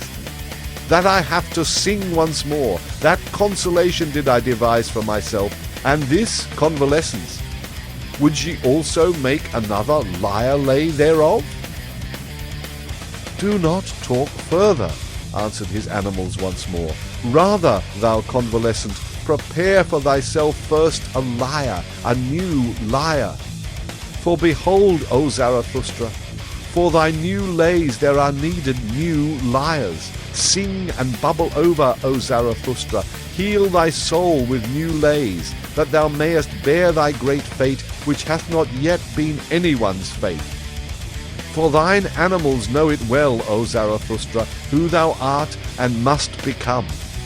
Behold, thou art the teacher of the eternal return. That is now thy fate. That thou must be the first to teach this teaching. How could this great fate not be thy greatest danger and infirmity? Behold, we know what thou teachest, that all things eternally return, and ourselves with them, and that we have already existed times without number, and all things with us. Thou teachest that there is a great year of becoming, a prodigy of a great year. It must, like a sand-glass, ever turn up anew, that it may anew run down and run out. So that all those years are like one another in the greatest and also in the smallest. So that we ourselves in every great year are like ourselves in the greatest and also in the smallest. And if thou wouldst now die, O Zarathustra, behold, we know also how thou wouldst then speak to thyself. But thine animals beseech thee not to die yet. Thou wouldst speak, and without trembling, buoyant rather with bliss, for a great weight and worry would be taken from thee, thou patientest one. Now do I die and disappear, wouldst thou say, and in a moment I am nothing. Souls are as mortal as bodies. But the plexus of causes returneth in which I am intertwined. It will again create me. I myself pertain to the causes of the eternal return. I come again with this sun, with this earth, with this eagle, with this serpent, not to a new life, or a better life, or a similar life. I come again eternally to this identical and self-same life, in its greatness and its smallest, to teach again the eternal return of all things, to speak again the word of the great noontide of earth and man, to announce again to man the Superman. I have spoken my word.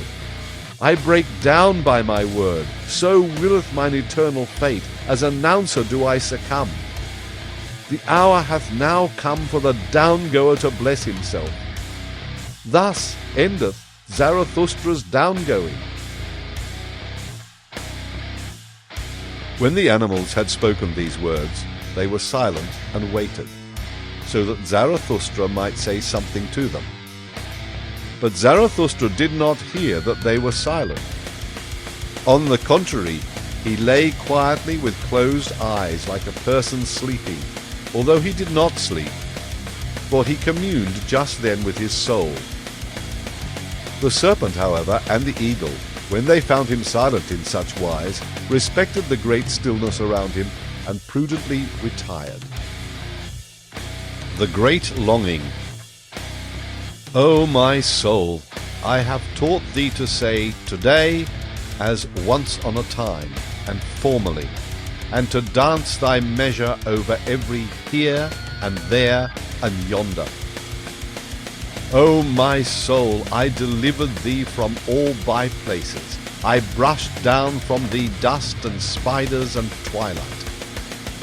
O my soul, I washed the petty shame and the by-place virtue from thee, and persuaded thee to stand naked before the eyes of the sun.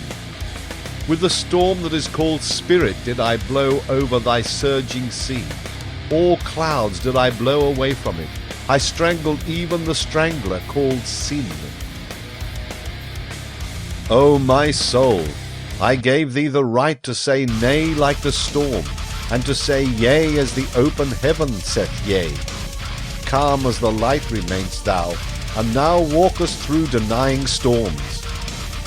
O my soul, I restored to thee liberty over the created and the uncreated, and who knoweth as thou knowest the voluptuousness of the future? O my soul, I taught thee the contempt which doth not come like worm-eating, the great, the loving contempt, which loveth most where it contemneth most. O my soul, I taught thee so to persuade that thou persuadest even the grounds themselves to thee, like the sun, which persuadeth even the sea to its height. O my soul, I have taken from thee all obeying and knee-bending and homage-paying. I have myself given thee the names, change of need, and fate. O my soul, I have given thee new names and gay-coloured playthings. I have called thee Fate, and the Circuit of Circuits, and the Navel String of Time, and the Azure Bell. O my soul, to thy domain gave I all wisdom to drink all new wines, and also all immemorially old strong wines of wisdom. O my soul, every sun shed I upon thee, and every night, and every silence, and every longing.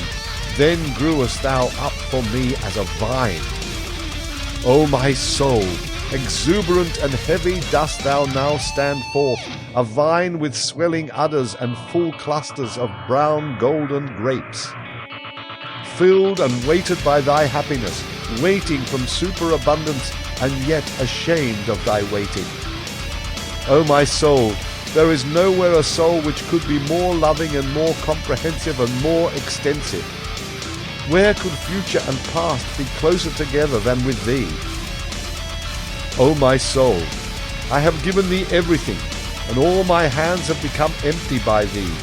And now sayest thou to me, smiling and full of melancholy, which of us oweth thanks? Doth the giver not owe thanks because the receiver received? Is bestowing not a necessity? Is receiving not pitying? O my soul, I understand the smiling of thy melancholy. Thine overabundance itself now stretcheth out longing hands. Thy fullness looketh forth over raging seas, and seeketh and waiteth. The longing of over-fullness looketh forth from the smiling heaven of thine eyes. And verily, O my soul, who could see thy smiling and not melt into tears? The angels themselves melt into tears through the over-graciousness of thy smiling. Thy graciousness and over-graciousness is it which will not complain and weep, and yet, O my soul, longeth thy smiling for tears, and thy trembling mouth for sobs. Is not all weeping complaining, and all complaining accusing? Thus speakest thou to thyself, and therefore, O my soul, wilt thou rather smile than pour forth thy grief, than in gushing tears pour forth all thy grief concerning thy fullness, and concerning the craving of the vine for the vintage and the vintage knife. Thus speakest thou to thyself, and therefore, O my soul, wilt thou rather smile than pour forth thy grief, than in gushing tears pour forth all thy grief concerning thy fullness, and concerning the craving of the vine for the vintager and vintage knife? And wilt thou not weep? Wilt thou not weep forth thy purple melancholy? Then wilt thou have to sing. O my soul, behold, I smile myself who foretell thee this. Thou wilt have to sing with passionate song, until all seas turn calm to hearken unto thy longing. Until over calm longing seas the bark glideth, the golden marvel, around the gold of which all good, bad, and marvellous things frisk. Also many large and small animals, and everything that hath light marvellous feet, so that can run on violet blue paths. Towards the golden marvel, the spontaneous bark and its master. He, however, is the vintager who waiteth with the diamond vintage knife. Thy great deliverer, O my soul, the nameless one, for whom future songs only will find names. And verily already hath thy breath the fragrance of future songs. Already glowest thou and dreamest, already drinkest thou thirstily at all deep echoing wells of consolation, already reposeth thy melancholy in the bliss of future songs. O my soul, now have I given thee all, and even my last possession, and all my hands have become empty by thee, that I bade thee sing. Behold, that was my last thing to give, that I bade thee sing. Say now, say, which of us now oweth thanks? Better still, however, sing unto me, sing, O my soul, and let me thank thee. Thus spoke Zarathustra. The second dance song. Into thine eyes gazed I lately, O life. Gold saw I gleam in thy night eyes, my heart stood still with delight. A golden bark saw I gleam on darkened waters, a sinking, drinking, re-blinking golden swing bark. At my dance-frantic foot dost thou cast a glance, a laughing, questioning, melting, thrown glance. Twice only movedst thou thy rattle with thy little hands. Then did my feet swing with dance fury, my heels reared aloft, my toes they hearkened. Thee they would know. Hath not the dancer his ear in his toe? Unto thee did I spring. Then fledst thou back from my bound, and towards me waved thy fleeing, flying tresses round. Away from thee did I spring, and from thy snaky tresses. Then stoodst thou there half turned, and in thine eye caresses. With crooked glances dost thou teach me crooked courses, on crooked courses learn my feet crafty fancies. I fear thee near, I love thee far, thy flight allureth me, thy seeking secureth me. I suffer, but for thee what would I not gladly bear? For thee whose coldness inflameth, whose hatred misleadeth, whose flight enchaineth, whose mockery pleadeth. Who would not hate thee, thou great bindress, inwindress, temptress, seekress, findress? Who would not love thee, thou innocent, impatient, windswift, child-eyed sinner? Whither pullest thou me now, thou paragon and tomboy? And now foolest thou me flee, thou sweet romp dost annoy. I dance after thee, I follow even faint traces lonely. Where art thou? Give me thy hand, or thy finger only. Here are caves and thickets, we shall go astray. Halt! Stand still! Seest thou not owls and bats in fluttering fray? Thou bat, thou owl, thou wouldst play me foul? Where are we? From the dogs hast thou learned thus to bark and howl. Thou gnashest on me sweetly with little white teeth. Thine evil eyes shoot out upon me, thy curly little mane from underneath. This is a dance over stock and stone, I am the hunter. Wilt thou be my hound, or my chamois anon? Now beside me, and quickly, wickedly springing, now up and over, alas! I have fallen myself over swinging. Oh, see me lying, thou arrogant one, and imploring grace. Gladly would I walk with thee in some lovelier place, in the paths of love through bushes variegated, quiet, trim, or there along the lake where goldfishes dance and swim. Thou art now aweary? There above are sheep and sunset stripes. Is it not sweet to sleep, the shepherd pipes? Thou art so very weary? I carry thee thither. Let just thine arm sink, And art thou thirsty? I should have something, but thy mouth would not like it to drink. Oh, that cursed nimble, supple serpent and lurking witch, where art thou gone? But in my face I do feel through thy hand 2 spots and red blotches itch. I am very wearily of it, even thy sheepest shepherd to me.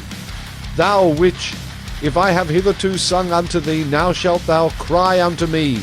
To the rhythm of my whip shalt thou dance and cry, I forget not my whip, not I. Then did life answer me thus, and kept thereby her fine ears closed. O Zarathustra, crack not so terribly with thy whip. Thou knowest surely that noise killeth thought, and just now there came to me such delicate thoughts. We are both of us genuine ne'er-do-wells and ne'er-do-ills. Beyond good and evil found we our island and our green meadow, we two alone. Therefore must we be friendly to each other. And even should we not love each other from the bottom of our hearts, must we then have a grudge against each other if we do not love each other perfectly? And that I am friendly to thee, and often too friendly, that knowest thou. And the reason is that I am envious of thy wisdom. Ah, this mad old fool wisdom! If thy wisdom should one day run away from thee, then would also my love run away from thee quickly. Thereupon did life look thoughtfully behind and around, and said softly, O Zarathustra, thou art not faithful enough to me.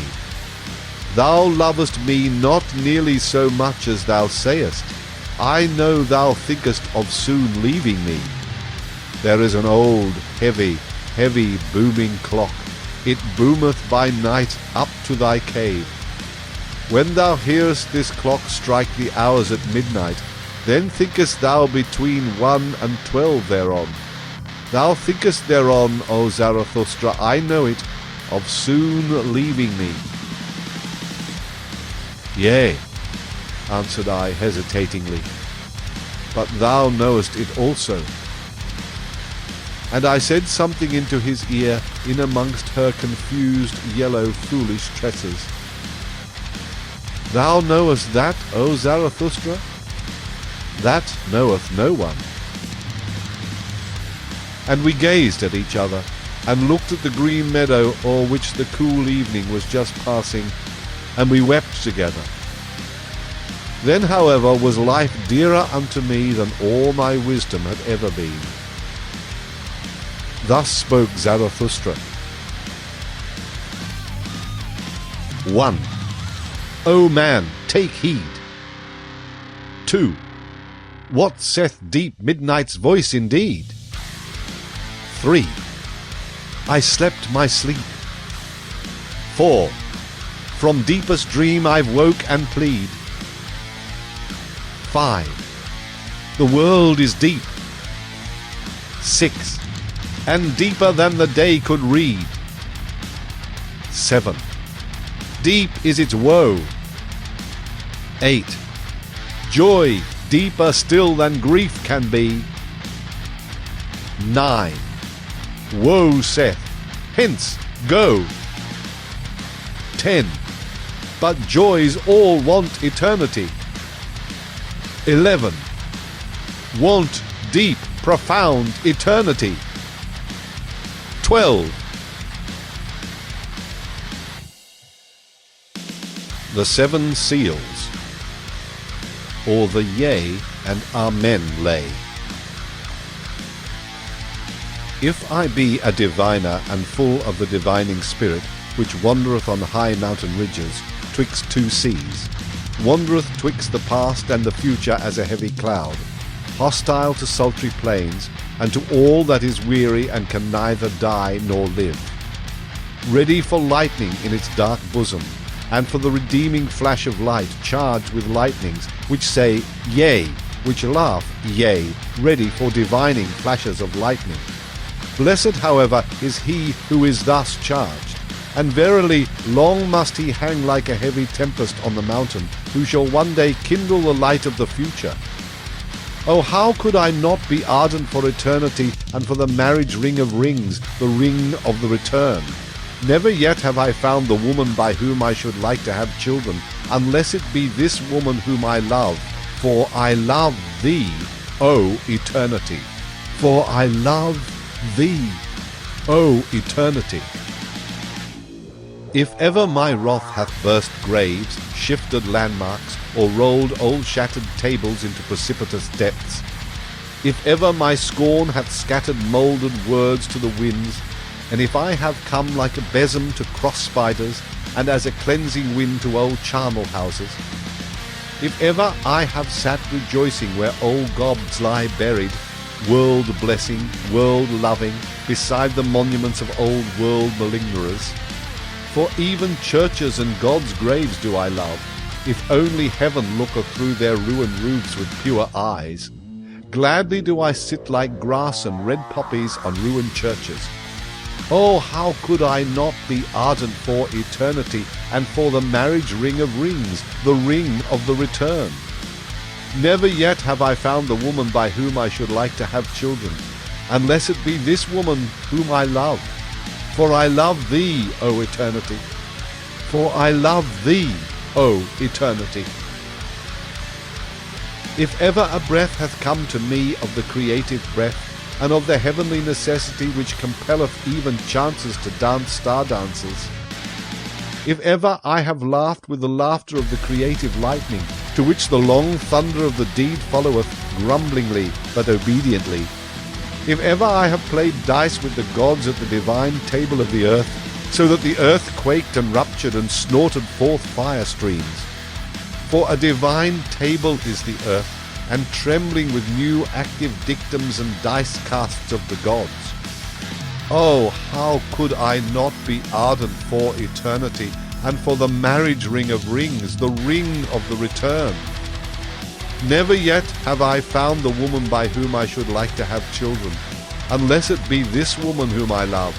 For I love thee, O eternity. For I love thee, O eternity. If ever I have drunk a full draught of the foaming spice and confection bowl in which all things are well mixed, if ever my hand hath mingled the furthest with the nearest, fire with spirit, joy with sorrow, and the harshest with the kindest, if I myself am a grain of the saving salt which maketh everything in the confection bowl mix well, for there is a salt which uniteth good with evil, and even the evilest is worthy as spicing and as final over-foaming. Oh, how could I not be ardent for eternity and for the marriage ring of rings, the ring of the return? Never yet have I found the woman by whom I should like to have children, unless it be this woman whom I love. For I love thee, O eternity. For I love thee, O eternity. If I be fond of the sea and all that is sea-like, and fondest of it when it angrily contradicteth me, if the exploring delight be in me, which impelleth sails to the undiscovered, if the seafarer's delight be in my delight, if ever my rejoicing hath called out, the shore hath vanished, now hath fallen from me the last chain, the boundless roareth around me, far away sparkle for me space and time, well cheer up, old heart. Oh, how could I not be ardent for eternity, and for the marriage ring of rings, the ring of the return? Never yet have I found the woman by whom I should like to have children, unless it be this woman whom I love. For I love thee, O eternity. For I love thee, O eternity. If my virtue be a dancer's virtue, and if I have often sprung with both feet into golden emerald rapture, if my wickedness be a laughing wickedness, at home among rosebanks and hedges of lilies, or in laughter is all evil present, but it is sanctified and absolved by its own bliss, and if it be my Alpha and Omega, that everything heavy shall become light, everybody a dancer, and every spirit a bird, and verily that is my Alpha and Omega. Oh, how could I not be ardent for eternity, and for the marriage ring of rings, the ring of the return? Never yet have I found the woman by whom I should like to have children, unless it be this woman whom I love. For I love thee, O eternity. For I love thee, O eternity. If ever I have spread out a tranquil heaven above me, and have flown into mine own heaven with mine own pinions, if I have swum playfully in profound luminous distances, and if my freedom's avian wisdom hath come to me, thus, however, speaketh avian wisdom, Lo, there is no above and no below. Throw thyself about, outward, backward, thou light one. Sing, speak no more. Are not all words made for the heavy? Do not all words lie to the light ones? Sing, speak no more. Oh, how could I not be ardent for eternity, and for the marriage ring of rings, the ring of the return? Never yet have I found the woman by whom I should like to have children, unless it be this woman whom I love. For I love thee, O eternity. For I love thee, O eternity. Fourth and last part. Ah, where in the world have there been greater follies than with the pitiful? And what in the world hath caused more suffering than the follies of the pitiful? Woe unto all loving ones who have not an elevation which is above their pity. Thus spoke the devil unto me once on a time. Ever God hath his hell, it is his love for man. And lately did I hear him say these words, God is dead, of his pity for man hath God died. Zarathustra 2, The Pitiful. The Honey Sacrifice. And again passed moons and years over Zarathustra's soul, and he heeded it not. His hair, however, became white. One day when he sat on a stone in front of his cave, and gazed calmly into the distance, one there gazeth out on the sea, and away beyond sinuous abysses. Then went his animals thoughtfully around about him, and at last set themselves in front of him. O Zarathustra, said they, gazest thou out perhaps for thy happiness? Of what account is my happiness? Answered he. I have long ceased to strive any more for happiness. I strive for my work. O Zarathustra, said the animals once more, that sayest thou as one who hath overmuch of good things. Liest thou not in a sky-blue lake of happiness? Ye wags, answered Zarathustra and smiled, how well did ye choose the simile? But ye know also that my happiness is heavy, and not like a fluid wave of water. It presseth me, and will not leave me, and is like molten pitch. Then went his animals again thoughtfully around him, and placed themselves once more in front of him. O Zarathustra, said they, it is consequently for that reason that thou thyself always become yellower and darker, although thy hair looketh white and flaxen. Lo, thou sittest in thy pitch. What do ye say, mine animals? Said Zarathustra, laughing. Verily, I reviled when I spoke of pitch. As it happeneth with me, so it is with all fruits that turn ripe. It is the honey in my veins that maketh my blood thicker, and also my soul stiller. So will it be, O Zarathustra, answered his animals, and pressed up to him. But wilt thou not today ascend a high mountain? The air is pure, and today one seeth more of the world than ever. Yea, mine animals, answered he, ye counsel admirably, and according to my heart. I will today ascend a high mountain. But see that honey is there ready to hand, yellow, white, good, ice-cool, golden comb honey. For know that when aloft I will make the honey sacrifice. When Zarathustra, however, was aloft on the summit, he sent his animals home that had accompanied him, and found that he was now alone. Then he laughed from the bottom of his heart, looked around him, and spoke thus. That I spoke of sacrifices and honey sacrifices It was merely a ruse in talking, and verily a useful folly. Here aloft can I now speak freer than in front of mountain caves and anchorites' domestic animals. What to sacrifice? I squander what is given me, a squanderer with 1,000 hands. How could I call that sacrificing?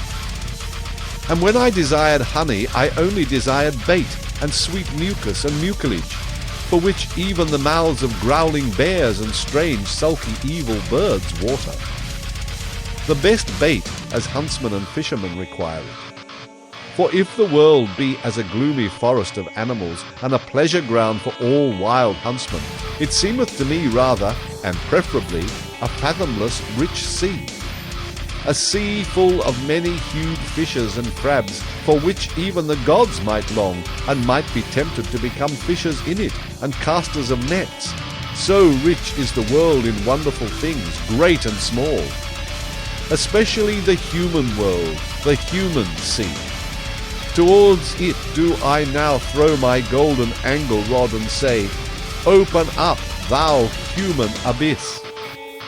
Open up, and throw unto me thy fish and shining crabs.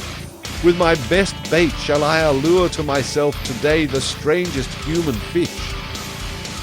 My happiness itself do I throw out into all places far and wide twixt Orient, noontide, and Occident, to see if many human fish will not learn to hug and tug at my happiness, until, biting at my sharp hidden hooks, they have to come up unto my height, the motliest abyss groundlings, to the wickedest of all fishers of men.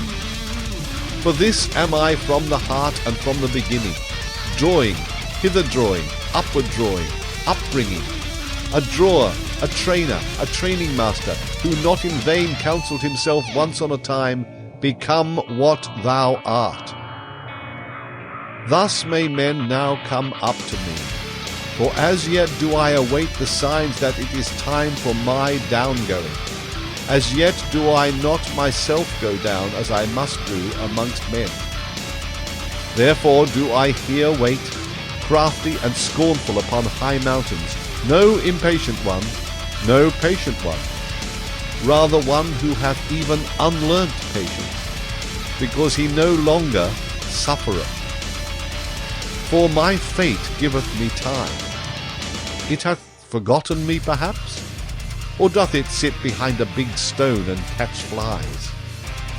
And verily, I am well disposed to mine eternal fate, because it doth not hound and hurry me, but leaveth me time for merriment and mischief, so that I have today ascended this high mountain to catch fish. Did ever anyone catch fish upon high mountains? And though it be a folly what I here seek and do, it is better so that down below I should become solemn with waiting, and green and yellow. A posturing wrath snorter with waiting, a holy howlstorm from the mountains, an impatient one that shouteth down into the valleys, Hearken, else I will scourge you with the scourge of God. Not that I would have a grudge against such wrathful ones on that account. They are well enough for laughter for me.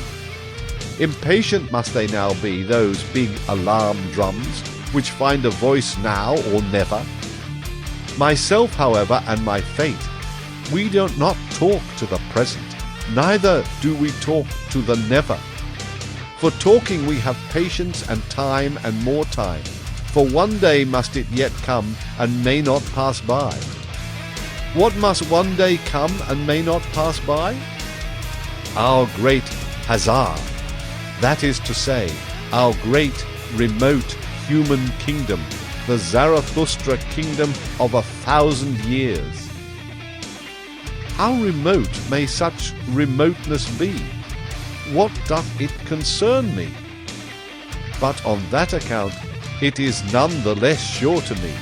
With both feet stand I secure on this ground, on an eternal ground, on hard primary rock, on this highest, hardest primary mountain ridge, unto which all winds come, as unto the storm parting, asking, where, and whence, and whither? Here laugh, laugh, my hearty, healthy wickedness. From high mountains cast down thy glittering scorn laughter. Allure for me with thy glittering the finest human fish. And whatever belongeth unto me in all seas, my in and for me in all things, fish that out for me, bring that up to me. For that do I wait, the wickedness of all fish catchers. Out, out, my fishing hook, in and down, thou bait of my happiness. Drip thy sweetest dew, thou honey of my heart. Bite, my fishing hook, into the belly of all black affliction. Look out, mine eye. Oh, how many seas round about me, what dawning human futures, and above me, what rosy red stillness, what unclouded silence.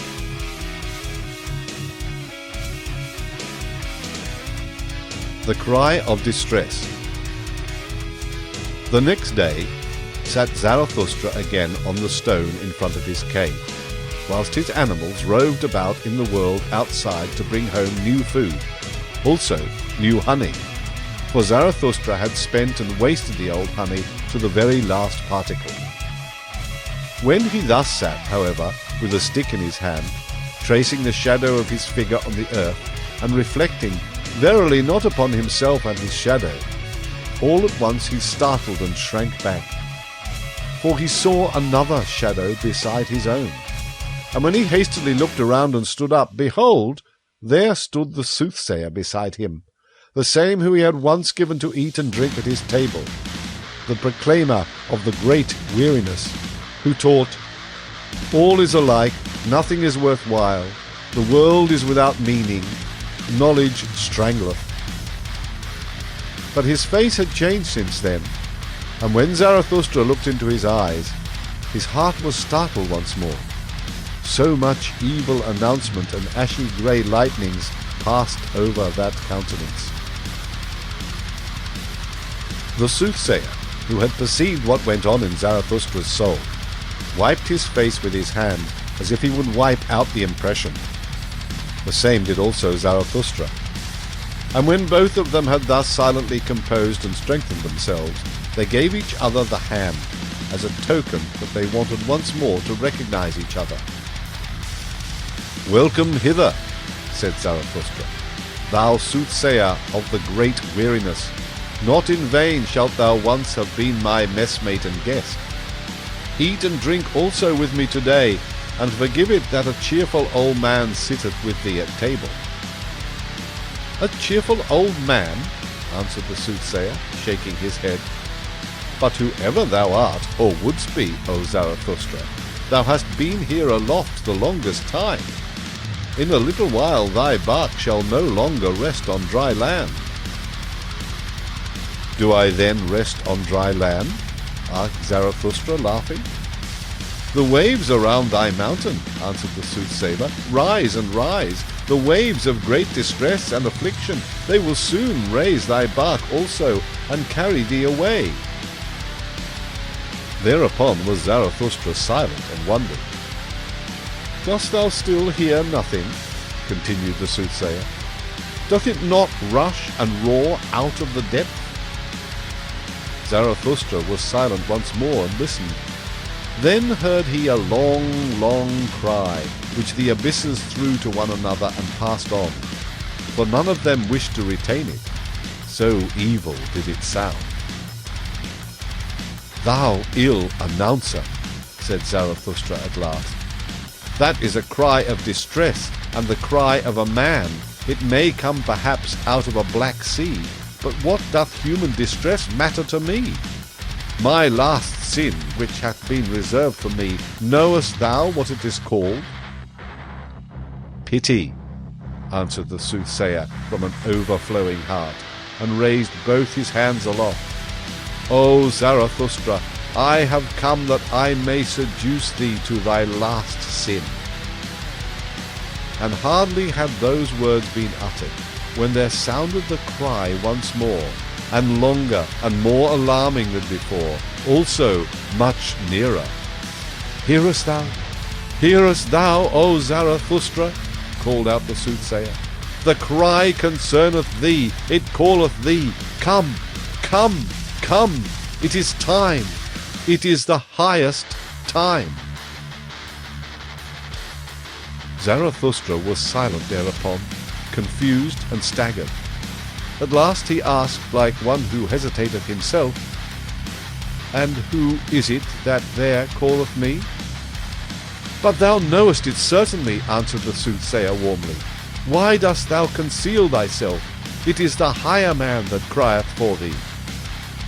The higher man? Cried Zarathustra, horror-stricken. What wanteth he? What wanteth he? The higher man?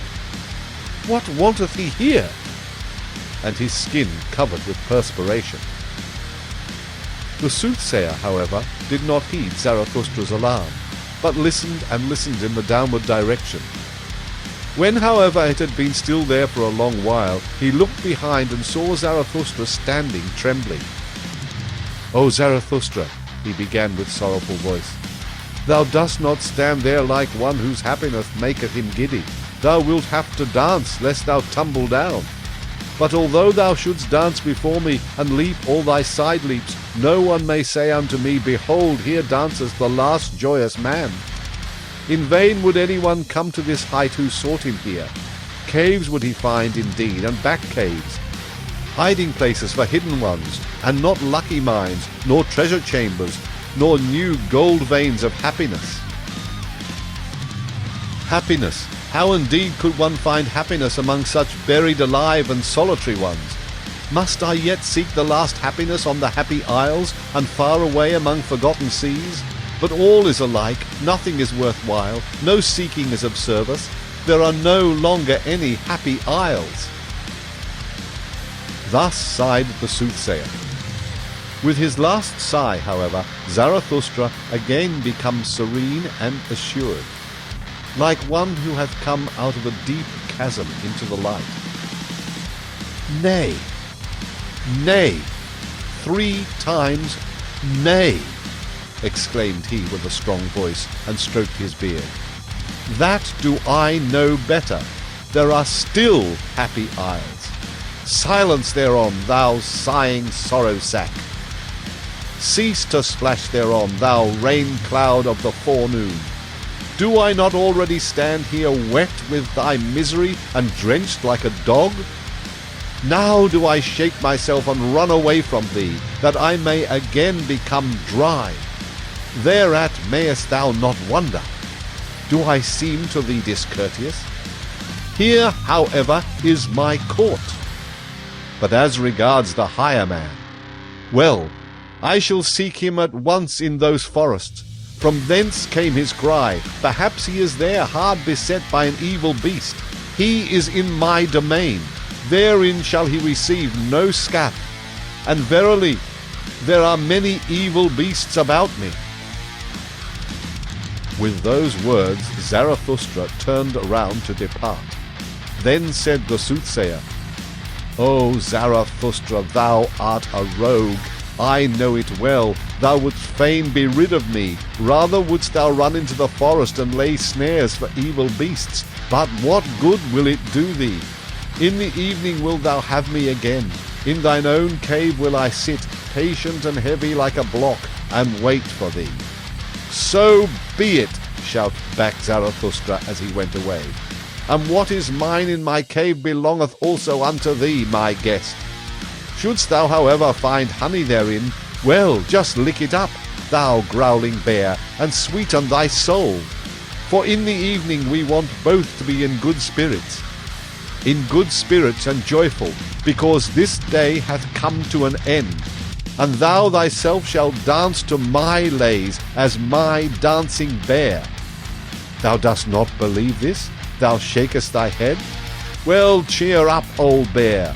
But I also am a soothsayer. Thus spoke Zarathustra. Talk with the Kings.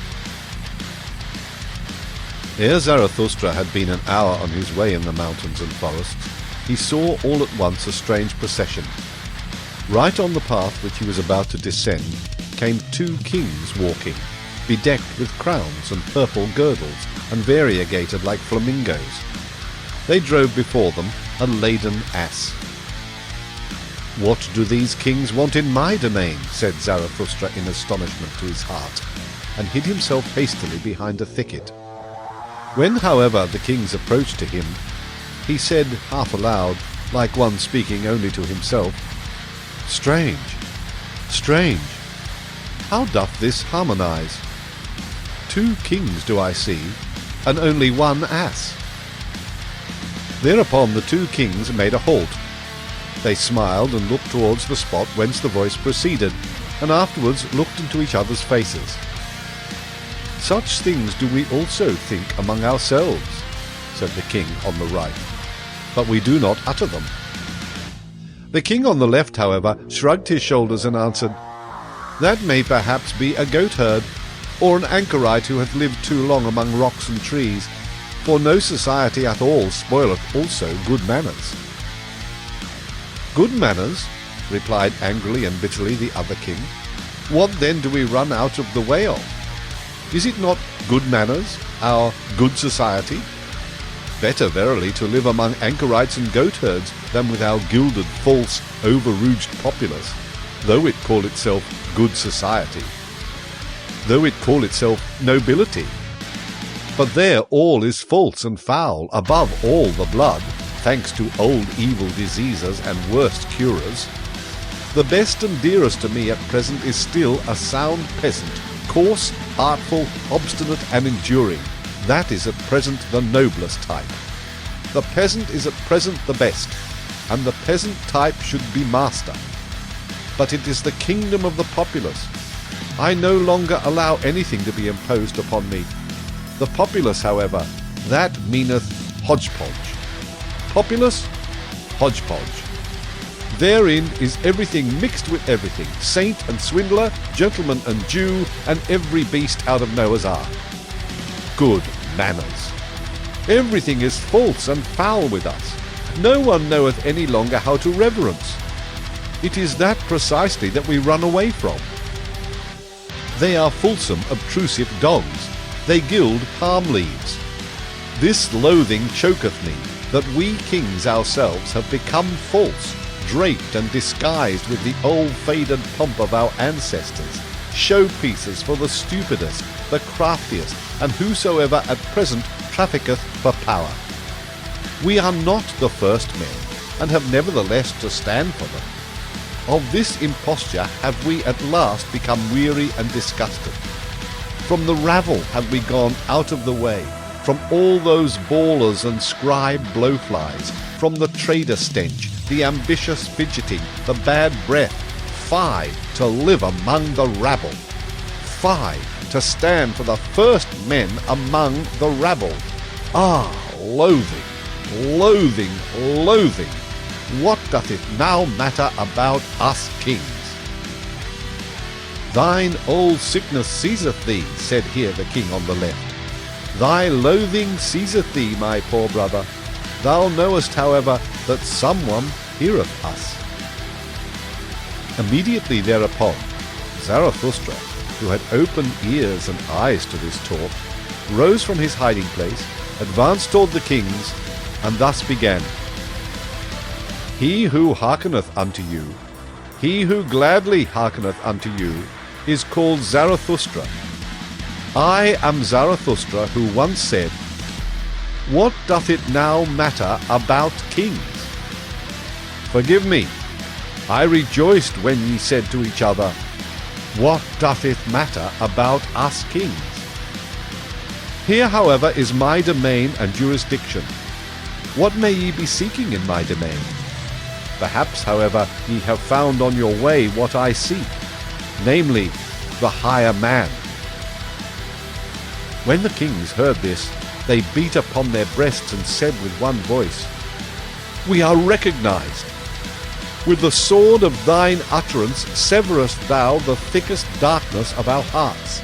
Thou hast discovered our distress, for lo, we are on our way to find the higher man, the man that is higher than we, although we are kings.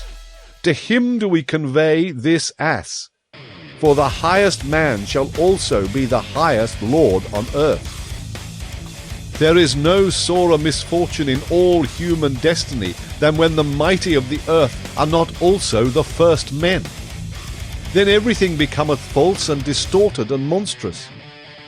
And when they are even the last men, and more beasts than man, then riseth the populace in honour, and at last saith even the populace virtue, Lo, I alone am virtue.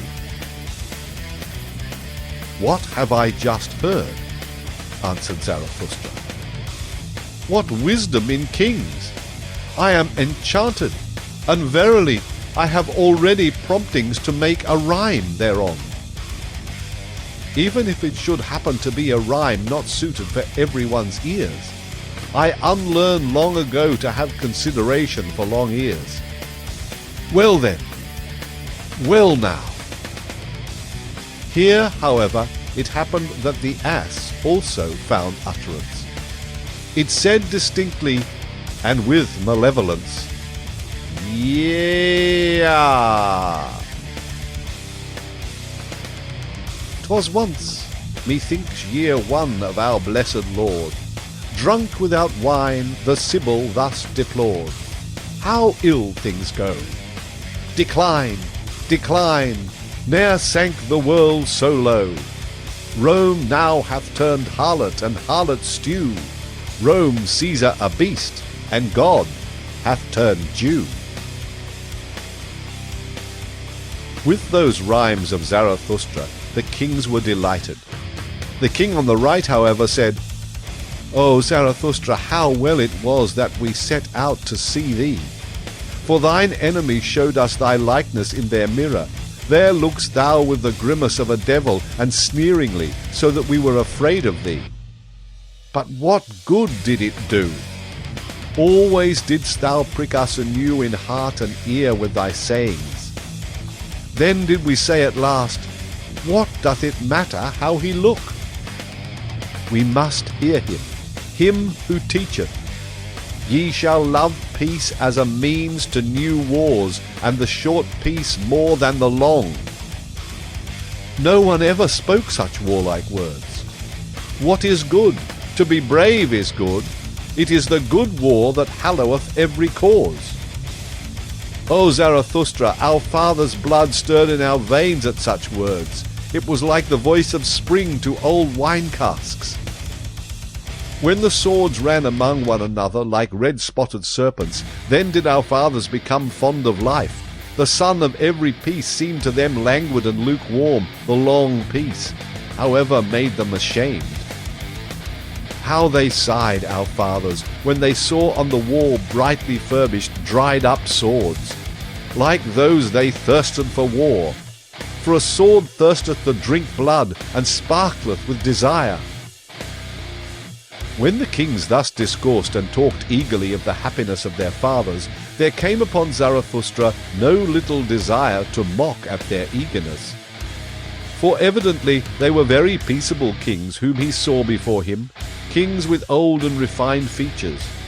But he restrained himself. Well, said he, thither leadeth the way. There lieth the cave of Zarathustra, and this day is to have a long evening. At present, however, a cry of distress calleth me hastily away from you. It will honour my cave if kings want to sit and wait in it. But to be sure, ye will have to wait long. Well, what of that? Where doth one at present learn better to wait than at courts? And the whole virtue of kings that hath remained unto them, is it not called today ability to wait? Thus spoke Zarathustra. The Leech. And Zarathustra went thoughtfully on, further and lower down, through forests and past moory bottoms. As it happeneth, however, to every one who meditateth upon hard matters, he trod thereby unawares upon a man. And lo, there spurted into his face all at once a cry of pain, and 2 curses, and 20 bad invectives, so that in his fright he raised his stick, and also struck the trodden one. Immediately afterwards, however, he regained his composure, and his heart laughed at the folly he had just committed. "Pardon me," said he to the trodden one, who had got up enraged and had seated himself. "Pardon me, and hear first of all a parable. As a wanderer who dreameth of remote things on a lonesome highway runneth unawares against a sleeping dog, a dog which lieth in the sun. As both of them then start up and snap at each other like deadly enemies, those two beings mortally frightened, so did it happen upon us. And yet, how little was lacking for them to caress each other, that dog and that lonesome one. Are they not both lonesome ones?" "Whoever thou art," said the trodden one, still enraged, "thou treadest also too nigh me with thy parable, and not only with thy foot. Lo, am I then a dog?" And thereupon the sitting one got up and pulled his naked arm out of the swamp. For at first he had lain outstretched on the ground, hidden and indiscernible, like those who lie in wait for swamp game. "But whatever art thou about?" called out Zarathustra in alarm, for he saw a deal of blood streaming over the naked arm. "What hath hurt thee? Hath an evil beast bit thee, thou unfortunate one?" The bleeding one laughed, still angry. "What matter is it to thee?" said he, and was about to go on. "Here am I at home and in my province. Let him question me whoever will. To a dolt, however, I shall hardly answer." "Thou art mistaken," said Zarathustra sympathetically, and held him fast. "Thou art mistaken. Here thou art not at home, but in my domain, and therein shall no one receive any hurt. Call me however what thou wilt, I am who I must be. I call myself Zarathustra. Well, up thither is the way to Zarathustra's cave. It is not far. Wilt thou not attend to thy wounds at my home? It hath gone badly with thee, thou unfortunate one, in this life. First a beast bit thee, and then a man trod upon thee." When, however, the trodden one had heard the name of Zarathustra, he was transformed. "What happeneth unto me?" he exclaimed.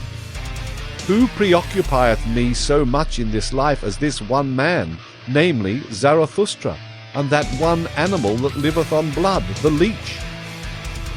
For the sake of the leech did I lie here by this swamp, like a fisher, and already had mine outstretched arm been bitten 10 times, when there biteth a still finer leech at my blood, Zarathustra himself. O happiness! O miracle! Praised be this day which enticeth me to the swamp. Praised be the best, the livest cupping glass that at present liveth. Praised be the great conscience leech Zarathustra." Thus spoke the trodden one, and Zarathustra rejoiced at his words and their refined reverential style. "Who art thou?" asked he, and gave him his hand. "There is much to clear up and elucidate between us, but already methinketh pure clear day is dawning." "I am the spiritually conscientious one," answered he who was asked, "and in matters of the spirit it is difficult for any one to take it more rigorously, more restrictedly, and more severely than I, except him from whom I learnt it, Zarathustra himself. Better know nothing than half know many things. Better be a fool on one's own account than a sage on other people's approbation. I go to the basis. What matter if it be great or small, if it be called swamp or sky? A handbreadth of basis is enough for me, if it be actually basis and ground.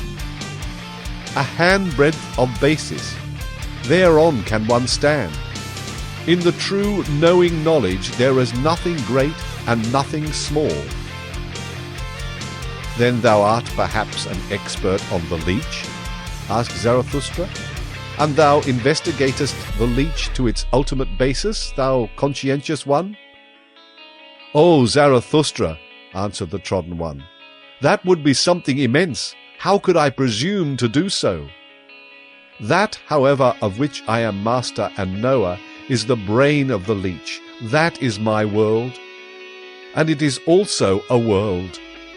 Forgive it, however, that my pride here findeth expression, for here I have not mine equal. Therefore, said I, here am I at home. How long have I investigated this one thing, the brain of the leech, so that here the slippery truth might no longer slip from me. Here is my domain. For the sake of this did I cast everything else aside. For the sake of this did everything else become indifferent to me. And close beside my knowledge lieth my black ignorance. My spiritual conscience requireth from me that it should be so, that I should know one thing and not know all else. They are a loathing unto me, all the semi-spiritual, all the hazy, hovering, and visionary. Where mine honesty ceaseth, there am I blind, and want also to be blind. Where I want to know, however, there want I also to be honest, namely, severe, rigorous, restricted, cruel, and inexorable. Because thou once saidest, O Zarathustra, spirit is life which itself cutteth into life. That led and allured me to thy doctrine. And verily with mine own blood have I increased mine own knowledge. As the evidence indicateth, broke in Zarathustra, for still was the blood flowing down on the naked arm of the conscientious one, for there had 10 leeches bitten into it. O thou strange fellow, how much doth this very evidence teach me? Namely, thou thyself, and not all perhaps might I pour into thy rigorous ear. Well then, we part here, but I would fain find thee again. Up thither is the way to my cave. Tonight shalt thou there be my welcome guest. Fain would I also make amends to thy body for Zarathustra treading upon thee with his feet. I think about that. Just now, however, a cry of distress calleth me hastily away from thee. Thus spoke Zarathustra. The Magician. When, however, Zarathustra had gone round a rock, then saw he on the same path, not far below him, a man who threw his limbs about like a maniac, and at last tumbled to the ground on his belly. Halt, said then Zarathustra to his heart. He there must surely be the higher man. From him came that dreadful cry of distress. I will see if I can help him. When, however, he ran to the spot where the man lay on the ground, he found a trembling old man with fixed eyes. And in spite of all Zarathustra's efforts to lift him and set him again on his feet, it was all in vain. The unfortunate one also did not seem to notice that someone was beside him. On the contrary, he continually looked around with moving gestures, like one forsaken and isolated from all the world. At last, however, after much trembling and convulsion, and curling himself up, he began to lament thus. Who warmeth me, who loveth me still? Give ardent fingers, give heartening charcoal warmers.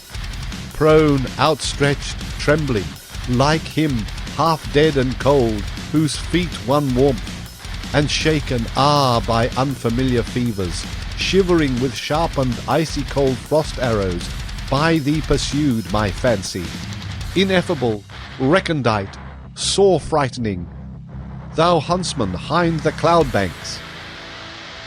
Now lightning struck by thee, thou mocking eye that me in darkness watcheth, thus do I lie, bend myself, twist myself, convulsed with all eternal torture, and smitten by thee, cruelest huntsman, thou unfamiliar God. Smite deeper, smite yet once more, pierce through and rend my heart. What meaneth this torture, with dull indented arrows? Why look'st thou hither, of human pain not weary, with mischief-loving, godly flash-glances? Not murder wilt thou, but torture, torture? For why me torture, thou mischief-loving, unfamiliar God? Ha, ha, thou stealest nigh in midnight's gloomy hour? What wilt thou? Speak! Thou crowdst me, pressest, ha! Now far too closely, thou hearest me breathing, thou o'erhearest my heart, thou ever jealous one. Of what, pray, ever jealous? Off, off! For why the ladder? Wouldst thou get in, to heart inclamber, to mine own secretest conceptions inclamber? Shameless one, thou unknown one, thief! What seekest thou by thy stealing? What seekest thou by thy hearkening? What seekest thou by thy torturing? Thou torturer, thou hangman, God! Or shall I, as the mastiffs do, roll me before thee, and cringing, enraptured, frantical, my tail-friendly waggle? In vain. Goad further, cruelest goader. No dog, thy game just am I, cruelest huntsman. Thou proudest of captives, thou robber hind the cloud banks, speak finally. Thou lightning-veiled one, thou unknown one, speak. What wilt thou, highway ambusher, from me? What wilt thou, unfamiliar God? What? Ransom gold? How much of ransom gold? Solicit much that biddeth my pride, and be concise, that biddeth mine other pride. Ha! Ha! Me want'st thou, me, entire! Ha! Ha! And torturest me, fool that thou art, dead torturest quite my pride? Give love to me, who warmth me still, who loveth me still? Give ardent fingers, give heartening charcoal warmers, give me the lonesomest, the ice, sevenfold frozen ice, for very enemies, for foes doth make one thirst. Give, yield to me, cruelest foe, thyself. Away! There fled he surely, my final, only comrade, my greatest foe, mine unfamiliar, my hangman, God. Nay, come thou back, with all of thy great tortures, to me the last of lonesome ones. Oh, come thou back! All my hot tears in streamlets trickle their course to thee, and all my final hearty fervour upgloweth to thee. Oh, come thou back, mine unfamiliar God, my pain, my final bliss. Here, however, Zarathustra could no longer restrain himself. He took his staff and struck the whaler with all his might. "Stop this!" cried he to him with wrathful laughter. "Stop this, thou stage player, thou false coiner, thou liar from the very heart. I know thee well. I will soon make warm legs to thee, thou evil magician. I know well how to make it hot for such as thou." "Leave off," said the old man, and sprang up from the ground. "Strike me no more, O Zarathustra. I did it only for amusement. That kind of thing belongeth to mine art. Thee thyself I wanted to put to the proof when I gave this performance, and verily thou hast well detected me. But thou thyself hast given me no small proof of thyself. Thou art hard, thou wise Zarathustra. Hard strikest thou with thy truths, thy cudgel forceth from me this truth." "Flatter not," answered Zarathustra, still excited and frowning. "Thou stage player from the heart, thou art false. Why speakest thou of truth? Thou peacock of peacocks, thou sea of vanity, what didst thou represent before me, thou evil magician? Whom was I meant to believe in when thou wailst in such wise?" "The penitent in spirit," said the old man. "It was him I represented. Thou thyself once devised this expression. The poet and magician, who at last turneth his spirit against himself, the transformed one who freezeth to death by his bad science and conscience. And just acknowledge it, it was long, O Zarathustra, before thou discoveredst my trick and lie. Thou believedst in my distress when thou heldst my head with both thy hands. I heard thee lament. We have loved him too little, loved him too little. Because I so far deceived thee, my wickedness rejoiced in me. Thou mayest have deceived subtler ones than I, said Zarathustra sternly. I am not on my guard against deceivers. I have to be without precaution, so willeth my lot. Thou, however, must deceive. So far do I know thee. Thou must ever be equivocal, trivical, quadrivical, and quinquivical. Even what thou hast now confessed is not nearly true enough nor false enough for me. Thou bad, false coiner, how couldst thou do otherwise? Thy very malady wouldst thou whitewash if thou showedst thyself naked to thy physician. Thus did thou whitewash thy lie before me when thou saidst, I did so only for amusement. There was also seriousness therein. Thou art something of a penitent in spirit. I divine thee well. Thou hast become the enchanter of all the world, but for thyself thou hast no lie or artifice left. Thou art disenchanted to thyself.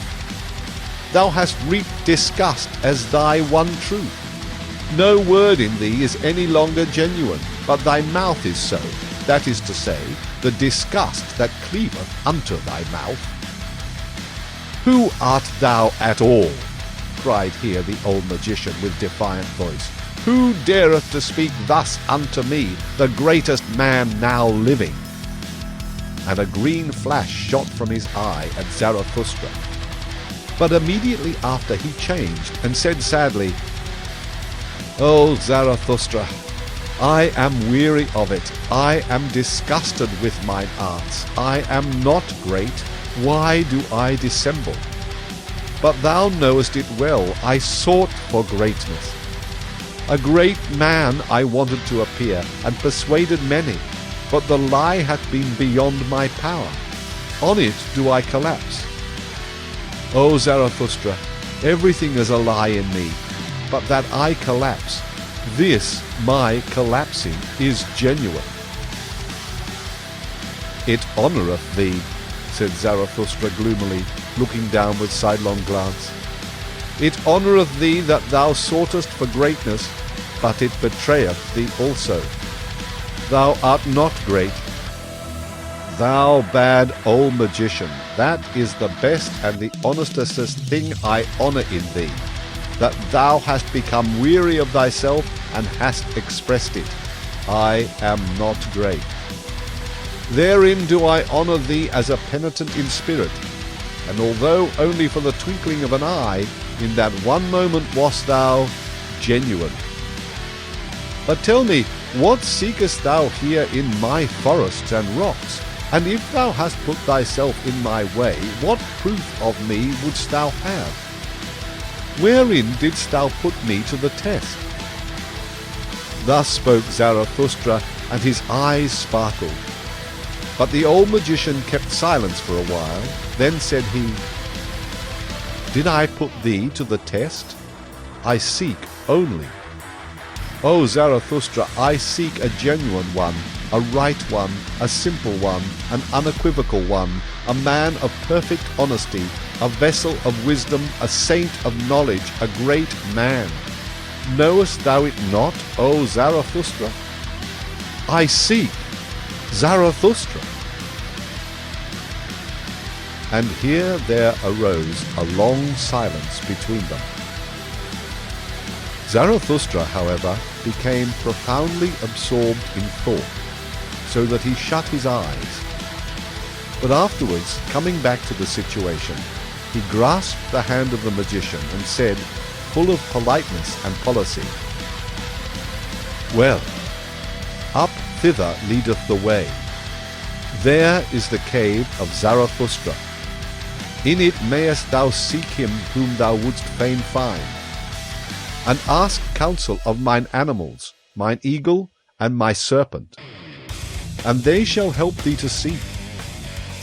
My cave, however, is large. I myself, to be sure, I have as yet seen no great man. That which is great The acutest eye is at present insensible to it. It is the kingdom of the populace. Many a one have I found who stretched and inflated himself, and the people cried, Behold, a great man! But what good do all bellows do? The wind cometh out at last. At last bursteth the frog which hath inflated itself too long. Then cometh out the wind. To prick a swollen one in the belly I call good pastime. Hear that, ye boys. Our today is of the popular. Who still knoweth what is great and what is small? Who could there seek successfully for greatness? A fool only. It succeedeth with fools. Thou seekest for great men, thou strange fool? Who taught that to thee? Is today the time for it?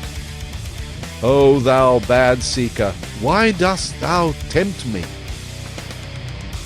Thus spoke Zarathustra, comforted in his heart, and went laughing on his way. Out of service. Not long, however, after Zarathustra had freed himself from the magician, he again saw a person sitting beside the path which he followed, namely, a tall black man with a haggard, pale countenance. This man grieved him exceedingly. Alas, said he to his heart, there sitteth disguised affliction. Methinketh he is of the type of the priests. What do they want in my domain? What? Hardly have I escaped from that magician, and must another necromancer again run across my path? Some sorcerer with laying on of hands, some sombre wonder-worker by the grace of God, some anointed world-malignerer, whom may the devil take? But the devil is never at the place which would be his right place. He always cometh too late, that cursed dwarf and clubfoot. Thus cursed Zarathustra impatiently in his heart, and considered how with averted look he might slip past the black man. But behold, it came about otherwise. For at the same moment had the sitting one already perceived him, and not unlike one who an unexpected happiness overtaketh, he sprang to his feet and went straight towards Zarathustra. Whoever thou art, thou traveller, said he, help a strayed one, a seeker, an old man, who may here easily come to grief. The world here is strange to me and remote. Wild beasts also did I hear howling, and he who could have given me protection, he is himself no more. I was seeking the pious man, a saint and an anchorite, who alone in his forest had not yet heard of what all the world knoweth at present. What doth all the world know at present? Asked Zarathustra. Perhaps that the old God no longer liveth, in whom all the world once believed. Thou sayest it, answered the old man sorrowfully, and I served that old God until his last hour. Now, however, am I out of service, without master, and yet not free. Likewise am I no longer merry even for an hour, except it be in recollections. Therefore did I ascend into these mountains, that I might finally have a festival for myself once more, as becometh an old pope and church father. For know it, that I am the last pope, a festival of pious recollections and divine services. Now, however, is he himself dead, the most pious of men, the saint in the forest, who praised his God constantly with singing and mumbling. He himself found I no longer when I found his cot, but 2 wolves found I therein, which howled on account of his death, for all animals loved him. Then did I haste away. Had I thus come in vain into these forests and mountains? Then did my heart determine that I should seek another, the most pious of all those who believe not in God. My heart determined that I should seek Zarathustra. Thus spoke the hoary man, and gazed with keen eyes at him who stood before him. Zarathustra, however, seized the hand of the old pope, and regarded it a long while with admiration. Lo, thou venerable one, said he then, What a fine and long hand! That is the hand of one who hath ever dispensed blessings. Now, however, doth it hold fast him whom thou seekest, me, Zarathustra. It is I, the ungodly Zarathustra, who saith, Who is ungodlier than I, that I may enjoy his teaching? Thus spoke Zarathustra, and penetrated with his glances the thoughts and arrear thoughts of the old Pope. At last the latter began. He who most loved and possessed him hath now also lost him most. Lo, I myself am surely the most godless of us at present. But who could rejoice at that? Thou servedst him to the last? Asked Zarathustra thoughtfully, after a deep silence. Thou knowest how he died? Is it true what they say, that sympathy choked him? That he saw how man hung on the cross and could not endure it? That his love to man became his hell and at last his death? The old Pope, however, did not answer, but looked aside timidly with a painful and gloomy expression. Let him go, said Zarathustra, after prolonged meditation, still looking the old man straight in the eye. Let him go. He is gone. And though it honoureth thee that thou speakest only in praise of this dead one, yet thou knowest as well as I who he was, and that he went curious ways. To speak before 3 eyes, said the old Pope carefully. He was blind of one eye. In divine matters I am more enlightened than Zarathustra himself, and may well be so. My love served him long years, my will followed all his will.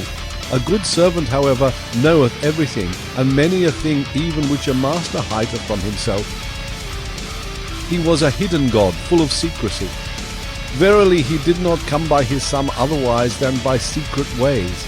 At the door of his faith standeth adultery. Whoever extolleth him as a God of love doth not think highly enough of love itself. Did not that God want also to be a judge? But the loving one loveth irrespective of reward and requital. When he was young, that God out of the Orient, then was he harsh and revengeful, and built himself a hell for the delight of his favourites. At last, however, he became old and soft and mellow and pitiful, more like a grandfather than a father, but most like a tottering old grandmother.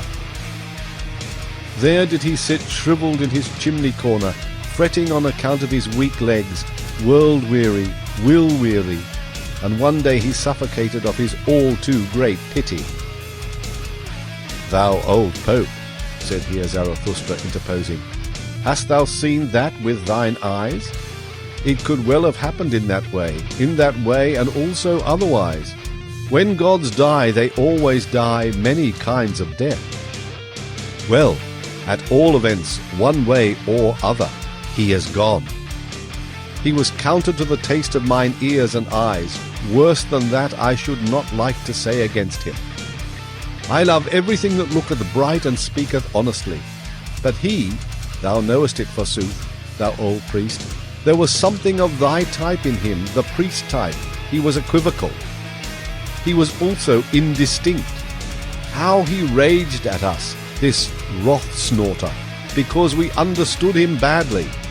But why did he not speak more clearly? And if the fault lay in our ears, why did he give us ears that heard him badly? If there was dirt in our ears, well, who put it in them? Too much miscarried with him, this potter who had not learned thoroughly, that he took revenge on his pots and creations, however, because they turned out badly. That was a sin against good taste. There is also good taste in piety. This at last said, away with such a God. Better to have no God. Better to set up destiny on one's own account. Better to be a fool. Better to be God oneself. What do I hear? Said then the old Pope with intent ears. O Zarathustra, thou art more pious than thou believedst, with such an unbelief. Some god in thee hath converted thee to thine ungodliness.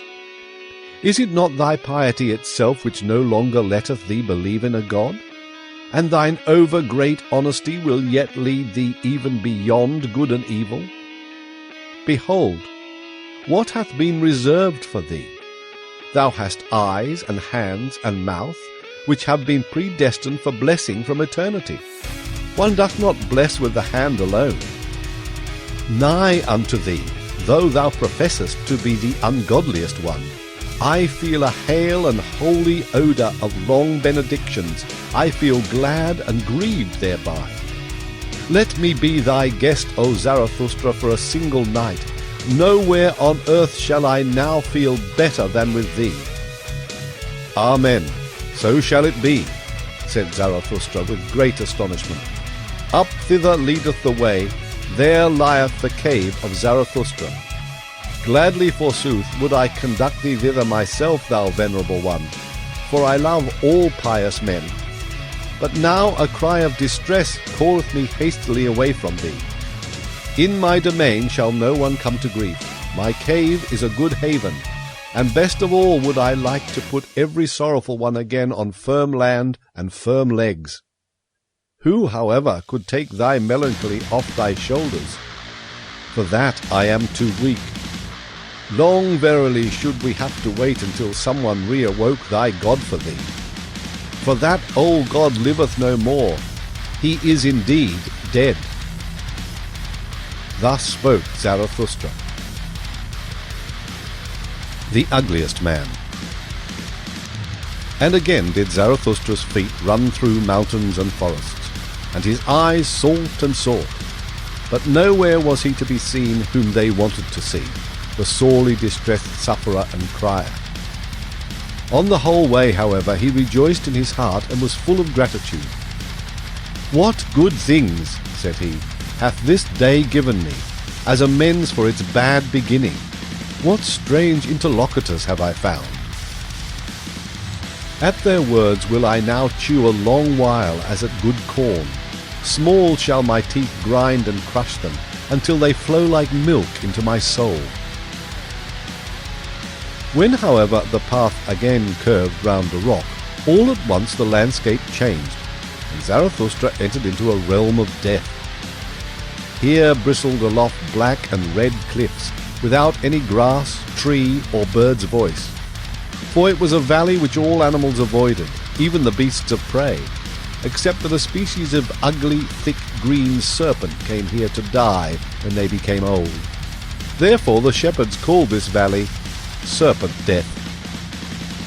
Zarathustra, however, became absorbed in dark recollections, for it seemed to him as if he had once before stood in this valley.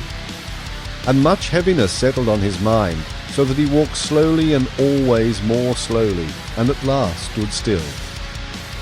Then, however, when he opened his eyes, he saw something sitting by the wayside shaped like a man, and hardly like a man, something nondescript. And all at once there came over Zarathustra a great shame, because he had gazed on such a thing. Blushing up to the very roots of his white hair, he turned aside his glance and raised his foot that he might leave this ill-starred place. Then, however, became the dead wilderness vocal. For from the ground a noise welled up, gurgling and rattling, as water gurgleth and rattleth at night through stopped-up water pipes. And at last it turned into human voice and human speech. It sounded thus: Zarathustra, Zarathustra, read my riddle. Say, what is the revenge on the witness? I entice thee back. Here is smooth ice. See to it that thy pride does not here break its legs. Thou thinkest thyself wise, thou proud Zarathustra. Read then the riddle, thou hard nutcracker, the riddle that I am. Say then, who am I? When, however, Zarathustra had heard these words, What think ye then took place in his soul?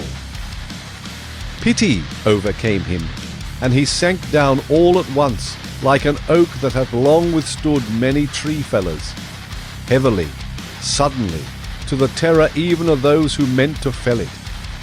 But immediately he got up again from the ground, and his countenance became stern. I know thee well, said he with a brazen voice. Thou art the murderer of God. Let me go. Thou couldst not endure him who beheld thee, who ever beheld thee through and through, thou ugliest man. Thou tookest revenge on this witness. Thus spoke Zarathustra, and was about to go. But the nondescript grasped at a corner of his garment, and began anew to gurgle and seek for words. Stay, said he at last. Stay, do not pass by. I have divined what axe it was that struck thee to the ground. Hail to thee, O Zarathustra, that thou art again upon thy feet. Thou hast divined, I know it well, how the man feeleth who killed him, the murderer of God. Stay! Sit down here beside me. It is not to no purpose. To whom would I go but unto thee? Stay, sit down. Do not, however, look at me. Honour thus mine ugliness. They persecute me. Now art thou my last refuge. Not with their hatred, not with their bailiffs. Oh, such persecution would I mock at, and be proud and cheerful. Hath not all success hitherto been with the well-persecuted ones? And he who persecuteth well learneth readily to be obsequient, when once he is put behind. But it is their pity. Their pity is it from which I flee away and flee to thee. O Zarathustra, protect me, thou my last refuge, thou sole one who divinest me. Thou hast divined how the man feeleth who killed him. Stay!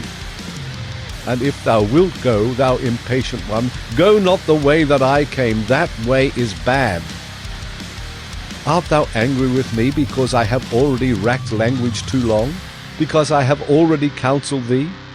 But know that it is I, the ugliest man, who have also the largest, heaviest feet. Where I have gone, the way is bad. I tread all paths to death and destruction. But thou passest me in silence, that thou blushest. I saw it well. Thereby did I know thee as Zarathustra. Every one else would have thrown to me his arms, his pity, in look and speech. But for that I am not beggar enough. That didst thou divine. For that I am too rich, rich in what is great, frightful, ugliest, most unutterable. Thy shame, O Zarathustra, honoured me. With difficulty did I get out of the crowd of the pitiful, that I might find the only one who at present teacheth that pity is obtrusive. Thyself, O Zarathustra. Whether it be the pity of a god, or whether it be human pity, it is offensive to modesty. An unwillingness to help may be nobler than the virtue that rusheth to do so. That, however, namely pity, is called virtue itself at present by all petty people. They have no reverence for great misfortune, great ugliness, great failure. Beyond all these do I look, as a dog looketh over the backs of thronging flocks of sheep. They are petty, good-wooled, good-willed, grey people. As the heron looketh contemptuously at shallow pools, with backward bent head, so do I look at the throng of grey little waves and wills and souls. Too long have we acknowledged them to be right, those petty people. So we have at last given them power as well. And now do they teach that good is only what petty people call good. And truth is at present what the preacher spoke who himself sprang from them, that singular saint and advocate of the petty people, who testified of himself, I am the truth. That immodest one hath long made the petty people greatly puffed up. He who taught no small error when he taught, I am the truth. Hath an immodest one ever been answered more courteously? Thou, however, O Zarathustra, passed him by and saidst, Nay, nay, 3 times nay. Thou warnest against his error. Thou warnest, the first to do so, against pity. Not everyone, not none, but thyself and thy type. Thou art ashamed of the shame of the great sufferer, and verily when thou sayest, From pity there cometh a heavy cloud, take heed, ye men. When thou teachest, all creators are hard, all great love is beyond their pity. O Zarathustra, how well versed dost thou seem to me in weather signs. Thou thyself, however, warn thyself also against thy pity. For many are on their way to thee, many suffering, doubting, despairing, drowning, freezing ones. I warn thee also against myself. Thou hast read my best, my worst riddle, myself, and what I have done. I know the axe that fell at thee. But he had to die. He looked with eyes which beheld everything. He beheld men's depths and dregs, all his hidden ignominy and ugliness. His pity knew no modesty. He crept into my dirtiest corners. This most prying, over-intrusive, over-pitiful one had to die.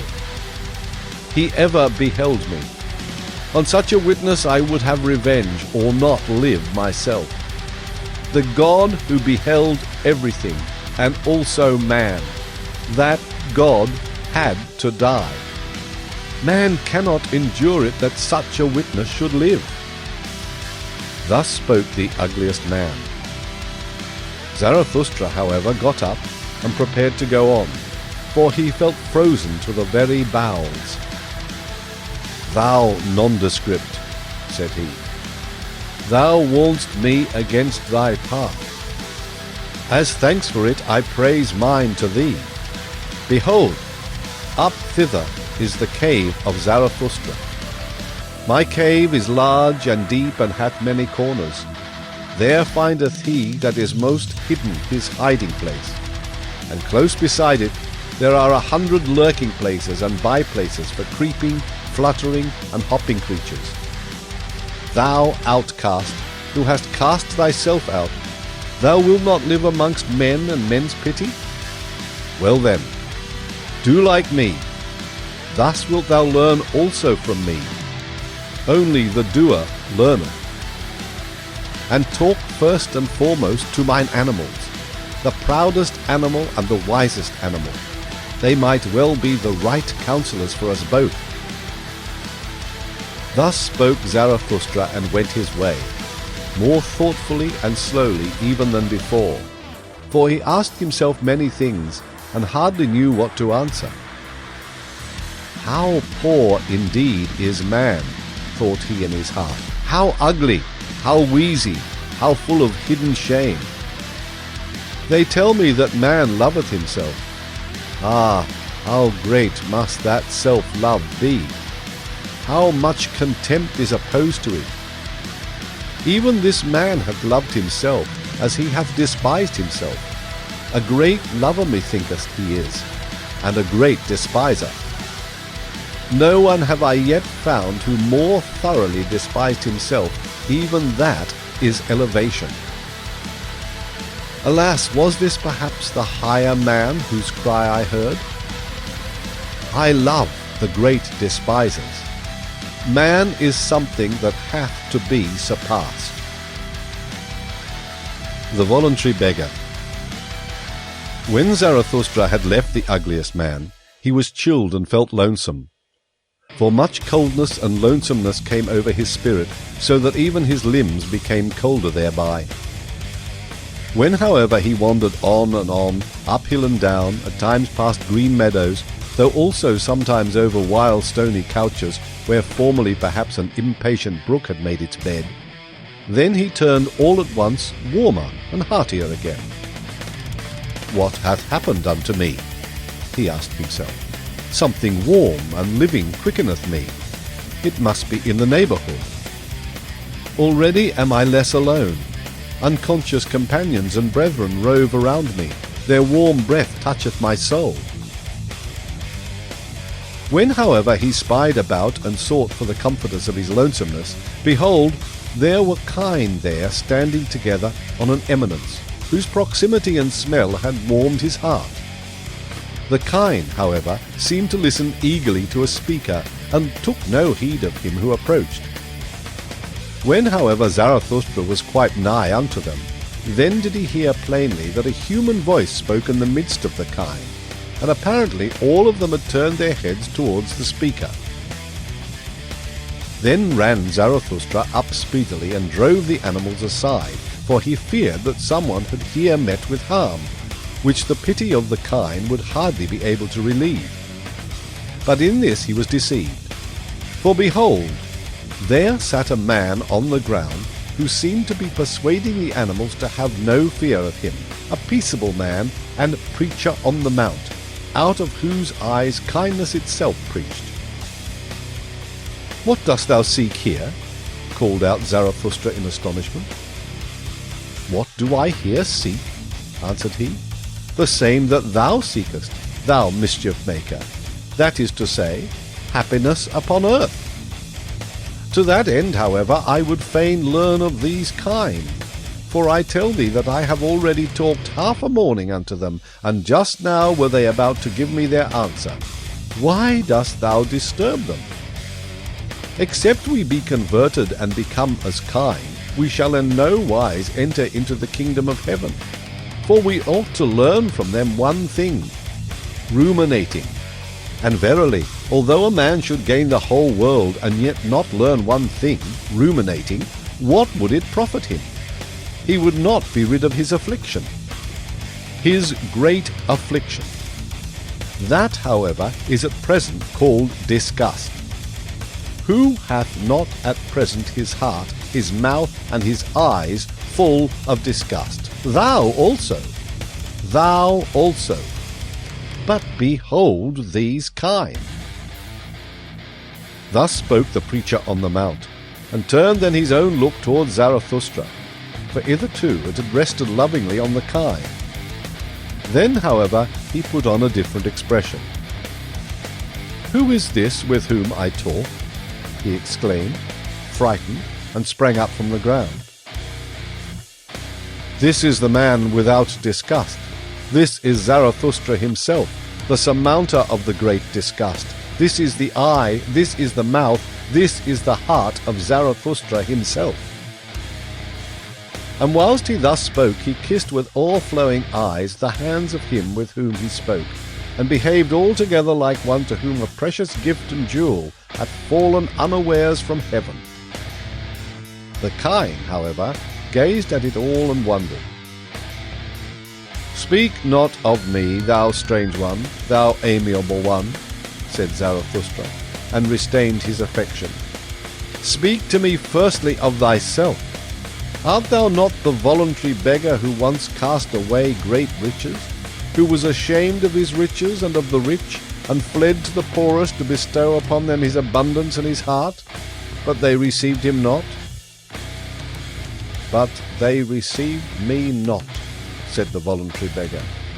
"Thou knowest it, forsooth. So I went at last to the animals and to those kine." "Then learnedst thou," interrupted Zarathustra, "how much harder it is to give properly than to take properly, and that bestowing well is an art, the last, subtlest master art of kindness." "Especially nowadays," answered the voluntary beggar. "At present, that is to say, when everything low hath become rebellious and exclusive and haughty in its manner, in the manner of the populace. For the hour hath come, thou knowest it, forsooth, for the great, evil, long, slow mob and slave insurrection. It extendeth and extendeth. Now doth it provoke the lower classes, all benevolence and petty giving, and the over-rich may be on their guard. Whoever at present drip, like bulgy bottles out of all too small necks, Of such bottles at present one willingly breaketh the necks.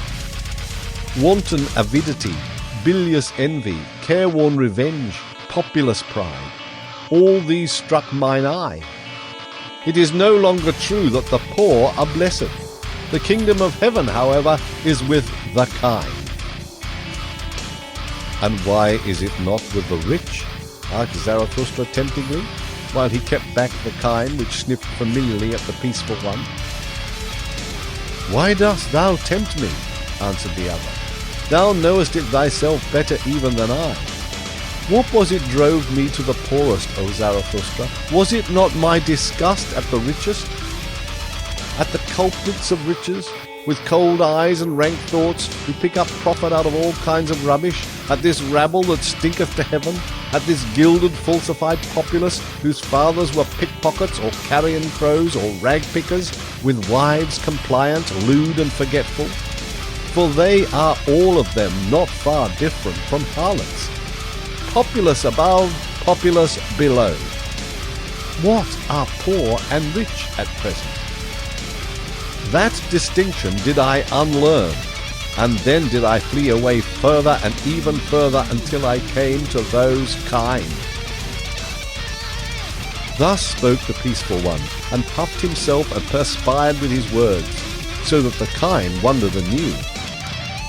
Zarathustra, however, kept looking into his face with a smile. All the time the man talked so severely, and shook silently his head. Thou dost violence to thyself, thou preacher on the mount, when thou usest such severe words. For such severity neither thy mouth nor thine eye have been given thee, nor, methinketh, hath thy stomach either. Unto it all such rage and hatred and foaming over is repugnant. Thy stomach wanteth softer things. Thou art not a butcher.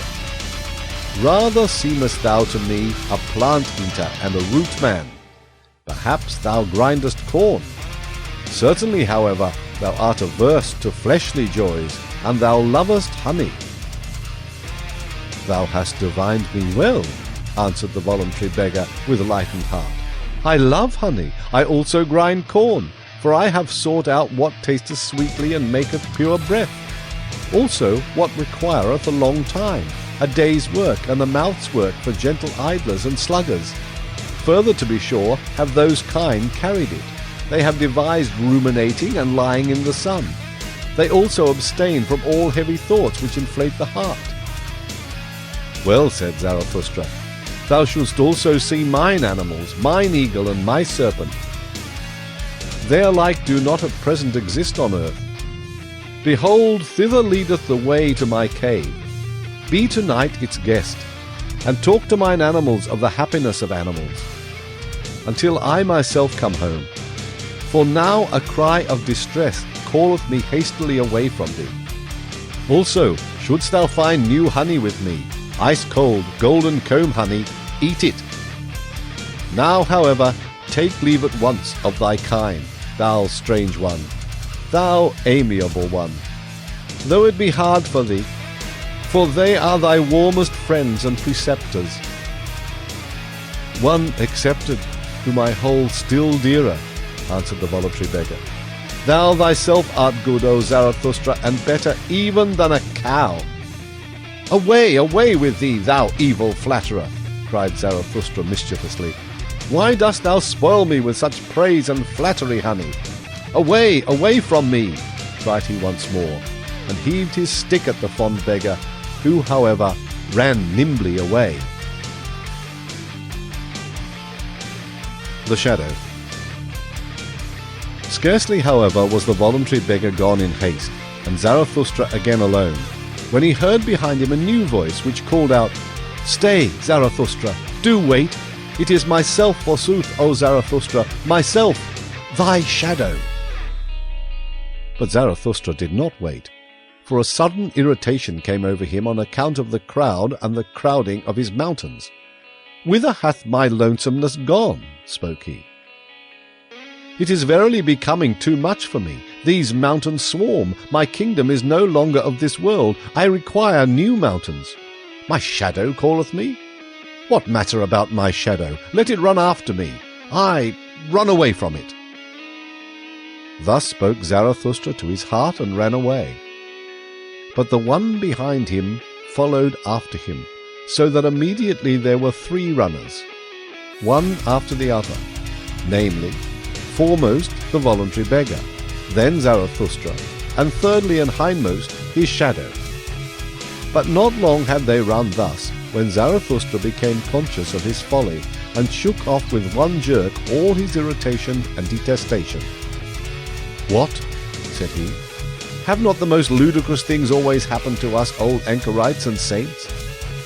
Verily my folly hath grown big in the mountains.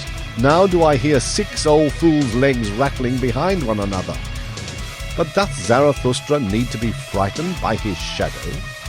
Also methinketh that after all it hath longer legs than mine." Thus spoke Zarathustra, and laughing with eyes and entrails, he stood still and turned round quickly, and behold, he almost thereby threw his shadow and follower to the ground, so closely had the latter followed at his heels, and so weak was he. For when Zarathustra scrutinized him with his glance, he was frightened as by a sudden apparition, so slender, swarthy, hollow, and worn out did this follower appear. "Who art thou?" asked Zarathustra vehemently.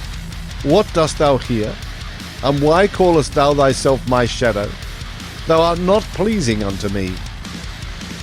"Forgive me," answered the shadow, "that it is I. And if I please thee not, well, O Zarathustra, therein do I admire thee and thy good taste. A wanderer am I, who have walked long at thy heels, always on the way, but without a goal, also without a home, so that verily I lack little of being the eternally wandering Jew, except that I am not eternal and not a Jew. What? Must I ever be on the way, whirled by every wind, unsettled, driven about?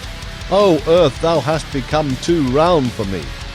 On every surface have I already sat, like tired dust have I fallen asleep on mirrors and window panes. Everything taketh from me, nothing giveth. I become thin, I am almost equal to a shadow. After thee, however, O Zarathustra, did I fly and high longest, and though I hid myself from thee, I was nevertheless thy best shadow. Wherever thou hast sat, there sat I also. With thee have I wandered about in the remotest, coldest worlds, like a phantom that voluntarily haunteth winter roofs and snows. With thee have I pushed into all the forbidden, all the worst and the furthest, and if there be anything of virtue in me, it is that I have had no fear of any prohibition. With thee have I broken up whatever my heart revered. All boundary stones and statues have I o'erthrown. The most dangerous wishes did I pursue. Verily, beyond every crime did I once go. With thee did I unlearn the beliefs in words and worths, and in great names. When the devil casteth his skin, doth not his name also fall away? It is also skin. The devil himself is perhaps skin. Nothing is true, all is permitted. So said I to myself. Into the coldest water did I plunge, with head and heart. Ah, how oft did I stand there naked on that account, like a red crab. Ah, where have gone all my goodness and all my shame and all my belief in the good? Ah, where is the lying innocence which I once possessed, the innocence of the good and of their noble lies? Too oft verily did I follow close to the heels of truth. Then did it kick me on the face. Sometimes I meant to lie, and behold, then only did I hit the truth. Too much hath become clear unto me. Now it doth not concern me any more. Nothing liveth any longer that I love. How should I still love myself? To live as I incline, or not to live at all? So do I wish, so wisheth all the holiest. But alas, how have I still inclination? Have I still a goal, a haven towards which my sail is set, a good wind? Ah, he only who knoweth whither he saileth knoweth what wind is good, and a fair wind for him. What still remaineth to me? a heart weary and flippant, an unstable will, fluttering wings, a broken backbone. This seeking for my home, O Zarathustra, dost thou know that this seeking hath been my home-sickening? It eateth me up. Where is my home? For it do I ask and seek, and have sought, but have not found it. O eternal everywhere, O eternal nowhere, O eternal in vain. Thus spoke the shadow, and Zarathustra's countenance lengthened at his words. Thou art my shadow, said he at last sadly. Thy danger is not small, thou free spirit and wanderer.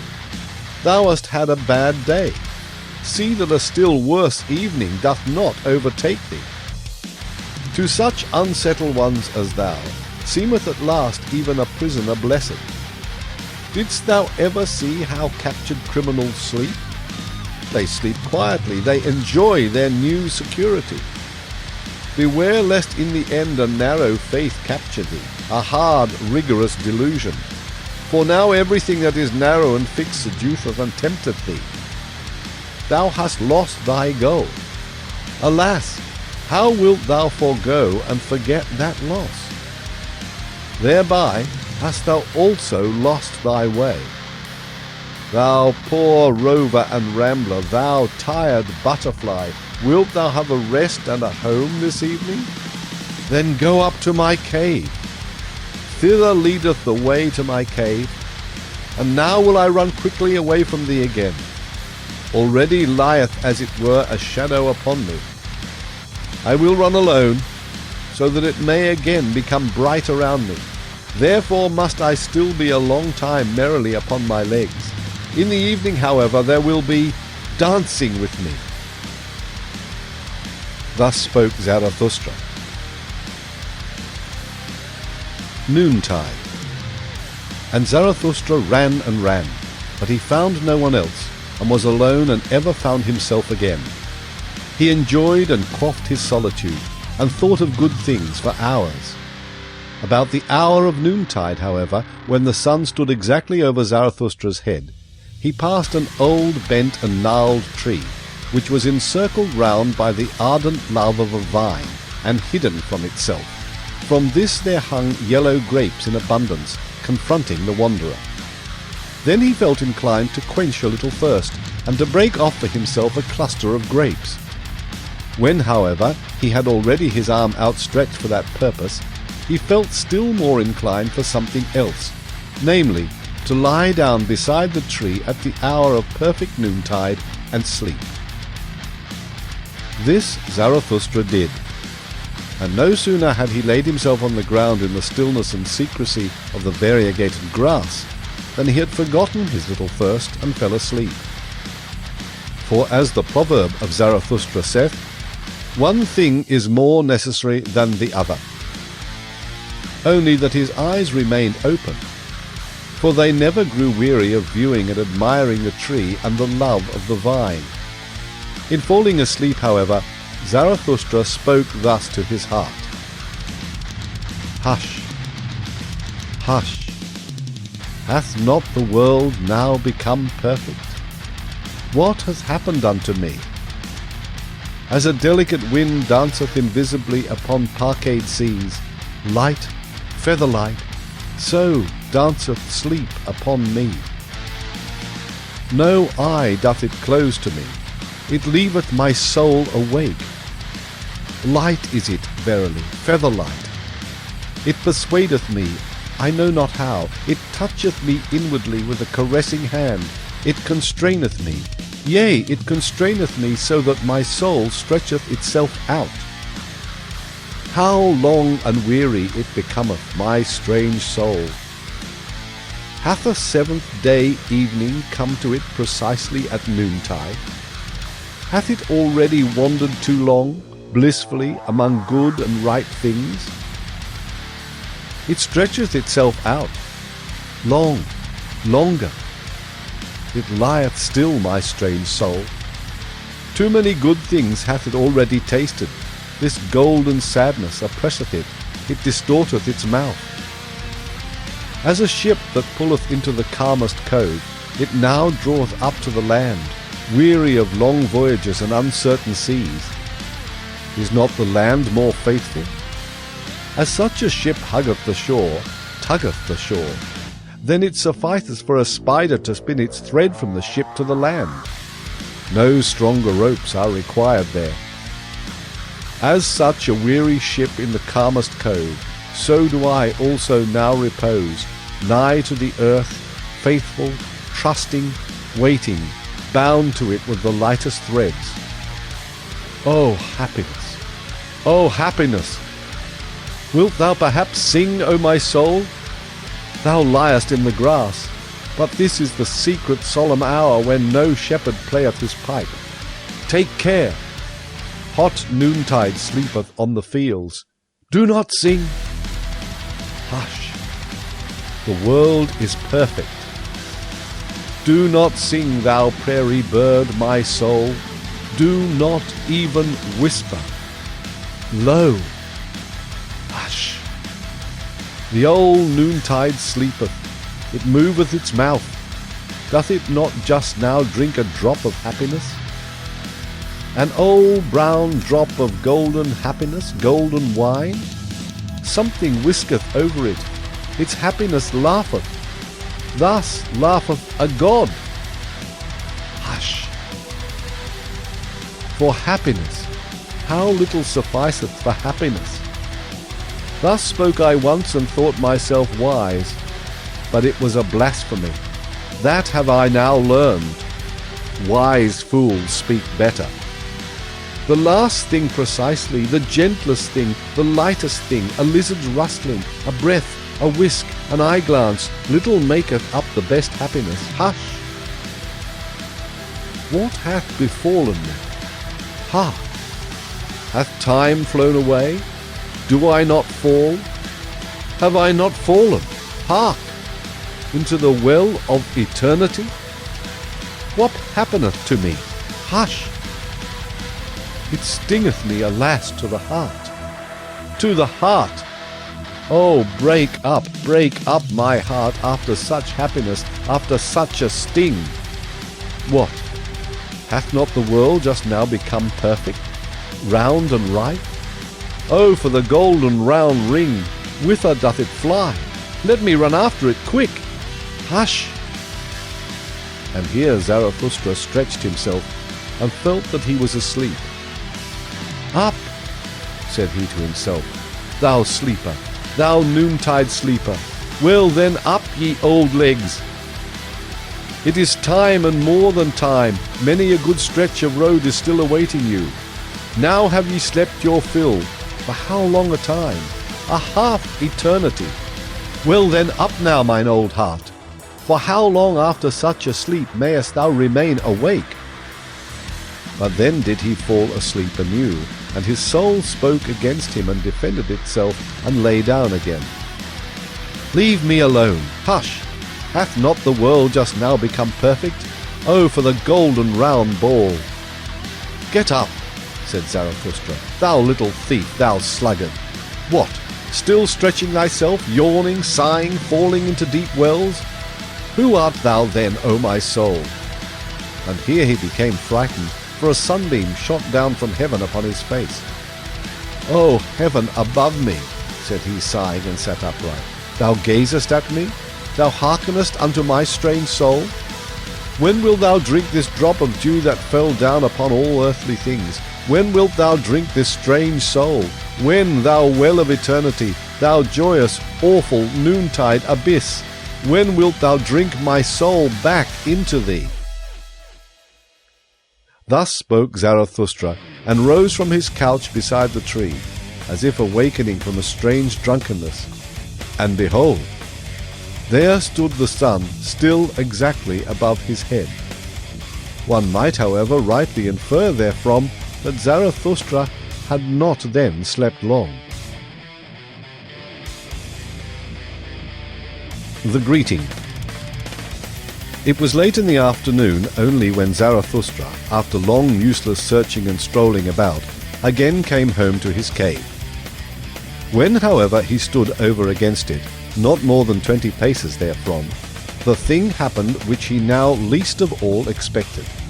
He heard anew the great cry of distress. And extraordinary! This time the cry came out of his own cave.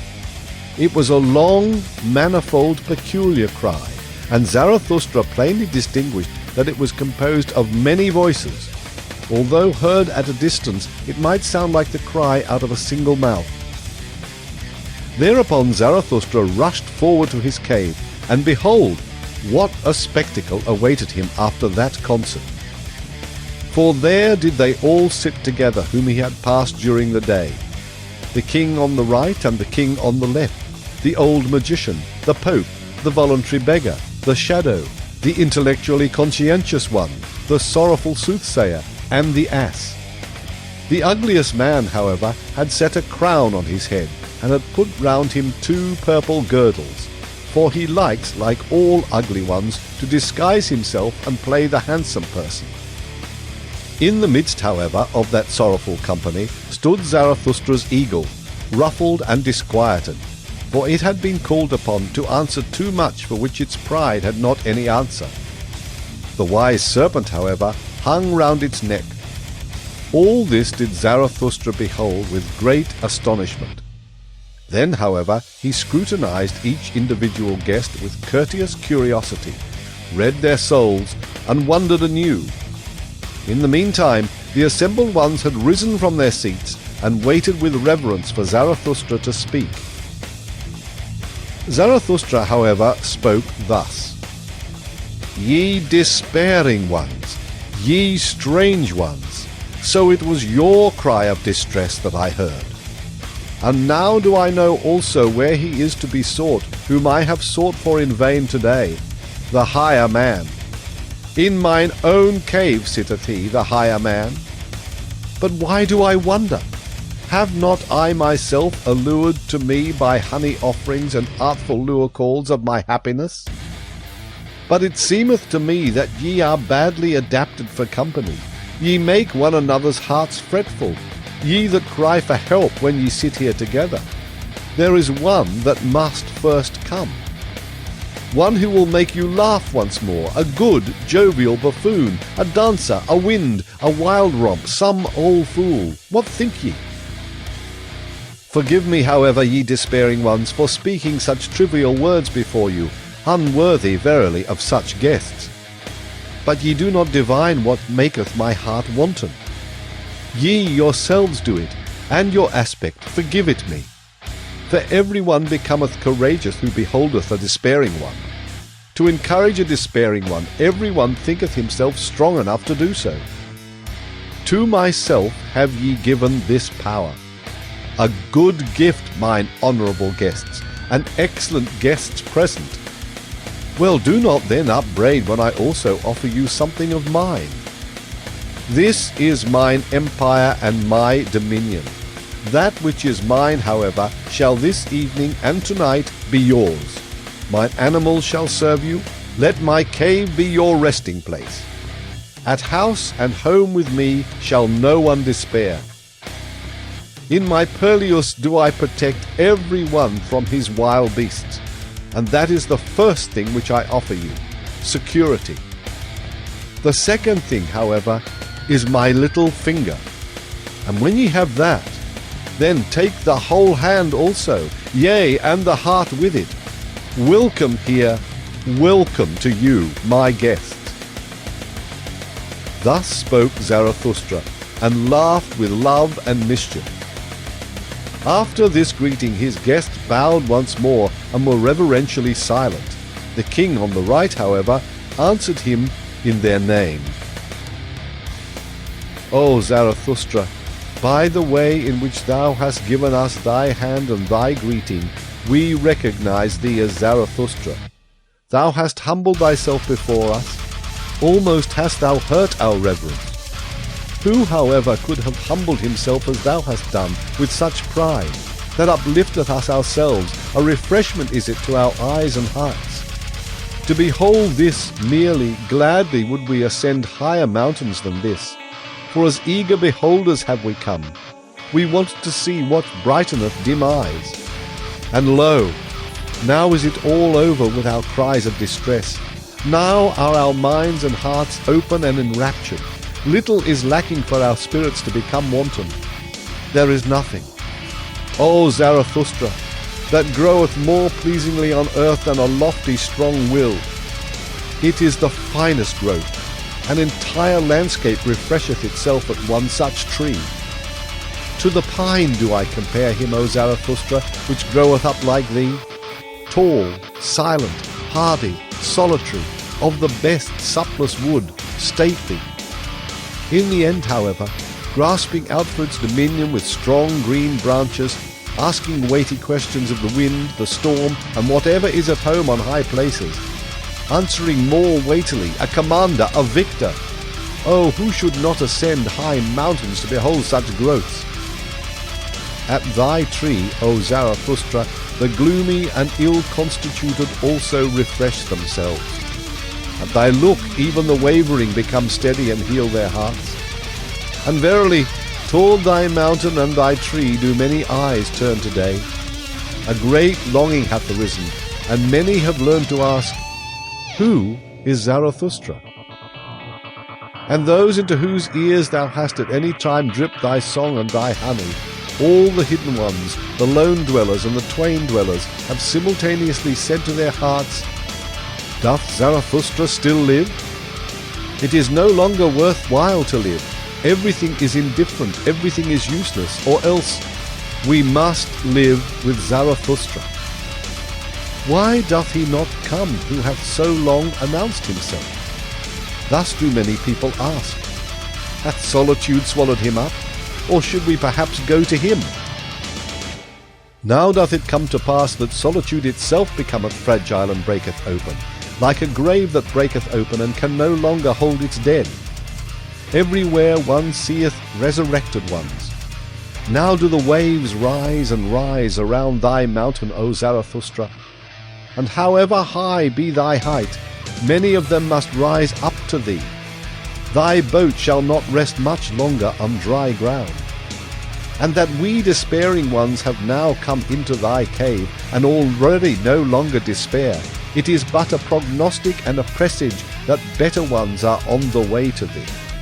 For they themselves are on the way to thee, the last remnant of God among men, that is to say, all the men of great longing, of great loathing, of great satiety, all who do not want to live unless they learn again to hope, unless they learn from thee, O Zarathustra, the great hope. Thus spoke the king on the right, and seized the hand of Zarathustra in order to kiss it. But Zarathustra checked his veneration and stepped back frightened, fleeing as it were, silently and suddenly into the far distance.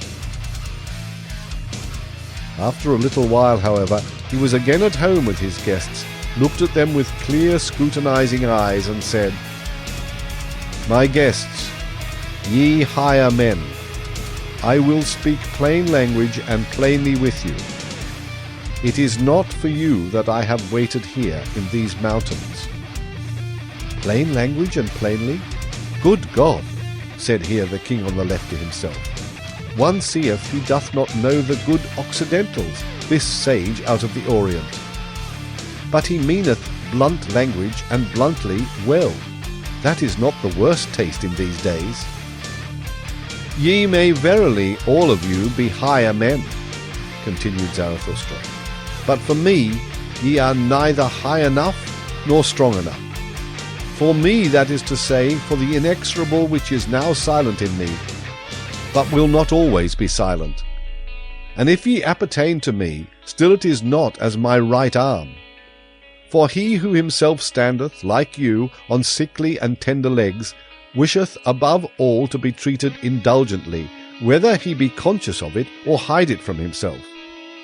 My arms and my legs, however, I do not treat indulgently. I do not treat my warriors indulgently. How then could ye be fit for my warfare?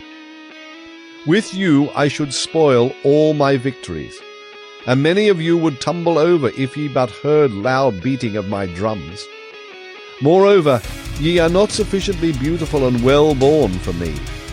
I require pure, smooth mirrors for my doctrines. On your surface even mine own likeness is distorted. On your shoulders presseth many a burden, many a recollection, many a mischievous dwarf squatteth in your corners. There is concealed populace also in you. And though ye be high and of a higher type, much in you is crooked and misshapen. There is no smith in the world that could hammer you right and straight for me. Ye are only bridges. Nay, higher ones pass over upon you. Ye signify steps. So do not upbraid him who ascendeth beyond you into his height. Out of your seed there may one day arise for me a genuine son and perfect heir. But that time is distant. Ye yourselves are not those unto whom my heritage and name belong. Nor for you do I wait here in these mountains. Not with you may I descend for the last time. Ye have come unto me only as a presage that higher ones are on the way to me. Not the men of great longing, of great loathing, of great satiety, and that which ye call the remnant of God. Nay, nay, 3 times nay. For others do I wait here in these mountains, and will not lift my foot from thence without them. For higher ones, stronger ones, triumphator ones, merrier ones, for such as are built squarely in body and soul, laughing lions must come. O my guests, ye strange ones, have ye yet heard nothing of my children, and that they are on the way to me? Do speak unto me of my gardens, of my happy isles, of my new beautiful race. Why do ye not speak unto me thereof? This guest present do I solicit of your love, that ye speak unto me of my children. For them am I rich, for them I became poor. What have I not surrendered? What would I not surrender that I might have one thing? These children, this living plantation, these life trees of my will and of my highest hope. Thus spoke Zarathustra, and stopped suddenly in his discourse, for his longing came over him, and he closed his eyes and his mouth, because of the agitation of his heart.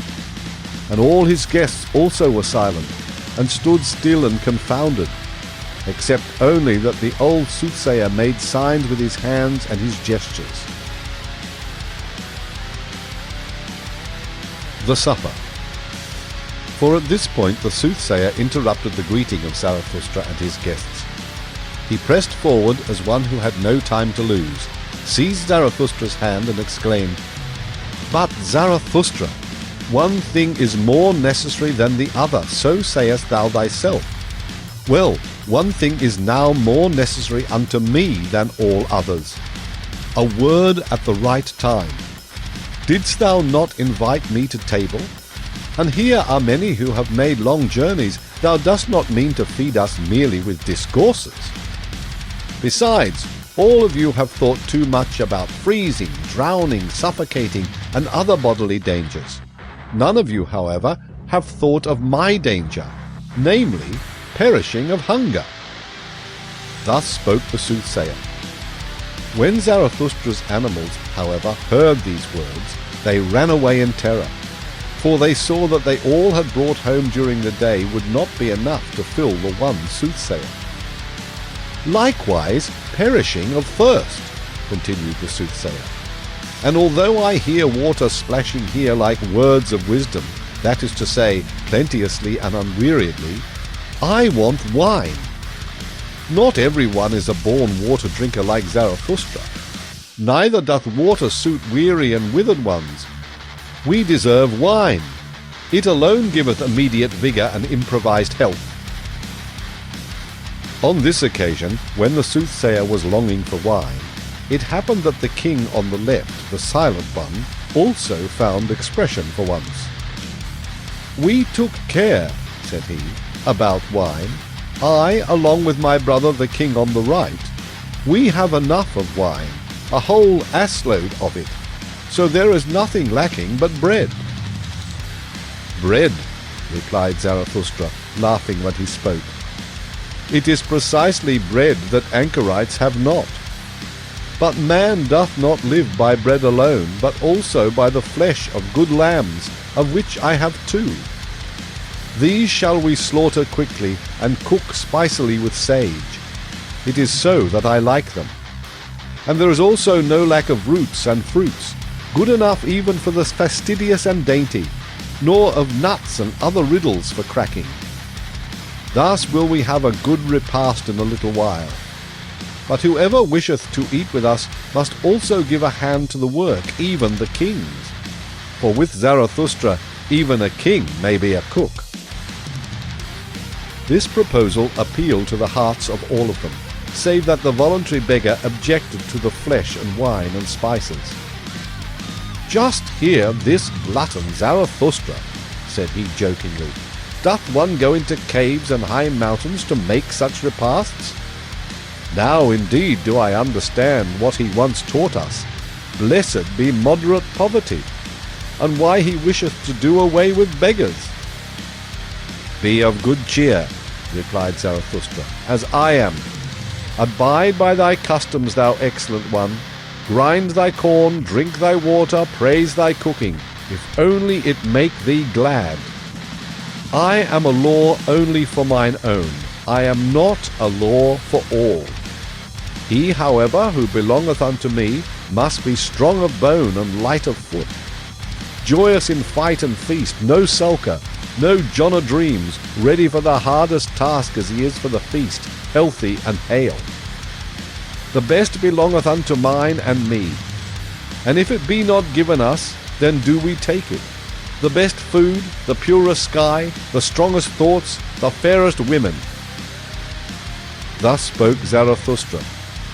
The king on the right, however, answered and said, "Strange! Did one ever hear such sensible things out of the mouth of a wise man?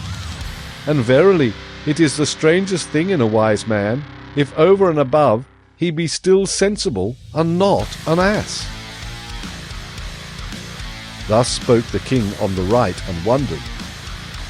The ass, however, with ill will, said "Yea" to his remark. This, however, was the beginning of that long repast which is called the supper in the history books. At this there was nothing else spoken of but the higher man. The higher man. When I came unto men for the first time, then did I commit the anchorite folly, the great folly. I appeared on the marketplace. And when I spoke unto all, I spoke unto none. In the evening, however, rope dancers were my companions, and corpses, and I myself almost a corpse. With the new morning, however, there came unto me a new truth. Then did I learn to say, "Of what account to me are marketplace and populous noise and long populous cars? Ye higher men, learn this from me. On the marketplace no one believeth in higher men. But if ye will speak there, very well. The populace, however, blinketh. We are all equal. Ye higher men, so blinketh the populace. There are no higher men. We are all equal. Man is man before God. We are all equal. Before God. Now, however, this God hath died. Before the populace, however, we will not be equal. Ye higher men, away from the marketplace. Before God. Now, however, this God hath died. Ye higher men, this God was your greatest danger. Only since he lay in the grave have ye again arisen. Now only cometh the great noontide. Now only doth the higher man become master. Have ye understood this word, O my brethren? Ye are frightened. Do your hearts turn giddy? Doth the abyss here yawn for you? Doth the hell-hound here yelp at you? Well, take heart, ye higher men. Now only travaileth the mountain of the human future. God hath died. Now do we desire the Superman to live. The most careful ask today, how is man to be maintained? Zarathustra, however, asketh, as the first and only one, how is man to be surpassed? The Superman I have at heart. That is the first and only thing to me, and not man. Not the neighbour, not the poorest, not the sorriest, not the best. O my brethren, what I can love in man is that he is an overgoing and a downgoing, and also in you there is much that maketh me love and hope. In that ye have despised, ye higher men, that maketh me hope. For the great despisers are the great reverers. In that ye have despaired, there is much to honour. For ye have not learned to submit yourselves, ye have not learned petty policy. For today have the petty people become master. They all preach submission and humility and policy and diligence and consideration and the long etc. of petty virtues. Whatever is of the effeminate type, whatever originateth from the servile type, and especially the populous mishmash, that wisheth now to be master of all human destiny. Oh, disgust! Disgust! Disgust! That asketh and never tireth. How is man to maintain himself best, longest, most pleasantly? Thereby are they the masters of today. These masters of today, surpass them, O my brethren, these petty people, they are the Superman's greatest danger. Surpass, ye higher men, the petty virtues, the petty policy, the sand-grain considerateness, the ant-hill trumpery, the pitiable comfortableness, the happiness of the greatest number, and rather despair than submit yourselves. And verily I love you, because ye know not today how to live, ye higher men, for thus do ye live best. Have ye courage, O my brethren? Are ye stout-hearted? Not the courage before witnesses, but anchorite and eagle courage, which not even a god any longer beholdeth. Cold souls, mules, the blind, and the drunken, I do not call stout-hearted. He hath heart who knoweth fear, but vanquisheth it, who seeth the abyss, but with pride. He who seeth the abyss, but with eagle's eyes. He who with eagle's talons graspeth the abyss, he hath courage. Man is evil. So said to me for consolation all the wisest ones. Ah, if only it be still true today, for the evil is man's best force. Man must become better and eviler, so do I teach. The evilest is necessary for the Superman's best. It may have been well for the preacher of the petty people to suffer and be burdened by men's sin. I, however, rejoice in great sin as my great consolation. Such things, however, are not said for long ears. Every word also is not suited for every mouth. These are fine, far-away things. At them sheep's claws shall not grasp. Ye higher men, think ye that I am here to put right what ye have put wrong? Or that I wished henceforth to make snugger couches for your sufferers? Or show you restless, miswandering, misclimbing ones new and easier footpaths? Nay, nay, 3 times nay. Always more, always better ones of your type shall succumb, for ye shall always have it worse and harder. Thus only groweth man aloft to the height where the lightning striketh and shattereth him, high enough for the lightning. Towards the few, the long, the remote go forth my soul and my seeking. Of what account to me are your many little short miseries? Ye do not suffer enough for me, for ye suffer from yourselves, ye have not yet suffered from man. Ye would lie if ye spoke otherwise. None of you suffereth from what I have suffered. It is not enough for me that the lightning no longer doeth harm. I do not wish to conduct it away. It shall learn to work for me. My wisdom hath accumulated long like a cloud. It becometh stiller and darker.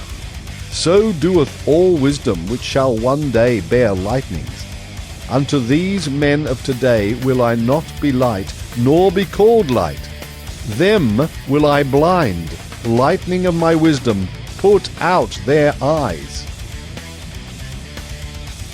Do not will anything beyond your power. There is a bad falseness in those who will beyond their power, especially when they will great things. For they awaken distrust in great things, these subtle false coiners and stage players, until at last they are false towards themselves, squint-eyed, white cankers, glossed over with strong words, parade virtues, and brilliant false deeds. Take good care there, ye higher men, for nothing is more precious to me and rarer than honesty. Is this today not that of the populace? The populace, however, knoweth not what is great and what is small, what is straight and what is honest. It is innocently crooked. It ever lieth. Have a good distrust today, ye higher men, ye enheartened ones, ye open-hearted ones, and keep your reasons secret. For this today is that of the populace. What the populace once learned to believe without reasons, who could refute it to them by means of reasons? And on the marketplace one convinceth with gestures, but reasons make the populace distrustful. And when truth hath once triumphed there, then ask yourselves with good distrust, what strong error hath fought for it? Be on your guard also against the learned. They hate you because they are unproductive. They have cold, withered eyes before which every bird is unplumed. Such persons vaunt about not lying, but inability to lie is still far from being love to truth. Be on your guard. Freedom from fever is still far from being knowledgeable. Refrigerated spirits I do not believe in. He who cannot lie doth not know what truth is. If you would go up high, then use your own legs. Do not get yourselves carried aloft. Do not seat yourself on other people's backs and heads. Thou hast mounted, however, on horseback. Thou now ridest briskly up to thy goal. Well, my friend, but thy lame foot is also with thee on horseback. When thou reachest thy goal, when thou alightest from thy horse, precisely on thy height, thou higher man, then wilt thou stumble. Ye creating ones, ye higher men, one is only pregnant with one's own child. Do not let yourselves be imposed upon or put upon. Who then is your neighbour? Even if ye act for your neighbour, ye still do not create for him. Unlearn, I pray you, this for ye creating ones. Your very virtue wisheth you to have naught to do with for and on account of and because. Against these false little words shall ye stop your ears. For one's neighbour is the virtue only of the petty people. There it is said, like and like, and hand washeth hand. They have neither the right nor the power for your self-seeking. In your self-seeking, ye creating ones, there is the foresight and foreseeing of the pregnant. What no one's eye hath yet seen, namely the fruit, this sheltereth and saveth and nourisheth your entire love. Where your entire love is, namely with your child, there is also your entire virtue. Your work, your will is your neighbour. Let no false values impose upon you. Ye creating ones, ye higher men, whoever hath to give birth is sick. Whoever hath given birth, however, is unclean. Ask women. One giveth birth, not because it giveth pleasure. The pain maketh hens and poets cackle. Ye creating ones, in you there is much uncleanliness. That is because ye have had to be mothers. A new child.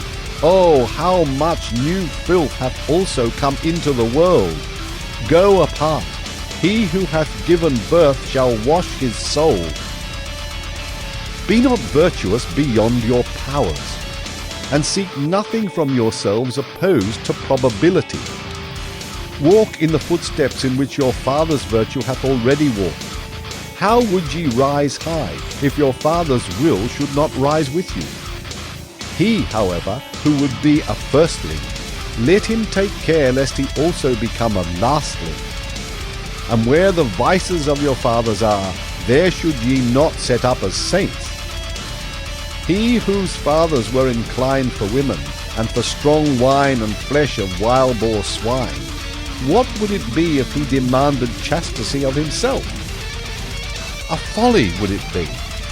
Much verily doth it seem to me for such a one, if he should be the husband of one or of two or of three women. And if he founded monasteries and inscribed over their portals, "The way to holiness," I should still say, what good is it? It is a new folly. He hath founded for himself a penance house and refuge house. Much good may it do, but I do not believe in it. In solitude there groweth what any one bringeth into it, also the brute in one's nature. Thus is solitude inadvisable unto many. Hath there ever been anything filthier on earth than the saints of the wilderness? Around them was not only the devil loose, but also the swine. Shy, ashamed, awkward, like the tiger whose spring hath failed, thus, ye higher men, have I often seen you slink aside. A cast which ye made had failed. But what doth it matter, ye dice players? Ye had not learned to play and mock, as one must play and mock. Do we not ever sit at a great table of mocking and playing? And if great things have been a failure with you, have ye yourselves therefore been a failure? And if ye yourselves have been a failure, hath man therefore been a failure? If man, however, hath been a failure, well then, never mind. The higher its type, always the seldomer doth a thing succeed. Ye higher men here, have ye not all been failures? Be of good cheer, what does it matter? How much is still possible? Learn to laugh at yourselves, as ye ought to laugh. What wonder even that ye have failed and only half succeeded, ye half-shattered ones? Doth not man's future strive and struggle in you?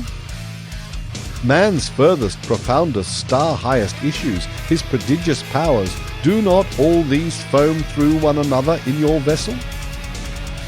What wonder that many a vessel shattereth? Learn to laugh at yourselves as ye ought to laugh, ye higher men. Oh, how much is still possible!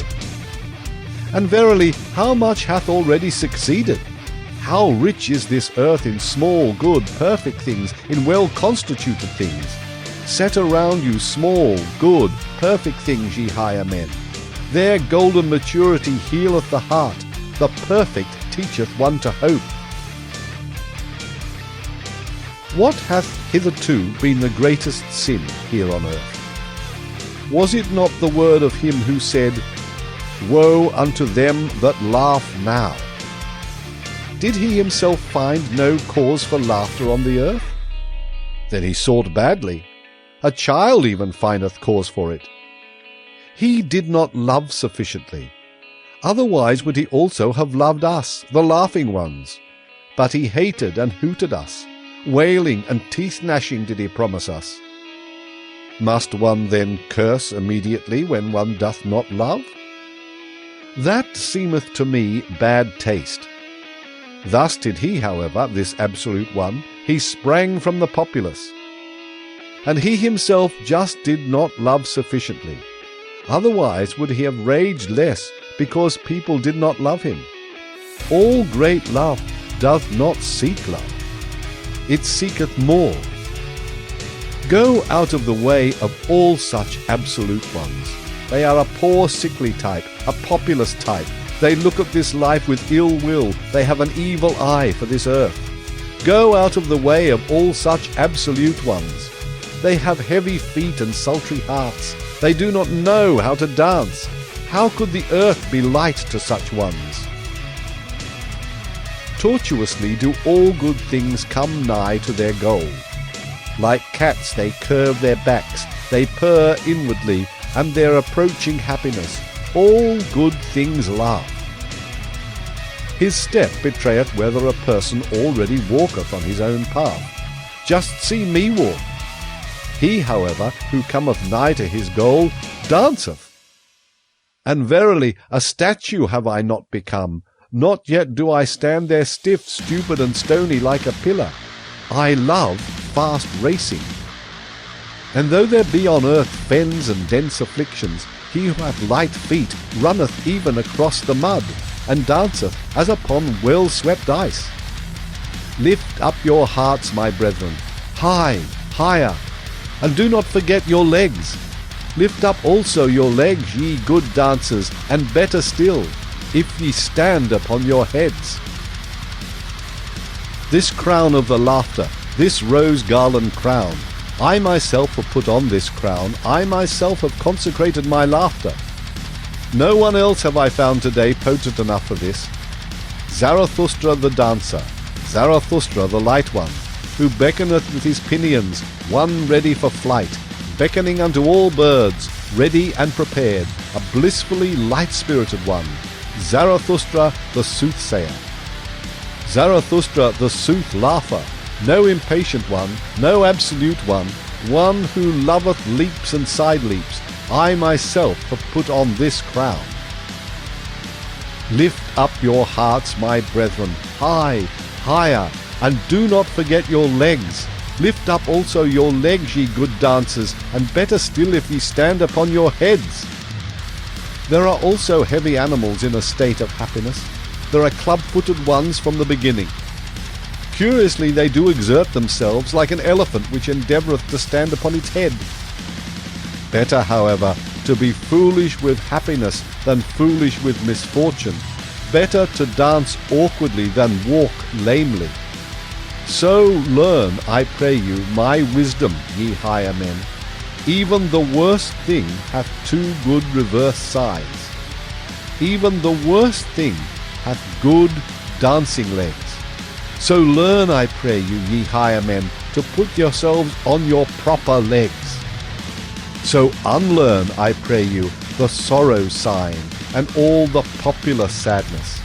Oh, how sad the buffoons of the populace seem to me today. This today, however, is that of the populace. Do like unto the wind when it rusheth forth from its mountain caves. Unto its own piping will it dance, the seas tremble and leap under its footsteps. That which giveth wings to a cess, that which milketh the lioness, praised be that good unruly spirit, which cometh like a hurricane into all the present and to all the populace, which is hostile to thistle-heads and puzzle-heads, and to all withered leaves and weeds. Praised be this wild, good, free spirit of the storm, which danceth upon fens and afflictions as upon meadows, which hateth the consumptive populous dogs, and all the ill-constituted sullen brood. Praised be this spirit of all free spirits, the laughing storm, which bloweth dust into the eyes of all the melanopic and melancholic. Ye higher men, the worst thing in you is that ye have none of you learned to dance as yet ye ought to dance beyond yourselves. What doth it matter that ye have failed? How many things are still possible? So learn to laugh beyond yourselves. Lift up your hearts, ye good dancers, high, higher, and do not forget the good laughter. This crown of the laughter, this rosed garland crown, to you, my brethren, do I cast this crown. Laughing have I consecrated, ye higher men, learn, I pray you, to laugh. The Song of Melancholy. When Zarathustra spoke these sayings, he stood nigh to the entrance of his cave. With the last words, however, he slipped away from his guests and fled for a little while into the open air. "O pure odours around me," cried he, "O blessed stillness around me! But where are mine animals? Hither, hither mine eagle and my serpent! Tell me, mine animals, these higher men, all of them, do they perhaps not smell well? O pure odours around me! Now only do I know and feel how I love you, mine animals." And Zarathustra said once more, "I love you, mine animals." The eagle, however, and the serpent pressed close to him when he spoke these words and looked up to him. In this attitude were they all three silent together, and sniffed and sipped the good air with one another. For the air here outside was better than with the higher men. Hardly, however, had Zarathustra left the cave, when the old magician got up, looked cunningly about him, and said, "He is gone. And already, ye higher men, let me tickle you with this complimentary and flattering name, as he himself doeth. Already doth mine evil spirit of deceit and magic attack me, my melancholy devil, which is an adversary to this Zarathustra from the very heart. Forgive it for this. Now doth it wish to conjure before you. It hath just its hour. In vain do I struggle with this evil spirit. Unto all of you, whatever honours ye like to assume in your names, whether ye call yourselves the free spirits, or the conscientious, or the penitents of the spirit, or the unfettered, or the great longers, unto all of you, who like me suffer from the great loathing, to whom the old god hath died, and as yet no new god lieth in cradles and swaddling clothes, unto all of you is mine evil spirit and magic devil favourable. I know you, ye higher men, I know him.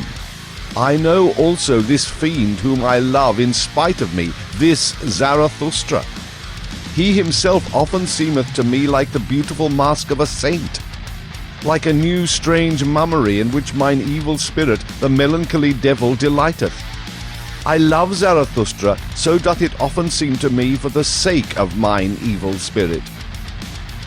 But already doth it attack me and constrain me, this spirit of melancholy, this evening twilight devil. And verily, ye higher men, it hath a longing. Open your eyes.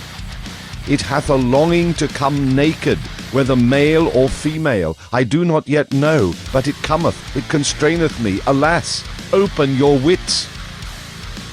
The day dieth out, unto all things cometh now the evening, also unto the best things. Hear now and see, ye higher men, what devil, man or woman, this spirit of evening melancholy is." Thus spoke the old magician, looked cunningly about him, and then seized his harp. In evening's limpid air, what time the dew's soothings unto the earth downpour, invisibly and unheard, for tender shoe gear wear the soothing dews, like all that's kind gentle. Bethink'st thou then, bethink'st thou, burning heart, how once thou thirstedest for heaven's kindly teardrops and dew's down-droppings, all singed and weary thirstedest, what time on yellow grass pathways wicked occidental sunny glances through sombre trees about thee sported, blindingly sunny glow glances, gladly hurting.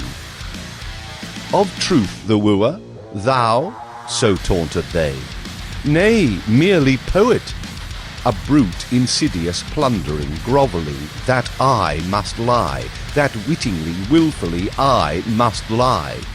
For booty lusting, motley masked, self-hidden, shrouded, himself his booty, he, of truth the wooer? Nay, mere fool, mere poet. Just motley speaking, from mask of fool confusedly shouting, circumambling on fabricated word bridges, on motley rainbow arches, twixt the spurious heavenly and spurious earthly, round us roving, round us sawing, mere fool, mere poet. He, of truth the wooer? Not still, stiff, smooth and cold, become an image, a godlike statue, set up in front of temples as a god's own door guard. Nay, hostile to all such truthfulness statues, in every desert homelier than at temples, with cattish wantonness, through every window leaping, quickly into chances, every wild forest a sniffing, greedily longingly sniffing, that thou, in wild forests, 'mong the motley speckled fierce creatures, shouldst rove, sinful sound and fine-coloured, with longing lips smacking, blessedly mocking, blessedly hellish, blessedly bloodthirsty, robbing, skulking, lying, roving. Or unto eagles like which fixedly long adown the precipice look, adown their precipice. Oh, how they whirl down now, thereunder, therein, to ever deeper, profoundest whirling. Then, sudden, with aim aright, with quivering flight, on lambkins pouncing, headlong down, sore hungry, for lambkins longing, fierce 'gainst all lamb spirits, furious fierce all that look, sheep-like, or lambid, or crisp-woolly, grey, with lamb-sheep kindliness. Even thus, eagle-like, panther-like, are the poet's desires, are thine own desires neath 1,000 guises. Thou fool, thou poet, thou who all mankind viewedest, so God as sheep. The God to rend within mankind as the sheep in mankind, and in rending laughing. That is thine own blessedness. Of a panther an eagle, blessedness. Of a poet and fool, the blessedness. In evening's limpid air, what time the moon's sickle, green, twixt the purple glowings, and jealous stealeth forth. Of day the foe, with every step in secret, the rosy garland hammocks down sickling, till they're sunken down nightwards, faded, down sunken. Thus had I sunken one day from mine own truth insanity, from mine own fervid day longings of day aweary, sick of sunshine, sunk downwards, evenwards, shadowwards, by one sole trueness, all scorched and thirsty.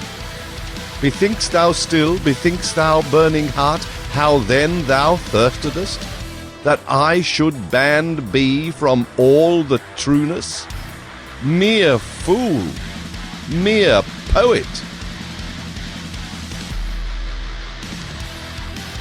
Science. Thus sang the magician, and all who were present went like birds unawares into the net of his artful and melancholy voluptuousness. Only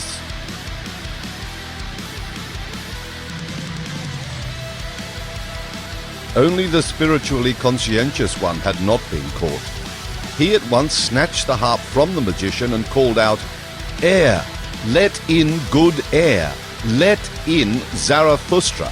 Thou makest this cave sultry and poisonous, thou bad old magician!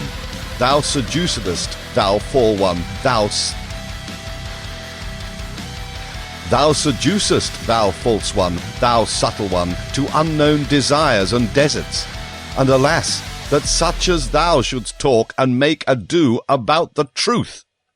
Alas, to all free spirits who are not on their guard against such magicians! It is all over with their freedom. Thou teachest and temptest back into prisons. Thou old melancholy devil, out of thy lament soundeth allurement. Thou resemblest those who with their praise of chastity secretly invite to voluptuousness." Thus spoke the conscientious one. The old magician, however, looked about him enjoying his triumph, and on that account put up with the annoyance which the conscientious one had caused him. "Be still," said he with modest voice. "Good songs want to re-echo well. After good songs one should be long silent. Thus do all those present, the higher men. Thou, however, hast perhaps understood but little of my song. In thee there is little of the magic spirit. Thou praisest me, replied the conscientious one, in that thou separatest me from thyself. Very well. But ye others, what do I see? Ye still sit there, all of you, with lusting eyes. Ye free spirits, whither hath your freedom gone? Ye almost seem to me to resemble those who have looked long at bad girls dancing naked, your souls themselves dance. In you, ye higher men, there must be more of that which the magician calleth his evil spirit of magic and deceit. We must indeed be different. And verily, we spoke and thought long enough together ere Zarathustra came home to his cave for me not to be unaware that we are different. We seek different things even here aloft, ye and I. For I seek more security. On that account have I come to Zarathustra. For he is still the most steadfast tower and will. Today, when everything tottereth, when all the earth quaketh, ye, however, when I see what eyes ye make, it almost seemeth to me that ye seek more insecurity, more horror, more danger, more earthquake. Ye long, it almost seemeth so to me, forgive my presumption, ye higher men, ye long for the worst and dangerousest life, which frighteneth me most, for the life of wild beasts, for forests, caves, steep mountains, and labyrinthine gorges. And it is not those who lead out of danger that please you best, but those who lead you away from all paths, the misleaders. But if such longing in you be actual, it seemeth to me nevertheless to be impossible. For fear, that is man's original and fundamental feeling. Through fear, everything is explained. Original sin and original virtue. Through fear there grew also my virtue, that is to say, science. For fear of wild animals, that hath been longest fostered in man, inclusive of the animal which he concealeth and feareth in himself. Zarathustra called it the beast inside. Such prolonged ancient fear at last becomes subtle, spiritual, and intellectual. At present, methinketh, it is called science. Thus spoke the conscientious one. But Zarathustra, who had just come back into his cave and had heard and divined the last discourse, threw a handful of roses to the conscientious one and laughed on account of his truths. "Why," he exclaimed, "what did I hear just now? Verily it seemeth to me thou art a fool, or else I myself am one. And quietly and quickly will I put thy truth upside down. For fear is an exception with us. Courage, however, and adventure, and delight in the uncertain, in the unattempted. Courage seemeth to me the entire primitive history of man. The wildest and most courageous animals hath he envied and robbed of all their virtues. Thus only did he become man. This courage at last becomes subtle, spiritual, and intellectual. This human courage, with eagle's pinions and serpent's wisdom, this, it seemeth to me, is called at present." "Zarathustra!" cried all of them there assembled, as if with one voice, and burst out at the same time into a great laughter.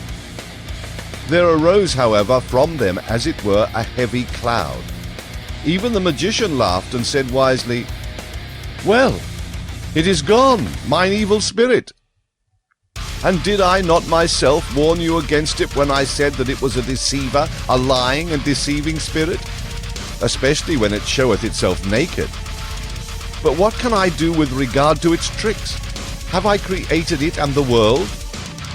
Well, let us be good again, and of good cheer.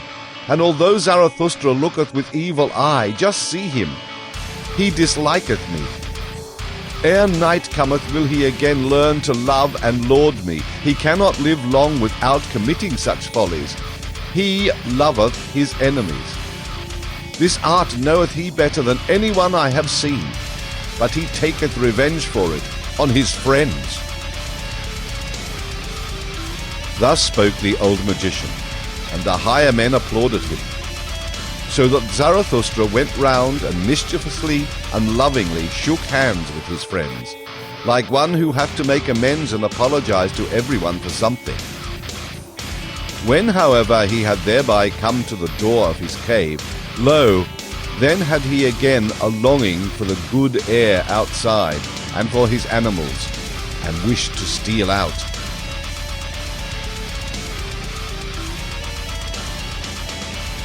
Among daughters of the desert. Go not away, said then the wanderer who called himself Zarathustra's shadow.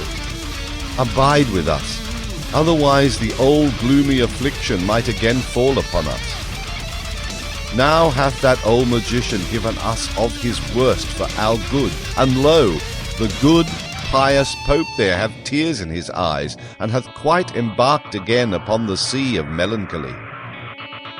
Those kings may well put on a good air before us still, for that they have learned best of us all at present.